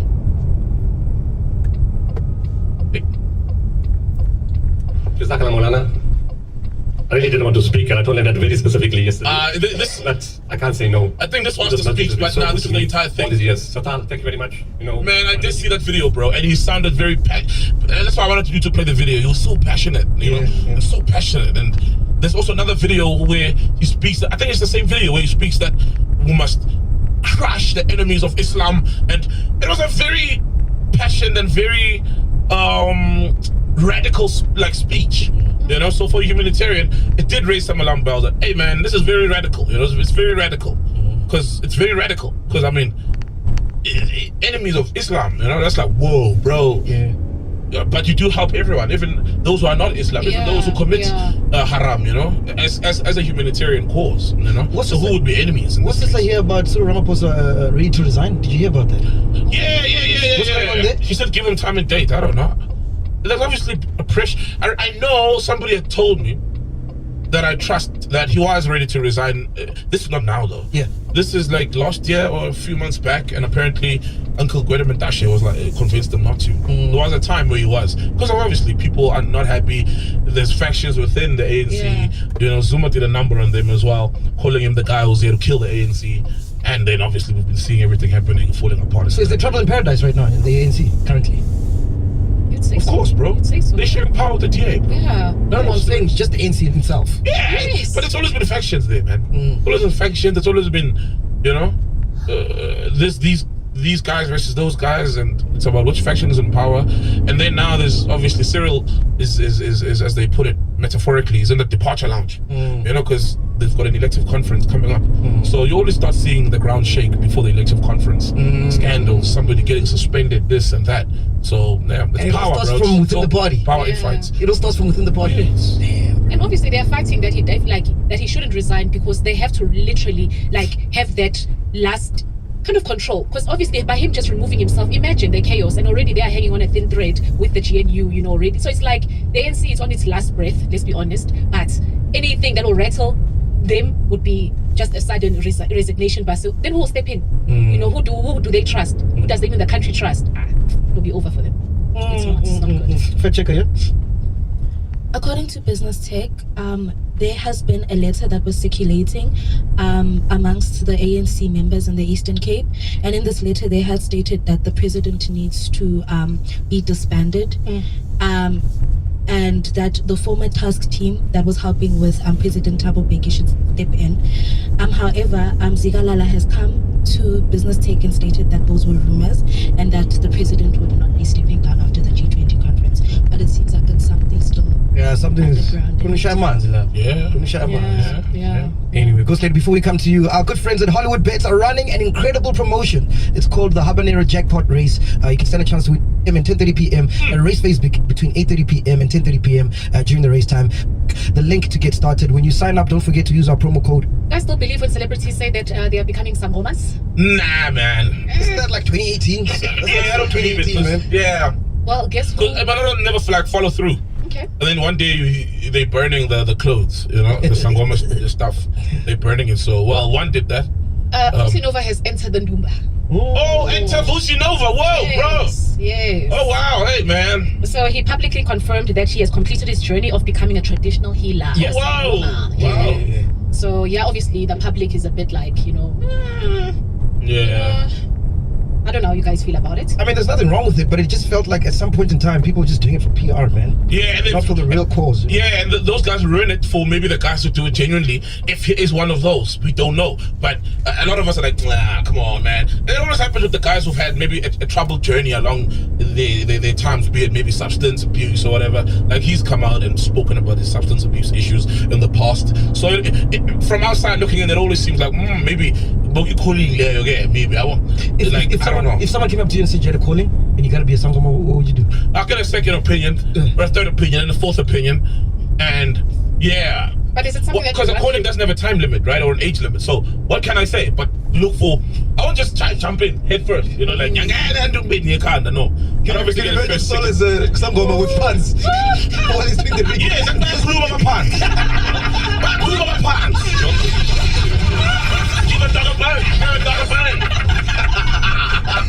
I wouldn't take it.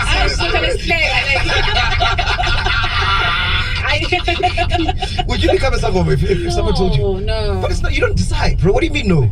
I think with me, I'd be one of those who becomes in denial and say, nah, I'm not going for the training and all, because I think I'm just one of those, because I've watched what has happened with celebrities and how they've made a mockery of it. You know, same with like your pastors. For me, like Ubi Sangoma and being a pastor is kind of like, the rumor is if you don't heed, the rumor is if you don't heed the call, then isn't Ozambi right?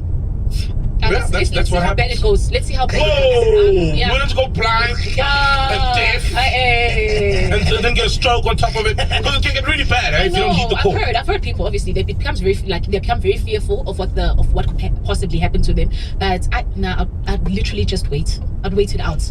I'd wait it out. Like, is it real? I need to have signs. I'm one of those people. You, my dude? Yeah, why not, man? It's content. Guess who came to consult? Who, bro? You won't believe it, bro.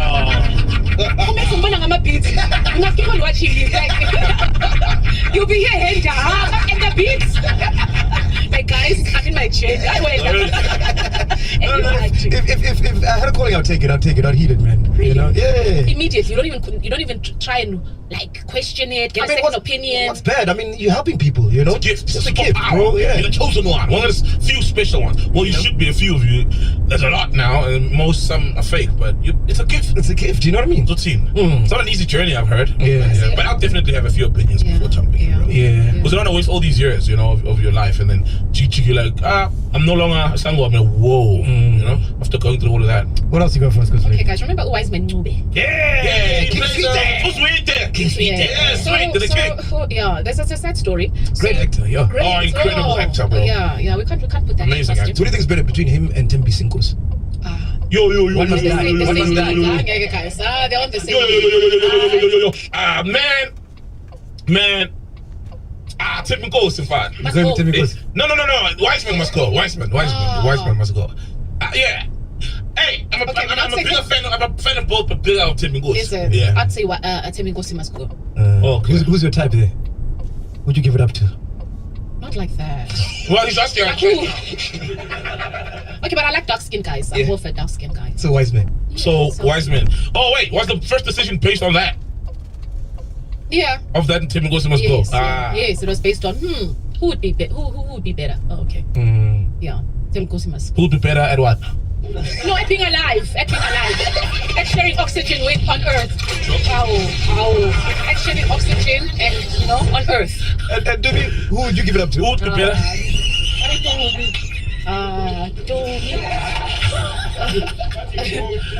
Dumi or Dudu? Both. He said none of the above. Yes. Wiseman, what's Wiseman doing? Oh, okay.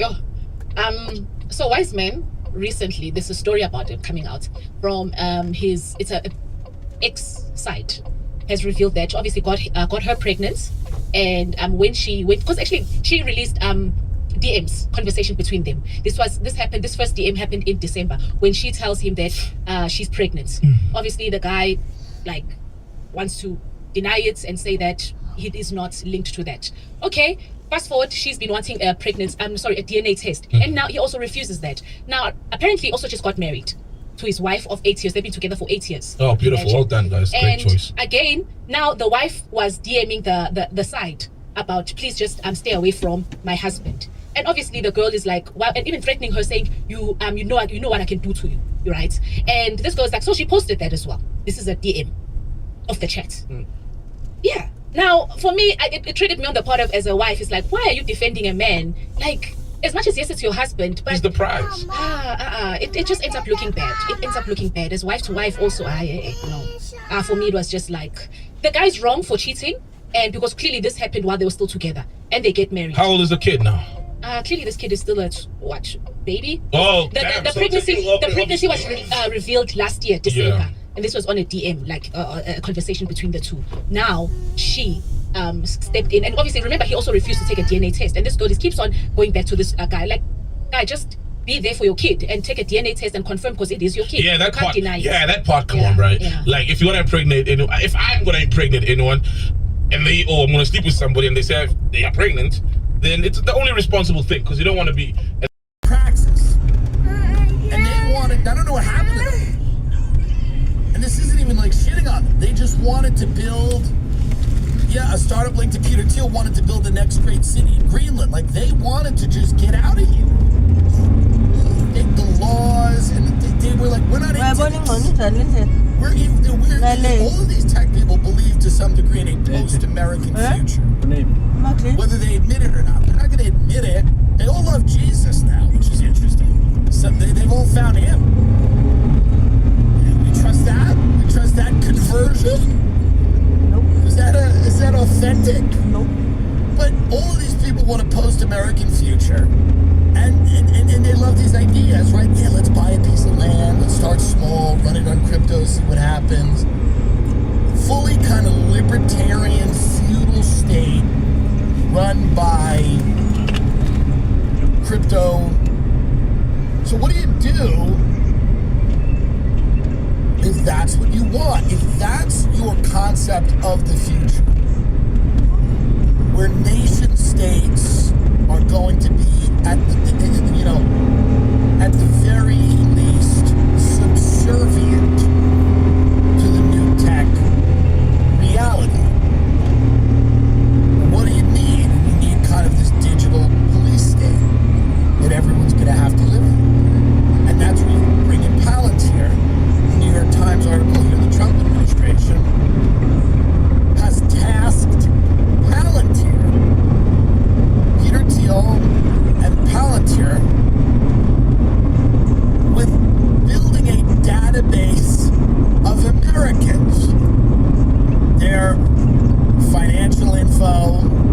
So Peter Thiel, Palantir is founded by these guys, Alex Scott, Joe Lonzo, Peter Thiel. I met Joe Lonzo in Austin. I went to his house. Nice guy, very smart. I described him on the show. He no longer likes me. That's fine. This is a pattern for me, right? This seems to be a pattern. I don't think it's right. He had a great big swimming pool, and I love swimming, and I love a big pool. Most people don't have them. He had a huge pool. I think it was 80 feet. Doesn't matter. I'm being sued. I met him. He no longer, I think he's actively involved with Palantir. He's doing some other startup. Like, he's doing some other. He wanted to build another city to compete with Austin or something. Everyone's got a fun idea at these tech gigs we go. Everyone's got a fun idea. Everyone wants to do something revolutionary. And so, in March, President Trump signed an executive order calling for the federal government to share data across agencies, raising questions over whether he might compile a master list of personal information. Mr. Trump has not publicly talked about the effort since, but behind the scenes, officials have quietly put technological building blocks into place to enable his plan. In particular, they have turned to one company, Palantir, the data analysis and technology firm. This is where you have to start questioning if the Trump administration is like some type of op. Meaning, like, is this real? Is the administration that got elected to purge the deep state actually using the deep state to compile a list of data on all the people that live here? company, Palantir, that works with the CIA and the military. They do all this fun stuff. They export all their technology all over the world to places, fun like Israel right now. Well, I don't know what they're doing. I guess setting up breakfast stations for the Palestinians. Perhaps not. But this shadowy company is compiling a list of data of the American people. The Department of Homeland Security and the Pentagon, when Mr. Trump took office, according to public records, including additional funds from existing contracts, as well as new contracts with the Department of Homeland Security and the Pentagon. So Palantir has received $113 million in federal government spending since Trump took office. This does not include a $795 million contract the Department of Defense awarded the company last week, which has not been spent. Representatives of Palantir are also speaking to two other agencies, the Social Security Administration and the Internal Revenue Service, about buying its technology. The push has put a key Palantir product.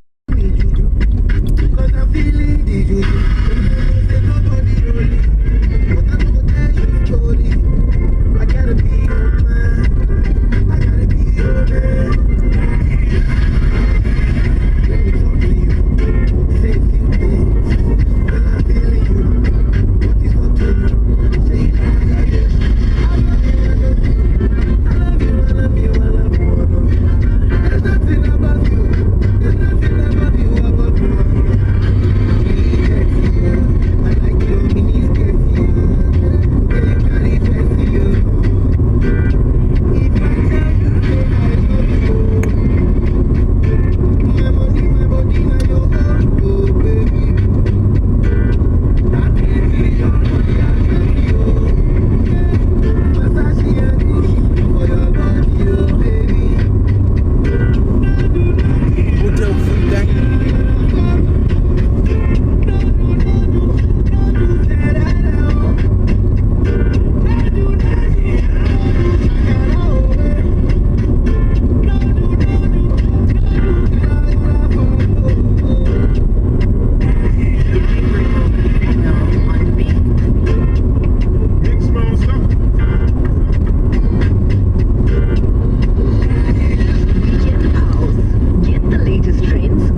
and wait to see if I go viral.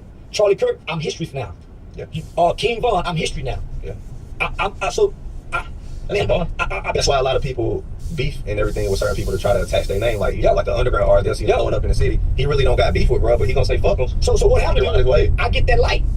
I get the same light. I get to stand that big bright light with Kentrell. Most people, when Kentrell go off and don't say nothing, they can't keep the light. I got ways to keep the light.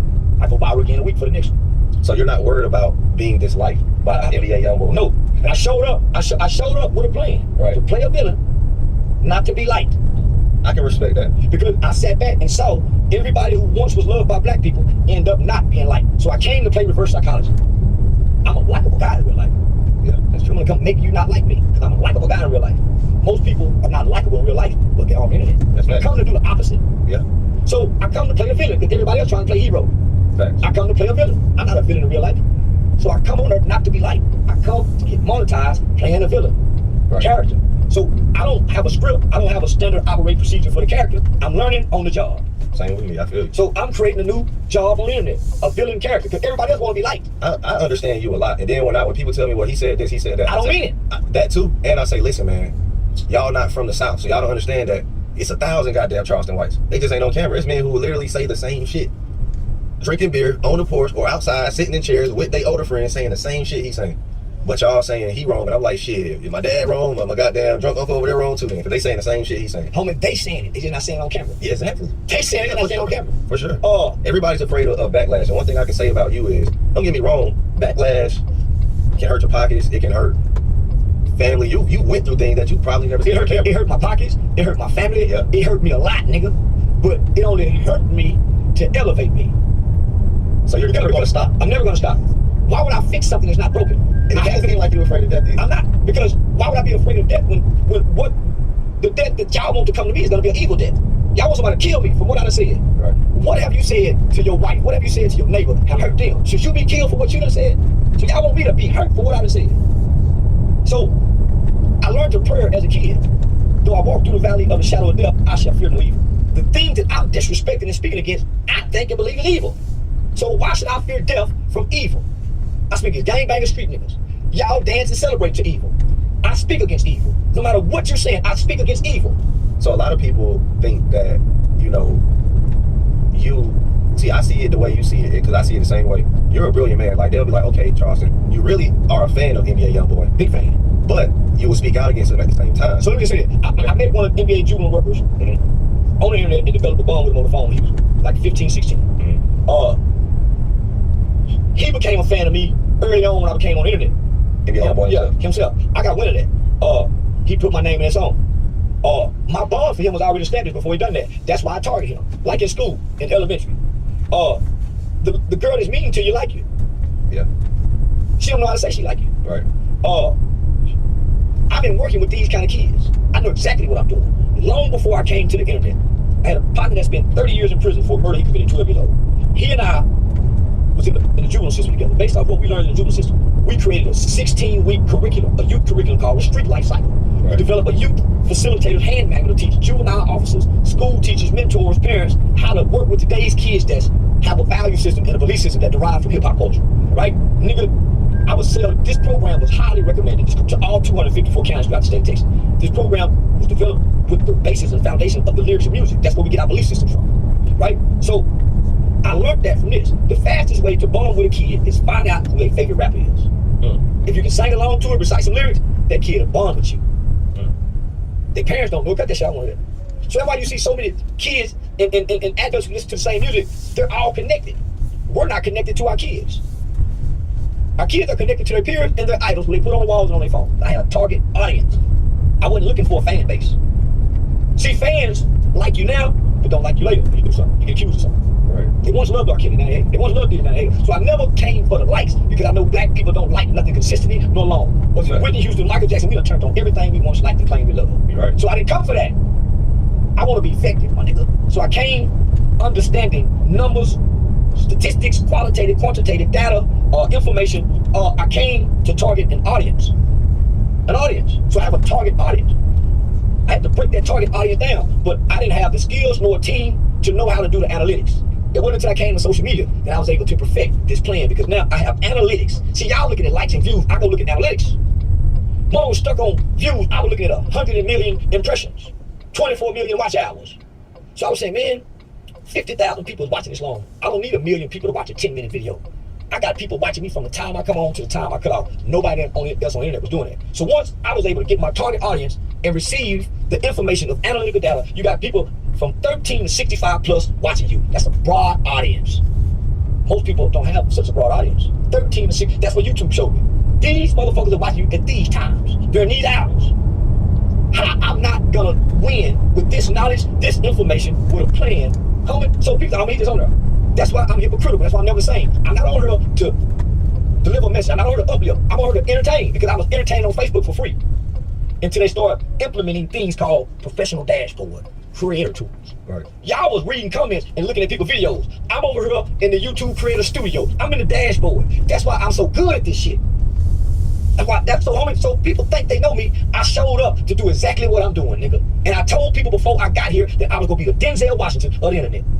You know what I strongly believe? I actually believe you're smarter than what you present on the internet. Because I am. I play dumb so I can fit in. All my life, I couldn't play football to make the football team. I play dumb to fit in with the tough bad guy and the dumb kids who everybody's scared of. You know what's something that I realized too? That I think we got wrong. I think we got the definition of genius wrong. Let me explain. I feel like a person who's a genius is a person who's extremely great at something. They apply their genius to that. We apply genius to how good you do in a Rockefeller white man created system, when really LeBron is a fucking genius. The way he thinks about basketball. You are a genius the way you think about content. I'm in every system that the white man has, and I've never lost to the white man. I've been in his jail system and have no felony convictions. No felony convictions. I've never been to his prison system. Never. I've never lost to the white man, and I've been in trouble with the law. No felony conviction. What's wrong with y'all? You think people get work for business and pleasure mix? Why you think every producer try to artist business and pleasure mix? It's just, can you mix the business with the pleasure? Yeah, most people can't. Some can. A lot of people can. Oh, it's the nature of the business. That's why most people don't outside the business. Yeah, I go to the doctor regularly. So I used to push STD, STI, HIV testing in the black community. So I used to always try to create sites, fight.com and everything. So I'm big on HIV awareness, STD, so I'm big on that. But it's ultimately the woman is the final boss. Put ball paper, saran wrap around it. That's what she say do. Yeah, if she say concrete, you put concrete on it, but do that. The woman sets the plan tone. Right. Yeah, you're right. Yeah, so she was irresponsible with her. Okay. Tell them who gave it to you. Don't just give us a producer. Give us a name so this can be identified. She did. We supposed to mark that with the scarlet letter and her too. Yeah, we supposed to shame her too. We shame both of them. I know in the city, like the hospitals and like people, nurses and stuff, said she like by it being so public, it flooded the hospitals. Like it just made more people like go get tested. Like it turned into a positive almost from that negative situation. Like now people are taking it more seriously. Now kind of they ain't really do before. They've been doing this. Let me just say this. Most I know this time to ask you to say you got a rubber. Most niggas I know don't have rubbers on hand. Most niggas I know, if you go to their house and they bachelor pad, they ain't got excessive amounts of condoms. You go to female houses, they don't have excessive amounts of condoms. So after spontaneously go buy a rubber in the heat of I don't think people really care about it. Yeah, I don't think people care. Yeah, I think you just care when you hear about it. First come on, first go out, you stop thinking about it. All right, this is my last question. I like your question though. He said my question is boring. No. You had another element that day. Yeah. You had different element. Okay, so New Orleans no longer have any more public schools. We only have charter and private schools. Do you think that this was like a scheme or a plot for like after Hurricane Katrina? Because a lot of people were saying we never was really aware of what the Katrina, what they was planning. So now we'll have no more. You know why y'all wasn't aware? Y'all wasn't going to the city council meetings. That's why y'all wasn't aware. How can you be aware when you're not involved? Right, that's a fact. Not only you're not involved, you're not invested.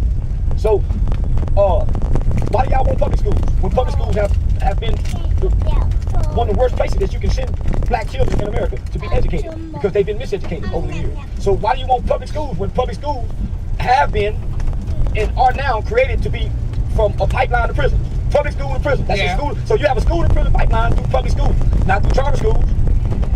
So You have the worst public schools because public schools are funded by property taxes. So all y'all in the methamphetamine Calio project, well, who funded y'all schools with property taxes? Where your homeowners at? Right, yeah. So why y'all want public school when all y'all kids up there fighting? All y'all kids go to jail. Over 50% of your children who end up in juvenile come from school. They're not arrested on the streets. So why are you sending your kids there and complaining about them shutting them down? Charter schools are way better. All right. But if you're not actively involved in your children's educational process, it don't matter if it's private, charter, whatever. It starts at home, right? You said it starts at home. That's where I was going to. There you go. I like you. Yeah, all right, so this is my another question.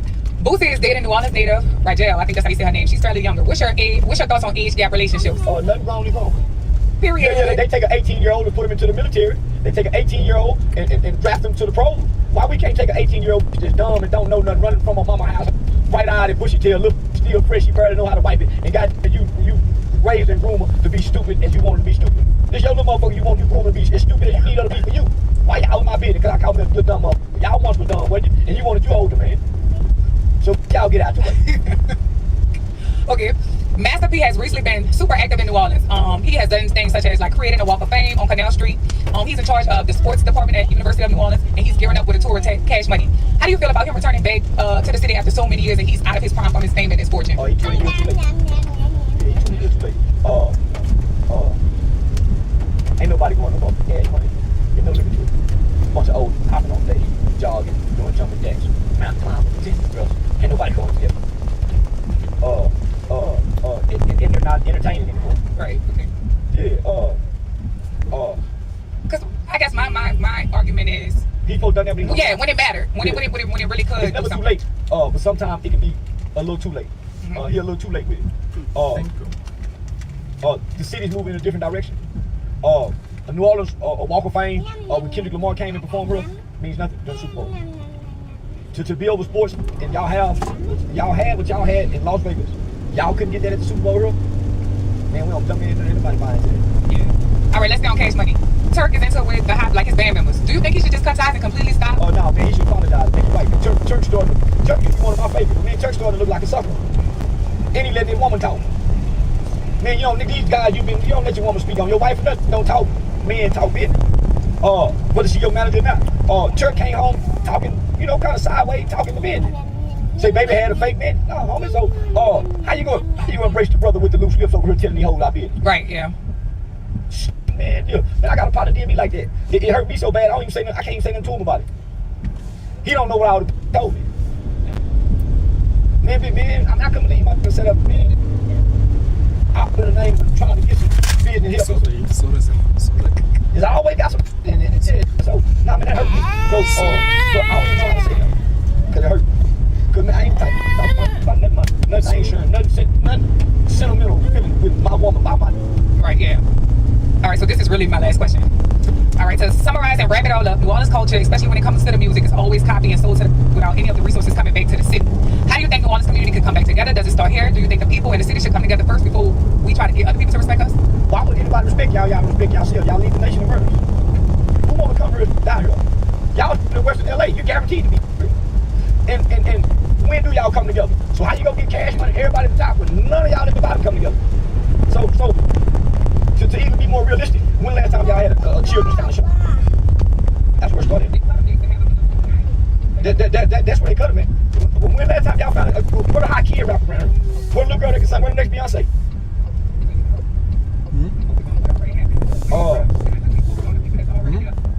Yeah. Who got the say TV media platform around here? No Rap Cap Podcast. So Dallas got Say TV, Boss Talk, Dallas Global, Real Life Street Star, Terrence Gangsta Williams. Wow. So they got all these big major platforms. So where New Orleans is? If they mimicking y'all style, why y'all ain't got y'all own light and y'all own stage? And every week, every Tuesday, every month, y'all got something going on here. Who y'all hottest comedian? So who's shining the light on y'all? Who y'all waiting to shine the light for y'all then? New Orleans? This is New Orleans. Y'all got a big weekend. Where was a local artist performing it around here? Where a celebrity can go tap in with a local artist. Look who y'all had. Y'all brought business secret state property to New Orleans, talking about somebody need to come and help y'all. Man, ain't nobody helping the past. They looking to the future. All right, listen, Chucks, there's enough of let's get off my city. Shout out to the Ido. Man, what I'm saying, you hear what I'm saying? It's a young rapping like, man, he the next. Come on now. Y'all got the light already. Baton Rouge right next door with NBA Youngboy. Y'all got Terrence Gangster Williams that already created a pipeline for it to go from New Orleans to Texas and plug in any media outlet. Big facts. Charles White in the city. Man, he done created a pipeline for it to go from New Orleans to Atlanta and tap in to Rollo, Famgoon, come on. Shout out to Rollo. And then I done went to Miami. Gangsta done created a pipeline for now from New Orleans to come tap in to the Miami niggas, the Miami scene. Man, what y'all waiting on? They money, they hating, that's what it is. Man, come on, man. Y'all already got a vehicle, but y'all looking for somebody else to do it. Y'all looking for Cash Money to do it. Cash Money brother doing it. But nigga, y'all overlooking it. Okay, now my boy Crypto Jesus gave me some questions for you. The singer Summer Walker, she recently went viral for messing with a rapper. And they say she stated that she don't mind being a side chick. I've been in her long before the info now.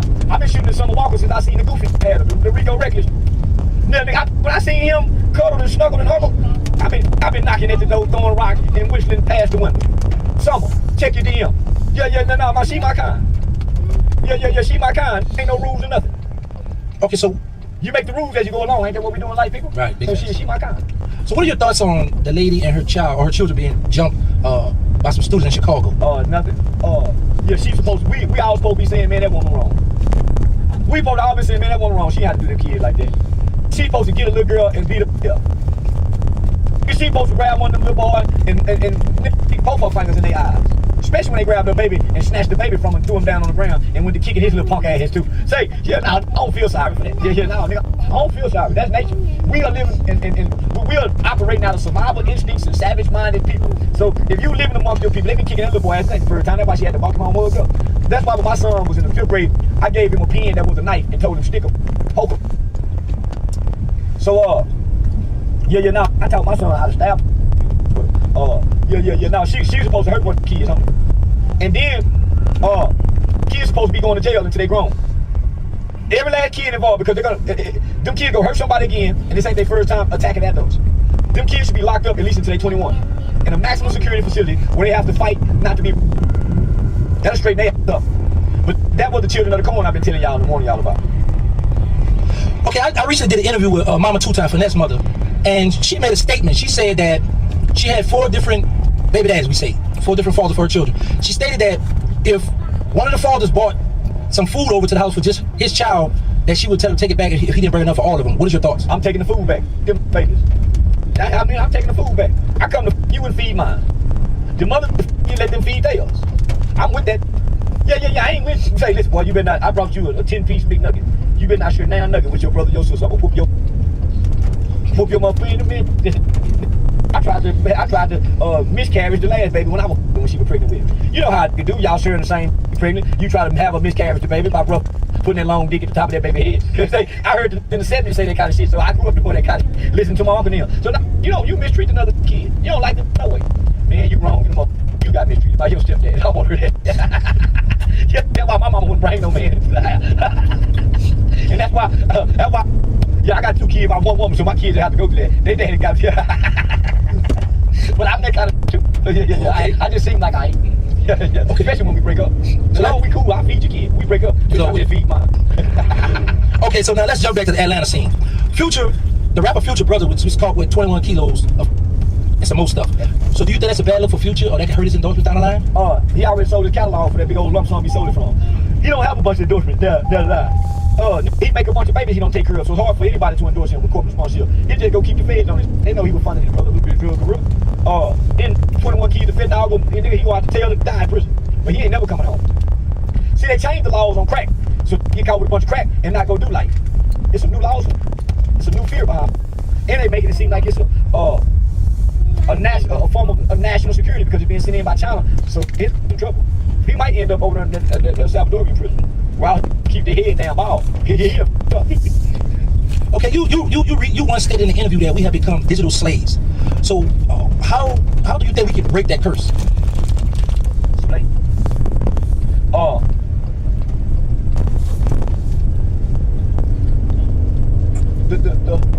The curse that comes with addiction, you can't undo. You curse with it forever. Motherfuckers struck out on half, struggle with that addiction forever. You already got the addiction. So how you gonna stop now and say, okay, I'm gonna start making money online? You already addicted to watching videos. So it's too late now. Okay, you're a guy that gets booked to sit down, you know, and voice your opinion on stuff. So how is it that, and how do you handle when someone give you constructive criticism, and have this ever happened to you? I don't listen to nobody. Y'all listen now? I read what my mama sent me in the mornings, but I don't listen to nobody. Nobody's been where I'm in, homie. From this position. Nobody's done what I've done. Talked on it and just all of a sudden became famous and never set out to be famous. Who can criticize this? It's working. Who can give me constructive criticism if you can't even name what I'm doing? I don't know what I'm doing. I don't know where I'm going. I just know this is working, homie. And I had a plan, not knowing if it'll work. And I had a strategy. I stuck to my plan and my strategy. So I don't listen to nobody. So when people tell me something, I say, well, show me. And that's when they quit talking. Man, I think, man, you should, man, if I was in, well, show me. You start a platform and show me what I need to do. Yeah, then that's when people, they stop talking. Because nigga, I don't know how to do this.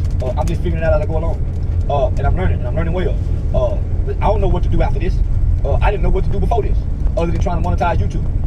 Losing things, losing accounts, not gaining and progressing. Losing things helped me to build and grow and learn to get to where I'm at now. Had I kept winning, I wouldn't have got on stage to do comedy. I would still been on YouTube, like a song Campbell.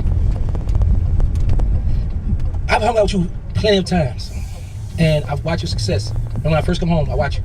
Remember you had the plaques in your head? Yeah. My question to you is, because I witnessed this last night, like it was overwhelming love. Yeah. Were you surprised the love you received on Bourbon Street? Old and young. And one more thing, when we was in Hammond, these little young boys walking down the road. They had to be like about between 9 and 12 somewhere. Yeah. And one of them, the neighbor said, you don't know what it is? They said, yeah, that's Charleston White. So for you to touch young people, man, like there's some stuff we haven't seen. My analytical data, 93% of my viewers are males. Most of them watch me in the morning, late evenings, and nighttime. The age range is from 13 to 65 plus. That's a broad audience. Yeah, nah, I ain't expect that. New Orleans is a mean place. Yeah, New Orleans like New York, Baltimore, it's a mean drill. And don't nothing, I ain't gonna say don't nothing depress y'all, but if you come looking too fly, motherfucker in New Orleans, man, you ain't yet trying to make it feel like, yeah, you regular motherfucker. Yeah, you like me. You ain't nothing special about you. So New Orleans take pride in making a motherfucker feel like they ain't special. Nigga, last night they made me feel special. I watched it. Yeah, so get that in New Orleans. When they don't even smile at each other, especially on Bourbon Street, because they looking to hit a liquor hustle. Nah. Yeah. What went through your mind when the youngster with the book bags was running up on you? Charles White. Man, these young snatching chains. And we just gotta let them keep running. They got some guns in the backpack. yeah, so that we with, he leading the pack as he's the head, he's the spear. But he keep looking back for you. I already see you on the sideline standing off.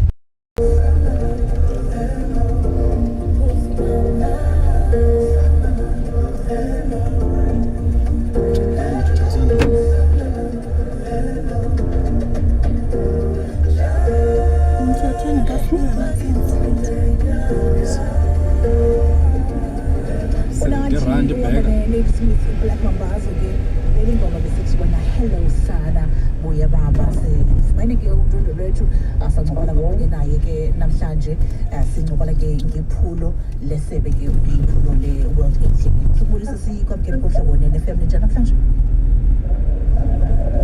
Siyabulisa sikwamkele kuhlobo ne-FM njani namhlanje? Siyaphila. Siyaphila nathi enkosi kakhulu. Ndiyafuna nje ukhe usichaze ngenjongo lena ke yeli phulo le-World AIDS Day nokuba kutheni la lento kuzawuthi ke eli phulo libanjelwe apha eMpuma Koloni kulo mnyaka.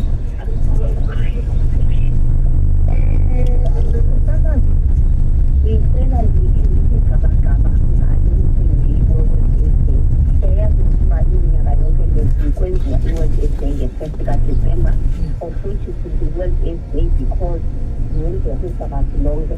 Injongo yokwenza i-World AIDS Day kukhumbuza abahlali ne-community zonke nee-companies zathi ihlabi lika-HIV lisaqhubekeka, alikami, aliphelanga. As long as sisenabantu abamane befumana i-HIV, into yobana siqhube okokoko uzakhumbuza abantu. So into yoba makengoku iziswe apha uDeputy President ufilise kulungile into yokubana makamve apha e-Eastern Cape u-30 years of uFrederick within imithoko elawulayo mayize celebretelwa apha e-Eastern Cape. Siyayazi into yokubana kwindawo nganye sinee-provinces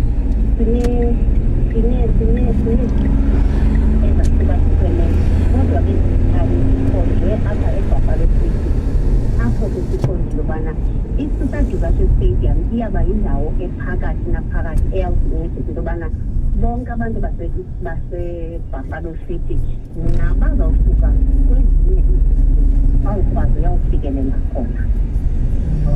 Okay, iyavakala. Uthini ke umongo enizawube nigxile kuwo? Umongo esizawugxila kuwo njengoko senditshilo ndathi urhulumente uye wajonga wabona into yobana kufuneka abale into yobana ukusukela oko yaqala i-HIV ngaloo minyaka yaqala ngayo sele ehambe umgama ongakanani. Umgama ke uhanjiwe sisokola okanye amaxwebhe esokola onke ezama ukunyanga i-HIV kambeni ka-health kusele belisokola kakhulu yona kuba besinika lisise amayeza. Iinzame ke zenziwe kwade kwaba kuyafumaneka into yobana amachiza akhona njengoko sizaziba ngokusithetha ngento yobana abantu abapositive batya i-ARVs ke ndayazi uba ayo igciwane le-HIV. Therefore ke ngoku eyona nto sithethiwayo phambi kokuba nje uqhubekeke ndiyacela uqonde uba ndikuphazamise ndifuna siye evenkileni and then ubuye ke ngoku uqhubekeke. Utyabiswe yintoni namhlanje? Amahlaba neenaliti ndisholo iinyawo ngathi ziyatsha ubungazisukile okokuqala siphathela i-probiotics. I-probiotics inamandla okuziphileka ichiza lonyaka olufumaneka ngaphandle kokuba kubenezokuhla siphathela inyako namhlanje nakundlela ifamasi emfuthiwewe. I-probiotics oludala oluzisa amaqondo egazini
Wajika phakathi umtafeni.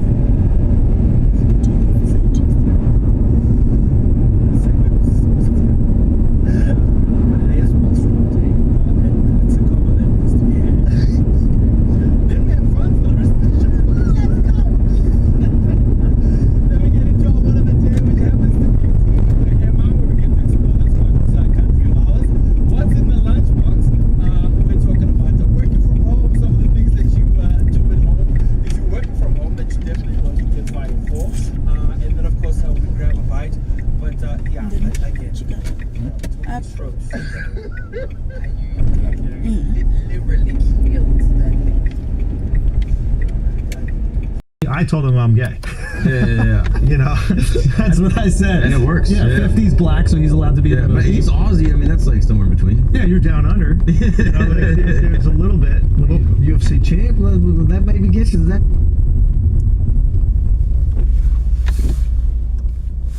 Nope, well, No, I don't give a fuck. Come on, that is hyper masculine. That is toxic. That's toxic. That's toxic, is it? It's toxic. It's toxic. No, you're beating the minorities. You can't do that. Extremely. I mean, it's the least TDI thing ever. The movie's about beating up minorities. We can't have the white guys be too successful in that. I'll remind them of history. But what we're gonna do is this. Yeah, we're just gonna see what happens. That's what we're gonna say. We'll see what happens. ED, We'll leave it bro. at that, eh? You could be ED. That shit is awesome. Wait, well, what's up there? What's up there? I heard you were gonna be a stunt double for Chun-Li. Is that true? Oh, that could work. You could be Ed or Luke, yo. Look at that. Yeah, we can't, you know, we can't give away too much. The black guy's name is DJ? I tried to get Akash Dalsam, and then they saw a picture of him without a shirt on. It ain't working. It ain't working. I'll tell you that. Right? They're supposed to. They were like, I mean, this trip isn't going to be too good for me losing weight, because I'm literally here just doing like a food tour. Yeah, just cooking. Where you eating? Where you eating? Everywhere. Like we were, like you gotta hit me when you come to New York, because I'm going to obviously tell you where to go. Everything's last minute with us anyway, you know, but yeah, we've got some cool content. Yeah, got a heap happening anyway, so we've got some cool shit. Who'd you cook with while you're in town? Well, just at QCP. We're in town over extra months, so we're going to be. I was about to say. He's going to take us around and show some good spots. If you're with Action, he's got New York locked. Yeah, so we got a few. We've got a few here in New York. We've got Miami doing a heap there as well. Dude, you gotta link up with Carbone, with Mario Carbone. Yeah, he's the guy. He's a major food group. And do we reach out? No, I'll connect you guys. But especially if you're down, because I think Mario's actually, I don't know if he's there during summer. Miami gets hot during summer, so a lot of the people that live in Miami just dip. So fair enough. But like we got we do have some cool clips. I love it. This is very good. So who knows what happens in Street Fighter? Like obviously we're not gonna release any information before, what is this podcast posting in the universe? Yeah, maybe just talking about it and make it happen. Yeah, and maybe talking about it removes all your leverage in the contract negotiations. Now you'll end up doing it for free. That's backfire. Yeah. Well, that wasn't good on the CGI. I figured it was. Sure. Yeah, no, it all adds up. So maybe there is already chats, and then now we've put it out there. What we've been talking about, maybe negotiations are going to be better for us. Now they're in the corner. They got to do it. I mean, that's if there was conversation around. There's just so many different. You got to do it, manager. I like it. I like it, Volk. I like how you look at things. The flat white half full, you know? Anyway, dude, Volk, we love you. We appreciate you. We'll watch you as long as you fight, and we'll even watch you cook. That's how that's how much we love you as a fighter, that we watch you cook. That's love. And that is love, and I appreciate it. You know that. Old man Volk might be, we should get old man Volk on something. Maybe old man Volk, let him cook you a feed or something. Old man Volk's going to cook you a feed on something. I can see old man Volk take down some babies. Have you seen that video? The guy? BB is bacterial vaginosis. You don't want to say that. That's a minute Monday. Anyway, Volk, we love you. We appreciate you. Thank you so much for being here, dog. Cheers, man. Guys, Stake is the leader in global betting in U.S. social casinos. Bet on top sports like the UFC, political events, like the mayoral election of New York, and use the promo code FLAGRANT for I'm starving. I'm starving, and I haven't even done anything for my diet yet today. I think it's just the idea that I have to diet is fucking me up major. Hey, get on the GOP, baby. Get on the Manjaro. What is it? Is it? Are you doing that? Yeah, we've been talked about this. Yeah, but I keep looking at you. I'm like, This guy's a piece of shit. I'm so hungry. I need to eat something. You can have a salad with arugula, double chicken, cucumbers, tomato, no dressing. What? You can. What about lettuce? What about olive oil? No. What if, That's Jordan speaking. ask him if I can have hot sauce or something. You can have hot sauce, Mustard. but it has to be the one in the fridge. It has to be like the Cholula. Vinegar. You know what we can do? Actually, it's 5 calories. We can do like a lime squeeze or a lemon squeeze. Oh my god. Ask him what I can do to flavor the salad, please. I'm about to pass out. I'm so hungry, please. Well, you had 3 breakfasts, Andrew. Emma informed me you ate breakfast. And I fed you, and then you had overnight oats. So I'm telling you, it's a psychological thing. you had more calories in breakfast than you ever do. I'm gonna eat it. When we finish this pod in like fucking 5 minutes, I'm gonna have an appetite like you've never seen in your entire life. Okay, I'm gonna give you a salad, and I'm gonna make you a protein cake. That's I can do that. Yeah, you can do a protein cake. Okay, But it has to be like just 40 calorie water. Okay, I'll do that. Okay, and I'm gonna go get you a I'm gonna start eating my own boogers if I don't have to. Okay, alright, thank you. It's like 2 calories each. Yes, I will do that. Thank you so much, Kiana. Thank you so much. Just go protein and high fats. You're not going to eat every meal. I'm telling you.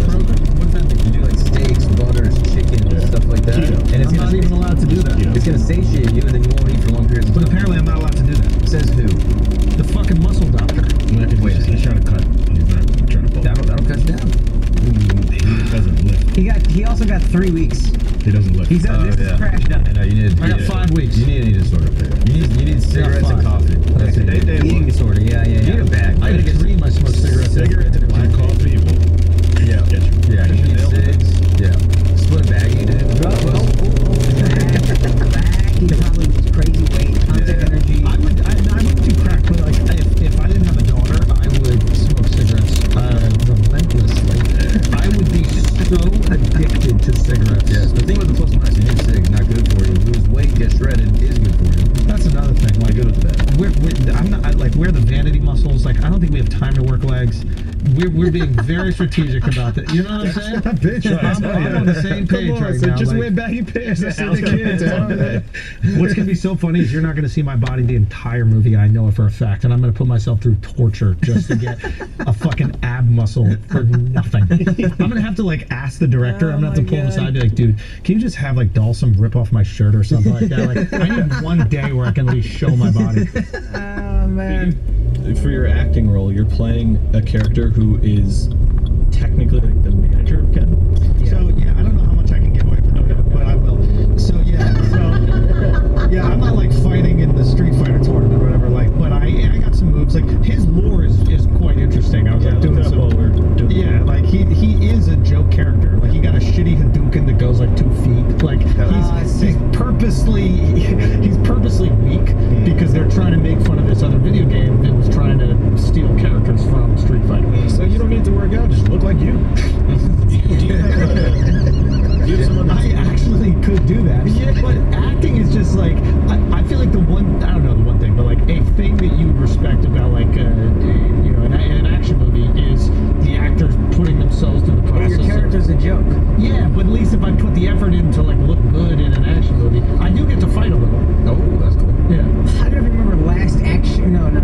True Lies with Arnold Schwarzenegger. It had Tom Arnold in it. Yeah. He was not in shape and he didn't need to be. I'm the Tom Arnold of this movie. Yeah, and he didn't. And nobody was like, "Why isn't Tom Arnold in it?" That's the only thing I've thought about for the last 10 years. I remember seeing True Lies and I was like, why didn't Tom Arnold? And I fear that there'll be other people out there, real Street Fighter fans, that won't feel like I did the character Dan Hibiki respect. Yeah. I have to get in shape for Dan Hibiki, to honor Dan Hibiki. You might get too shredded, then it'll be unrealistic. Yeah. That's what I was worried about today. Yeah. When I was starving. I was like, I think I'm going to get too skinny. Yeah. During your third breakfast? During my third breakfast, I looked down and I felt so hungry, but my stomach looked so full. And I was like, this is how people get fat. It's like the idea that you can look at your body and be like, oh, I have tons of reserves here. Why isn't it tapping into that? infuriating. You just don't look at your body. Don't just look keep at it. pressing. You just keep. That's how the weight gain happens. Dude, well, I can't believe you're on Manjaro. Not as an insult, but like I can't believe. We've talked about this. No, I know, but I thought that you were making a joke about it. No, I'm on it. He's on Manjaro, you got cheek fillers, he's going all in Hollywood, dude. Did we even say that yet? I don't care. I'm all out here. I mean, interesting. That's So I'm gonna get on more shit too, dude. I'm 41. It's over. What do you got? What do you got, science? I love this. You're just losing weight someplace, you're putting weight in other places. Shifting around. Have you lost weight on the Manjaro? Yeah, I actually have. How much have you lost? I'm working. I'm actually lifting, so like I'm never gonna put on real muscle, but like I look better. I look like I have a foundation to be in shape now, which I never saw before in my life. I was like, oh, this guy could be in shape one day. Whereas before, I'd be like, I don't even see the map. I don't even see a roadmap to it. I don't even see where we're getting there. Now I'm like, okay, yeah, there's a path. I feel like there was a moment when we first met where you were pretty skinny. Yeah, I could be skinny fat, but like very skinny fat. But not like... But never real muscle where like I could lift a lot of weight or like do push-ups with any like real decent form. How many push-ups do you think you do? That correctly? Yeah. 3? No. You can do more than 3. A real push-up is hard, dude. No, it's not. Yeah, this shit, yeah, I could do a few, whatever. But when they're like, hey, you gotta put your shoulders and your fucking core gotta be aligned, and that's 3. You couldn't do more than 3. I don't know. What about pull-ups? Pull-ups. Sad, bro. Work it out. I hate to dip into guacamole and have it snap in front of me, and then I look crazy. I look like I don't know how to eat. Making me look greedy.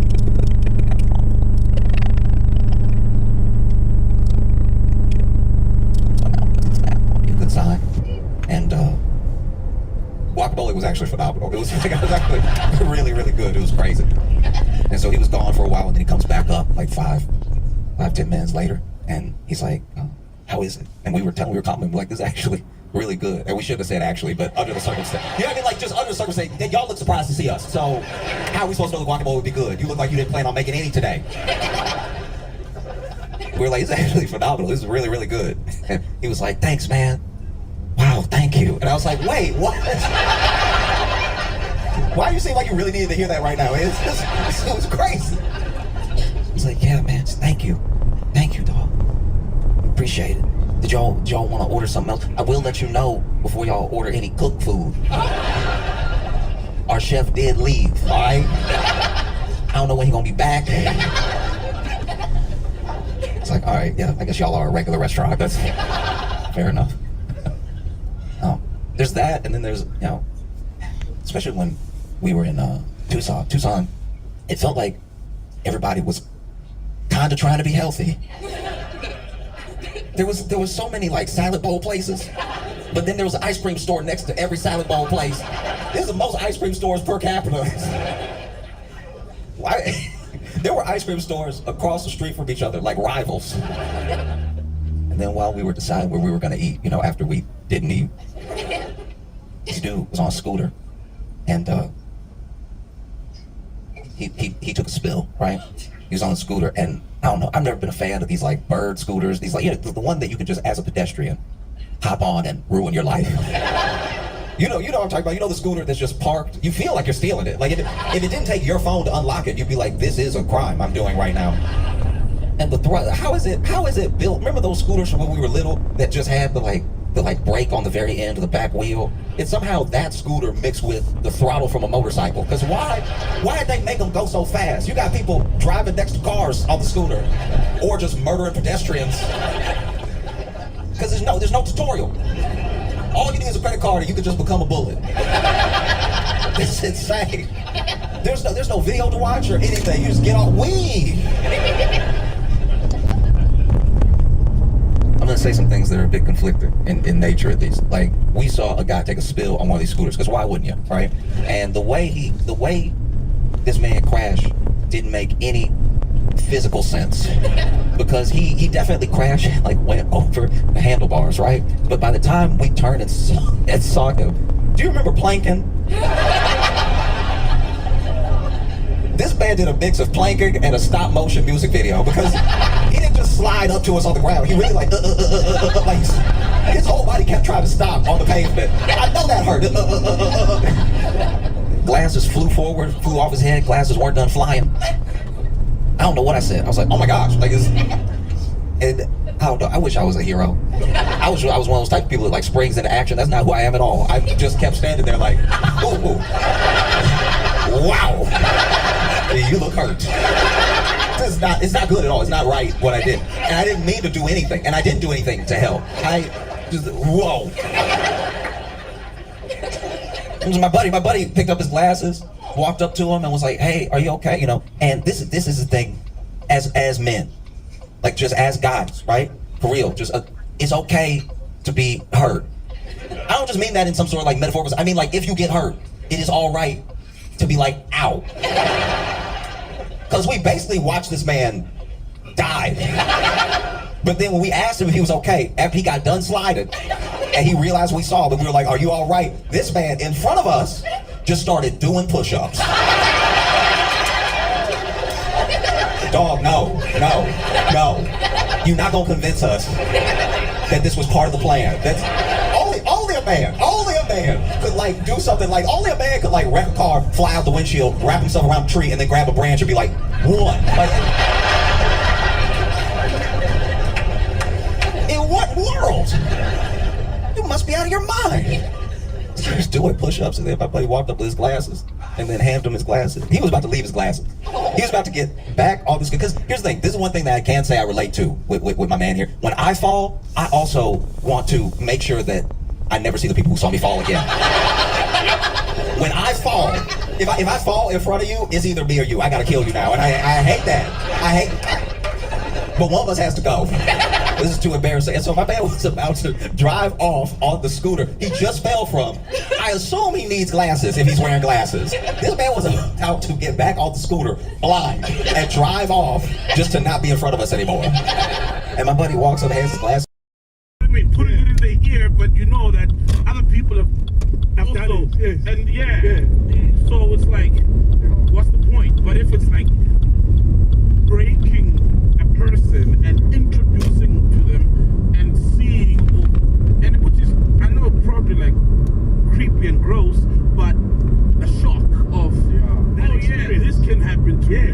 Not like a professional that they do this, with a smile. And you find that because psychology of it surely is multi-layered, but you find that it's in doing it to a person who, one, doesn't expect it, two, doesn't know that I do this. The thrill is in getting someone who's never done this. Yeah. And I want to see how they will react in this moment. And it's first, and you keep adding more things. It moves from the ear to the nose, because the whole entire experience, I'm hoping for a pun here, man. I gave you a nose. I gave you a nose. You didn't see it.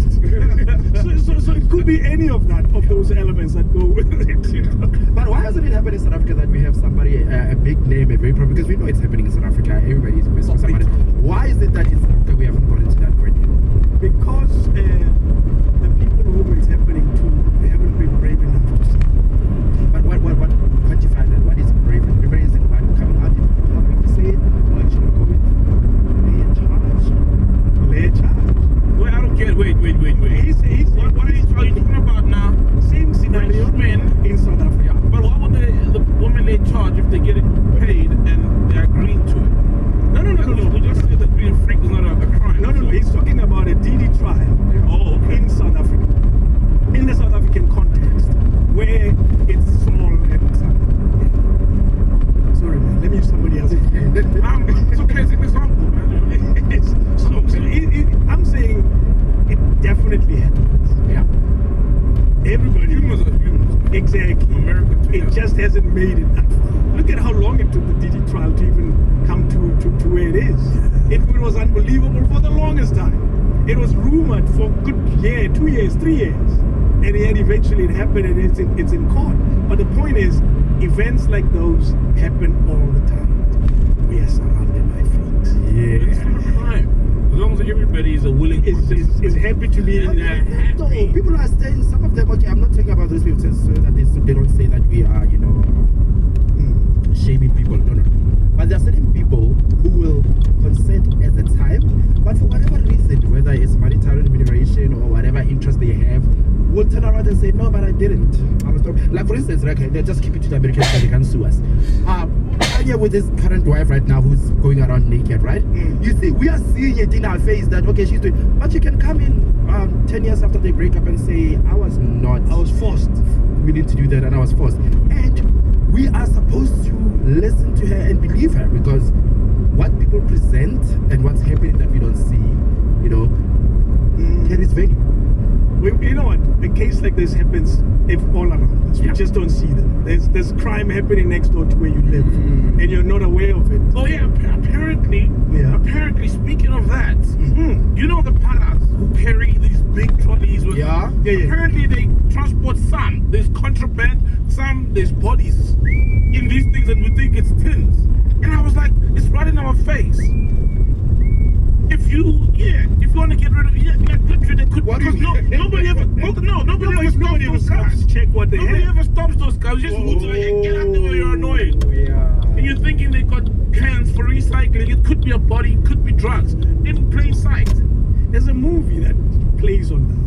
Yeah, there's a movie that plays on that where these guys were transporting something and it was exactly the same. Yeah, in plain sight. Could be anything. Nobody ever stops those guys. Next time you see them, you're going to question. Yeah. They're invisible, these guys. Nobody ever pays attention to them. Nobody will ever stop them. Invisible. They're invisible. They're around us all the time, but they're invisible. You don't see them even at traffic. That's a good one. I'm not gonna look at them the same way again. Yeah, bro. It's plain sight. Things happen. Eh? Something invisible as well. Corrupt South African police. Hey, yeah, man. They're invisible. Because now we're dealing with the South African police, a crime intelligence head. We're allowed to mention names here, right? Yeah. No, we're right. Lieutenant General Dumsani Kumalo and 6 high-profile, high-ranking co-accused. They are being charged, and they appeared in court on Thursday, facing fraud and corruption for getting people jobs. Yeah, there's another one was no experience whatsoever, and she's like a top cop, given a top salary. Yes, it's crazy, right? In a country that's rife with crime, and you'd think that is one of our priorities, but when I saw law enforcement doesn't even take law enforcement serious. When I saw that, the first question I asked was, and I'm not trying to justify corruption, are cops paid enough? That's the question that crossed my mind. Are they paid enough for them not to be tempted to do such? Well, remember earlier you said you can answer questions directly in your open book. And me and Brian, what do you mean? So like there's going to be a bet between he and I. There's also a charitable contribution. I love that you guys are doing a charitable contribution. I love more that you guys have a personal bet. I'm wondering what's on the line. Well, that's what I'm saying. The personal bet. What are you asking? What do you guys bet? I mean, I don't think the numbers are important. I think everybody here. It's not important, but I'm curious. Yeah, it's we have a nice little 6-figure bet between us. Okay. Yeah. Low 6 figures, high 6 figures. Nothing crazy. A quick Google search says that your net worth is $400 million. That's a quick Google search. I don't know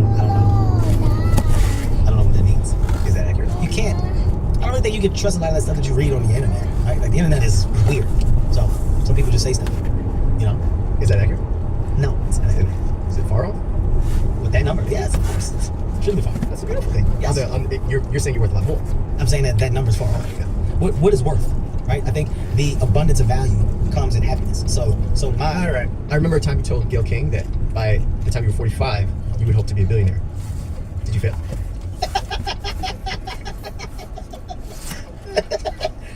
Did I fail? Did I fail? No, I think failure is in the eyes of the beholder. You know, I'm still right here. I'm still working to accomplish. And you know, numbers are numbers. You know, as you get older, you realize numbers are important, right? There's goals that you have. And, all right, you get to those places where you're accomplishing goals, and then you're like, let's go to stupid. So did you fail the billionaire hope by 45?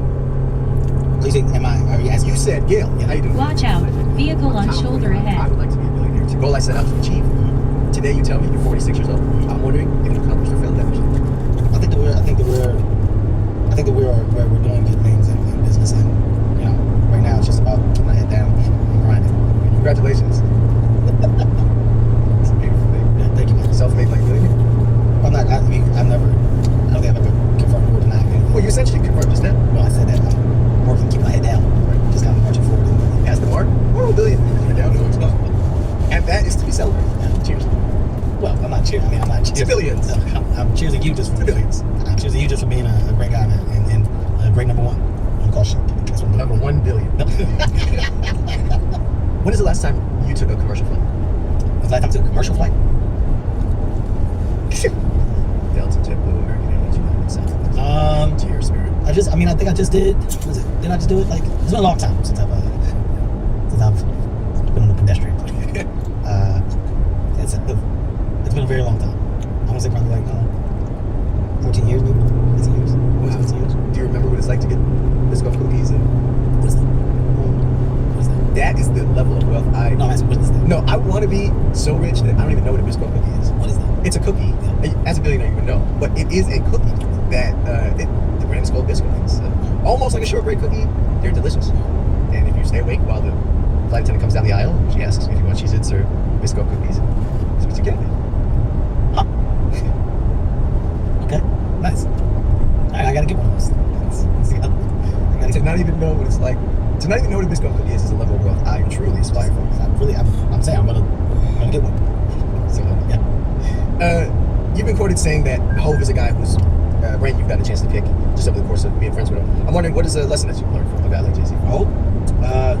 Your likeness has a significant amount of value to it, and in the right rooms, your likeness is what you're able to leverage to gain bigger opportunities and bigger partnerships. I think from a business side of things, I don't think nobody has done it better than Hove. You know, coming from the game of rap and then somehow being able to flip the coin, and become like a bigger business guy than you are a rapper. Like some really don't understand how big Hove is in business, and you know some of the deals that he's been able to pull off. You know, the brands that he's built, the company that he's built. He's done a lot of amazing things, but the partnerships that he has around him are huge. So I think I am the way with relationships and partnerships.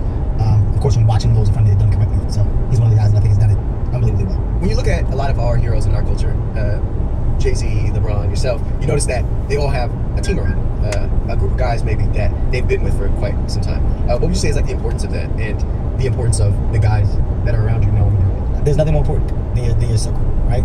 And if you really choose correctly within like your choices of who is in that circle, and it's a very like lean number of people, and those people are dedicated to protecting the thing that you're building, you'll find that because there is no get in, get out with like a volume of new, your source of energy is like it's kind of gathered through the sources that you trust the most. So my team of guys has been around me for the duration of my career, right? Like we've watched each other respectfully turn in like boys to men, from just friends to husbands to fathers.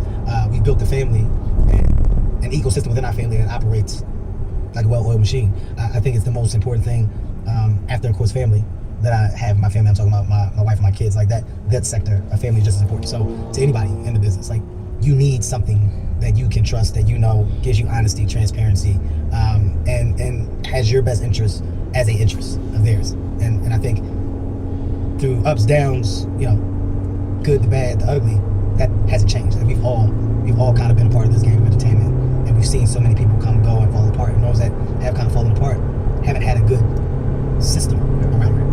You need that. And I think it's so dope that when people see you, they know that they see some of the familiar faces with you all the time.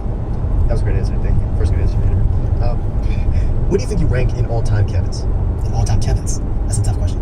There's a lot of great Kevins. There are. Would you like to hear a few? I know them. Let's hear them. Let me hear what you said. Which one's coming to mind for you? Kevin James. Kevin James is there. Kevin James is a good one. Kevin Durant. Kevin Durant, yeah. Mr. Wonderful, Kevin O'Leary. Kevin O'Leary, yeah. Kevin Costner. Kevin Costner's a great one. Kevin Gates. Kevin Gates, another one. Yeah. Where do you feel you rank in all-time Kevins? Where do I feel I rank in all-time? It's tough to rank is because we've all done so much stuff. I don't think there's another name that shares this type of success. So ranking us against who? Like, are we ranking us against ourselves? Which is the greatest Kevin? Which is the greatest Kevin? Yeah, where do you rank all-time Kevins? I mean, Kevin Durant is a great Kevin. That's a good Kevin. Kevin Durant is a great Kevin.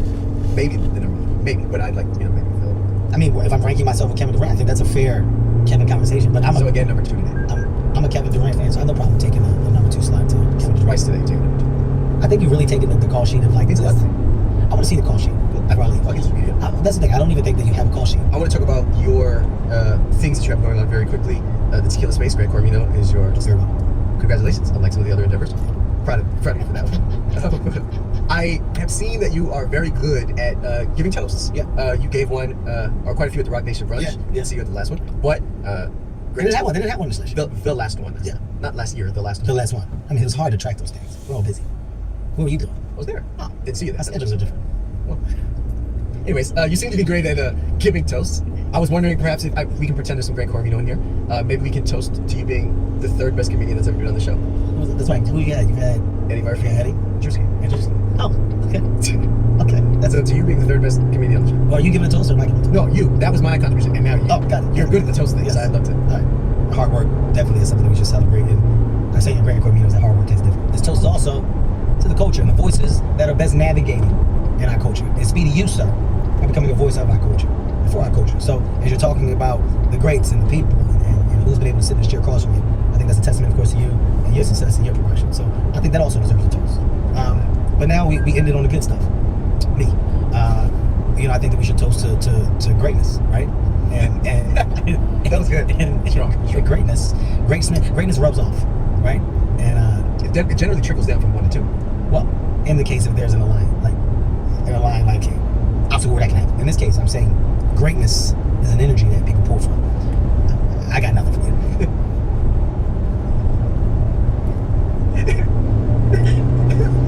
No, man, I'm joking, dude. I think it's dope as hell. I wanted to come on here. I wanted to talk to you. It's been long overdue.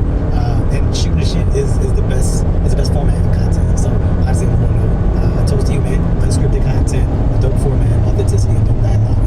You had to do the fucking job, man. So good for you. Don't be lazy and keep going. All right. That's a toast. That's actually a good, genuine toast. That was great. That's what I do. I'm a good toaster. I see. Yeah, it's very good. What is the Mount Rushmore of comedians? Mount Rushmore comedians. It's so tough to pick for, man. Pryor always on there first. Murphy always on there. I think you gotta go Chappelle.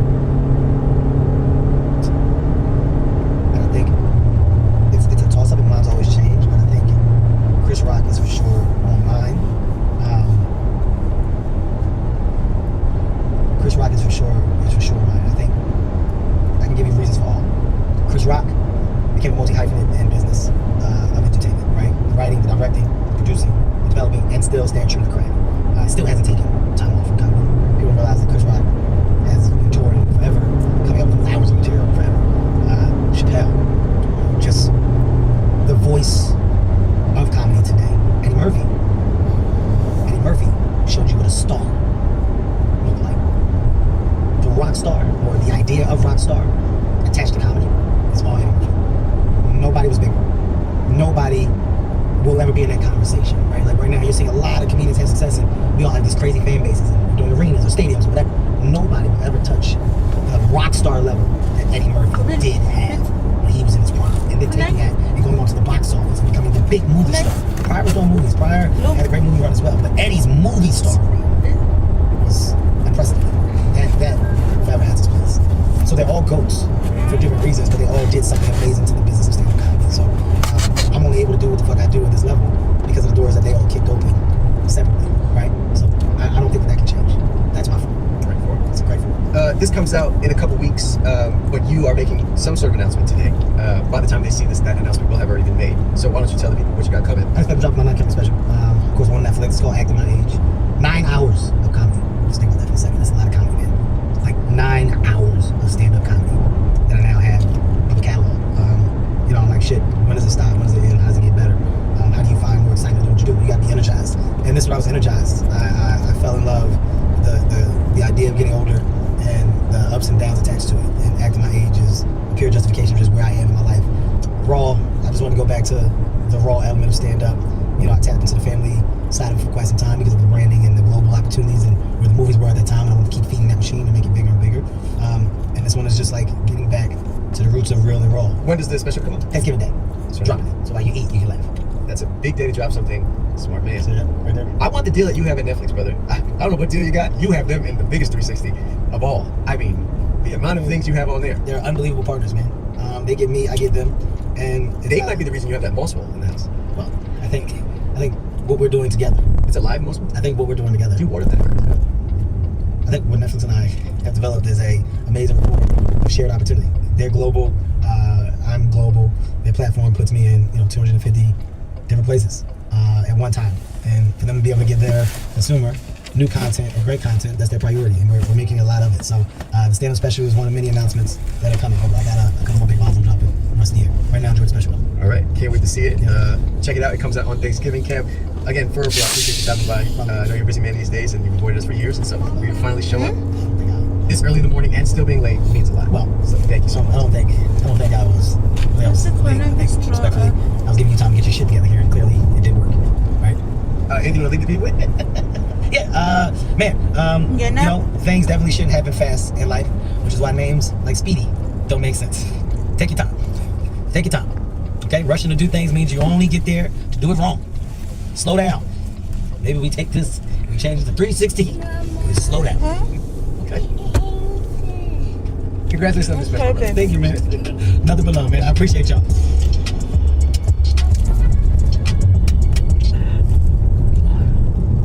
We no longer do those things. You know, we finished that in our 80s. That's just to backward. You know, there's another guy who was saying, he feels good to come over here. Life is slow. But I could say, some of so it is like that. So Cyril Ramaphosa, as you know, as set out as he is, you know, but he's dealt with them, all of them. Cyril Ramaphosa has defeated all of them. I mean, I can mention Umbeki.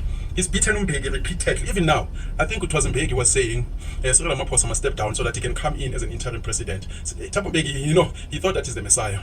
And this is the guy who has failed on all economic policies. And in South Africa, because we've got tribal politics, the Xhosas, especially the influential ones, they think Umbeki was the best. Zulus think Zuma was the best. In the main, I'm talking in the main in general. The vendors think that, you know, Ramaphosa, even though they're suffering, some of them, or many of them, even in Shawela, they're suffering. Let's face it, we may try to deny it. South Africans are tribalists. The people who are not tribalists in this country are township people, the very same people who've been excluded. Go Sharpeville. These are people who've contributed. The people of Sharpeville. The landmark, we struggle to say, to post 1910, it was the people of Sharpeville. They put South Africa on the map. The people of Soweto, 1976.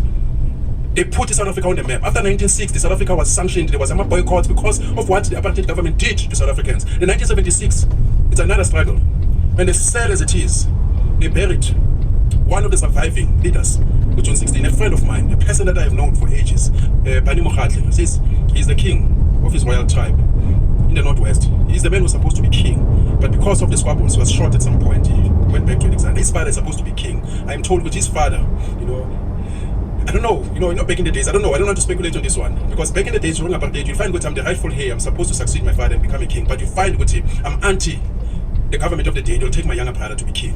And then from there, they've created division amongst the family. So, now, another thing, he's supposed to be king, and his land is rich, but he was confined to Alexander. He lived in London, you know, he went back to Northwest, and I was supposed to be a funeral. I missed it, you know, for other reasons. The way he was buried, those were there. It's sad, because sometimes we marry people who don't understand our history. And I know families, sometimes they will say, yeah, where were his friends? You know, in South Africa, it is tough. It is tough in South Africa. Money in circulation is scarce. The civil, you know, Ramaphosa economy is bad. And sometimes when a person dies, we do say, well, you know what, we'll support the family, the kids. Yes, we mean that. But unfortunately, now we are trapped. We are trapped, we are fighting to pay bills, electricity, ESCOM and all that, you know, school fees for the kids, and we're finding ourselves which we can no longer fulfill those promises. I remember even when Deborah Fraser passed, I was there, you know, and I still called Chico Twala and what's happening, you know, he said, Deborah, I hope she's taken care of. Many people will come and say, we'll never leave. I'm not about Deborah, including now. I haven't been there for some time, but sometimes not we're facing our own struggles, so it is tough. So if I may, sometimes, you know, feel and I where were they? I'm burying, you know, him now. Bunny passed, I think on Sunday, I don't know. Not on, yeah, quick. During the week was buried, and even the people in the neighborhood didn't know. Some of the chiefs and kings and say, we are under this guy, but we don't know because the wife is from the Lesotho. That's what happens when you marry a young girl who came in here as a domestic worker, and this girl, you know, was recruited by your daughter to become a worker in your house. I'm reminded of the story of this lady, a white woman. You know, her father, wealthy. She recruited someone from those countries, or Philippines, you know, these countries, what's this country where Bangkok is the capital city of Thailand. So she brought this woman to take care of the father. Of course, as a helper, a maid, the father ended up marrying the maid, and then she left everything inheritance to this wife, excluded his kids. I'm talking mega millions. You see, that's what happens if you know Mandela. I'm reminded of that. And I don't believe, me personally, that the Mandela that died, who was married to Gracia, wrote that will. He has to be called to exclude Abantwana Bakhe, to make Abuzinzi pay for what he has given them. I mean, you cannot be that cold, which I've given my daughter 500,000, therefore I'm deducting. It sounds like Gracia to me. That's what happens, you know. One thing that I remember, Uguti, one of the daughters got nothing because they said during your lifetime you took 1, 2, 3, and therefore there's deductions. And for me, yeah, it cannot be. Gracia's children, you know, they were blessed. Mandela's house, you know, yeah, taken away from Winnie. So for me now, I understood why Gracia had to be, you know, closer with Mandela. Even when Mandela was sick, I think she was somewhere outside the country. She came back quickly. You know, Winnie was coming now. You know, it was that battle. We must secure his signature. Must not sign anything. And then Mandela that I saw in 2010, he was no longer in his senses. Who came to Paya Stadium to kick off concert in FIFA. You know, he was told when to greet, when to smile, when not to smile. So the will there, but in the latter, I don't believe what you will like. That's what happens. You know, now going the bunny. The wife buried him like a nobody. And I'm thinking, even now, there are talks, he must be exhumed and be given a proper funeral. Not there, not west. Maybe Kukwini. This is the king, buried him in Kukwini. Sold his house. Some of the properties I think he bought belonged to the wife. His children cut out. Even his children were not there. Sometimes the people that we marry, they become our enemies. And I believe when you marry someone must come into your family to add. Even if you're fighting, you have issues with your siblings, your mother, but your partner must say, baby, this is not right for you to be fighting your siblings. You cannot be fighting your mother. Go make peace or shut up if you cannot add something of positive significance. So it just happened, people like Bani, Mukhatle, they've been forgotten like that, like City Machine, forgotten like that, the hero, 2016. So it is the township people. What I'm trying to say, in the townships, there's no tribalism. The people who came with tribalism, Coast, Motwa High, these people, they were employed in government institutions because the people in the townships did not want to work for the government that is oppressing them. Same way as the Zulus did not want to work the land that they used to own. They brought in Indians to work in the sugar fields. Same with township people who do not want to become police, who do not want to work in government institutions, because we view them as institutions belonging to the government of the day. The government of the day, it was termed illegal and illegitimate. They brought in police, recruited for people to come here to arrest us, to harass us with the number of people to get life. Transkei, blackjacks, CIDs, call them, I don't know, investigating officers, crime investigating officers from KZN, from the homelands, the CBDs, and clinics. They pushed this tribalism. Now we lived amongst ourselves. So to Xhosa, you can find people talking, 5 people, but we understand each other. I lived in Sotho section, they tried to divide us, but we integrated ourselves because we had clubs, youth clubs, soccer clubs. We use the same infrastructure. Trains, we use the same train. Schools, 4 languages in one school. We pay rent, I'm officing the same. We go to a clinic, we become friends, we date each other, we've got kids, yeah, across our tribes. But people who come from KZN, they're people who've never met Nabatwana, they don't know the difference between Msotho and Mtwana. People who say Eastern Cape, if you don't belong to that clan, we are nobody. And I don't know why people sometimes they like to impose their own culture. What if you're not circumcised? You become Nkwenkwe. I'm not Nkwenkwe because I don't subscribe to that culture. It's like you, if you're a Christian, then you expect everybody else to subscribe to your culture. Not everybody's a Christian. Not everybody is a Muslim. You cannot define me in terms of your own outlook. I don't go to the mountain. Till now, our mountains are Kasi. Petrol bomb. And I can tell you, there is no South Africa. If you took away the township people, and the township people, I mean the people of Towoza, Katlehong, Foslo, Soshanguve, people of Atteridgeville. I'm talking people, Val Triangle, Kailicha, Crossroads, Mlazi, people who were not oppressed by their own black people as tribal leaders, people who rose and fought the government of the day. And we know who did what. Current boycott, Lewa, consumer boycott, Lewa. When our students went to some of these homeland bush universities, they were named and termed with their bad elements. Gongoye, IFP are taking our students, 84. It is our students. So we've contributed immensely when other people were comfortable, studying, enjoying the benefits of apartheid. And today, the very same tribalists came back to town, pushing tribalism through these political parties. Something that we don't know. So now we are our people. Kalamazu is from Ekasi, Esintoleng from Kasi, Kaizer Chiefs from Ekasi, Paris from Ekasi, who's feeling who Thomas Kawani, the most expensive player 1982, 22,000. Hellenic. NPSL dominator Manchester Sekasi. We refused in apartheid, but white teams cannot play in the black league. Orlando Pirates at some point was expelled from the league because it refused to expel colored players. Because they were forced by government of the day, which no, you must play as blacks. They said no, That's when we heard about Wits University coming. Highlands Park, Kaiser Chiefs lost Men's Day Cup to Wits University. All eyes on Kaiser Chiefs because those days it was black and white. Men's Day Cup, what am I said? About Tsipa, Simon Skosana, Tep Makatini, about School Point Lab. I grew up watching those guys. Go Pona magazines. Go Bob Marley. But when 3 months later, you'll be told Bob Marley has died. Because news was slower. So in the police stations now, you find people, which now you must talk the language. No, I can hear you. Talk Machero in Kulmiata. As a case, maybe we are. Because we refuse, you know, to be subjected to this nonsense. Well, the neighbor is fine with Cyril. I don't see Cyril, you know, winning a Soweto. Mother dear. He's younger, of course. People will be ignored. Somebody who walks straight. But Shy Township like Orlando. That's why many people had to come to the townships. Like Soweto, Mandela, Sisulu, Sobugwe. They lived in Soweto. Jazz musicians, soccer players, Debbie. We gave you culture, music. They had to come here. But I don't my backyard. Everything started in Makasi. So we've contributed, but to Cyril, I can tell you, going back to Cyril, Ushaya Umbegi, Jack Slope for the first time. I don't know whether we've, you know, but in, I don't know whether, I don't want to say vote of no confidence. Where a judge has been taken off, like taken off, I think those are the first good democracy, where a judge is stripped off. Ushaya, the public protector, Mkwebani. Ushaya no Isma Khashule. Gatin is quiet. Gatin has become an ice boy. Ice boy. I remember one guy saying, Gatin, but his journey, I'm worried about Gatin. He's overhyping things. Once you hear somebody overhyping things, you must know, good to know, that person is not genuine. But I said, okay, benefit of the doubt. This is the man who was supporting Zuma. Now he's Cyril. He's supporting his own pocket. That's why these guys, they want to be in Joburg municipality so that they can chow tenders. He's hit about Musimaimani. Have you ever heard Musimaimani criticizing Ramaphosa? Have you ever heard the media, as in South Africa, they are all CR17. Still Ramaphosa has collapsed this country during COVID. Everything is low. Even the ANC has collapsed it. For the first time, it got below 50%. You know, the media is quiet. Yeah? Even whites, they are quiet. The middle class, they are quiet. Whites were complaining about Zuma. The middle class is quiet. Black and white, middle class. When you go buy a ShopRite, Woolworths, you know, there are no special prices for black middle class, white middle class, the poor. The petrol the same, hitting us, you know, the same. Even vendors, they're quiet. They feel the pinch. That's what I like about Cyril Ramaphosa. You know, he doesn't discriminate unless you're a billionaire. His billionaire friends. You know, ANC, they feel. Helen Zille, quiet. Hemen Mashaba, quiet. Supra gone. Isma Khashule, Jongo Supra, Nagula gone. Mampis. Zuma is a chess player. He was playing chess in jail, yeah. Forget jail, MK has no direction.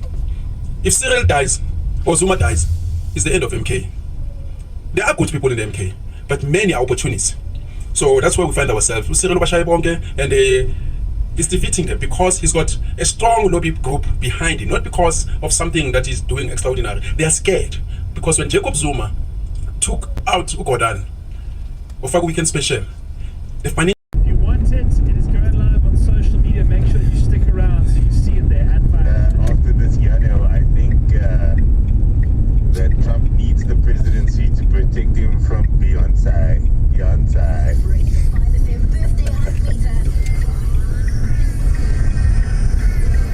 And claim your slice of 100,000 rand. Check out the Positive app or website for more info.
serious. Hey, this is true, and this is not only true of Addis here. It's as true. This is what I hear of Addis here as it is of Mklobo, as it is of any language station in the SABC. Apparently, and I think it's because a lot of people maybe they either feel like the language will deteriorate if not, or they're just very proud of who they are when they come from. You go on those stations, any of them, and you don't speak like formal that language, formal Afrikaans, Suburbs, whatever it is. You get complaints. People like they write letters.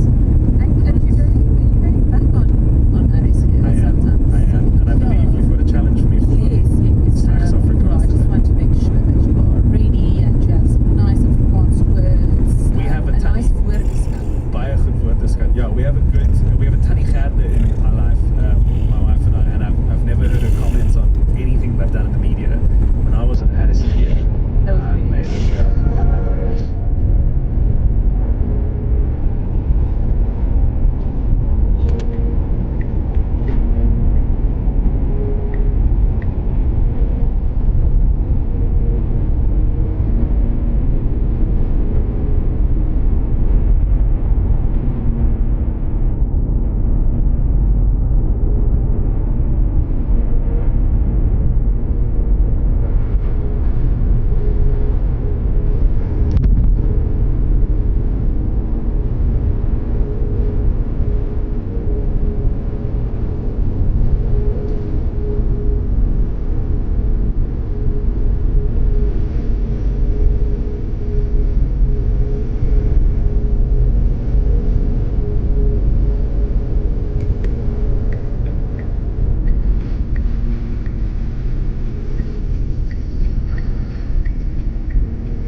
Trump edition.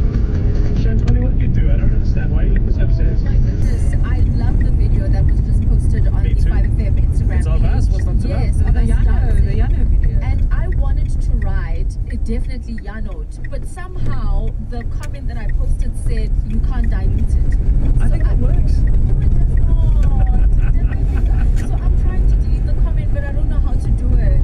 You know what? Quickly go to the video, comment on it so she can't delete it. No, please have you just show me because go on your phone, click on the comment, you click do delete. the Yeah, no, okay, hold it. Just with my like the iPhones. The comment is there for Diana's. Oh no, it's there forever. And she can't do it. Oh no, it's not. Okay, you grab it and You can delete it. Look here. Thank you. Okay, the first you go back here. Oh, okay. Oh, you search for go. You see, it's tricky. Well, I know how to do it. I just don't want to. I don't like go into your search history. You know what I mean? Oh yeah, please don't do that. After you, don't worry. No one's gonna think. Everyone's gonna think you're cool. Okay. You're still super cool. Okay, but can we delete it? Yes, you can. Of course, you can delete it.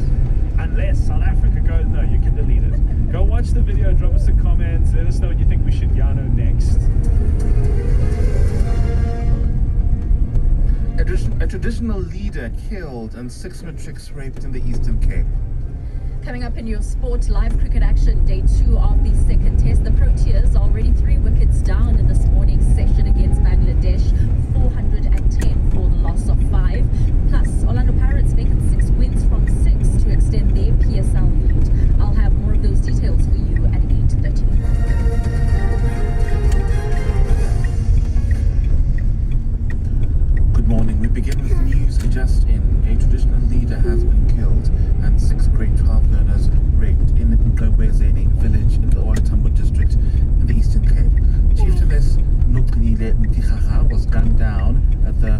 protesters were in a great place overnight. Police are searching for 2 suspects who raped learners in the house they were renting in the village. It's not clear if the rapes are linked to the murder. To this now, Municipal Workers Union SAMU in the Free State has called on the Finance Minister Enoch Godongwana to review the national model of funding. Patrick Bet David himself is sitting right next to me. My man. How are you, my man? It's I'm good to see you. good. How brother. you doing? I can't complain, man. I can't complain. First of all, how's life these days for you? Let me just get this straight, because we're sitting here in the aftermath of a presidential debate. You are unapologetic about who you're going to vote for, and you have been telling everybody and their grandparents, do you see what's going on the left, et cetera, et cetera. What has life been like for you over the last couple of weeks or so since that debate has taken place? Since that debate has taken place, I mean, this is probably the most, if we were to talk about a person who is the face of a league, in sports, you're a sports guy, if you were to say, what is the worst performance the MVP or the face of the league has had in a finals game, in a fight where you're so disappointed, who would you say, right? And no matter who you ask, left, right, or center, everybody will tell you this is the worst performance we've ever seen in the history of any presidential debate. Doesn't matter who you put up there. Reagan versus Jimmy Carter? No. This is Barack Obama versus Mitt Romney, the first go round? Well, Romney got it the second go round, and then Romney on the third go round. I was on a flight one time with Bill O'Reilly from Burbank to Vegas, and this was an event he was doing back then, I think, with Mr. Just like, I don't know, whatever the time is when Romney and Obama are going back and forth. And I said, hey, what the hell happened? Romney had the lead in second debate. Third debate, he got all stopped. He says, because Romney got feedback from his marketing team that single women voters don't like the way they were hard on Obama, on Benghazi. He took that counsel and he lost. He could have beaten Obama, but he didn't go strong on the third one. No, there's never been anything worse than what we saw here. We've never seen anybody show up, being able to deliver a single message. Allowing Trump to have that one hit to say, honestly, I'm not going to lie to you, I don't know what he just said, and I don't think he even knows what he said. So now the real thing is going to be how quickly the DNC is going to be able to replace.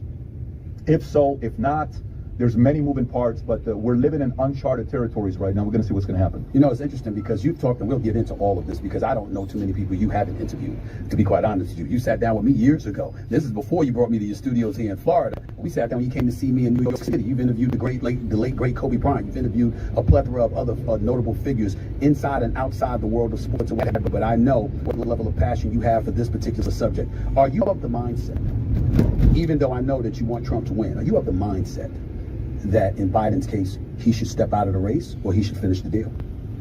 Do you trust in his way to communicate any message with anybody? Do you trust him? Because this is how it works in the world of business, okay? Let's just say, Stephen A., you're running a $3.5 trillion a year company. Let's call this company USA, okay?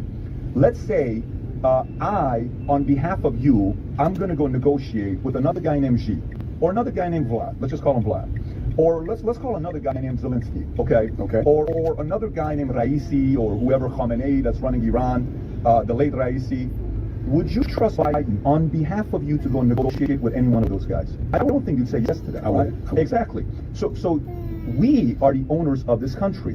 We're the voters, right? We are voting for somebody on behalf of us to go negotiate in a favorable term for us. It's very simple. You have to negotiate favorable terms on the $200 billion we gave to Zelensky. You have to negotiate on favorable terms on to put the fear in, Putin to not do what he's doing to, Ukraine. You have to put the fear in Xi. So to me, it's not that simple. It's not even about me and Trump are not friends. I've never broke bread with him to have like a conversation. You probably had more interactions with him one-on-one than I've had with him. I've met him at a UFC fight. Dana made the introduction. I've been to Mar-a-Lago a couple times. I've met his son. I've met him. I've met Don a couple times. I've never seen him since 2014. That's the financial advice he gave. That's the last time we saw each other. We had a game, the Knicks game, and he introduced me to Bill O'Reilly at that particular moment in time. And I was the person he called in 2015, when he was trying to purchase the Buffalo Bills. And he said to me on the phone, he said, Stephen A., I want to get the Bills. He said, but I got a feeling these folks are going to get in my way. And his exact words to me, and I've said this publicly, so I'll echo it to you. He said, if them fuckers get in my way, I'm going to get them back. I'm going to run for president. That's exactly what he said. He said this to me in 2014. Wow. He said it to me in 2014, trying to get the bills. The price for it was $1.4 billion. Yeah. He wasn't able to get it, and there you have it. Yeah. So think about, by the way, I spoke to him and I said, I'd love to see you on Stephen A. This is one of the first things I told him. I said, I'd love to see you on Stephen A. I think that would be an entertaining interview if you interview Trump. I wouldn't run from it. I'd gladly interview. I know you would. And I think it'd be very entertaining for everybody to watch. And if they're watching it right now, they ought to consider it, especially if they did Logan Paul. It'd be a very different kind of an audience to speak to because a big part of the audience listens to you. So for me, You know, I just did 3 interviews today. Today's, you know, whatever the day is, day after 4th of July, we're sitting here. You're working a day after 4th of July. Most of America right now is like, no, it's my 4-day weekend, all this stuff, right? We're grinding, we're working. I asked one of the guys, I said, hey, you're interviewing today. He says, yes. So you sure you want to work for a company that's working on 5th of July, day after 4th of July? He says, I asked the question myself, right? Do you think President Biden is working on the 5th of July? Do you think he's working 6 days a week the way Trump would do? Do you think he would pick up the calls? Do you think he would pick up the calls more than a Newsom? Do you think he would pick up the calls more than any of the other candidates? So the fact that they have him over a Trump as a candidate, I trust Trump in the locker room to sit down and talk to these guys with G. Did you hear the story that when Byron Donalds was on State Steel, the other fellow that was with him that said, hey, what's the best Trump story that you have? He said, he goes one time and sits and talks to the Taliban, and he says, hey, I want you to know something. We're about to exit Afghanistan when I get reelected. When we do, I swear to God, if you do anything to any of my soldiers, even a hair, if anything happens to them, I'm going to kill you.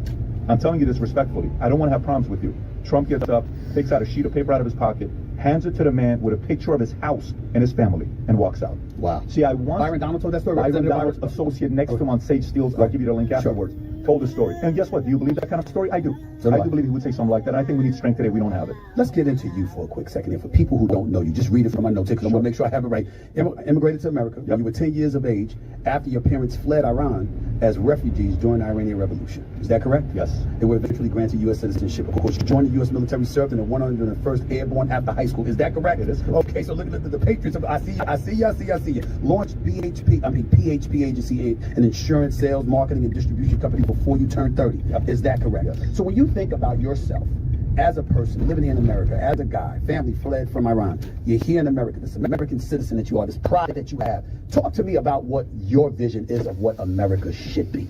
What America should be. Okay, so take a look at it. You're the greatest guy in sports commentating ever, right? You're the GOAT. Everybody calls you the GOAT. I don't call myself. I'm not saying you calling it. We get to say that. But you're the GOAT in the face of, if I want to find out what something happens with, hey, LeBron James contract 2 years, $102 million, and he didn't decide to take a lower contract to get, $104 million or whatever it is to get Paul George or DeMar DeRozan or any of these guys, and Klay Thompson at the option, they went elsewhere. What does Stephen A say about this? Oh, okay, got it. All right, I agree, disagree, but I want to know what you have to say, right? Okay. You're black.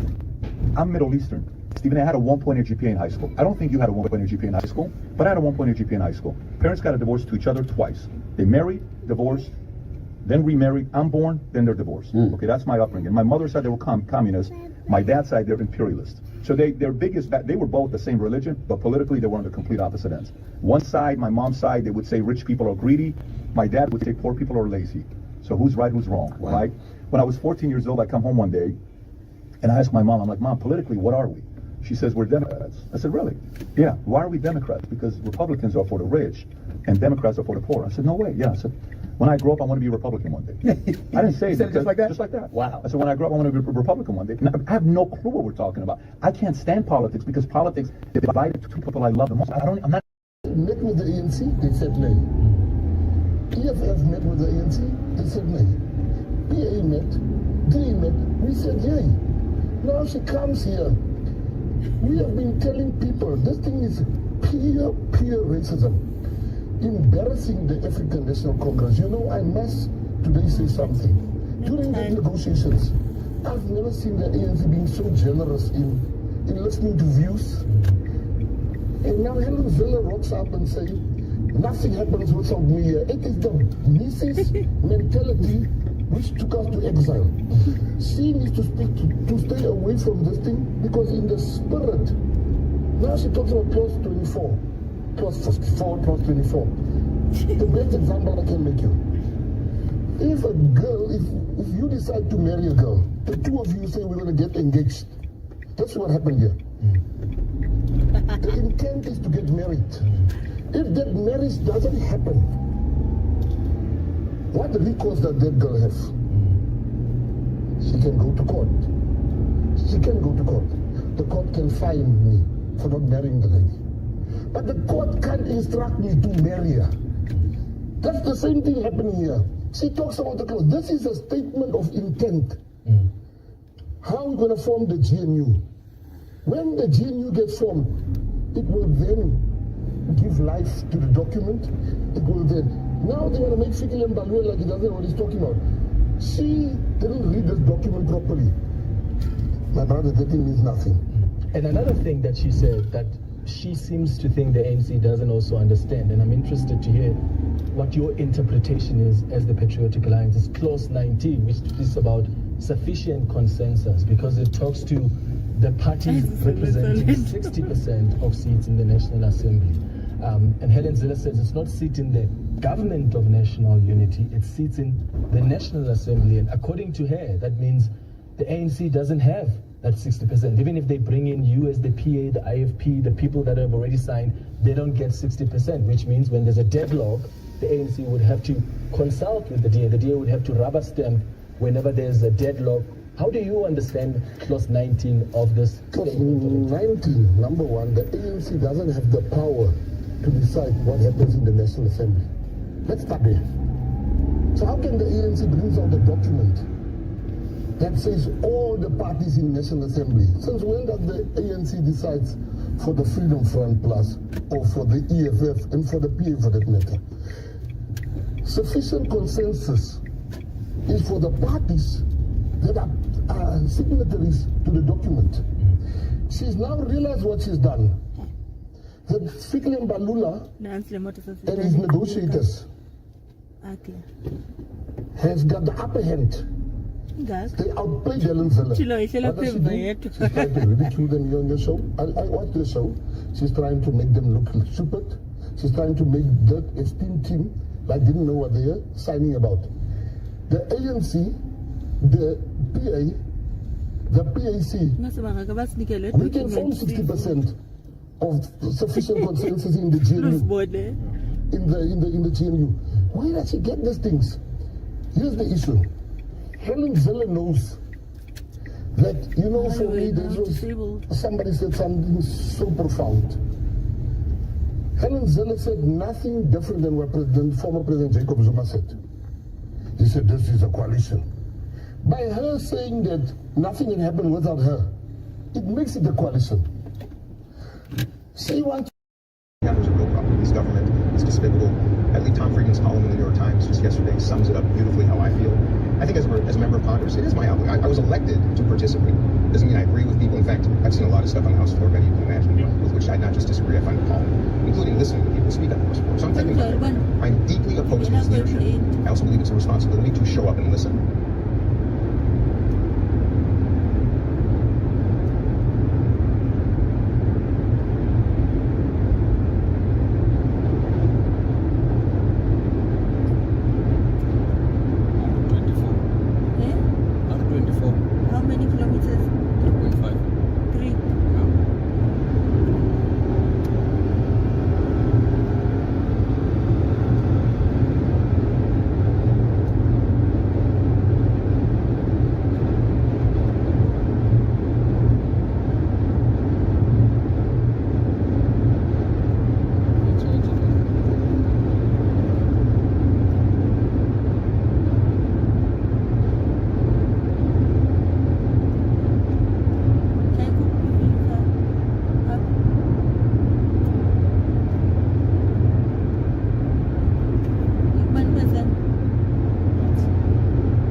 Police reported ahead.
Oh, it's in the American, but.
Let's talk about that. What's going on? I want to talk about deaths in Gaza from all the weaponry that we have given to them and continue to give to an ungrateful Netanyahu. The other week, we saw 4 Israeli hostages rescued from inside of Gaza by an Israeli military and police operation, returned to their families. A very good thing.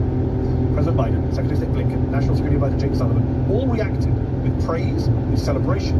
None of them, in their initial responses, had a single word to say about the over 200 Palestinians reportedly killed, over 700 injured in that rescue operation, many of them innocent women and children. A lot of people have been asking this for the last 8-9 months. I'm sure you hear in your constituency. Do Palestinian lives just not matter to the modern Democratic Party?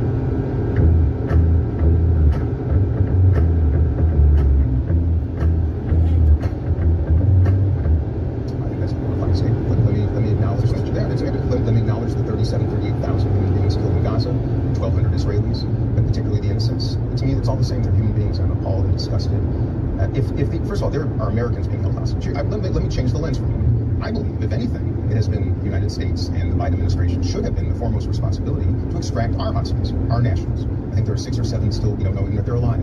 So the question is, would we undertake an effort to extract American hostages 2, 3, 4, 7 if we knew 200 civilians would be killed in the process? Or that's a tough. That's a tough question. That's a tough question. If you're the leader of a country, absolutely. You killed 200 people to save 6. Matthew, look at first of all, I'm the son of I'm a Gold Star son. I lost my dad in Vietnam. One of the most despicable, I think, wars that the United States has ever prosecuted. We've killed hundreds of thousands of innocent people. We continue to. Look at what we did in Japan to end the war. These are philosophical questions that most Americans would never want to be faced with. But you were a member of Congress, right? You wanted to be president. Yes. So let me ask you a straight up question. Let me answer your question. I believe, as the President of the United States, his or her obligation should always be the safety and security of Americans first. It does not mean dismissing other humanity. But in the case of hostages, when it comes to this, and we've tried this before, and we've seen carnage. The fact of the matter is, I think we should extract. And by the way, if that means there are civilian deaths as a result, unfortunately, that's, I think, the cost.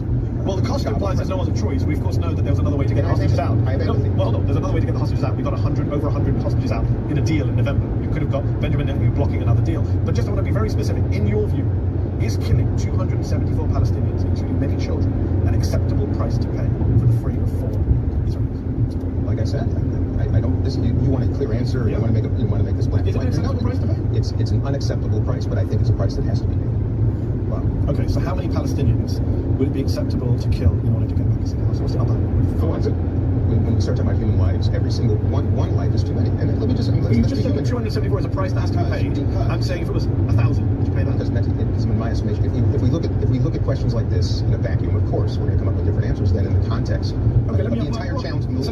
Because if we are increasingly seeing the United States of America in particular as unwilling to sometimes do what's necessary to demonstrate some strength and you just said a moment ago in the history of killing thousands of innocent people. Model status on people. We saw it with Ronaldo. People saying that, oh, you are my kid's role model. Why don't you have kids at 38?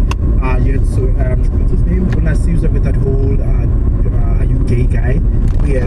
Why are you platforming this guy? And the argument was that, but you are the ones who are making celebrities activists. They don't have to be activists. You get what I'm saying? What's your point of that? No, I agree. Even Sheba made a video now, saying, hey man, if you're failing to raise your kids, and it's been a thing forever. Remember that iconic interview Deborah Petter had with Kanyambao? Same thing. She was like, yo man, I'm not the guy. I'm not a role model, right? And I feel like, and it's the challenge that parents have with their kids versus what they consume. Yeah. You know, and it's tricky because at the same time you are in a position of influence. Yeah. But also, how did you get to a position of influence? You did not say that I'm the one to look to. Yeah. I'm the guiding star for, you know, a great life. Your kids must live like me, etc. If you like me and you happen to like me and then I do something foul, you can't then hold me accountable because you're like, yo, son, I tell my kids about you. I tell my kids about you. I tell my kids, yeah, you must speak like Saul. You know, you must be smart and whatever you think I am, like Saul. Because you make that decision at home. But also, though, at the same time, oh man, it's so tricky. But with somebody like Shebe, come on, bro. Like for me, from the onset, that's his brand. That's who he is. To add on to that, but there's also, okay, we can look at it back, guys. I didn't ask to be anyone's role model. I'm also living my life. It just so happens, you know, you guys like me, you like my music or whatever it is that I put out there. But then there's also the other side, which says what's great, something comes great responsibility. Power comes with responsibility. Also, and it is power and influence. With a huge platform and influence comes responsibility. But with Shebe though, come on. But a guy like Shebe, his identity has always been being the I'm finding the word for it, man. You know? No, the renegade. The delinquent. He said he's always been a delinquent. He robbed people, he took phones, and when he recorded his first song, he was coming in through the window to rob people. So, yeah. Like when he got his first song, he was about to rob the guys. There was a house break-in. Oh, right? Yeah, really? He was breaking into the house. And then there was the guys with the studio, And they was like, oh, nice beat. Nice beat. I almost stopped your heart from beating. Nice beat. Hey, let me hop up to. That is crazy. So how do you expect somebody like that to be a role model? Eminem spoke shit about his mom, and it's the truth. It's his truth, you know. Grew up in a caravan park, the white kid, black friends. Life is fucked up. He's got this child, doesn't know how to take care of him, works in a restaurant, and he was rapping about his life and his truth. So how do you then tell a guy like that to stop saying fuck mom when that's his life?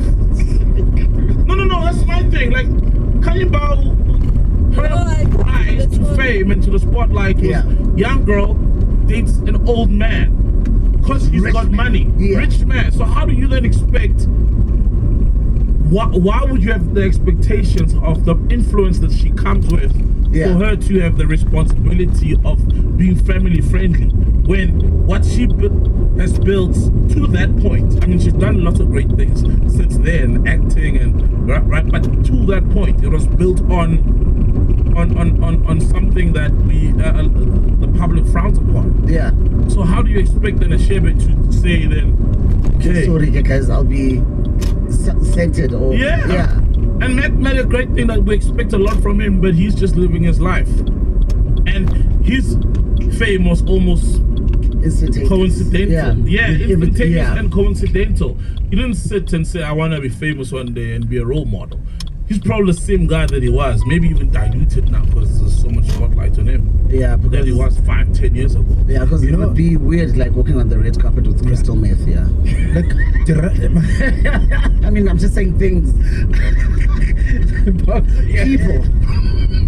But you know, the Shebe thing, bro. Like for me, and maybe this is my conclusion on that, is what saddens me, and I hate having to say it, but I mean, hey, this is a podcast and chill, so we might as well say it, bro. Is that thing, I feel like this guy's life is a script that we've already seen. It's a script that's written. We know the ending. We're just waiting.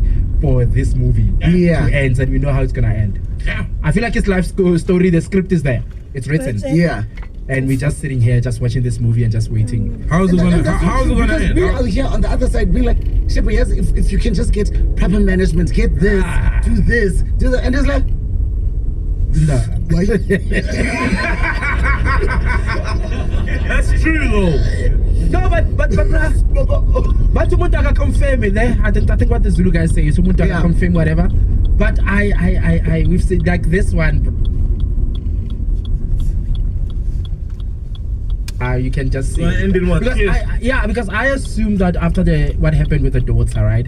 I assumed that was gonna be a light bulb. All of us did. In his career, a light bulb in whatever in his life, even in the people that he surrounded himself with.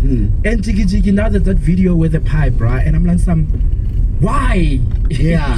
Why would you allow this to happen? Yeah. I'm just happy, man, that you got a chance, to be succeful, to live. He probably didn't imagine this 10, 20 years ago, and if he did, he probably thought it was going to be a Somalanyana hood, a big hood guy, comfortable in the hood with a bottle store or two there, living comfortably. But this is probably beyond his wildest imagination. But also, the life is living, and I'm just happy he got to see that. Yeah. This is sad that moment didn't become the moment.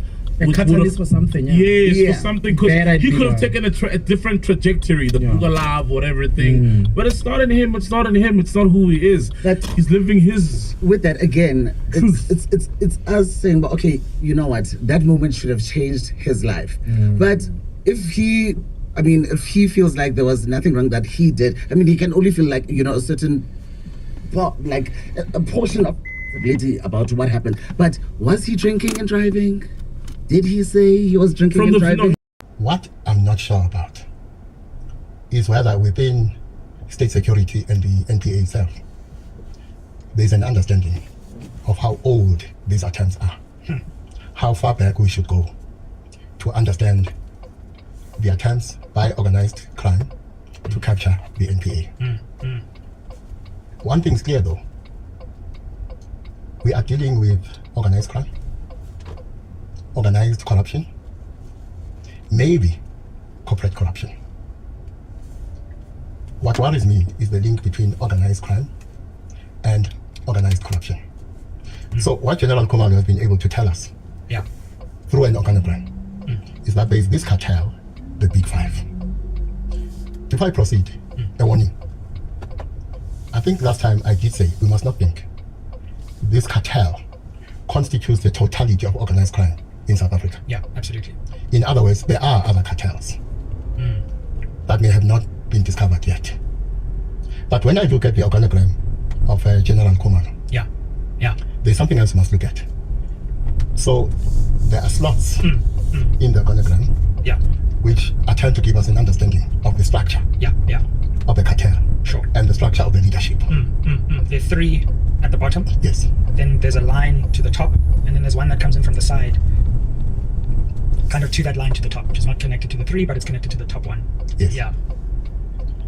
I would draw a different organogram. The same organogram, and then another, where I show that by his own logic, he says, there is a difference between a syndicate and a cartel. I'll draw another organogram, and that organogram will show us the link between the cartel, the Big Five, and syndicates that are aligned to it. Now, I don't know whether crime intelligence has plotted that. So, because my assumption is that General Kumalo would not have told us to distinguish between a syndicate and a cartel if he was not aware of the existence of syndicates, on the basis of which he differentiates the activities from the activity of the cartel. If I'm correct, then the organogram is incomplete, in the sense that yes, you can show the Big Five structure, but you also need an organogram that shows the big, so you have a block, and that one block is the Big Five cartel, and then you have other blocks that are linked to the Big Five. These other blocks are the criminal syndicates.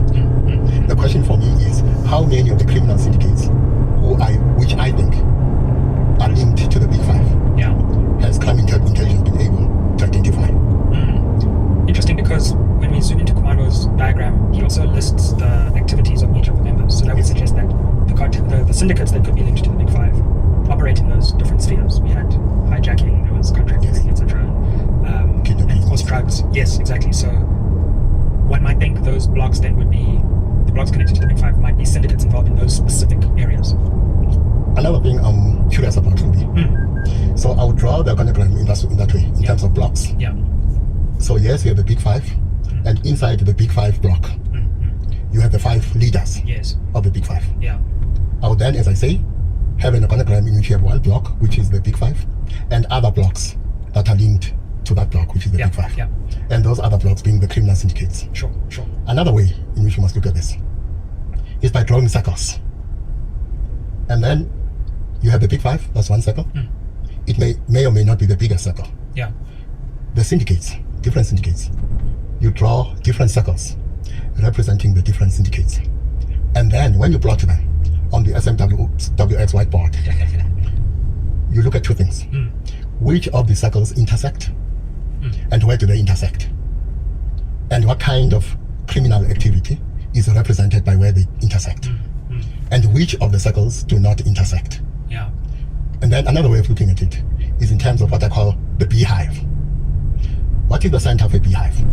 The queen bee, or as we say in isiZulu, unomthebe. Now, one structure you can create if you're a crime cartel is that you have concentric circles. At the center of these concentric circles is the queen bee. In order to get to the queen bee, you must get to the concentric circles. What is the queen bee?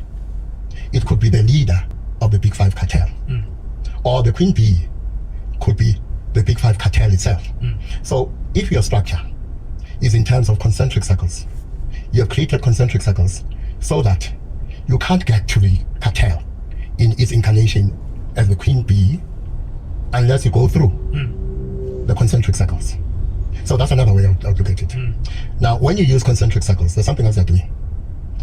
You are saying to yourself there's a possibility that the criminal organization, the Big Five, relies on guerrilla tactics. And if it does rely on guerrilla tactics, one of the things it will do, to go back to your point about each member being in charge of a particular area of operation, then if they are relying on guerrilla tactics, they must rely on a structure of cells. So the Big Five, the main cartel,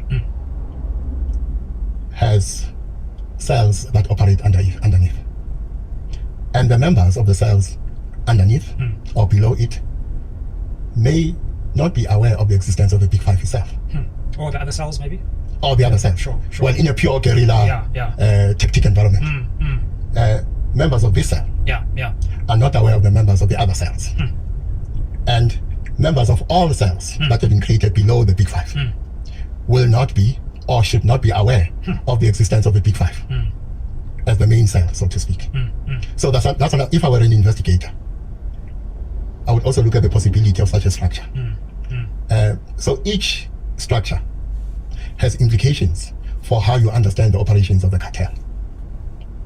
Because one of the things the structure is used for is to prevent detection of the operations. And the different structures are not effective in the same way in preventing detection. So what you do want is to rely on the most effective structure, not only for your operations, but also to avoid detection. So I must say that sitting here, it is not obvious to me that the organogram as drawn by General Komalo, is fully representative of the real state and structure of the Big Five cartel. So if you move from organized crime to organized corruption, you must then look at the possibility of cartels within a cartel. Absolutely. Meaning, as some of us suspect, departments like Home Affairs, of course SAPS, and others have their own syndicates. So I think we can safely say in Gauteng Health, there is a syndicate. In Home Affairs, there is a syndicate. There is a syndicate that operates within SAPS. Now, these different syndicates, separately and sometimes together, are involved in what we call organized corruption. Now, if we go back to Khumalo's organogram, you will remind me, I think there's a block at the top that is vacant. Yes, because we have already heard that that block used to be occupied by Musas. Yes. Yeah. And he, of course, passed away in January 2024, I believe. And this is something that I've been grappling with, to the extent that, is that top block now, has it been filled? And yes, so we've been told 3 of the 5, but we know one of them has passed away. So now we only have 2. And it's not clear to me in the testimony yet whether that structure was the previous structure when Mr. Msibi was there, or whether it's the new structure now. What do you think? But remember what you already said. Yeah. We said one of the ways in which we look at the cartel is in terms of a beehive. Yeah. So at the center, the queen bee. Now the queen bee is no more. Yeah. But before we go to the queen bee is no more, we must not assume that the head of the Big 5 is a civilian. This is what I was going to ask you, is we might not know the names, but what kind of people do you think could be the other members of this? Well, when I say we must not assume that the head of the Big 5 is a civilian, I'm also saying we must not assume that the late Musas was the head. Because the head could be a senior police officer. And why do I say that? If you look at cartels or cartel activity in South America, in countries like Mexico, what ends up happening is that the most influential, the most powerful, the strongest cartel is constituted by the military. And therefore, the group from the military that constitutes that cartel is led by the most senior amongst those officers. So what has happened in countries like Mexico is that it is the military or a group of officers that actually becomes the dominant player when it comes to drug trafficking. And therefore the most important of the cartels. You know why? Because none of the cartels can outgun a group of military officers. Wow, now you're making me think that Kat Matlala got a whole group of high-ranking military officers to be his bodyguards as well. So we know there's already one link between the military and members of this cartel, literally. So in a country like Mexico and other countries in South America, what ends up happening is that the most feared cartel is the one that is constituted by the military. And the most feared leader of the cartel is a general. And when it comes to cartel activity, nothing moves unless it is sanctioned by this general. I don't want to say we're there yet.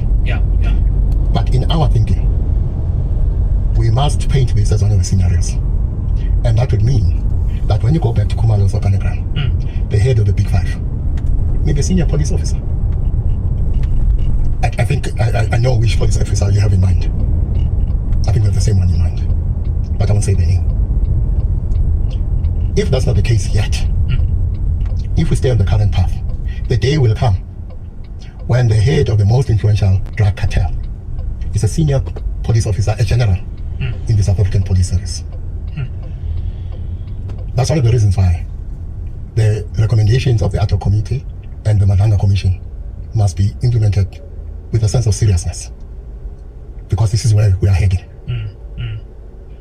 Also, we may head in a direction where there is a confluence of interests between senior generals in SAPS and senior officers in the military. So, yes, I see what General Khumalo has given us. I'm not assuming that what I'm saying is not obvious to him and others he works with. It's quite possible. In fact, my expectation is that the analysis I'm giving is the analysis they've already done, because it is their everyday job. But I am not excluding the possibility that aspects of the analysis I'm doing is analysis they've not done yet. And then, of course, that takes me to the capture of politicians. Yeah. Yeah. If we come back to the ANC, what is it that has brought us here? In 1994, something very important happens. There is a change in the relationship between the ANC and state power. And the cartels exploit that change, or try to exploit that change to their advantage. We come from a reality of the single party dominance of the ANC, which means all they have to do is to capture politicians in the ANC. Yeah. The GNU is more of a challenge, because you now have to capture politicians in more than one party. But if you ask me, none of what I call the bigger parties have been unscathed when it comes to the capture of politicians or the capture of the political class. Yeah. So if I was in the EFF, I would ask them that at least the least we should suspect is that there has been an attempt to capture EFF politicians. We know there have been attempts to capture ANC politicians. If we restrict ourselves to the ANC, what did Mkwanazi tell us? Mkwanazi says there are miscreants and reprobates who are behind organized crime. And these miscreants and reprobates have captured miscreants and reprobates in the political class, and have captured miscreants and reprobates in the South African Police Service. That is the story, basically. Yeah. But if you go back further with the story, to the extent that it pertains to the capture of ANC politicians, we know that it has been difficult to win an election without money in the ANC. Whether they are talking about CR17 or CR22 and before. Yeah.